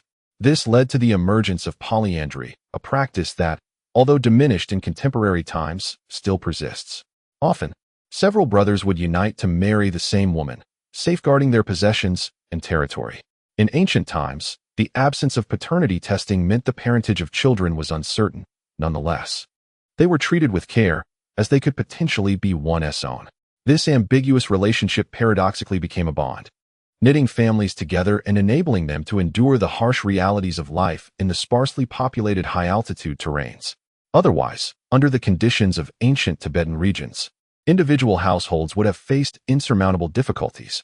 The Wen, a branch of the Tibetan people, could not withstand the prolonged turmoil of their homeland. Under the leadership of a figure known as Bawo, they migrated to a new locale. In Tibetan, Bawo signifies hero, and this leader of the Wen was honored with a grand memorial after his passing, which is now represented by the stone towers we see today, though these are remnants of cremation. The true form of a memorial tower is one that preserves the body within a lofty structure. The Wen have retained many traditional Tibetan customs, making polyandry or consanguineous alliances commonplace. However, such practices occasionally resulted in the birth of children with deformities, most of whom tragically did not survive. The small stone towers observed externally often mark the resting places of these deceased children. This brings to mind a child I encountered last night. Suddenly realizing that it may have succumbed to a brain development anomaly, as it possessed an unusually large head, an observation we overlooked at the time. The question arose, knowing the risks of deformities, why would they continue to marry within close kin? I responded, noting that the ancients were unaware of these implications. They believed such outcomes to be a form of karmic retribution, which only strengthened their religious convictions, leading them to perceive that atonement in this life could mitigate their past transgressions. My companion nodded slightly, stifling a yawn, and remarked that Wen indeed represents a community where faith surpasses all else. According to inscriptions on stone tablets, the Wen community gradually weakened, primarily due to the prevalence of deformities and the allocation of substantial energy towards religious activities, resulting in diminished productivity. Consequently, the tribe faced a significant decline, nearing extinction. Yet, the resilience of humanity is formidable. They ultimately persevered, until an unforeseen event transpired, altering the trajectory of their fate. This event, steeped in legend, blurs the lines of truth and myth. The tablets recount that the esteemed leader of Wen, Dabaju Dalai, sensed impending calamity and issued a command for migration. In an intensely religious atmosphere, even the most absurd commands went unchallenged. Thus, the Wen bid a tearful farewell to their homeland in preparation for their journey. However, just nights later, under a moonless sky, they were caught unprepared as disaster struck. That night, amidst the darkness, a sound reminiscent of drums suddenly echoed, followed by the dimming of the stars and the moon above. The ground began to tremble, and out from the depths emerged a host of malevolent spirits. These fiends wreaked havoc upon the settlement, transforming it into a hellish landscape. The leader of these demons was a being devoid of skin, devouring the living and continuing to feast upon the dead as they advanced towards the stupa of Bawa. In an effort to thwart the demons from desecrating Bawa, Pazu Dala pursued them, harnessing the power of the Buddha to rend the earth, creating a fissure that cast the demons back into the abyss, sacrificing himself in the process. The remaining inhabitants of Wen buried the last of their dead, including their chieftain, the master of the towering stone edifice, before vacating the area. Thus, This became the final resting place of the Wadden people. As for what transpired after their departure, it remains shrouded in mystery. While the earlier accounts are somewhat comprehensible, the subsequent tales of the demons border on the absurd, leaving us in bewilderment. Dofu pondered aloud whether that living Buddha was indeed capable of tearing open the earth. Ancient peoples were undeniably astute, yet their penchant for exaggeration often led them astray from reality, a rather unfortunate trait.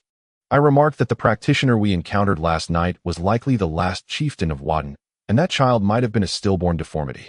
They posed no harm to us, so perhaps we ought to let it be. By this time, the dawn had fully broken, and upon hearing that these were all early deceased deformities, Dofu's sympathy surged forth, eagerly agreeing. Let us move on and not dwell on the dead. Just as he finished speaking, the slothful one suddenly drew a trowel from his equipment bag. Chapter 103. Ashes. The moment the trowel was unsheathed, it struck fiercely against the embedded stone tablet. The trowel was remarkably heavy, its hoof-shaped tip possessing formidable striking power. With that blow, it cracked the tablet, and before we could react, the trowel struck again, thrice in succession, shattering the entire stone tablet with a resounding crash. Dofu gasped sharply, his expression shifting dramatically as he exclaimed, "Do you not possess any humanity?" The lazy one's lips curled into a smile once more, sending a chill down my spine.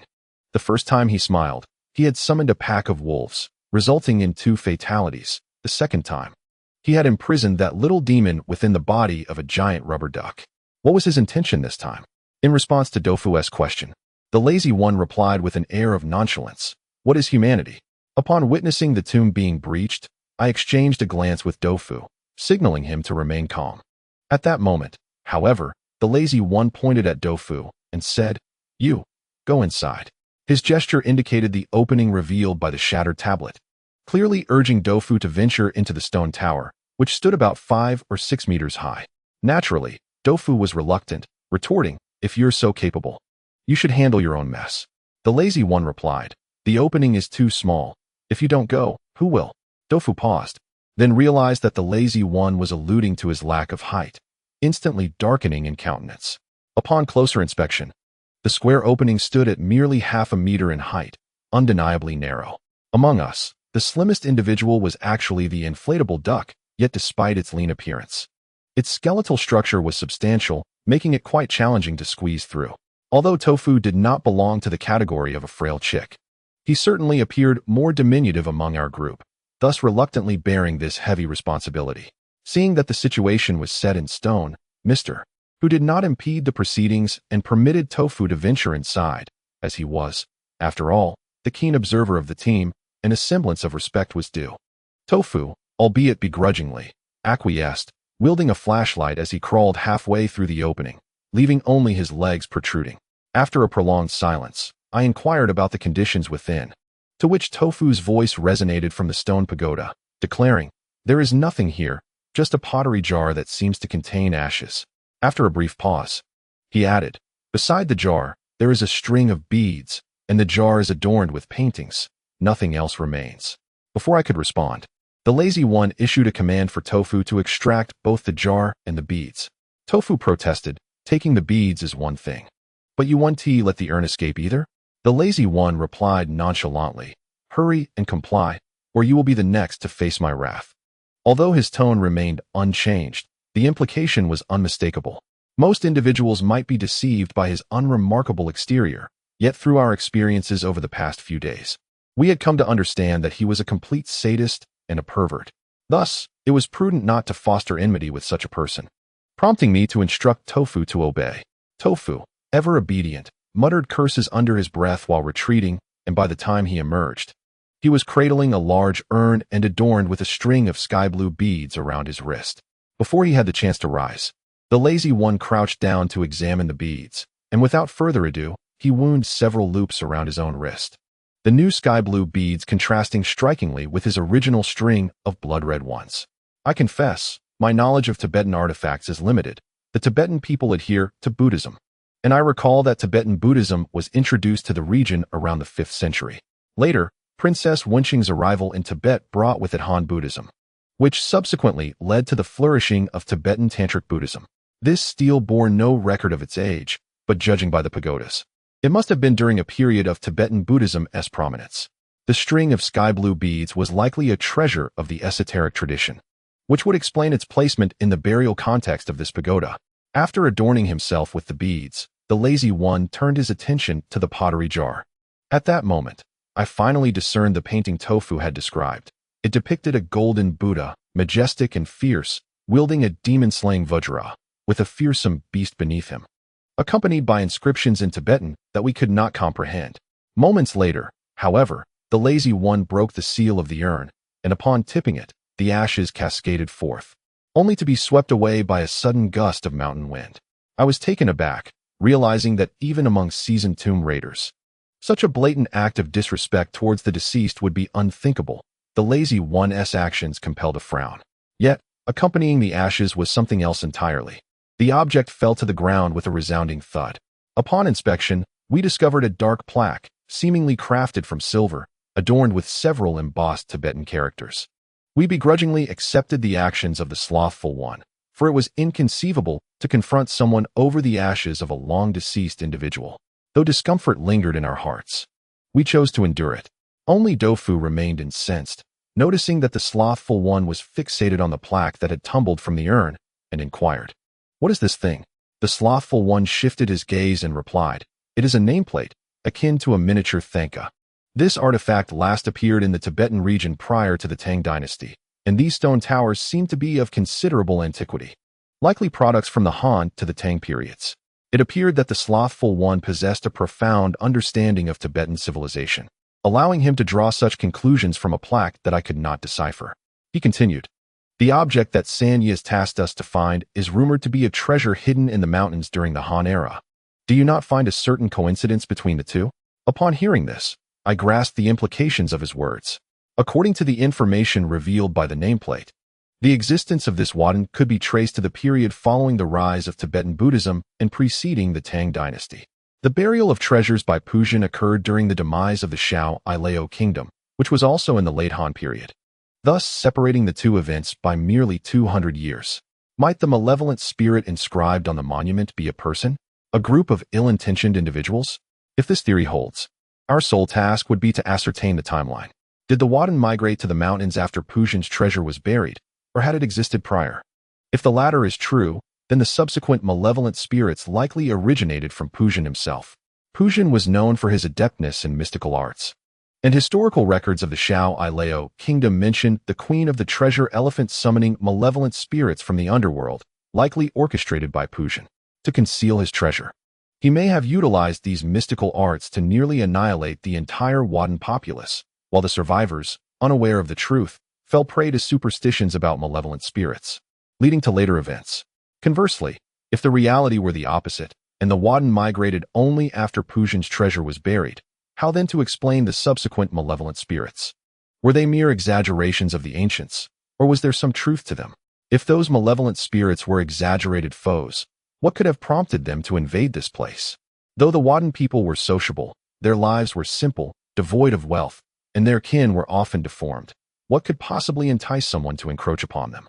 The monument records that the leader of the malevolent spirits ultimately made their way towards the treasure tower in Bawo, which strongly resembles the actions of tomb raiders. Could it be that after Pujan concealed his treasure, another faction became aware of the circumstances and subsequently sought to seize it? These two hypotheses yield divergent outcomes. The first suggests that Pujan, in his quest to safeguard his treasure, employed mystical techniques to obliterate the Wadden people. The second posits that after Pujan's burial of treasures, the Wadden migrated, only to be eradicated many years later by a mysterious force. I shared these conjectures with the group, to which the large yellow duck responded, "Who is Pujan? From your description, he seems quite formidable, and you did not share so much with us. However, according to your statement, as long as we ascertain the timing of the migration of the solitary individual, we shall grasp the essence of the matter." He then inquired of the lazy fellow, saying, "You are of Tibetan descent. You should be familiar with Tibetan artifacts. Can you discern any clues from these items?" At that moment, the lazy fellow was fiddling with a nameplate, contemplated for a moment, and nodded, stating, "It must have been relocated before the treasure was hidden." To challenge him, Tofu interjected, "How can you be so certain? Did you not just claim that one could only deduce a rough dynasty? Now you assert this with certainty?" The lazy fellow chuckled lightly, replying nonchalantly. The Tibetan script varies across different periods. He waved the nameplate in his hand, adding, "You should consider yourselves fortunate. For aside from me, there are likely few who can comprehend these characters." With that, he tucked the plate away, glanced at the sky, and declared, "Let us proceed. The connection between their demise and the treasure will only be revealed once we locate it." As we retraced our steps out of the cemetery, Dofu's keen eyes suddenly spotted a skeleton beneath a nearby stone tower. The remains were clad in clothing, accompanied by a tattered bag, and an old, rusted hunting rifle lay beside the bones. The figure was shrouded in darkness. Had it not been for the stark whiteness of the skull, we might not have noticed it at all. Dawanjia recognized it at once, exclaiming in astonishment, "It is the hunting rifle used by that bearded man." Huyi spoke in a somber tone.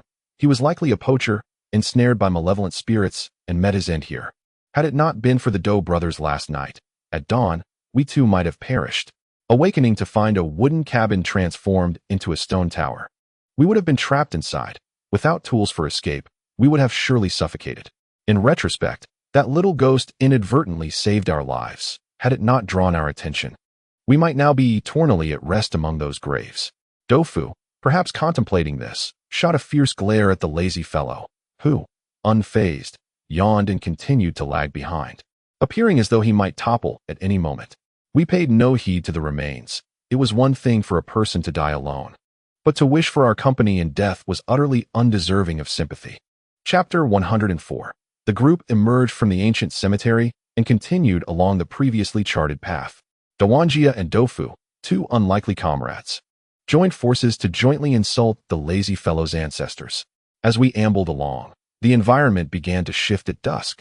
The forest thinned, and the moisture gradually dissipated, rendering the moss-covered trees somewhat parched, while the ground accumulated a thick layer of dry leaves, the age of which was indeterminate. A distinct aroma of foliage permeated the air. According to our predetermined route, we were approaching the great tree gully. Beyond this gully lay our destination. Observing the encroaching twilight, and noting the abundance of dry leaves within the gully that could easily harbor insects and serpents, Huyi suggested we camp outside for the night, entering the gully at dawn to avoid any unforeseen circumstances. Dofu, ever enthusiastic about setting up camp, quickly erected the tent and dove inside, too fatigued to even consider a meal. Once the campsite was established and some provisions consumed, we arranged the night watch and then retired to rest. That night, my vigil with Tofu was scheduled from 3 to 5 in the morning. Upon entering the tent, I succumbed to slumber, utterly exhausted from a day of travel. The moment I reclined on the mat, my weary body felt as if it had melted away, rendering me immobile. I lost track of time in my sleep. But amidst the haze, I sensed an oppressive weight upon me, constricting my chest and making it difficult to breathe. In my dreamlike state, I struggled to awaken. Yet the weight persisted, as if I were on the verge of suffocation. After what felt like an eternity of struggle, I finally opened my eyes, groggy and disoriented, initially believing I was experiencing sleep paralysis. However, upon closer inspection, I discovered that Tofu, in a fit of madness, had turned me into his personal cushion. Infuriated, I was about to retaliate when he murmured, "It's so cold." His words jolted me into realization. The temperature had indeed dropped significantly. It was September, the cusp of late summer and early autumn, yet there had been no need for blankets until now. Now, I felt a distinct chill, as if winter had suddenly arrived, which explained Tofu's peculiar behavior. Puzzled by the sudden change, I unzipped the tent and stepped outside. There, I found Huyi, the great yellow duck, and the lazy one gathered around the campfire. Checking my wristwatch, I noted it was precisely 2 o'clock in the morning. It should have been the great yellow duck's turn to keep watch. Why were Huyi and the lazy one awake? Upon seeing me, Huyi remarked, "The temperature has dropped drastically."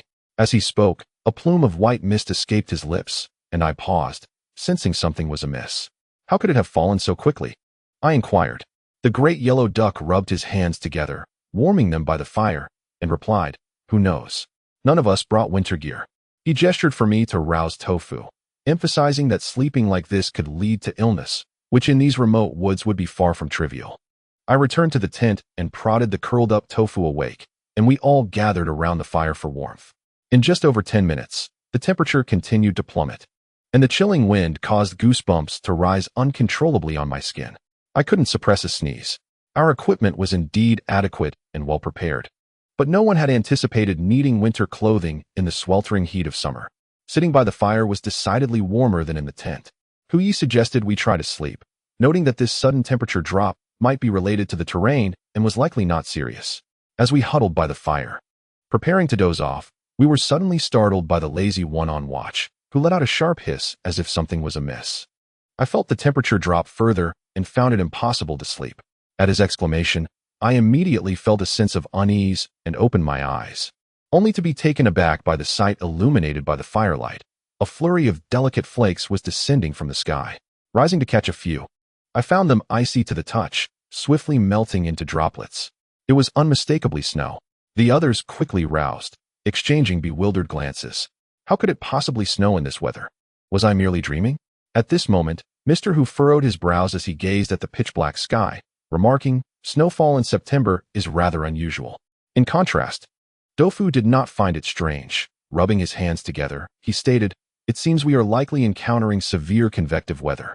I once read that in temperate high-altitude regions, under certain conditions, it is possible for snow to fall. This is not without precedent. Rather than pondering the reasons for the snowfall, we should contemplate our next course of action. We have no proper clothing, and if the snow continues unabated, we might find ourselves in dire straits, frozen to death." Upon hearing Dofu's words, a thought suddenly struck me. In Yang Feng's esoteric geomancy, there is a record of a peculiar feng shui configuration known as discerned Tianhua. This unique terrain is believed, in feng shui terms, to harbor significant cold air beneath the surface. Once released, this cold air can lead to the descent of frost from the heavens, encasing the land in ice. Such a formation is typically imperceptible from the surface. One must excavate deep to conduct experiments to uncover its nature. Most of these feng shui configurations remain unknown, akin to truffles hidden underground, only to be discovered by chance, with no clues visible from above. As I shared my thoughts, Mr. Hu responded, "So, you are suggesting that this place is a natural treasure trove of feng shui. However, the onset of snow indicates that someone has previously discovered it and released the cold air, resulting in this anomaly?" I nodded in agreement, replying, "It is likely that a remarkable individual lies buried beneath the Great Tree Gorge." Before nightfall, we pondered why the trees in this area exhibited such contrasting states upon reaching the Great Tree Gorge. The trees there appeared desolate, with withered branches and fallen leaves, as if they had just endured a harsh winter. It seemed evident that the weather in the Great Tree Gorge must frequently oscillate, leading to the tree's forlorn appearance. Our encounter with this situation tonight could only be attributed to unfortunate luck. Mr. Hu then inquired, "In that case, how long do you believe this snow will last?" I replied, "It is uncertain. It depends on the overall characteristics of discerned Tianhua. The longer the time interval, the shorter the duration of snowfall. I suspect that when it was first established, this area was indeed in a frozen state. Now that trees have begun to sprout, it seems the Tianhua has released its cold air. Therefore, it should not last long, perhaps until tomorrow morning at the earliest, or 3 to 5 days at the latest. Let us observe the situation and decide accordingly." Dofu sneezed, and upon hearing that the snow might last for 3 to 5 days, he cursed under his breath and hurriedly rummaged through his gear for replacement clothing, donning it all at once. However, since the spare clothing was also summer attire, it offered little respite from the cold. Fortunately, we had a bonfire, preventing any accumulation of snow, and we endured for over an hour. Not far away, the leaves had already formed frost, speckled with white, resembling scattered bubbles upon a cursory glance. In such frigid weather, sleep eluded us. We merely stoked the bonfire fiercely and rubbed our hands and stomped our feet, awaiting the sunrise to assess our circumstances. If this snow were indeed to persist for 3 to 5 days, our endeavors would likely be thwarted. As we persevered, dawn finally broke. Yet the snow showed no sign of abating. Tofu, with a sniffle, remarked, "It seems our luck has run dry. Who knows how long this snow will persist?" I turned to Old Hu and asked, "Shall we return to our hometown?" Typically stern and unsmiling, Old Hu cast a fierce glare at Tofu and, furrowing his brow while surveying the vast expanse of the Great Tree Gully, inquired, 3 to 5 days at most? I nodded in agreement. Old Hu then commanded, "Retrieve all the items that can keep us warm. We must brave the snow to cross the gully." Tofu immediately shook his head vigorously, exclaiming, "I do not wish to become a popsicle." Ignoring Tofu's protest, Old Hu continued, "Crossing this Great Tree Gully should take no more than half a day. provided we locate the tomb before nightfall, allowing us to evade any misfortune.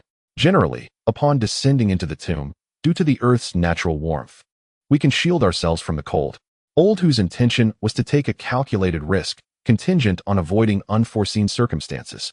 To be candid, I had ventured into numerous tombs, and none had been entirely devoid of peril. Most ancient tombs are nestled in remote, untraveled mountains and marshes, where treacherous terrain and wild beasts abound. Traversing such areas is fraught with danger, the specifics of which remain elusive. Should an unforeseen event occur, what then? The first to respond to Old Hu's words was the sloth, who appeared eager for action. After yawning, he rummaged through his gear, donning all his spare clothing. With no other option, we followed suit, gathering our belongings and setting off into the snowy gully. Chapter 105. Battling the cold. The path ahead was arduous. The snow showed no signs of relenting, and the biting cold made breathing laborious. The frigid wind seemed to penetrate our very bones, rendering the situation nearly unbearable. Indeed, it was colder than our previous excursion to Snow Dragon Mountain. At that time, we had adequate cold weather gear. But now we found ourselves clad in summer attire while traversing a snow-laden region, a discomfort too profound to articulate. As we progressed, it wasn't long before our flesh felt as though it were freezing solid, our speech becoming labored. The ground, already thick with decaying leaves, was now blanketed with a thin layer of snow.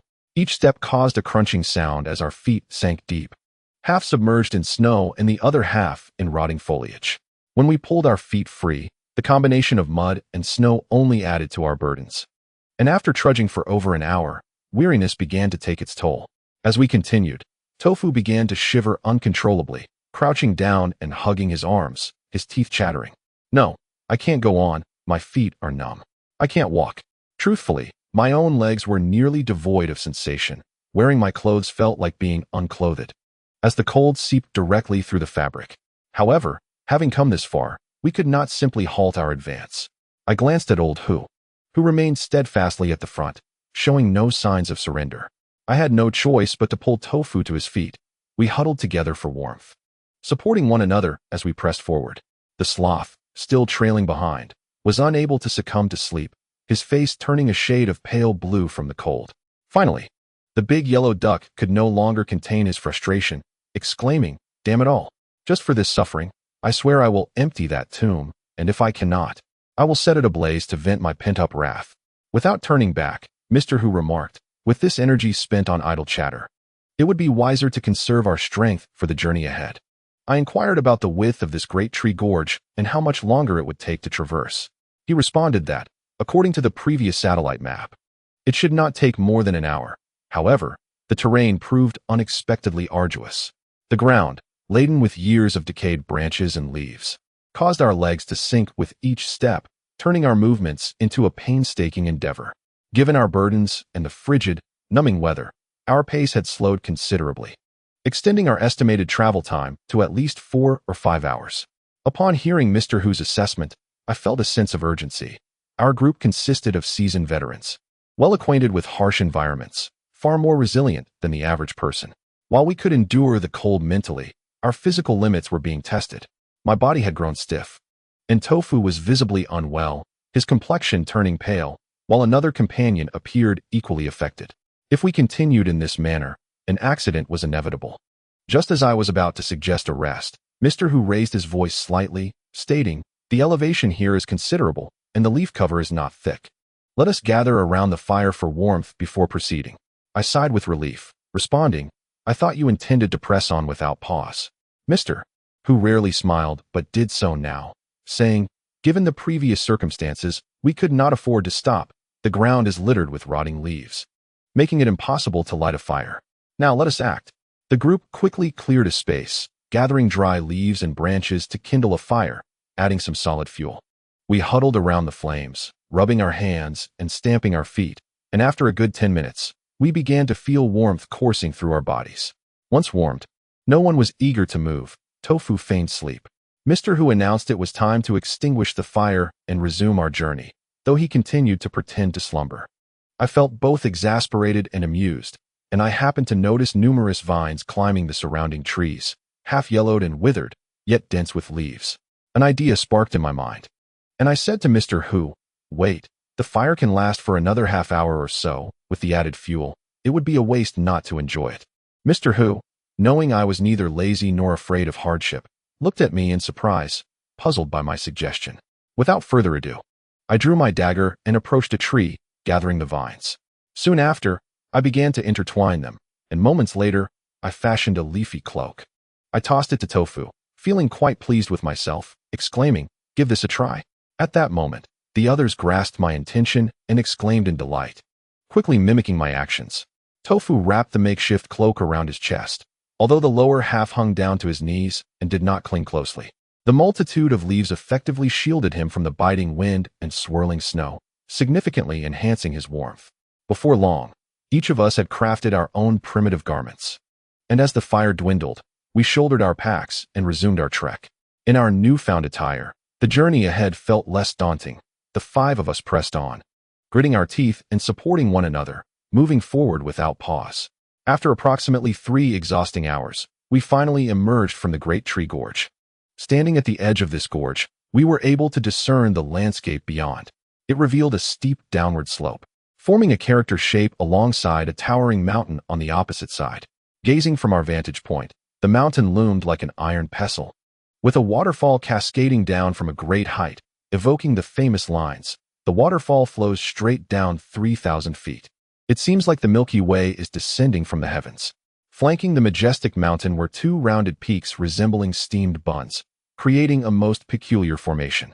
The group was captivated by the waterfall, momentarily entranced. Noticing Tofu staring blankly, I inquired, "What does that mountain resemble to you?" Tofu furrowed his brow, scrutinizing intently for a while before declaring, "It looks like an egg." The great yellow duck sputtered, suddenly exclaiming, "You know, you might be onto something. It's tall and straight, with those 2 bun-shaped peaks on either side, and a waterfall in the middle. Doe, you've hit the nail on the head with that description." In an instant, my annoyance dissipated. The terrain, in terms of feng shui, is known as the convergence of the 2 dragons of celestial water, reflecting a favorable configuration of support from the back and flanking sides. When the waterfall cascades down, the terrain formed by the bun-shaped peaks causes the water to split into 2 streams, flowing into the adjacent valleys and ultimately converging behind the mountains, creating a pattern akin to the dual dragons of water. The meeting point of these 2 water sources is undoubtedly a significant site, suitable for the burial of individuals of noble status. While the convergence of celestial water is rare, it is not entirely uncommon. Compared to the extraordinary burial sites like the Xianbing tomb or the Zhuan site, it does not seem overly remarkable. However, the simultaneous occurrence of the dual dragons of celestial water and the earth's store heavenly splendor in the same vicinity carries profound significance. This was my first encounter with such a confluence of auspicious sights, and I found myself marveling quietly. Just as I was pondering this, I couldn't help but chuckle at Tofu's unreliable observation. His statement misled my gaze, and upon looking again, I no longer perceived the dual dragons of celestial water, but well, let us not dwell on that. I shook my head, disregarding the great yellow duck and Tofu's escalating discussion about eggs, and instead retrieved the map that Uncle Bai had given me. Jingquan Mountain. Could this spring refer to the waterfall? I examined the map, which depicted 3 bun-shaped mountains. Yet before us stood only 2. Initially, I might have thought I had mislocated the site, but the clues along our journey suggested that the location recorded on the map pertained to this area. Yet, why did the mountain formations differ from those illustrated on the map? I stood there, perplexed and silent. Tofu, noticing my unease, approached and asked what was amiss. Remembering his inner spirit, I handed the map to Tofu, asking, "Do you recall anything about this place? Why do you think the map and the mountain shapes don't align?" Tofu scratched his head, displaying a contemplative expression. After a moment, he vigorously shook his head, revealing an apologetic demeanor as he replied, "I have no recollection of this area. Could it be that we are searching in the wrong place?" He held the map for quite some time, his face displaying a look of perplexity. At that moment, Master Hu inquired, "Now it relies on you. Didn't you claim to possess knowledge of mountains and geomancy? Can you discern the location of the ancient tomb?" I nodded and replied, "The Tibetan people do not emphasize geomancy, but we cannot ascertain whether the treasure lies in a Tibetan tomb or a Han tomb. Therefore, we shall adhere to traditional methods. According to conventional geomantic principles, the ancient tomb should be situated where the 2 dragons converge." Upon hearing this, Master Hu said, let us not dwell on it. We must investigate. The brothers did not come here for leisure, and we cannot return empty-handed. Let us proceed to the confluence of the two dragons, as you suggested. He was the leader of this expedition, so I naturally refrained from objection. Moreover, I had a strong intuition that this rare confluence of two geomantic formations, having endured thousands of years, must have been discovered by someone. Thus, the ancient tomb here ought to be abundant. Chapter 106. The sticky rice dumpling. Once everyone had rested sufficiently, we began our descent along the slope. This section of the path was particularly treacherous. Devoid of trees and rocks, the surface was merely a layer of dry leaves, causing our feet to slip as we tread upon it. Coupled with our cumbersome gear and primitive cloaks, our movements were already hindered, and before long, Big Yellow Duck stumbled and fell. His tumble sent him rolling down, causing all of us to topple over as well. While such a fall would not be significant on level ground, it triggered a chain reaction on the slippery slope. Big Yellow Duck's fall knocked everyone down, and we rolled down like dumplings in boiling water. Fortunately, the surface was cushioned with soft leaves, otherwise, we might have sustained serious injuries. The rolling sensation felt dizzying, and before I knew it, I found myself nestled in a thick pile of dry leaves. Finally coming to a halt. Simultaneously, I heard Tofu exclaim, "Is this a joke? We are so unfortunate. Who would construct an ancient tomb in such a wretched place? We resemble not earth scholars, but rather groundhogs." As we began to rise, we noticed Tofu's head was buried in the leaves. When he pulled it out, his hair was matted with decayed foliage, his face dark as a cast-iron pot. I couldn't help but chuckle and remarked, "In this day and age, no profession is easy to navigate." While speaking, I surveyed our surroundings and realized we had rolled to the bottom of the slope, where the accumulation of leaves created a soft, thick layer, making it easy to sink into. As we attempted to move forward to escape this dismal leaf-filled ravine, unexpectedly, the slothful fellow stumbled again, as if something lay hidden beneath the decaying leaves. He uttered a sound of surprise, his ordinary visage momentarily revealing astonishment, then lowered his head to probe among the leaves, beginning to search. At this point, we had all exited the leaf-filled ravine, leaving only the slothful one still rummaging inside, oblivious to what he was seeking. Tofu, noticing this, inquired, "Have you dropped something?" The indolent fellow disregarded him. In the next moment, his hand's motion abruptly halted, and then he began to lift something. As if beneath the leaves, he had encountered an imposing object, evidently heavy and likely not something we had lost. With considerable effort, he extracted a dark, foul-smelling entity. Initially, I presumed it to be a piece of decayed wood, but upon closer inspection, I was utterly astonished. It was not wood at all, but rather a human being. More precisely, it resembled a straight wooden post, an unyielding corpse enveloped from head to toe in decayed leaves and black mud, rendering it nearly unrecognizable as a human form. Could it be that the indolent fellow had stumbled upon this? How could there be a person beneath those leaves? In the next instant, he fully extracted the body from the rotting foliage and, with a flick of his wrist, hurled it towards us as though it were mere refuse. The crowd recoiled in terror as the corpse thudded to the ground, landing in a disturbingly rigid posture. Typically, a corpse, despite its rigidity, maintains a relaxed demeanor. Yet this body was unnaturally straight, its arms pressed tightly against its sides, reminiscent of a soldier at attention. The force of the throw caused some of the decayed leaves and mud to dislodge from the corpse, splattering onto our trousers. The indolent fellow then leaped onto solid ground, yawned, and proclaimed, "Come see what this is." Tofu blinked, cautiously approached, and suddenly appeared dazed, stuttering. It looks like a zongzi. In the parlance of those who delve into the grave, not all corpses are referred to as zongzi, only those that exhibit signs of transformation, such as the white-haired red corpse or the flying corpse, are designated as such, while ordinary skeletal remains are classified differently. Tofu's identification of this corpse as a zongzi indicated the presence of signs of transformation, prompting gasps of astonishment from the crowd, who gathered closer. Upon closer inspection, the corpse was indeterminate in gender, devoid of clothing, and covered in thick scabs, likely dried mud that had accumulated over time to form a formidable layer akin to armor, resembling an upright clay sculpture. Although the face was obscured by mud, signs of life were discernible in areas where the mud was less dense. One could faintly discern bristly hair, suggesting that the corpse had indeed sprouted hair. The presence of hair is a harbinger of transformation, black, white, red, or green, Varied colors denote different types of zongzi. The hair on this zongzi's face was caked in mud, concealing its hue, yet it was evidently not an ordinary corpse. Finally, I understood the source of its rigid posture. Zongzi transformed by corpse change rise at night and are said to burrow into the earth. It was daytime now, and this zongzi was likely taking refuge beneath the leaves to recuperate, only to be inadvertently dragged out by the indolent fellow. Under the sunlight, the zongzi was unable to unleash its wrath, thus maintaining its stiff stance. Truth be told, I had only ever encountered such rigid zongzi during nighttime expeditions or in the depths of the tomb.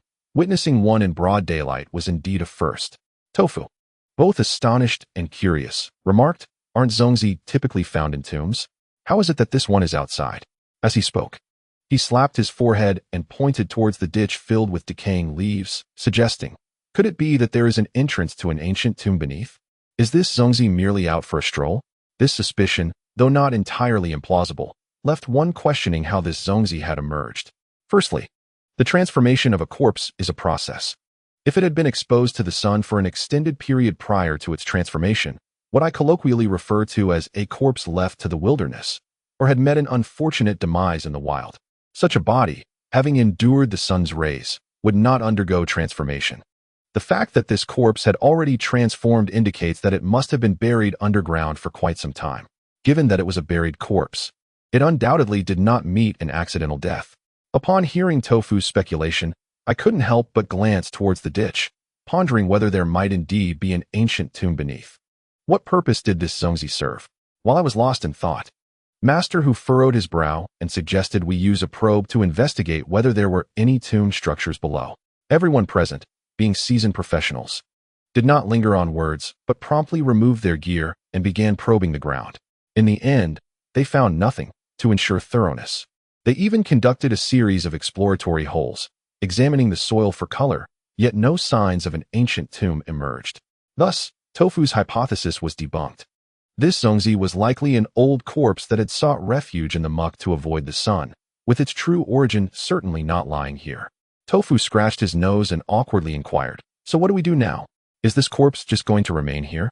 Master Hu replied, "Burn it. Do not be deceived by its current state. By nightfall, it will awaken, and then we shall truly be in trouble. It is best to eliminate it now." No one opposed this. The zongzi was drawn to sunlight, and if we did not deal with it during the day, it would undoubtedly return to trouble us come night. We cleared a patch of ground, laid the corpse upon it, and scattered small chunks of solid fuel atop the body before igniting it. In an instant, fierce flames erupted, sending plumes of foul black smoke spiraling into the sky, leaving us feeling somewhat dizzy. Master Hu stated, "Even if an ancient corpse has transformed, it typically does not stray far from its tomb. There must be an ancient tomb nearby, likely disturbed, otherwise it would not have emerged without reason." Tofu, intrigued, asked, "Why do they not leave their tombs?" Master Hu did not respond, and Tofu scratched his head, puzzled. I took it upon myself to explain. The exact reason remains unknown. However, the ancients who plundered tombs claimed it is because the tomb serves as the resting place for the deceased. After transformation, the spirit is reluctant to abandon its home, especially the treasures within the tomb. Thus it remains to guard against thieves. Upon hearing this, Tofu appeared perplexed and questioned, "But why would the king of the earth's spirits emerge from the tomb? Do you believe it still resides there, or has it already?" I was taken aback by Tofu's question, and a heaviness settled in my heart.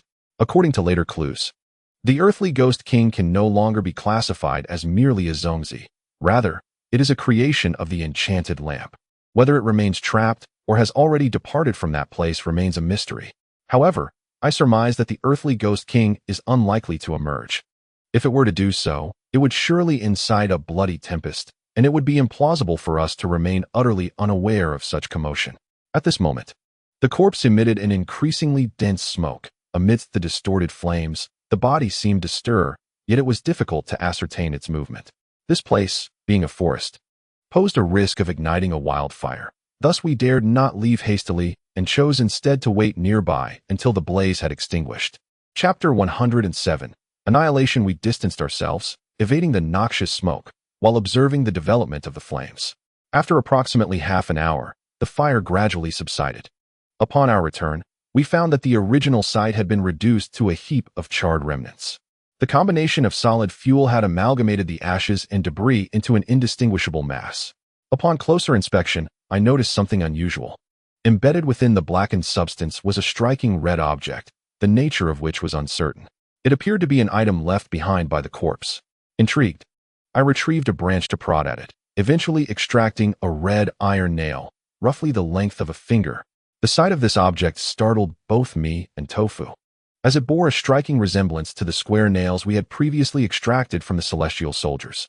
Although the colors differed, the contours and the peculiar inscriptions on the surface were remarkably similar. Upon sighting this item, Tofu seemed to be jolted by some recollection. His entire demeanor shifted, and I was fortunate to steady him before he lost his balance. Simultaneously, he clutched his head, appearing to be in some distress. I pondered whether he was recalling something significant. A mix of elation and concern filled my heart. While it was indeed advantageous for Tofu to remember clues that could assist us, the more he recalled, the stronger the consciousness of the corpse would become, which was not necessarily a cause for celebration. I would have preferred if he remained oblivious, even if it meant being a burden.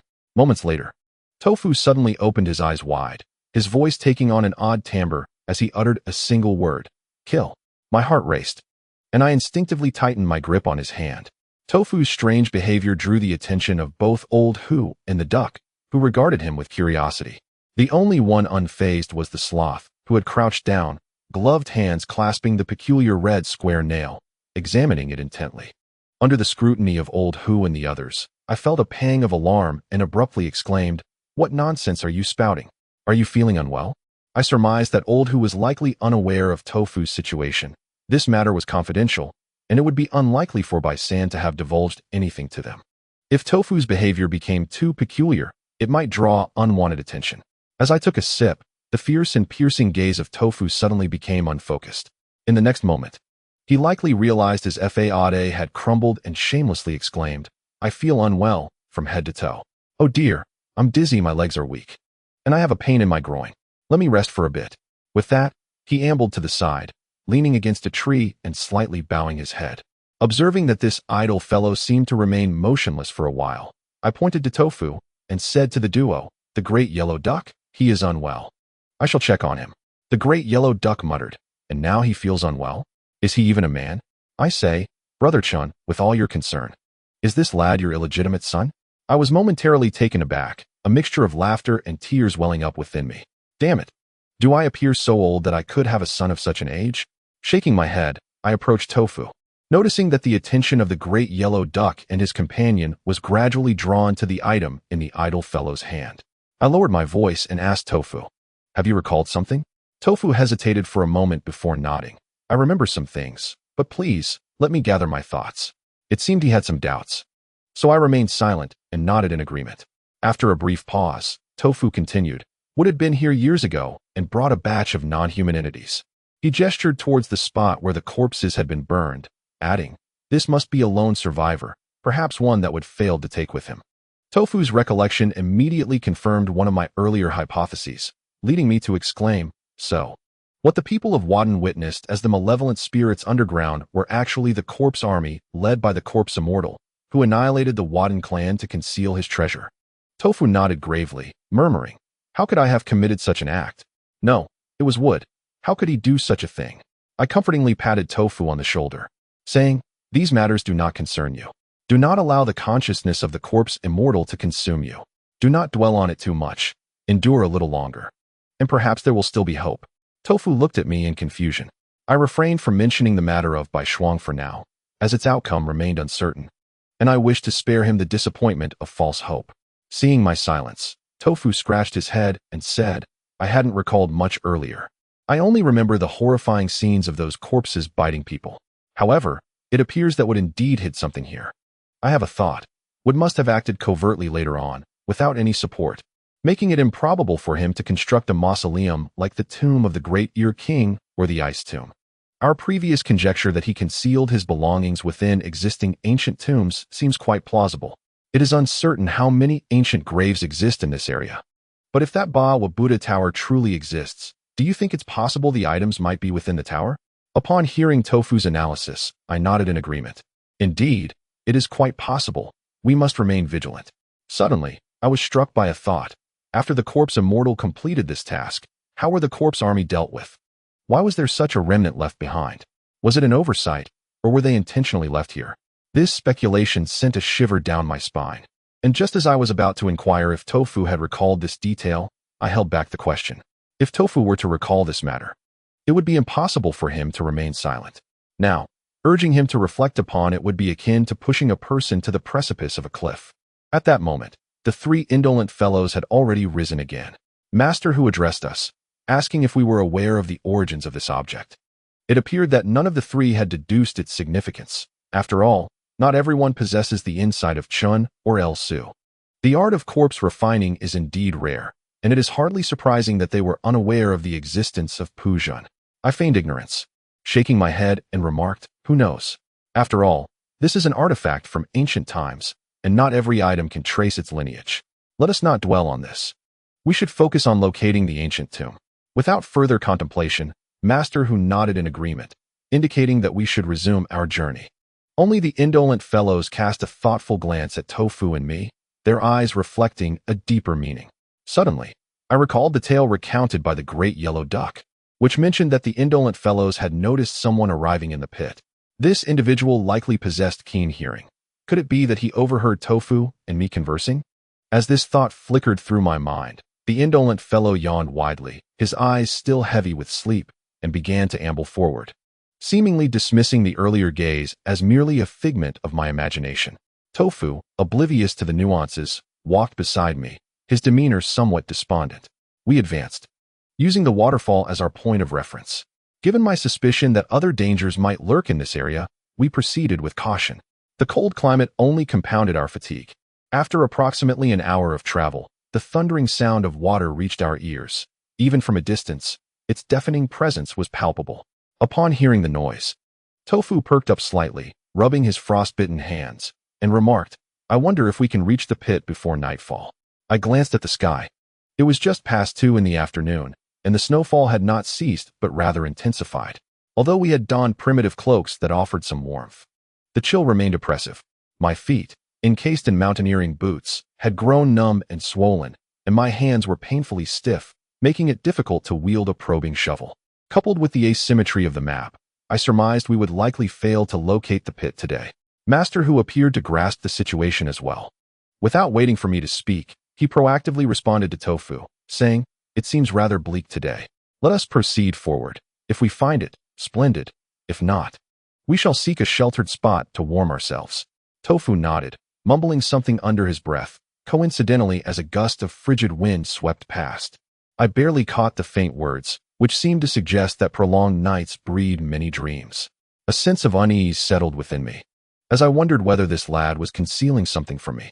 However, with so many people around, it would be unwise to inquire further. I could only endure the biting cold and continue onward. After about 10 minutes, the waterfall finally emerged before us.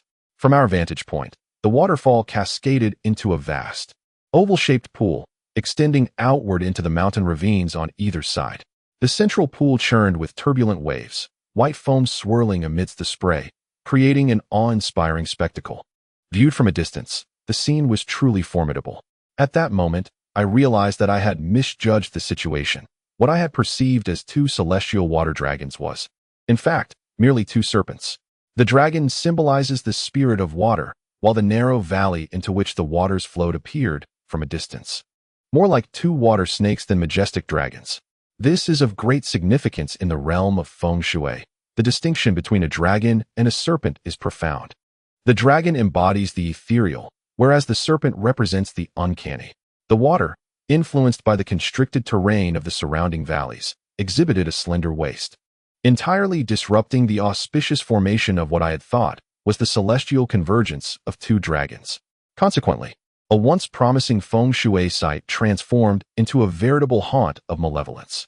As the old adage goes, great mountains gather spiritual energy, while smaller hills birth peculiarities. In the study of geomancy, such a topography does not signify a blessed land, but rather a genuine locale prone to the emergence of the uncanny. This place, already remote and sparsely populated, with its bizarre landscape, likely harbors countless strange phenomena. A sense of foreboding crept over me, as I felt I had been deceived. Chapter 108. Devour. Upon witnessing my sudden change in demeanor, the group assumed I had made a significant discovery. Huyi promptly inquired whether I had unearthed any clues regarding the ancient tomb. I could only manage a wry smile as I relayed the reasons behind my unease to them. Upon hearing my words, De Huangya remarked, "Even if this is a cursed land, does that mean there cannot be an ancient tomb here? What about the previous incidents?" I reassured them that an ancient tomb must indeed exist in this area, as the presence of the dizzying Tianhua indicated that substantial underground work had been undertaken, evidenced by the phenomenon of snow in September. However, the precise location of the tomb remained uncertain. As for the cursed land, it is widely accepted that Han tombs would not be found here, for the Han people revered feng shui and would never inter their dead in such a place. Yet, with regard to Tibetan tombs, the situation is less predictable, as the ancient Tibetans did not adhere to the principles of feng shui. Upon hearing my explanation, De Huangya quickly grasped the implications, stating, "So, the Bawa Pagoda is likely situated within this cursed mountain? Do you think the treasures might reside within the pagoda?" Indeed, this was precisely my line of thought. Although Huyi led the expedition, the true treasure-seeking relied on the insights of myself and Do Fu, for we alone comprehended the intricate connections at play. Originally, the abundance of ancient tombs made it challenging to proceed, but Do Fu recalled the incident involving the annihilation of the Widened clan, which significantly heightened the likelihood of the treasures being placed within the Bawa Pagoda. Now that De Huangya had voiced this hypothesis, I naturally concurred, nodding in agreement. "I share your suspicions. Therefore, it is imperative that we locate the pagoda and investigate its interior." Do Fu scratched his head, expressing uncertainty about the pagoda's existence after all these years, wondering if it might have long since collapsed. Huyi, fully aware of the unique expertise possessed by Do Fu and myself, refrained from further commentary, entrusting me with the task of locating the tomb, and inquired about our next steps. Observing the inclement weather, I understood that the group could not continue in these conditions, so I signaled to find a sheltered spot as per our original plan. The crowd did not rush to approach the waterfall, but instead searched along the mountainside. Shortly, they discovered a recessed mountain alcove filled with scattered stones, its terrain relatively low. The wind blew against the mountain wall, but could not penetrate into our sheltered nook, thus providing us with a commendable degree of warmth. We huddled together, igniting a bonfire, and retrieved our sleeping bags, gradually feeling our bodies warm up. It was around 4 in the afternoon, and the snow continued to fall in a flurry outside. De Huangya produced some jerky, skewering it on a stick to heat over the fire for everyone. After a while, I noticed Do Fu looking listless, displaying little interest in the meat. Upon reaching out, I discovered he had a fever. This did not surprise me, as the weather was exceedingly harsh. It would indeed be strange for an ordinary person not to fall ill. Were it not for our robust physiques, we would likely have succumbed long ago. I rummaged through my gear bag and administered some medicine to him, after which Do Fu curled up in his sleeping bag to rest. It appeared we would not be making any progress today. Huyi and De Huangya retrieved a rain tarp, measuring the distance to seal the entrance, leaving only a small opening for one person to pass through. This arrangement prevented the cold air from entering, and the entire alcove became warmer. Meanwhile, the lazy one had already succumbed to sleep earlier than Do Fu, beginning to snore. After our tasks were complete, the three of us also took our rest, collapsing into a deep slumber until after 8 in the evening. When I arose, Do Fu and the lazy one were still asleep, while De Huangya lounged with his legs crossed, crooning a tuneless rendition of "Sister, you sit at the bow, brother walks on the shore," his voice hoarse and utterly unpleasant. Huyi was bent over, examining a square nail that had burned free from the zongzi. I approached the entrance, shining my flashlight outside, and could not help but curse under my breath. The snow had yet to cease. If this continued, we would undoubtedly find ourselves unable to move even an inch. As we had entered the mountains in summer, our solid fuel supply was limited. To conserve resources, we had been using firewood for the bonfire. Having burned for over 4 hours, our supply of firewood was nearly depleted, so I nudged De Huangya and said, "Get up, let us fetch some firewood for the night." De Huangya grumbled as he rose, pulling the lazy one up as well, shaking him awake. "You always know how to slack off. Everyone gathers firewood to keep the flames high. No more sleeping." The lazy one mumbled an acknowledgement, but his body remained unmoving, drifting back into slumber. De Huangya, growing impatient, was about to speak when Huyi tucked away the square nail, saying, "Enough, don't rely on him. I'll go with you." He then addressed the sleeping lazy one. You stay here, keep watch. It's already dark. Don't fall too deeply asleep, or you might encounter trouble. The lazy one waved his hand without a word, signaling that he understood and urging us to get on with it. We took our knives and, cautious not to stray too far, searched the vicinity for half-dead trees, chopping them into sizable chunks of firewood to transport back to the alcove. The larger the pieces, the longer they would burn. After toiling for over an hour, we had gathered enough firewood for the entire night and began dragging it back. Just as we reached the entrance, illuminated by the flickering firelight through the rain tarp, we caught sight of a massive shadow looming on the tarp. The shadow before me was not at all human in form. It resembled some wild beast. In a moment of shock, the firewood I had been carrying fell to the ground. I thought to myself, could it be that the slothful one was so unreliable as to allow a beast to intrude? Yet, upon rushing in to investigate, I discovered that the strange shadow was not a beast at all, but rather Tofu, inexplicably engaged in a scuffle with the slothful one. Their shadows intertwined, creating a bizarre silhouette. I immediately intervened, asking, what on earth is happening? Why are you suddenly fighting? To my astonishment, I saw Tofu pinning the slothful one beneath him. As soon as we entered, Tofu suddenly kicked out, striking the slothful one in the chest and sending him crashing to the ground. The surface was strewn with jagged stones. Uneven and harsh, the fall must have been painful. Tofu curled up, emitting a painful gurgling sound from his throat. I was momentarily bewildered, but as my brother was propelled through the air, I could not remain indifferent. I hurried to Tofu's side, placing a hand on his shoulder, intending to inquire about his condition. However, Tofu abruptly turned his face towards me, and in that instant, my heart sank. Though it was the face I knew, the expression upon it was utterly alien. It was a grimace, contorted and filled with venomous malice, akin to that of a beast, and when his gaze met mine, I was struck as if by lightning. A thought flashed through my mind. Could it be that the corpse spirit had emerged? Had Tofu's consciousness been devoured? No, that was impossible. It shouldn't have happened so swiftly. In the next moment, Tofu rolled over and pinned me beneath him.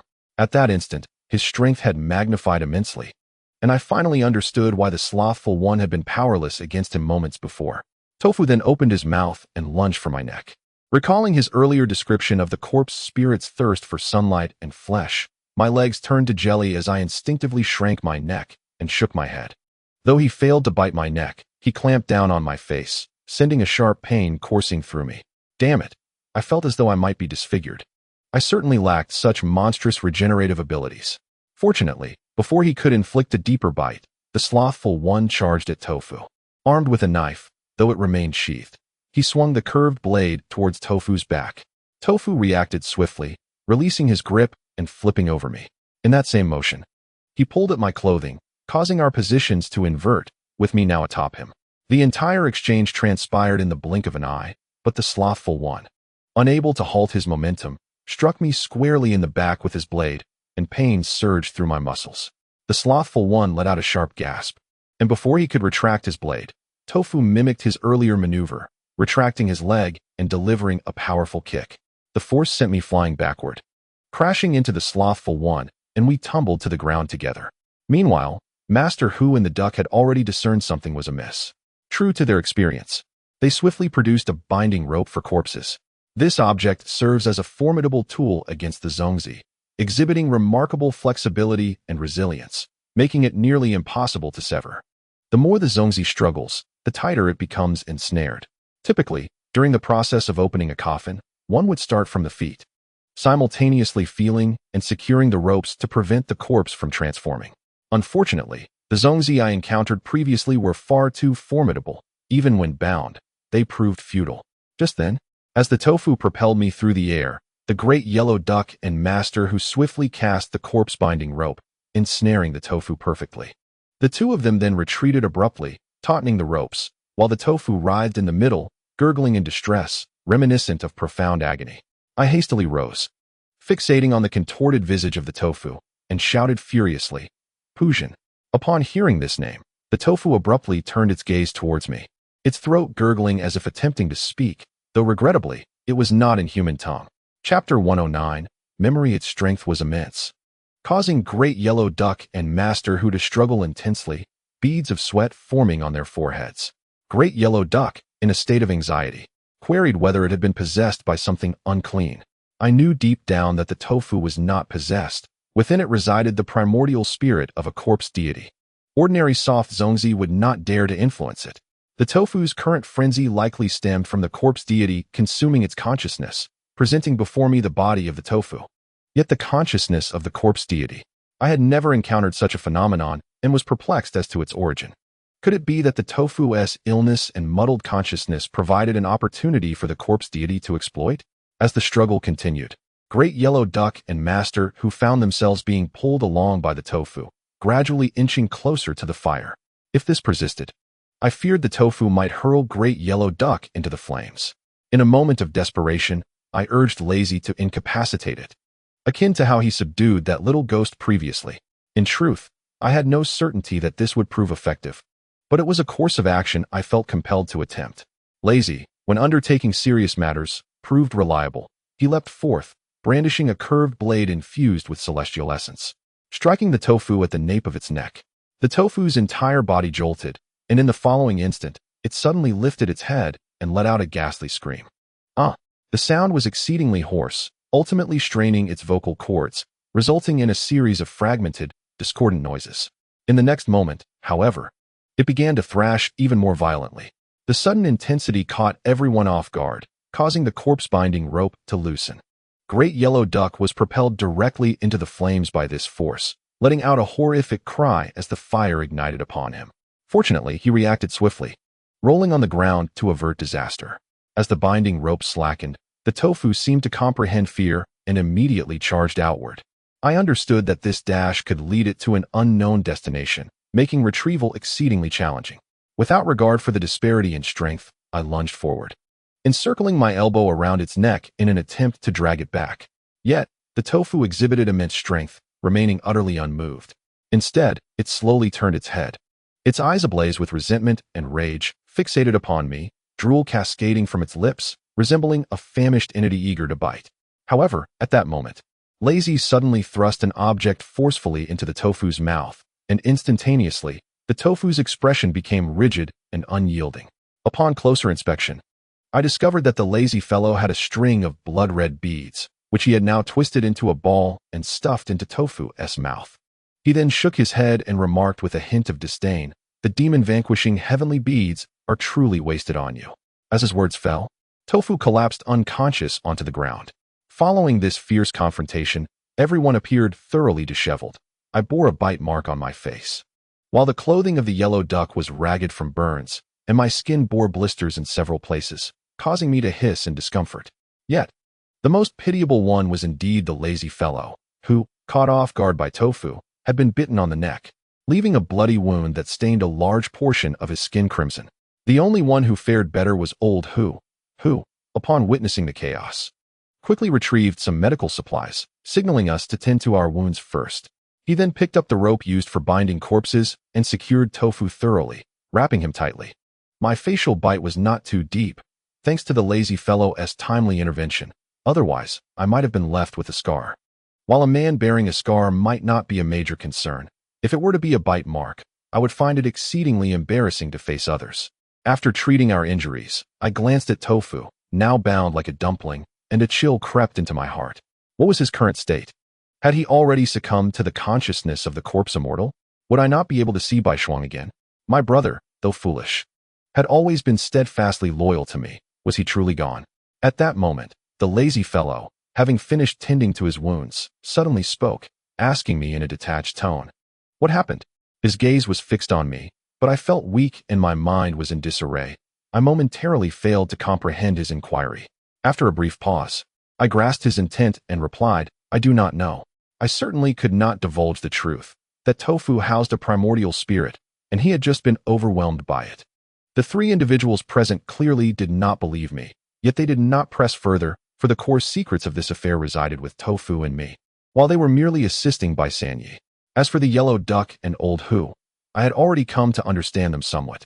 The only enigma remaining was the lazy fellow, a person capable of effortlessly embedding millions of heavenly beads into a blade must possess considerable worth, making it unnecessary for him to engage in such trivial pursuits. Thus, what motivated him to serve Bai Sanyi?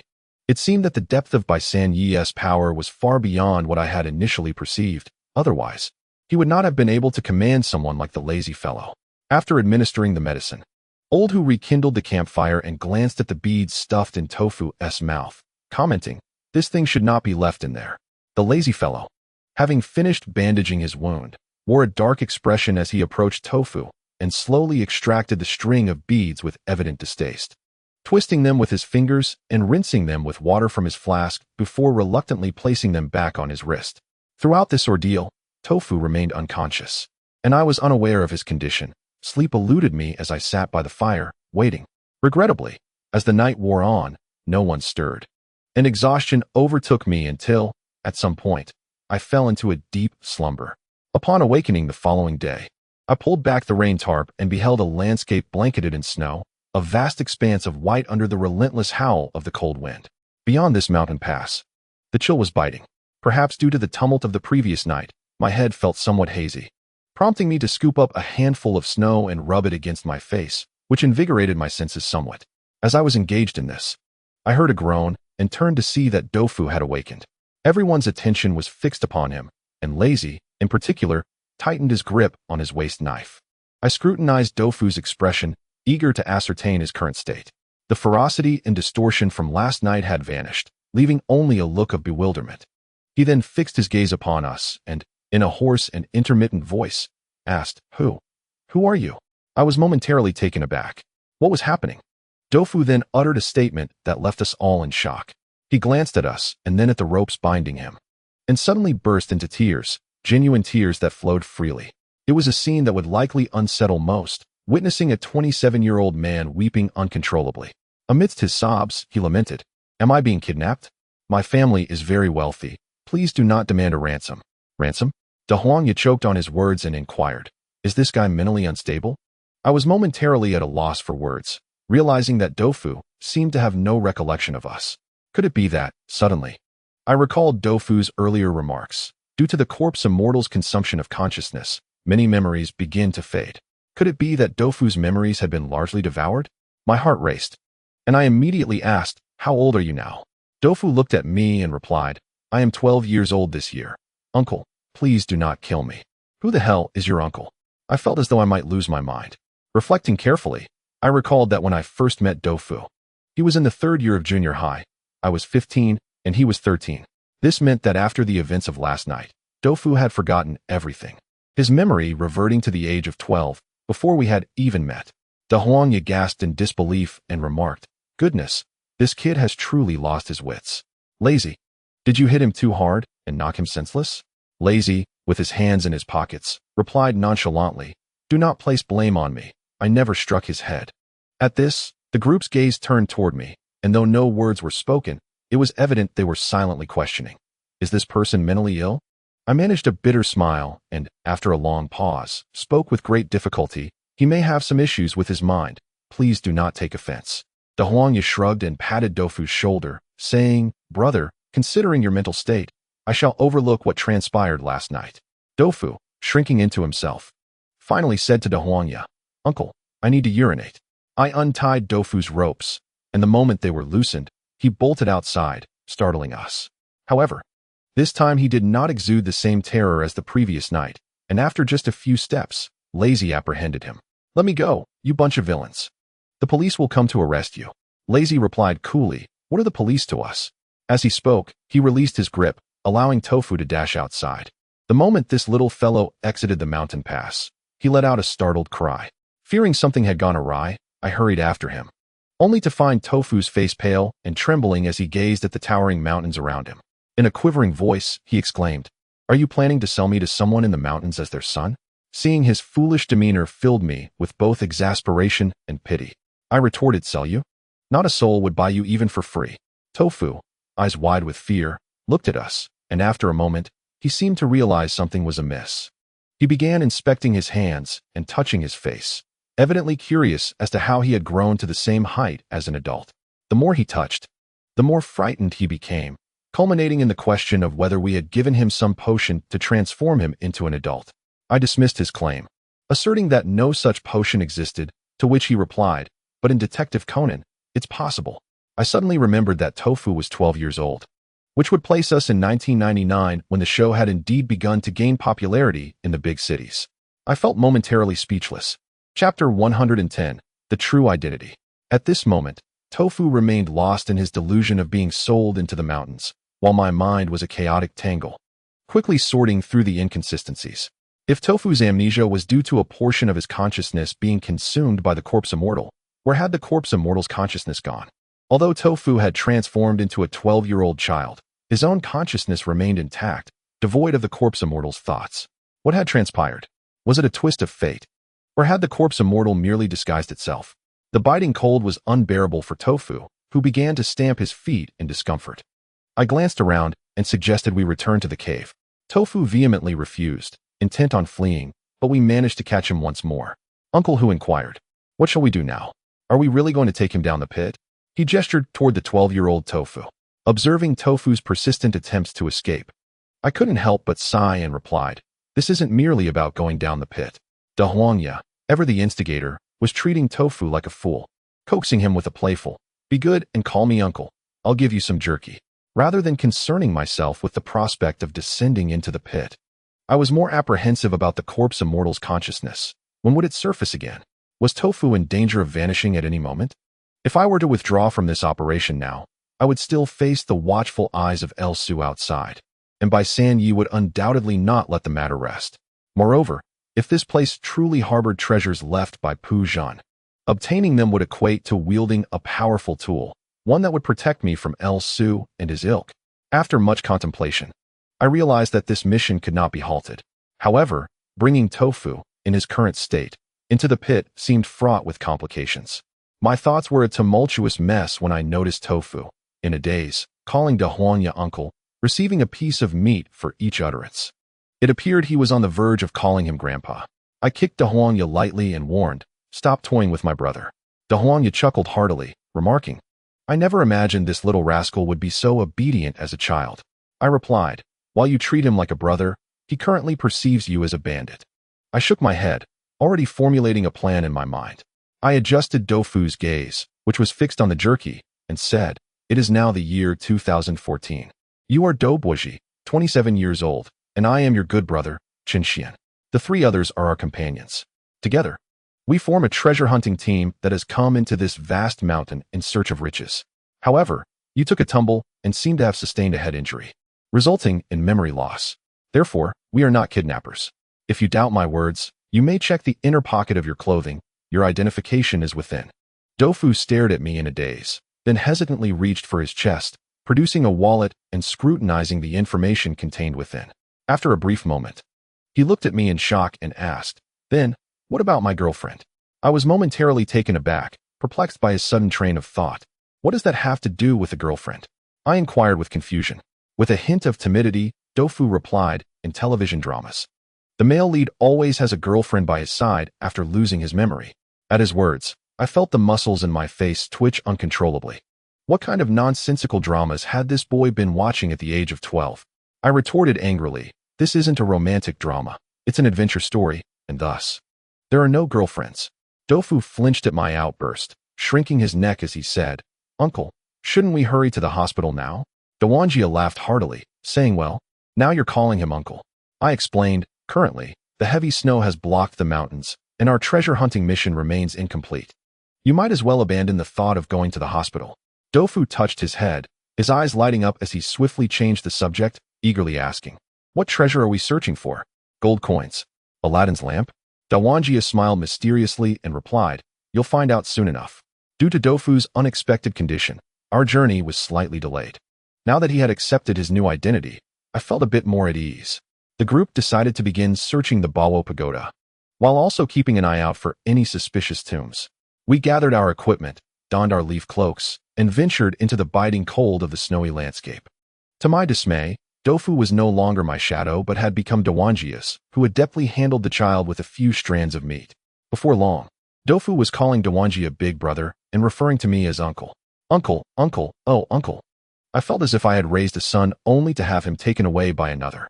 I pulled out the map to examine it, pondering the reasons behind the discrepancies between the map and the terrain.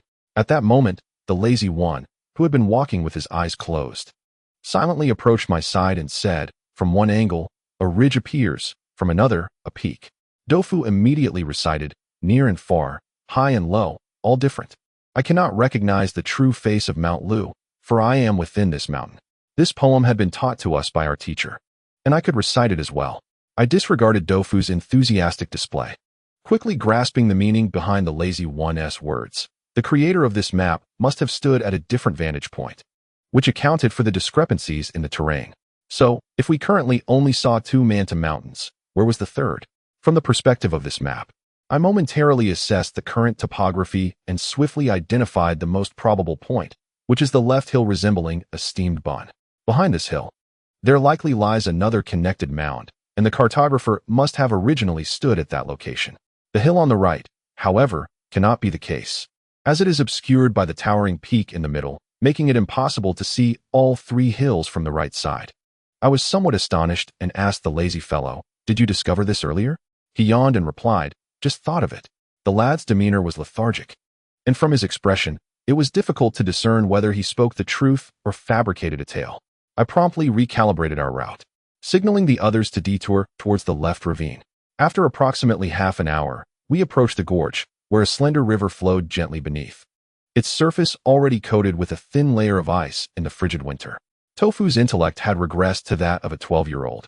He was utterly incapable of enduring hardship, and after trudging for an hour in the biting cold, he became numb and refused to proceed, sitting on the ground and calling for his mother.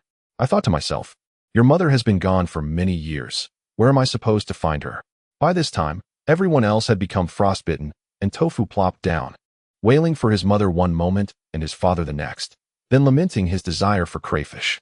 His cries ignited frustration among the group. The ever-impatient duck, revealing his true nature, menaced, "If you keep howling, I'll drown you in that river." Tofu was startled, likely confused by his elder brother's sudden ferocity, and after a moment, he fell silent. The duck prepared to kick him, but I stepped forward and said, "Enough. Am I invisible to you?" With that, I pulled Tofu up and encouraged, "Just hold on a little longer. Once we arrive, you can rest, and we'll have a fire to grill meat." At the mention of fire and meat, he swallowed hard and finally nodded vigorously. We continued along the icy stream, gritting our teeth and walking for another hour before rounding the mountain pass. Upon turning a corner, we indeed spotted another concealed hill. Uncle Hu sighed in relief, rubbing his hands together. "Finding the place makes everything easier. Let us find a spot to rest and replenish our energy." We sought a sheltered nook and kindled a bonfire. Due to the unexpected duration of our expedition, our food supplies were dwindling. Therefore, we resolved to conserve our rations until just before the descent. Consequently, the duck and I took fishing lines to the water to catch fish. Although this place was eerily enchanting, the fish we caught were substantial and plump. After cleaning them, we roasted them over the fire, filling the air with a delicious aroma. The group feasted without restraint, thoroughly enjoying the meal when suddenly, a series of crackling sounds interrupted us. We paused, and aside from Tofu, everyone ceased their fish-eating activity. The noise resembled that made by a large creature treading upon the snow, and it was drawing closer to our hiding place. What could it be? The great yellow duck set down its fish and meat, grasped a firearm, loaded it, and stepped out from the shelter. I followed closely behind. Upon peering outside, I was met with a chilling sight. A pack of emaciated wolves encircled us, their hungry gazes fixed upon the yellow duck and me, drool dripping from their mouths. Alarm surged within me. The wolves had approached silently, and I could only wonder which one had acted foolishly, alerting us to their presence. Had it not been for that, we might not have realized their approach until they were upon us. At that moment, the three layabouts emerged as well. Upon seeing the scene, Dofu exclaimed, "So many dogs." Chapter 111. Searching for graves in the snow. We all stared, aghast at the wolves. Just as the tension thickened, Dofu's words nearly caused me to choke on my indignation. Had there not been a pack of wolves glaring at us, I might have kicked him to silence his foolishness. Meanwhile, the great yellow duck had already fired a shot to intimidate them. The loud bang echoed, causing snow to tumble from the branches above. However, his shot was not aimed at the wolves, but rather discharged into the sky. I paused, understanding his intention. After all, once blood was shed, the scent would attract more trouble. Wolves are creatures of vengeance and possess remarkable endurance. Should we begin to kill, failing to eradicate them all would lead to endless repercussions. The wolves, deep within their lair, clearly had never encountered such a sound. Startled by the gunfire, they retreated swiftly. observing these gaunt wolves. I surmised they must have been starving for quite some time. Curiously, despite the harsh conditions of the Daju Gully, with its unpredictable weather and scarce food sources, wolves are typically migratory creatures. Why, then, were they not hunting outside the gully? The season was transitioning from late summer to early autumn, a prime time for animals to fatten up. What could possibly have kept these wolves from leaving this place? As I pondered this, Dofu asked, "Why are there so many big dogs here?" The great yellow duck scoffed, replying, "Fool, look closely. These are wolves, not dogs. Allow me to fire a few more shots to scare them away." As he spoke, he discharged several more rounds into the air. With each shot, the wolves retreated a little further until they were nearly out of sight. Yet, I knew they had not truly departed. These famished creatures were emboldened by hunger. Given our firepower, we had no reason to fear the wolves. However, slaughtering them would yield no benefit for us. Unless absolutely necessary, it was best to avoid stirring up trouble. Upon realizing they were wolves, Dofu's expression shifted. He turned to me, saying, "Uncle, how come you still have a gun? Are we here to hunt for treasure or to poach?" I was momentarily taken aback by his incessant calling of uncle, feeling as though I had suddenly aged a decade. I replied casually, "Of course, we're here for treasure. Don't treasure seekers in movies carry guns?" Dofu pondered this for a moment, his expression brightening. "Then I am your companion. Do I get a gun too? Where's my gun?" The great yellow duck maliciously retorted, "It's in your pants." Tofu lowered his head, fixating on his trousers, perhaps believing in the absurd notion that he had concealed a firearm within them, and reached out to touch them. I was momentarily at a loss for words, shaking my head, and urged the big yellow duck not to jest with a child of merely 12 years in intellect, suggesting we vacate the area promptly to escape the wolf pack. The slothful fellow yawned lazily and cast a glance my way, saying, "Escape? Do you think it's that easy to shake off a pack of wolves?" I found this lad somewhat irksome, pondering that Tofu's current state was likely a consequence of the side effects from that demon-slaying pearl he possessed. Not only was he drawn to cruelty and violence, but he also exuded an unsettling aura that made him rather unlikable. It wasn't just me. Others in our group also refrained from approaching him. Thus I chose to disregard his words, moving into the windbreak to gather our belongings. The others slung their packs and weapons, forming a triangular formation as we advanced. I led the way, with Tofu and Master Hu trailing behind me, while the mute and the big yellow duck brought up the rear, both glancing back intermittently, vigilant for any signs of the wolves. Perhaps due to our heightened tension, this time the cold did not feel as unbearable as before. After walking for over 2 hours, we soon arrived at the valley between two mountains. The snow had accumulated significantly, blanketing the area in white, even if a stupa existed. It was now obscured beneath the snow, rendering it invisible. We halted beside a large stone, and I scrutinized the mountain's contours, sensing that this place bore an ominous aura. According to geomantic principles, 3 mountains provide support, with a body of water linking them. This locale possesses ample mountains and water, yet curiously, the 3 mountains formed a triangle, with the water not encircling it like a belt of jade, but rather flowing into the valley as a stream. From any vantage point, the space between the 3 mountains felt overwhelmingly oppressive. The water seemed to flow into a void, and one could not ascertain where this tributary ultimately led. Presently, we found ourselves nestled within this triangular formation. The ancient inhabitants, lacking an understanding of geomancy, would not have recognized this as an ominous sight.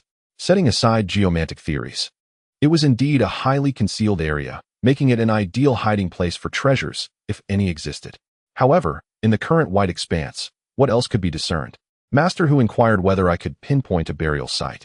I candidly shook my head, stating, "This place is utterly unsuitable for interments. Those knowledgeable in geomancy would never choose to bury here. If one were ignorant of geomantic principles, the burial would lack coherence, and I would be unable to locate it. Nonetheless, this location has historically been devoid of human presence, situated in western Sichuan, where wealth has never flourished. It is unlikely anyone would construct a tomb here. We ought to focus on the stupa at Bawo." Master Hu frowned, clearly perplexed by my insistence on the Bawo stupa, questioning my confidence that something lay within. Naturally, I could not divulge Tofu's matter, so I countered, "Do you have a better option?" Gesturing towards the mountains shrouded in snow. Master Hu ultimately fell silent. Seizing the moment, I added, "The snow has been falling for 2 days now. It is likely to cease within the next day or 2. Since it is summer, the snow will melt rapidly. We might as well wait a couple of days." I have heard it said that seasoned treasure hunters possess the ability to discern snow patterns to locate tombs. Surely, this cannot pose a challenge for you? Upon hearing my mention of this technique, Mr. Hu nodded in acknowledgement, remarking that one must simply await the snow cessation. However, this waiting period may extend to 3 or 4 days, as it takes time for the snow to melt, necessitating a secure place to rest. The practice of snow observation for tomb seeking is not widely understood in the realm of treasure hunting. The most common method remains the use of probing tools to uncover graves. Throughout 5 millennia of history, ancient tombs have proliferated across the vast expanse of China, contingent upon one's ability to recognize them. An experienced treasure hunter will first delve into the local history, seeking clues that may indicate the presence of ancient graves. Thus, despite their often robust and rugged appearance, those who possess genuine skill are invariably well-versed in historical knowledge. Upon identifying clues, they employ probing tools to assess the terrain and distinguish potential burial sites. In contrast, the technique of observing snow does not necessitate such tools. Ancient tombs, having endured centuries of erosion and human interference, often lack visible markers, rendering them nearly indistinguishable from the surface. These concealed tombs, typically undetectable on ordinary days, reveal their secrets after the snow melts, as variations in soil moisture and texture become apparent. This discerning eye, however, is not a skill possessed by all treasure hunters. The subtleties are often imperceptible to the untrained eye. Only those who have immersed themselves in this field for an extended period can interpret these signs. Consequently, there is no need for us to individually probe the ground or speculate on the application of geomancy. By simply observing the accumulated snow and discerning its moisture levels, we can infer the presence of tombs beneath. Such an opportunity rarely arises elsewhere. Had it not been for this unusual weather, we might have waited an eternity for the snow to melt. Just as I was speaking, Dofu suddenly exclaimed in surprise, as if something had gone awry. At that moment, engrossed in conversation with Mr. Hu, I failed to pay heed to him. Upon hearing his shout, I instinctively turned my head, only to be startled by the fact that I could hear him but not see him. I could not help but exclaim, "Where are you?" At that moment, Dofu's head emerged from beneath the large stone upon which we stood. Frustrated, I thought to myself how, in the blink of an eye, he had managed to jump beneath the stone, which stood over 2 meters high. I wondered what he was doing. Dofu then informed us that there was a hole beneath the stone, housing a peculiar flower that bloomed exquisitely.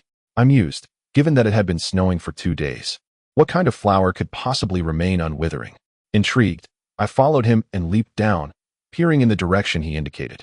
Indeed, at the boundary of light and shadow, there bloomed a flower, growing close to the ground, devoid of leaves, its fiery red petals stacked in layers, resembling a dense fire lotus. I searched my memory but could not recall any flower matching this description. As Dofu and I observed it, the flower suddenly shuddered, akin to a sunflower, turning its bloom slowly towards us. At that moment, I was struck by the startling realization that at the very center of the flower, there lay a diminutive human face, no larger than an infant's palm. Tofu had lost his memory, his understanding of the world frozen at the tender age of 12. Never before had he encountered such a bizarre and terrifying sight, and he let out a piercing scream. I reacted swiftly, pulling him back a few steps, fearful that the strange flower might pose a threat. Chapter 112. Digging. Our commotion had already attracted the attention of the lazy ones, who leapt down from the rocks and followed our gaze inward. At that moment, Mr. Hu exclaimed, "Human-faced lotus. Everyone, step back and keep your distance." With that, he gestured for us to follow him, and soon we distanced ourselves from the large stone. The human-faced lotus, a curiosity I had heard mentioned by Wei Nanjing in the past. When I first ventured into this line of work, Wei Nanjing regaled me with tales of peculiar phenomena. It was said that the human-faced lotus grows on human corpses, its center resembling a human face, exuding a faint odor reminiscent of decay. When encountering the living, the flower would stir, dispersing a pollen that could mesmerize those who inhaled its scent. Prolonged exposure could numb the brain, ultimately leading to unconsciousness and death, after which the lotus would seek refuge on a new corpse. This flower was indeed rare, often found in sinister locales. Yet, just moments ago, we had seen no corpses beneath the stones. Pondering this, I hurriedly inquired if Tofu was all right, as he had been in contact with the lotus the longest and might have inhaled its pollen. To my surprise, Tofu chuckled lightly, swaying as if intoxicated. Fortunately, Mr. Hu, with his extensive experience, deduced that he had likely inhaled some pollen and promptly took him to the water's edge to regain his senses. After a few splashes of cold water, Tofu finally returned to his wits. I thought to myself that this fool had already been reckless enough. He could not afford to be any more foolish. I glanced at the ravenous wolf pack lurking in the distance and signaled to the others to adhere to our original plan and find a suitable place to rest. We rested for 3 to 4 days, inevitably requiring a safe haven. After more than half an hour of traversing, we discovered a sunken mountain pass. We used a rain tarp to seal off the entrance and settled there. Since this location was not far from a gentle stream, we could fish, alleviating our concerns about food. The wolf pack grew increasingly agitated, realizing that not only could we produce sounds that instilled fear, but we also wielded fire that terrified them. Their howls echoed in despair, as if they understood that prey was hard to come by. Big Yellow Duck observed the wolves and remarked that they appeared emaciated, mere skin and bones. If they couldn't catch us, it seemed likely they would perish from starvation. The reason these wolves remained in this area instead of venturing out to hunt baffled us, but we had no answers, only a stalemate. Suddenly, Tofu pointed excitedly at the wolves, exclaiming, "Look, there are pups." Following his gesture, I indeed spotted a few half-grown cubs. In the high-altitude regions, wolves typically mate in April, gestating for 2 months, thus giving birth around June. The pups, generally, do not accompany their parents on hunts until they reach 6 months of age. Now, in September, the wolf cubs, likely only 3 months old, appeared emaciated and on the brink of death, as if they could perish at any moment. I furrowed my brow, feeling an unsettling sense of confusion. Why did they not leave this place? They were on the verge of starvation. What kept them from departing? It was indeed perplexing. At that moment, Tofu suddenly leaned close to the Big Yellow Duck and murmured something inaudible. After a brief pause, the Big Yellow Duck shook his head vigorously, exclaiming, "Don't engage in such foolishness." Tofu retorted angrily, "We have fishing lines, and there are plenty of fish in this water. It should be easy." Understanding Tofu's character, I surmised he intended to catch fish to feed the wolf pack. Since we planned to rest here for 3 or 4 days, and having nothing else to occupy our time, it seemed more prudent to attempt nurturing them rather than remain on guard against the wolves. After all, our ancestors tamed wolves into dogs through similar means. Armed with a fishing rod, I accompanied Tofu to the water's edge. The fish here had not been caught by humans. Thus their numbers were abundant, and they were both plump and naive. Unlike the fish in urban lakes, which had learned to be wary and elusive, these fish, lacking such experiences, were far easier to catch. Tofu and I dug up some earthworms, and fishing proved effortless. Within an average of 2 minutes, we had a bite. In just half an hour, we had caught 15 sizable fish, each weighing around 4 to 5 pounds. We tossed the fish towards the location of the wolf pack. The wolves, cautious by nature, stood alert with their fur bristling, fixated on the fish nearby, but did not advance, aware of their heightened vigilance. I returned to the cave with Tofu. Moments later, we heard a chorus of howls from outside, likely the Wolf King issuing commands. Peering out, we saw a throng of wolves converge, devouring the fish until nothing remained. Although the fish were plentiful, they merely served to temporarily alleviate the hunger of the entire pack. However, they seemed more at ease. The mother wolf began to settle down to nurse her pups. Seeing this, Tofu became invigorated, suggesting we catch more fish to satiate them. The Big Yellow Duck promptly doused Tofu's enthusiasm with skepticism, warning, "Wolves are inherently greedy. If they grow accustomed to you providing food, they will follow you relentlessly, and it will be impossible to shake them off." Tofu scratched his head and replied, "Nonsense. Our teacher told us that wolves are nature's sanitation workers. They eliminate sick animals and carrion, preventing the spread of widespread diseases. Furthermore, wolves are ancestors of dogs. Aside from holding grudges, they are also profoundly grateful creatures." "Oh," the Big Yellow Duck scoffed, "it seems you are not as foolish as I thought. Did your teacher also enlighten you that our homeland is a garden?" Tofu nodded. The Big Yellow Duck continued, "Then where is this garden of ours?" In such moments, with little else to do but exchange banter, Tofu, feeling disheartened by the dismissal of his good intentions, retreated to a corner to sleep. During dinner, while fishing, we deliberately caught an additional 20 fish, all substantial in size. Estimating that there were 13 wolves in the pack, we ensured each received 1 fish, leaving enough for them to feast well. Indeed, the wolf pack ceased to exhibit any signs of aggression and no longer approached our camp. After nourishing them for 3 days, the snow melted away, and the concealed creatures emerged. One of the wolves, distinguished by its striking white mane, let out a long howl directed at our camp before turning away and leading the pack into the dust. Tofu looked at the large yellow duck with a triumphant expression, as if to say, "I told you so." These 3 days had swept away our previous fatigue. The lazy one had spent nearly every day sleeping, epitomizing the notion of lying down whenever possible, sitting only when necessary, and standing the least. Tofu even secretly inquired if he was practicing some kind of mystical sleeping technique. As the rain and snow melted away, we stretched our limbs and ventured outside the cave, seeking a slightly elevated vantage point. Led by Master Hu, we observed the mountainous landscape and soil patterns. Suddenly, his eyebrows twitched as he pointed to a spot on the mountain to our left, where an old, gnarled maple tree stood, its leaves beginning to turn yellow. With conviction, Master Hu declared, "There is something below, let us go investigate." I estimated the distance. Although the journey seemed short in the air, traversing it would take us over an hour. Fortunately, we had endured the coldest moments of the thaw, and while the ground was still damp and difficult to navigate, it was no longer excessively frigid. After more than an hour, we arrived at the location indicated by Master Hu. To be frank, I could not discern how he had identified this spot, as it appeared rather unremarkable to me. Master Hu, however, did not elaborate and gestured for us to prepare our tools. Except for Tofu, who was completely bewildered, the rest of us began to excavate. Soon, our probing rod extended from 5 to 10 meters. I withdrew the digging spade, carefully clearing the soil to examine it closely.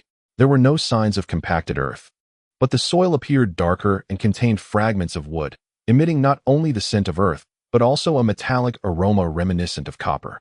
Ancient artifacts buried underground for extended periods often alter the surrounding soil's color or scent due to erosion.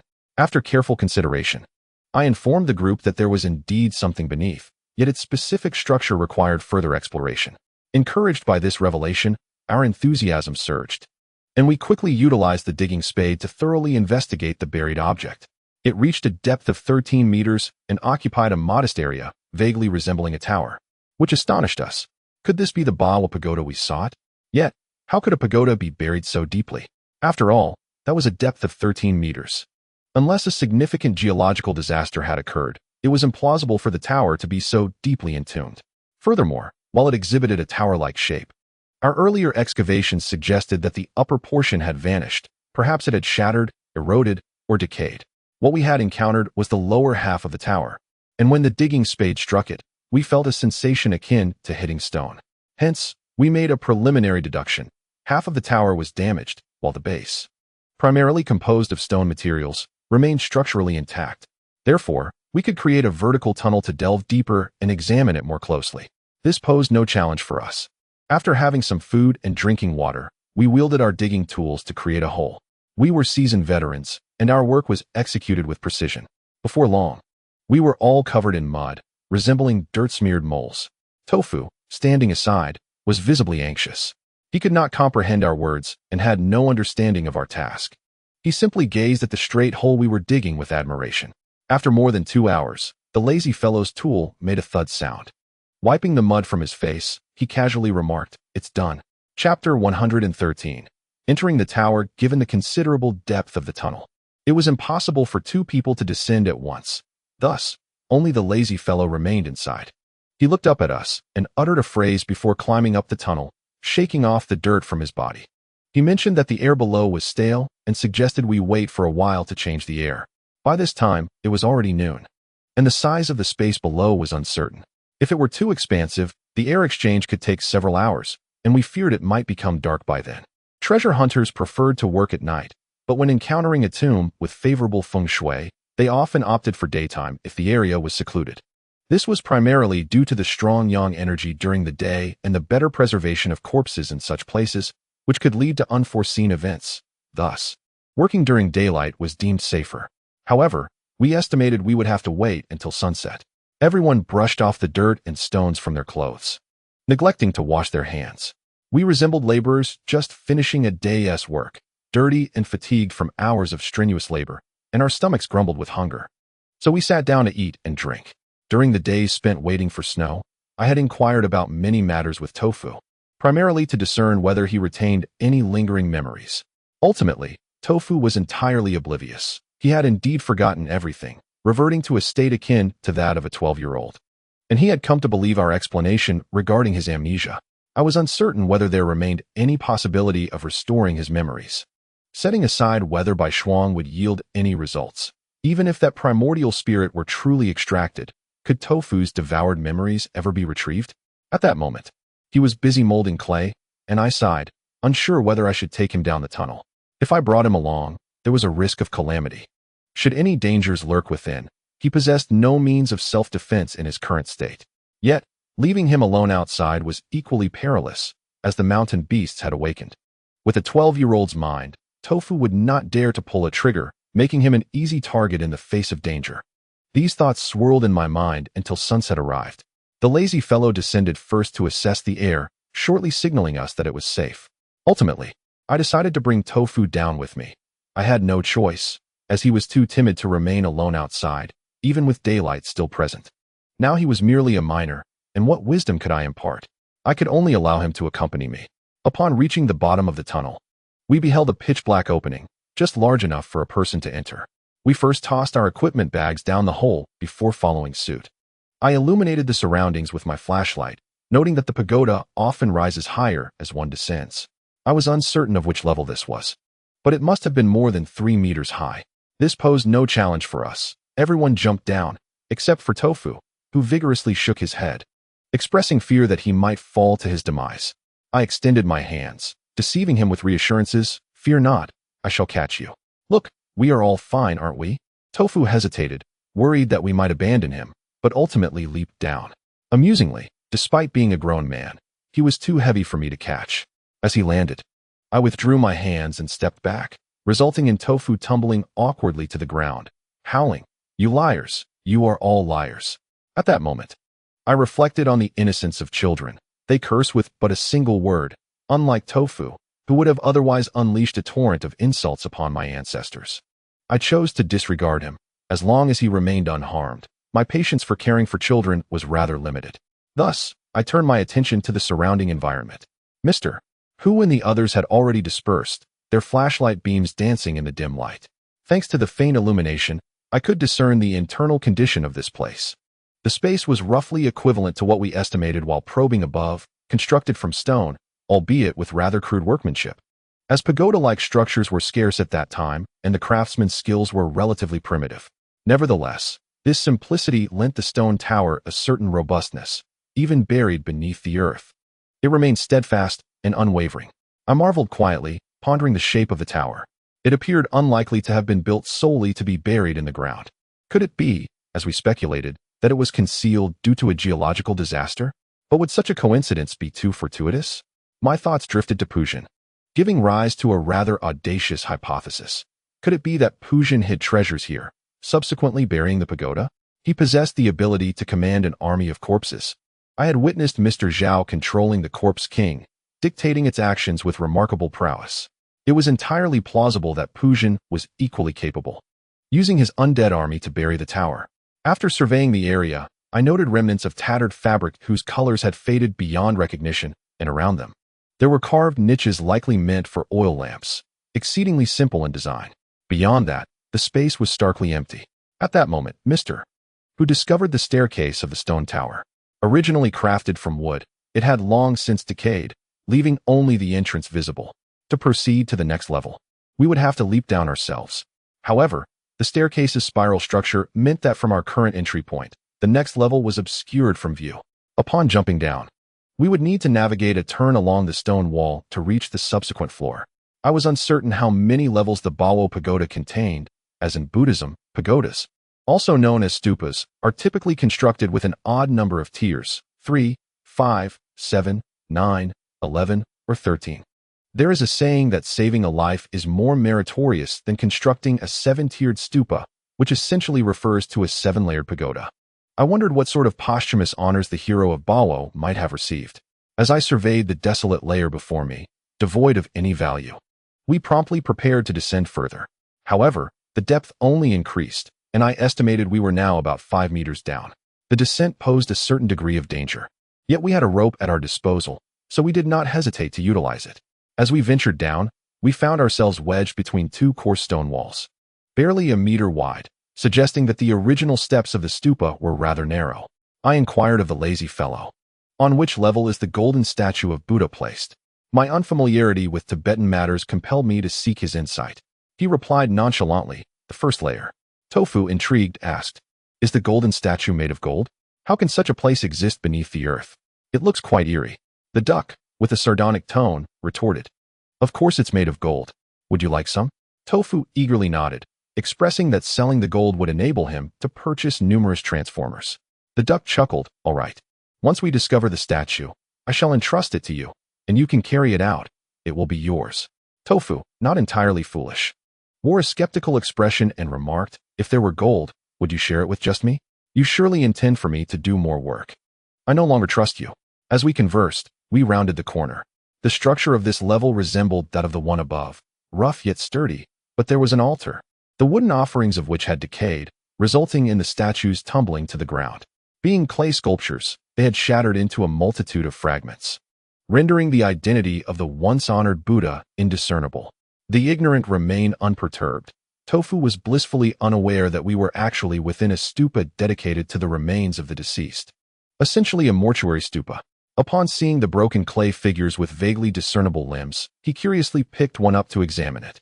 I ignored him, directing my flashlight to inspect the surroundings of this level. The dust here was thick. With each step, fine particles swirled into the air. In the light, I discerned traces of murals upon the rough stone walls, their colors faded and indistinct. Upon closer inspection, I was taken aback to find that they depicted various esoteric images from Tibetan Buddhism, showcasing an array of bizarre postures in a dual cultivation practice. Strangely, they did not evoke any sense of lewdness. From these murals, I surmised that the shattered statue was likely that of the joyful Buddha. This figure typically represented two figures in union, seated in a lotus position, exuding a solemnity that commanded respect and discouraged any impure thoughts. I speculated that the original inhabitants must have practiced dual cultivation techniques, which warranted the veneration of the joyful Buddha within this mortuary stupa. However, due to moral repression in later periods, many such esoteric practices had faded into obscurity, prompting not only my contemplation but also that of the lazy fellow and the others. As we all intently observed, many of the strange postures were unheard of, yet as we reached the conclusion of the murals, we suddenly discovered that the final segment had been deliberately obscured. To be precise, it was not merely erased, but rather concealed beneath a layer of brownish-yellow paint, the nature of which remained a mystery. I paused, pondering, who could have done this? If it were the builders of the stupa, there would be no need for such an act. Could it have been someone else who came later? What secrets might lie within this final painting? I touched the surface with my hand and found it exceedingly dry. That layer was impossible to remove, resembling some form of natural pigment, perhaps akin to tree sap. Chapter 104, The Golden Body. The deliberately concealed ladder half piqued our curiosity, and we could not help but fix our gazes upon the painted area, attempting to restore it. Yet alas, our efforts yielded no results. At that moment, Tofu, covering his eyes, exclaimed, how embarrassing. If one were to disregard the two parted fingers, I would venture to say he was indeed the one truly shy. After some futile attempts, we reluctantly decided to abandon our efforts. Aside from the mural and the Buddha statue, there was a dilapidated table, now reduced to a heap of rotting wood, with several dark, bowl-shaped objects lying to one side. I approached and discovered a large, gilded lotus bowl, likely intended for offerings, its material reminiscent of silver, now tarnished beyond recognition. After a thorough search, besides the defaced mural, we found no suitable hiding spots, and thus resolved to continue our descent, following the rope to the next level. This level reached a height of nearly 7 meters, indicating we were not far from the first floor. Within this third tier, numerous large clay sculptures of bodhisattvas were enshrined, their designs rather antiquated, and the colors of the sculptures had entirely faded. Due to the decay of the offering platform, the towering clay figures, each as tall as a man, lay haphazardly scattered across the ground, rendering it difficult for me to identify which deities they represented. The group searched the cramped tower, finding little variation in their surroundings. However, this time, the stone walls bore no murals but were instead inscribed with ancient texts. The Tibetan script, having undergone significant transformations throughout history, was likely incomprehensible even to the locals in its archaic form. Evidently, Lazy was able to comprehend the inscriptions. He swiftly glanced over them and suddenly performed an astonishing act.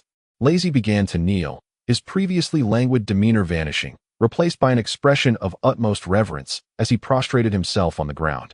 Doufu, intrigued, inquired, "What is he doing? Is he kneeling? Why is he lying flat on the ground?" The expression on the face of the big yellow duck also displayed curiosity, muttering, "What is this all about?" After a moment, Lazy rose from the ground and said, "The inscriptions above are Buddhist scriptures, profoundly significant." Pausing briefly, he turned to me and requested, "May I borrow your camera?" At that time, I had suggested we disguise ourselves as tourists, yet only Doufu and I had brought a camera. It was evident that Lazy wished to document the surrounding scriptures. Rarely did this fellow ask for help, and I was reluctant to complicate matters. So I rummaged through my gear and handed him the camera. He activated the flash and began systematically photographing the inscriptions. During this time, the rest of us scoured the vicinity, finding nothing of note, and eventually settled down on the ground to rest, with only the sound of Lazy's camera clicking in the background. In a fleeting moment, the indolent fellow had nearly completed his task. He removed the camera's memory card, placed it into his own bag, and casually tossed the camera back to me, wearing an air of entitlement.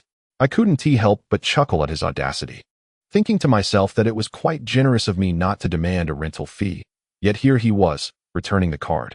How was I to use it henceforth? The slothful individual displayed no hint of remorse, nonchalantly stating, "I'll replace it for you when we return. Choose whichever you like." I rolled my eyes, too weary to engage in a dispute with him. At that moment, he added, "It is recorded above. This is a 9-tiered pagoda of considerable stature, and we currently stand on the 2nd level." As he spoke, he gestured toward the ground beneath us, declaring, "Thus, the golden statue should lie just below." His words instantly invigorated the group, prompting everyone to rise from the ground, eager to ascend to the 1st level. The staircase to the 1st level, though partially decayed, still retained a semblance of structure, albeit not traversable. The large yellow duck simply kicked it, causing the fragile framework to collapse, a cloud of dust erupting around us, leading to a chorus of coughs. After a moment, as the dust settled, we descended to the ground, stepping cautiously over the decayed timber. Turning a corner, we were greeted by the exposed environment of the 1st level. This space appeared even larger, with prayer flags hanging from above, though they were in disarray, resembling tattered black cloth. Directly opposite the entrance stood a stone altar, remarkably preserved due to the material's durability. At the forefront lay an array of offerings, a series of gilded bowls, tall Tibetan lamps, and incense burners, all obscured by a piece of tattered black cloth behind them. I surmised that this cloth was once used to conceal the golden statue of worship, but after years of neglect, it could only be described as a rag. The legendary hero of the Wen, it seemed, was concealed behind it. Exchanging glances, the group fell silent until Mr. Hu took the initiative, using his firearm to lift the hanging rag. To our surprise, it fell away entirely, landing atop the altar and covering the offerings, sending a significant cloud of dust into the air. Instantly, we were all blinded by the dust, retreating hastily. It felt as though sand had invaded our eyes, causing tears that made it difficult to open them. According to folk wisdom, when one's vision is obscured, spitting a few times provides immediate relief. Recalling this, I spat a few times, and lo and behold, it worked wonders. The foreign sensation in my eyes vanished, making me the first to reopen them. Upon doing so, I beheld an inwardly arched opening on the altar behind the cloth, and within it sat a pitch-black, desiccated corpse, cross-legged. The corpse was enveloped in fabric, now faded to a dark hue, its original design unrecognizable, having melded with the body over time. The corpse sat serenely, eyes closed, its expression tranquil, appearing far from terrifying. Was this indeed the Wen hero? I examined the corpse, glancing around the vicinity, yet was unable to discern any signs of hidden treasure. I pondered whether Pujin had not set his sights on this ancient pagoda after all. Was his initial act of slaughtering the Wen tribe merely a means to eliminate witnesses? As I was lost in thought, the others gradually approached. Except for Tofu, who stumbled in fright at the sight of the corpse, the rest remained remarkably composed. The lazy fellow, with a sudden burst of energy, propelled himself onto the altar. Unbeknownst to me, he had donned gloves and began to probe the desiccated remains. I was baffled by his inexplicable actions. Moments later, his hand glided from the corpse's head downwards, eventually halting at the abdomen. He then nodded subtly at us, gesturing towards the belly of the golden figure, suggesting there was something within. A jolt of apprehension surged through me. Could it be that Pujin had concealed a third treasure within the very body of this statue?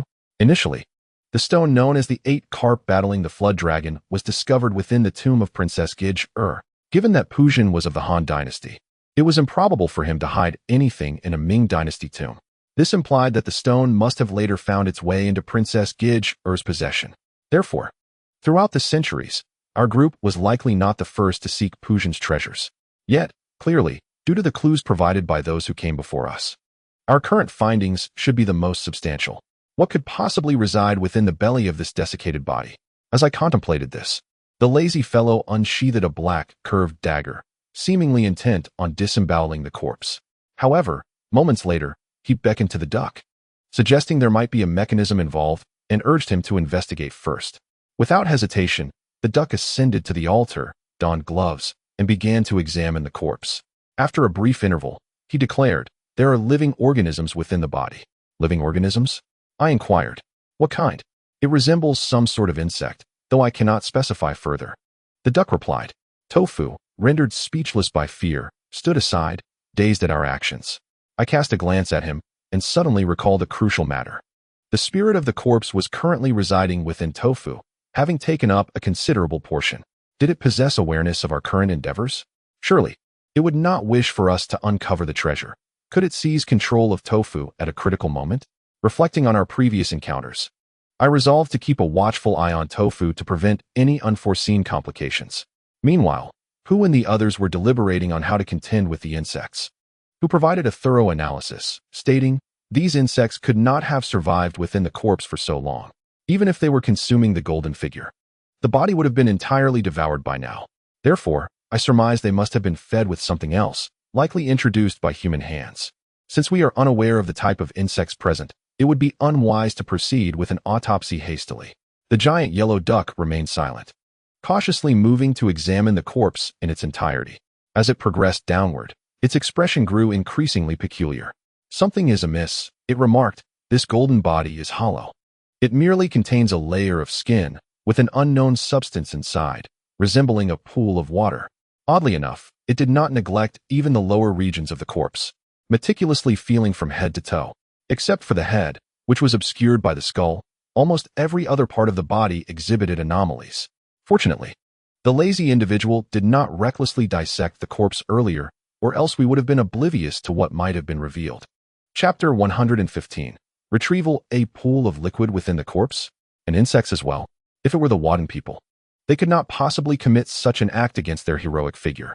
Should the entire body have transformed into a mere shell, filled with bizarre contents? It was evident that this was not the work of the Wadden, but rather the handiwork of another, whose identity was unmistakable. I was nearly certain that the object we sought resided within the belly of this corpse. However, how were we to extract it?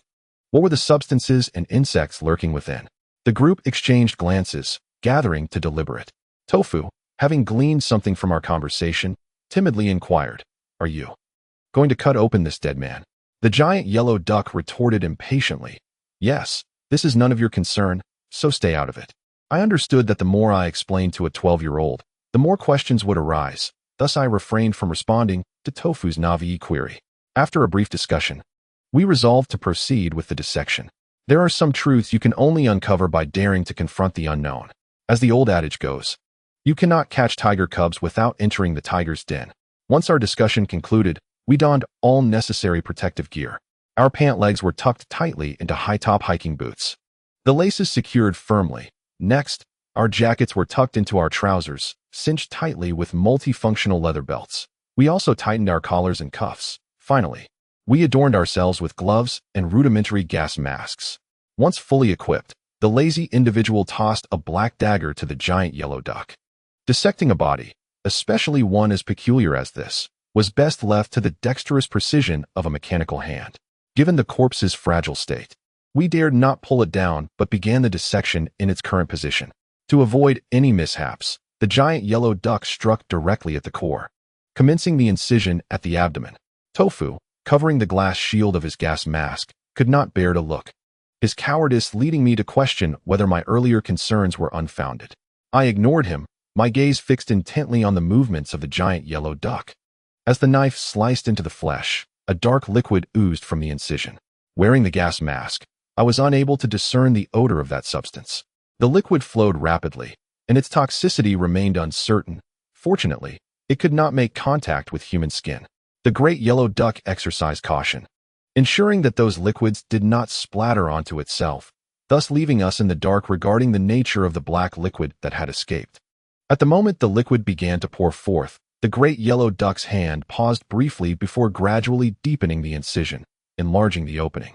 Moments later, I discerned a peculiar writhing within that aperture, though its exact nature eluded me.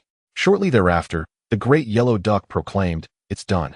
He exchanged a knowing glance with the sloth, who comprehended the cue, leaping back onto the altar to retrieve another curved blade.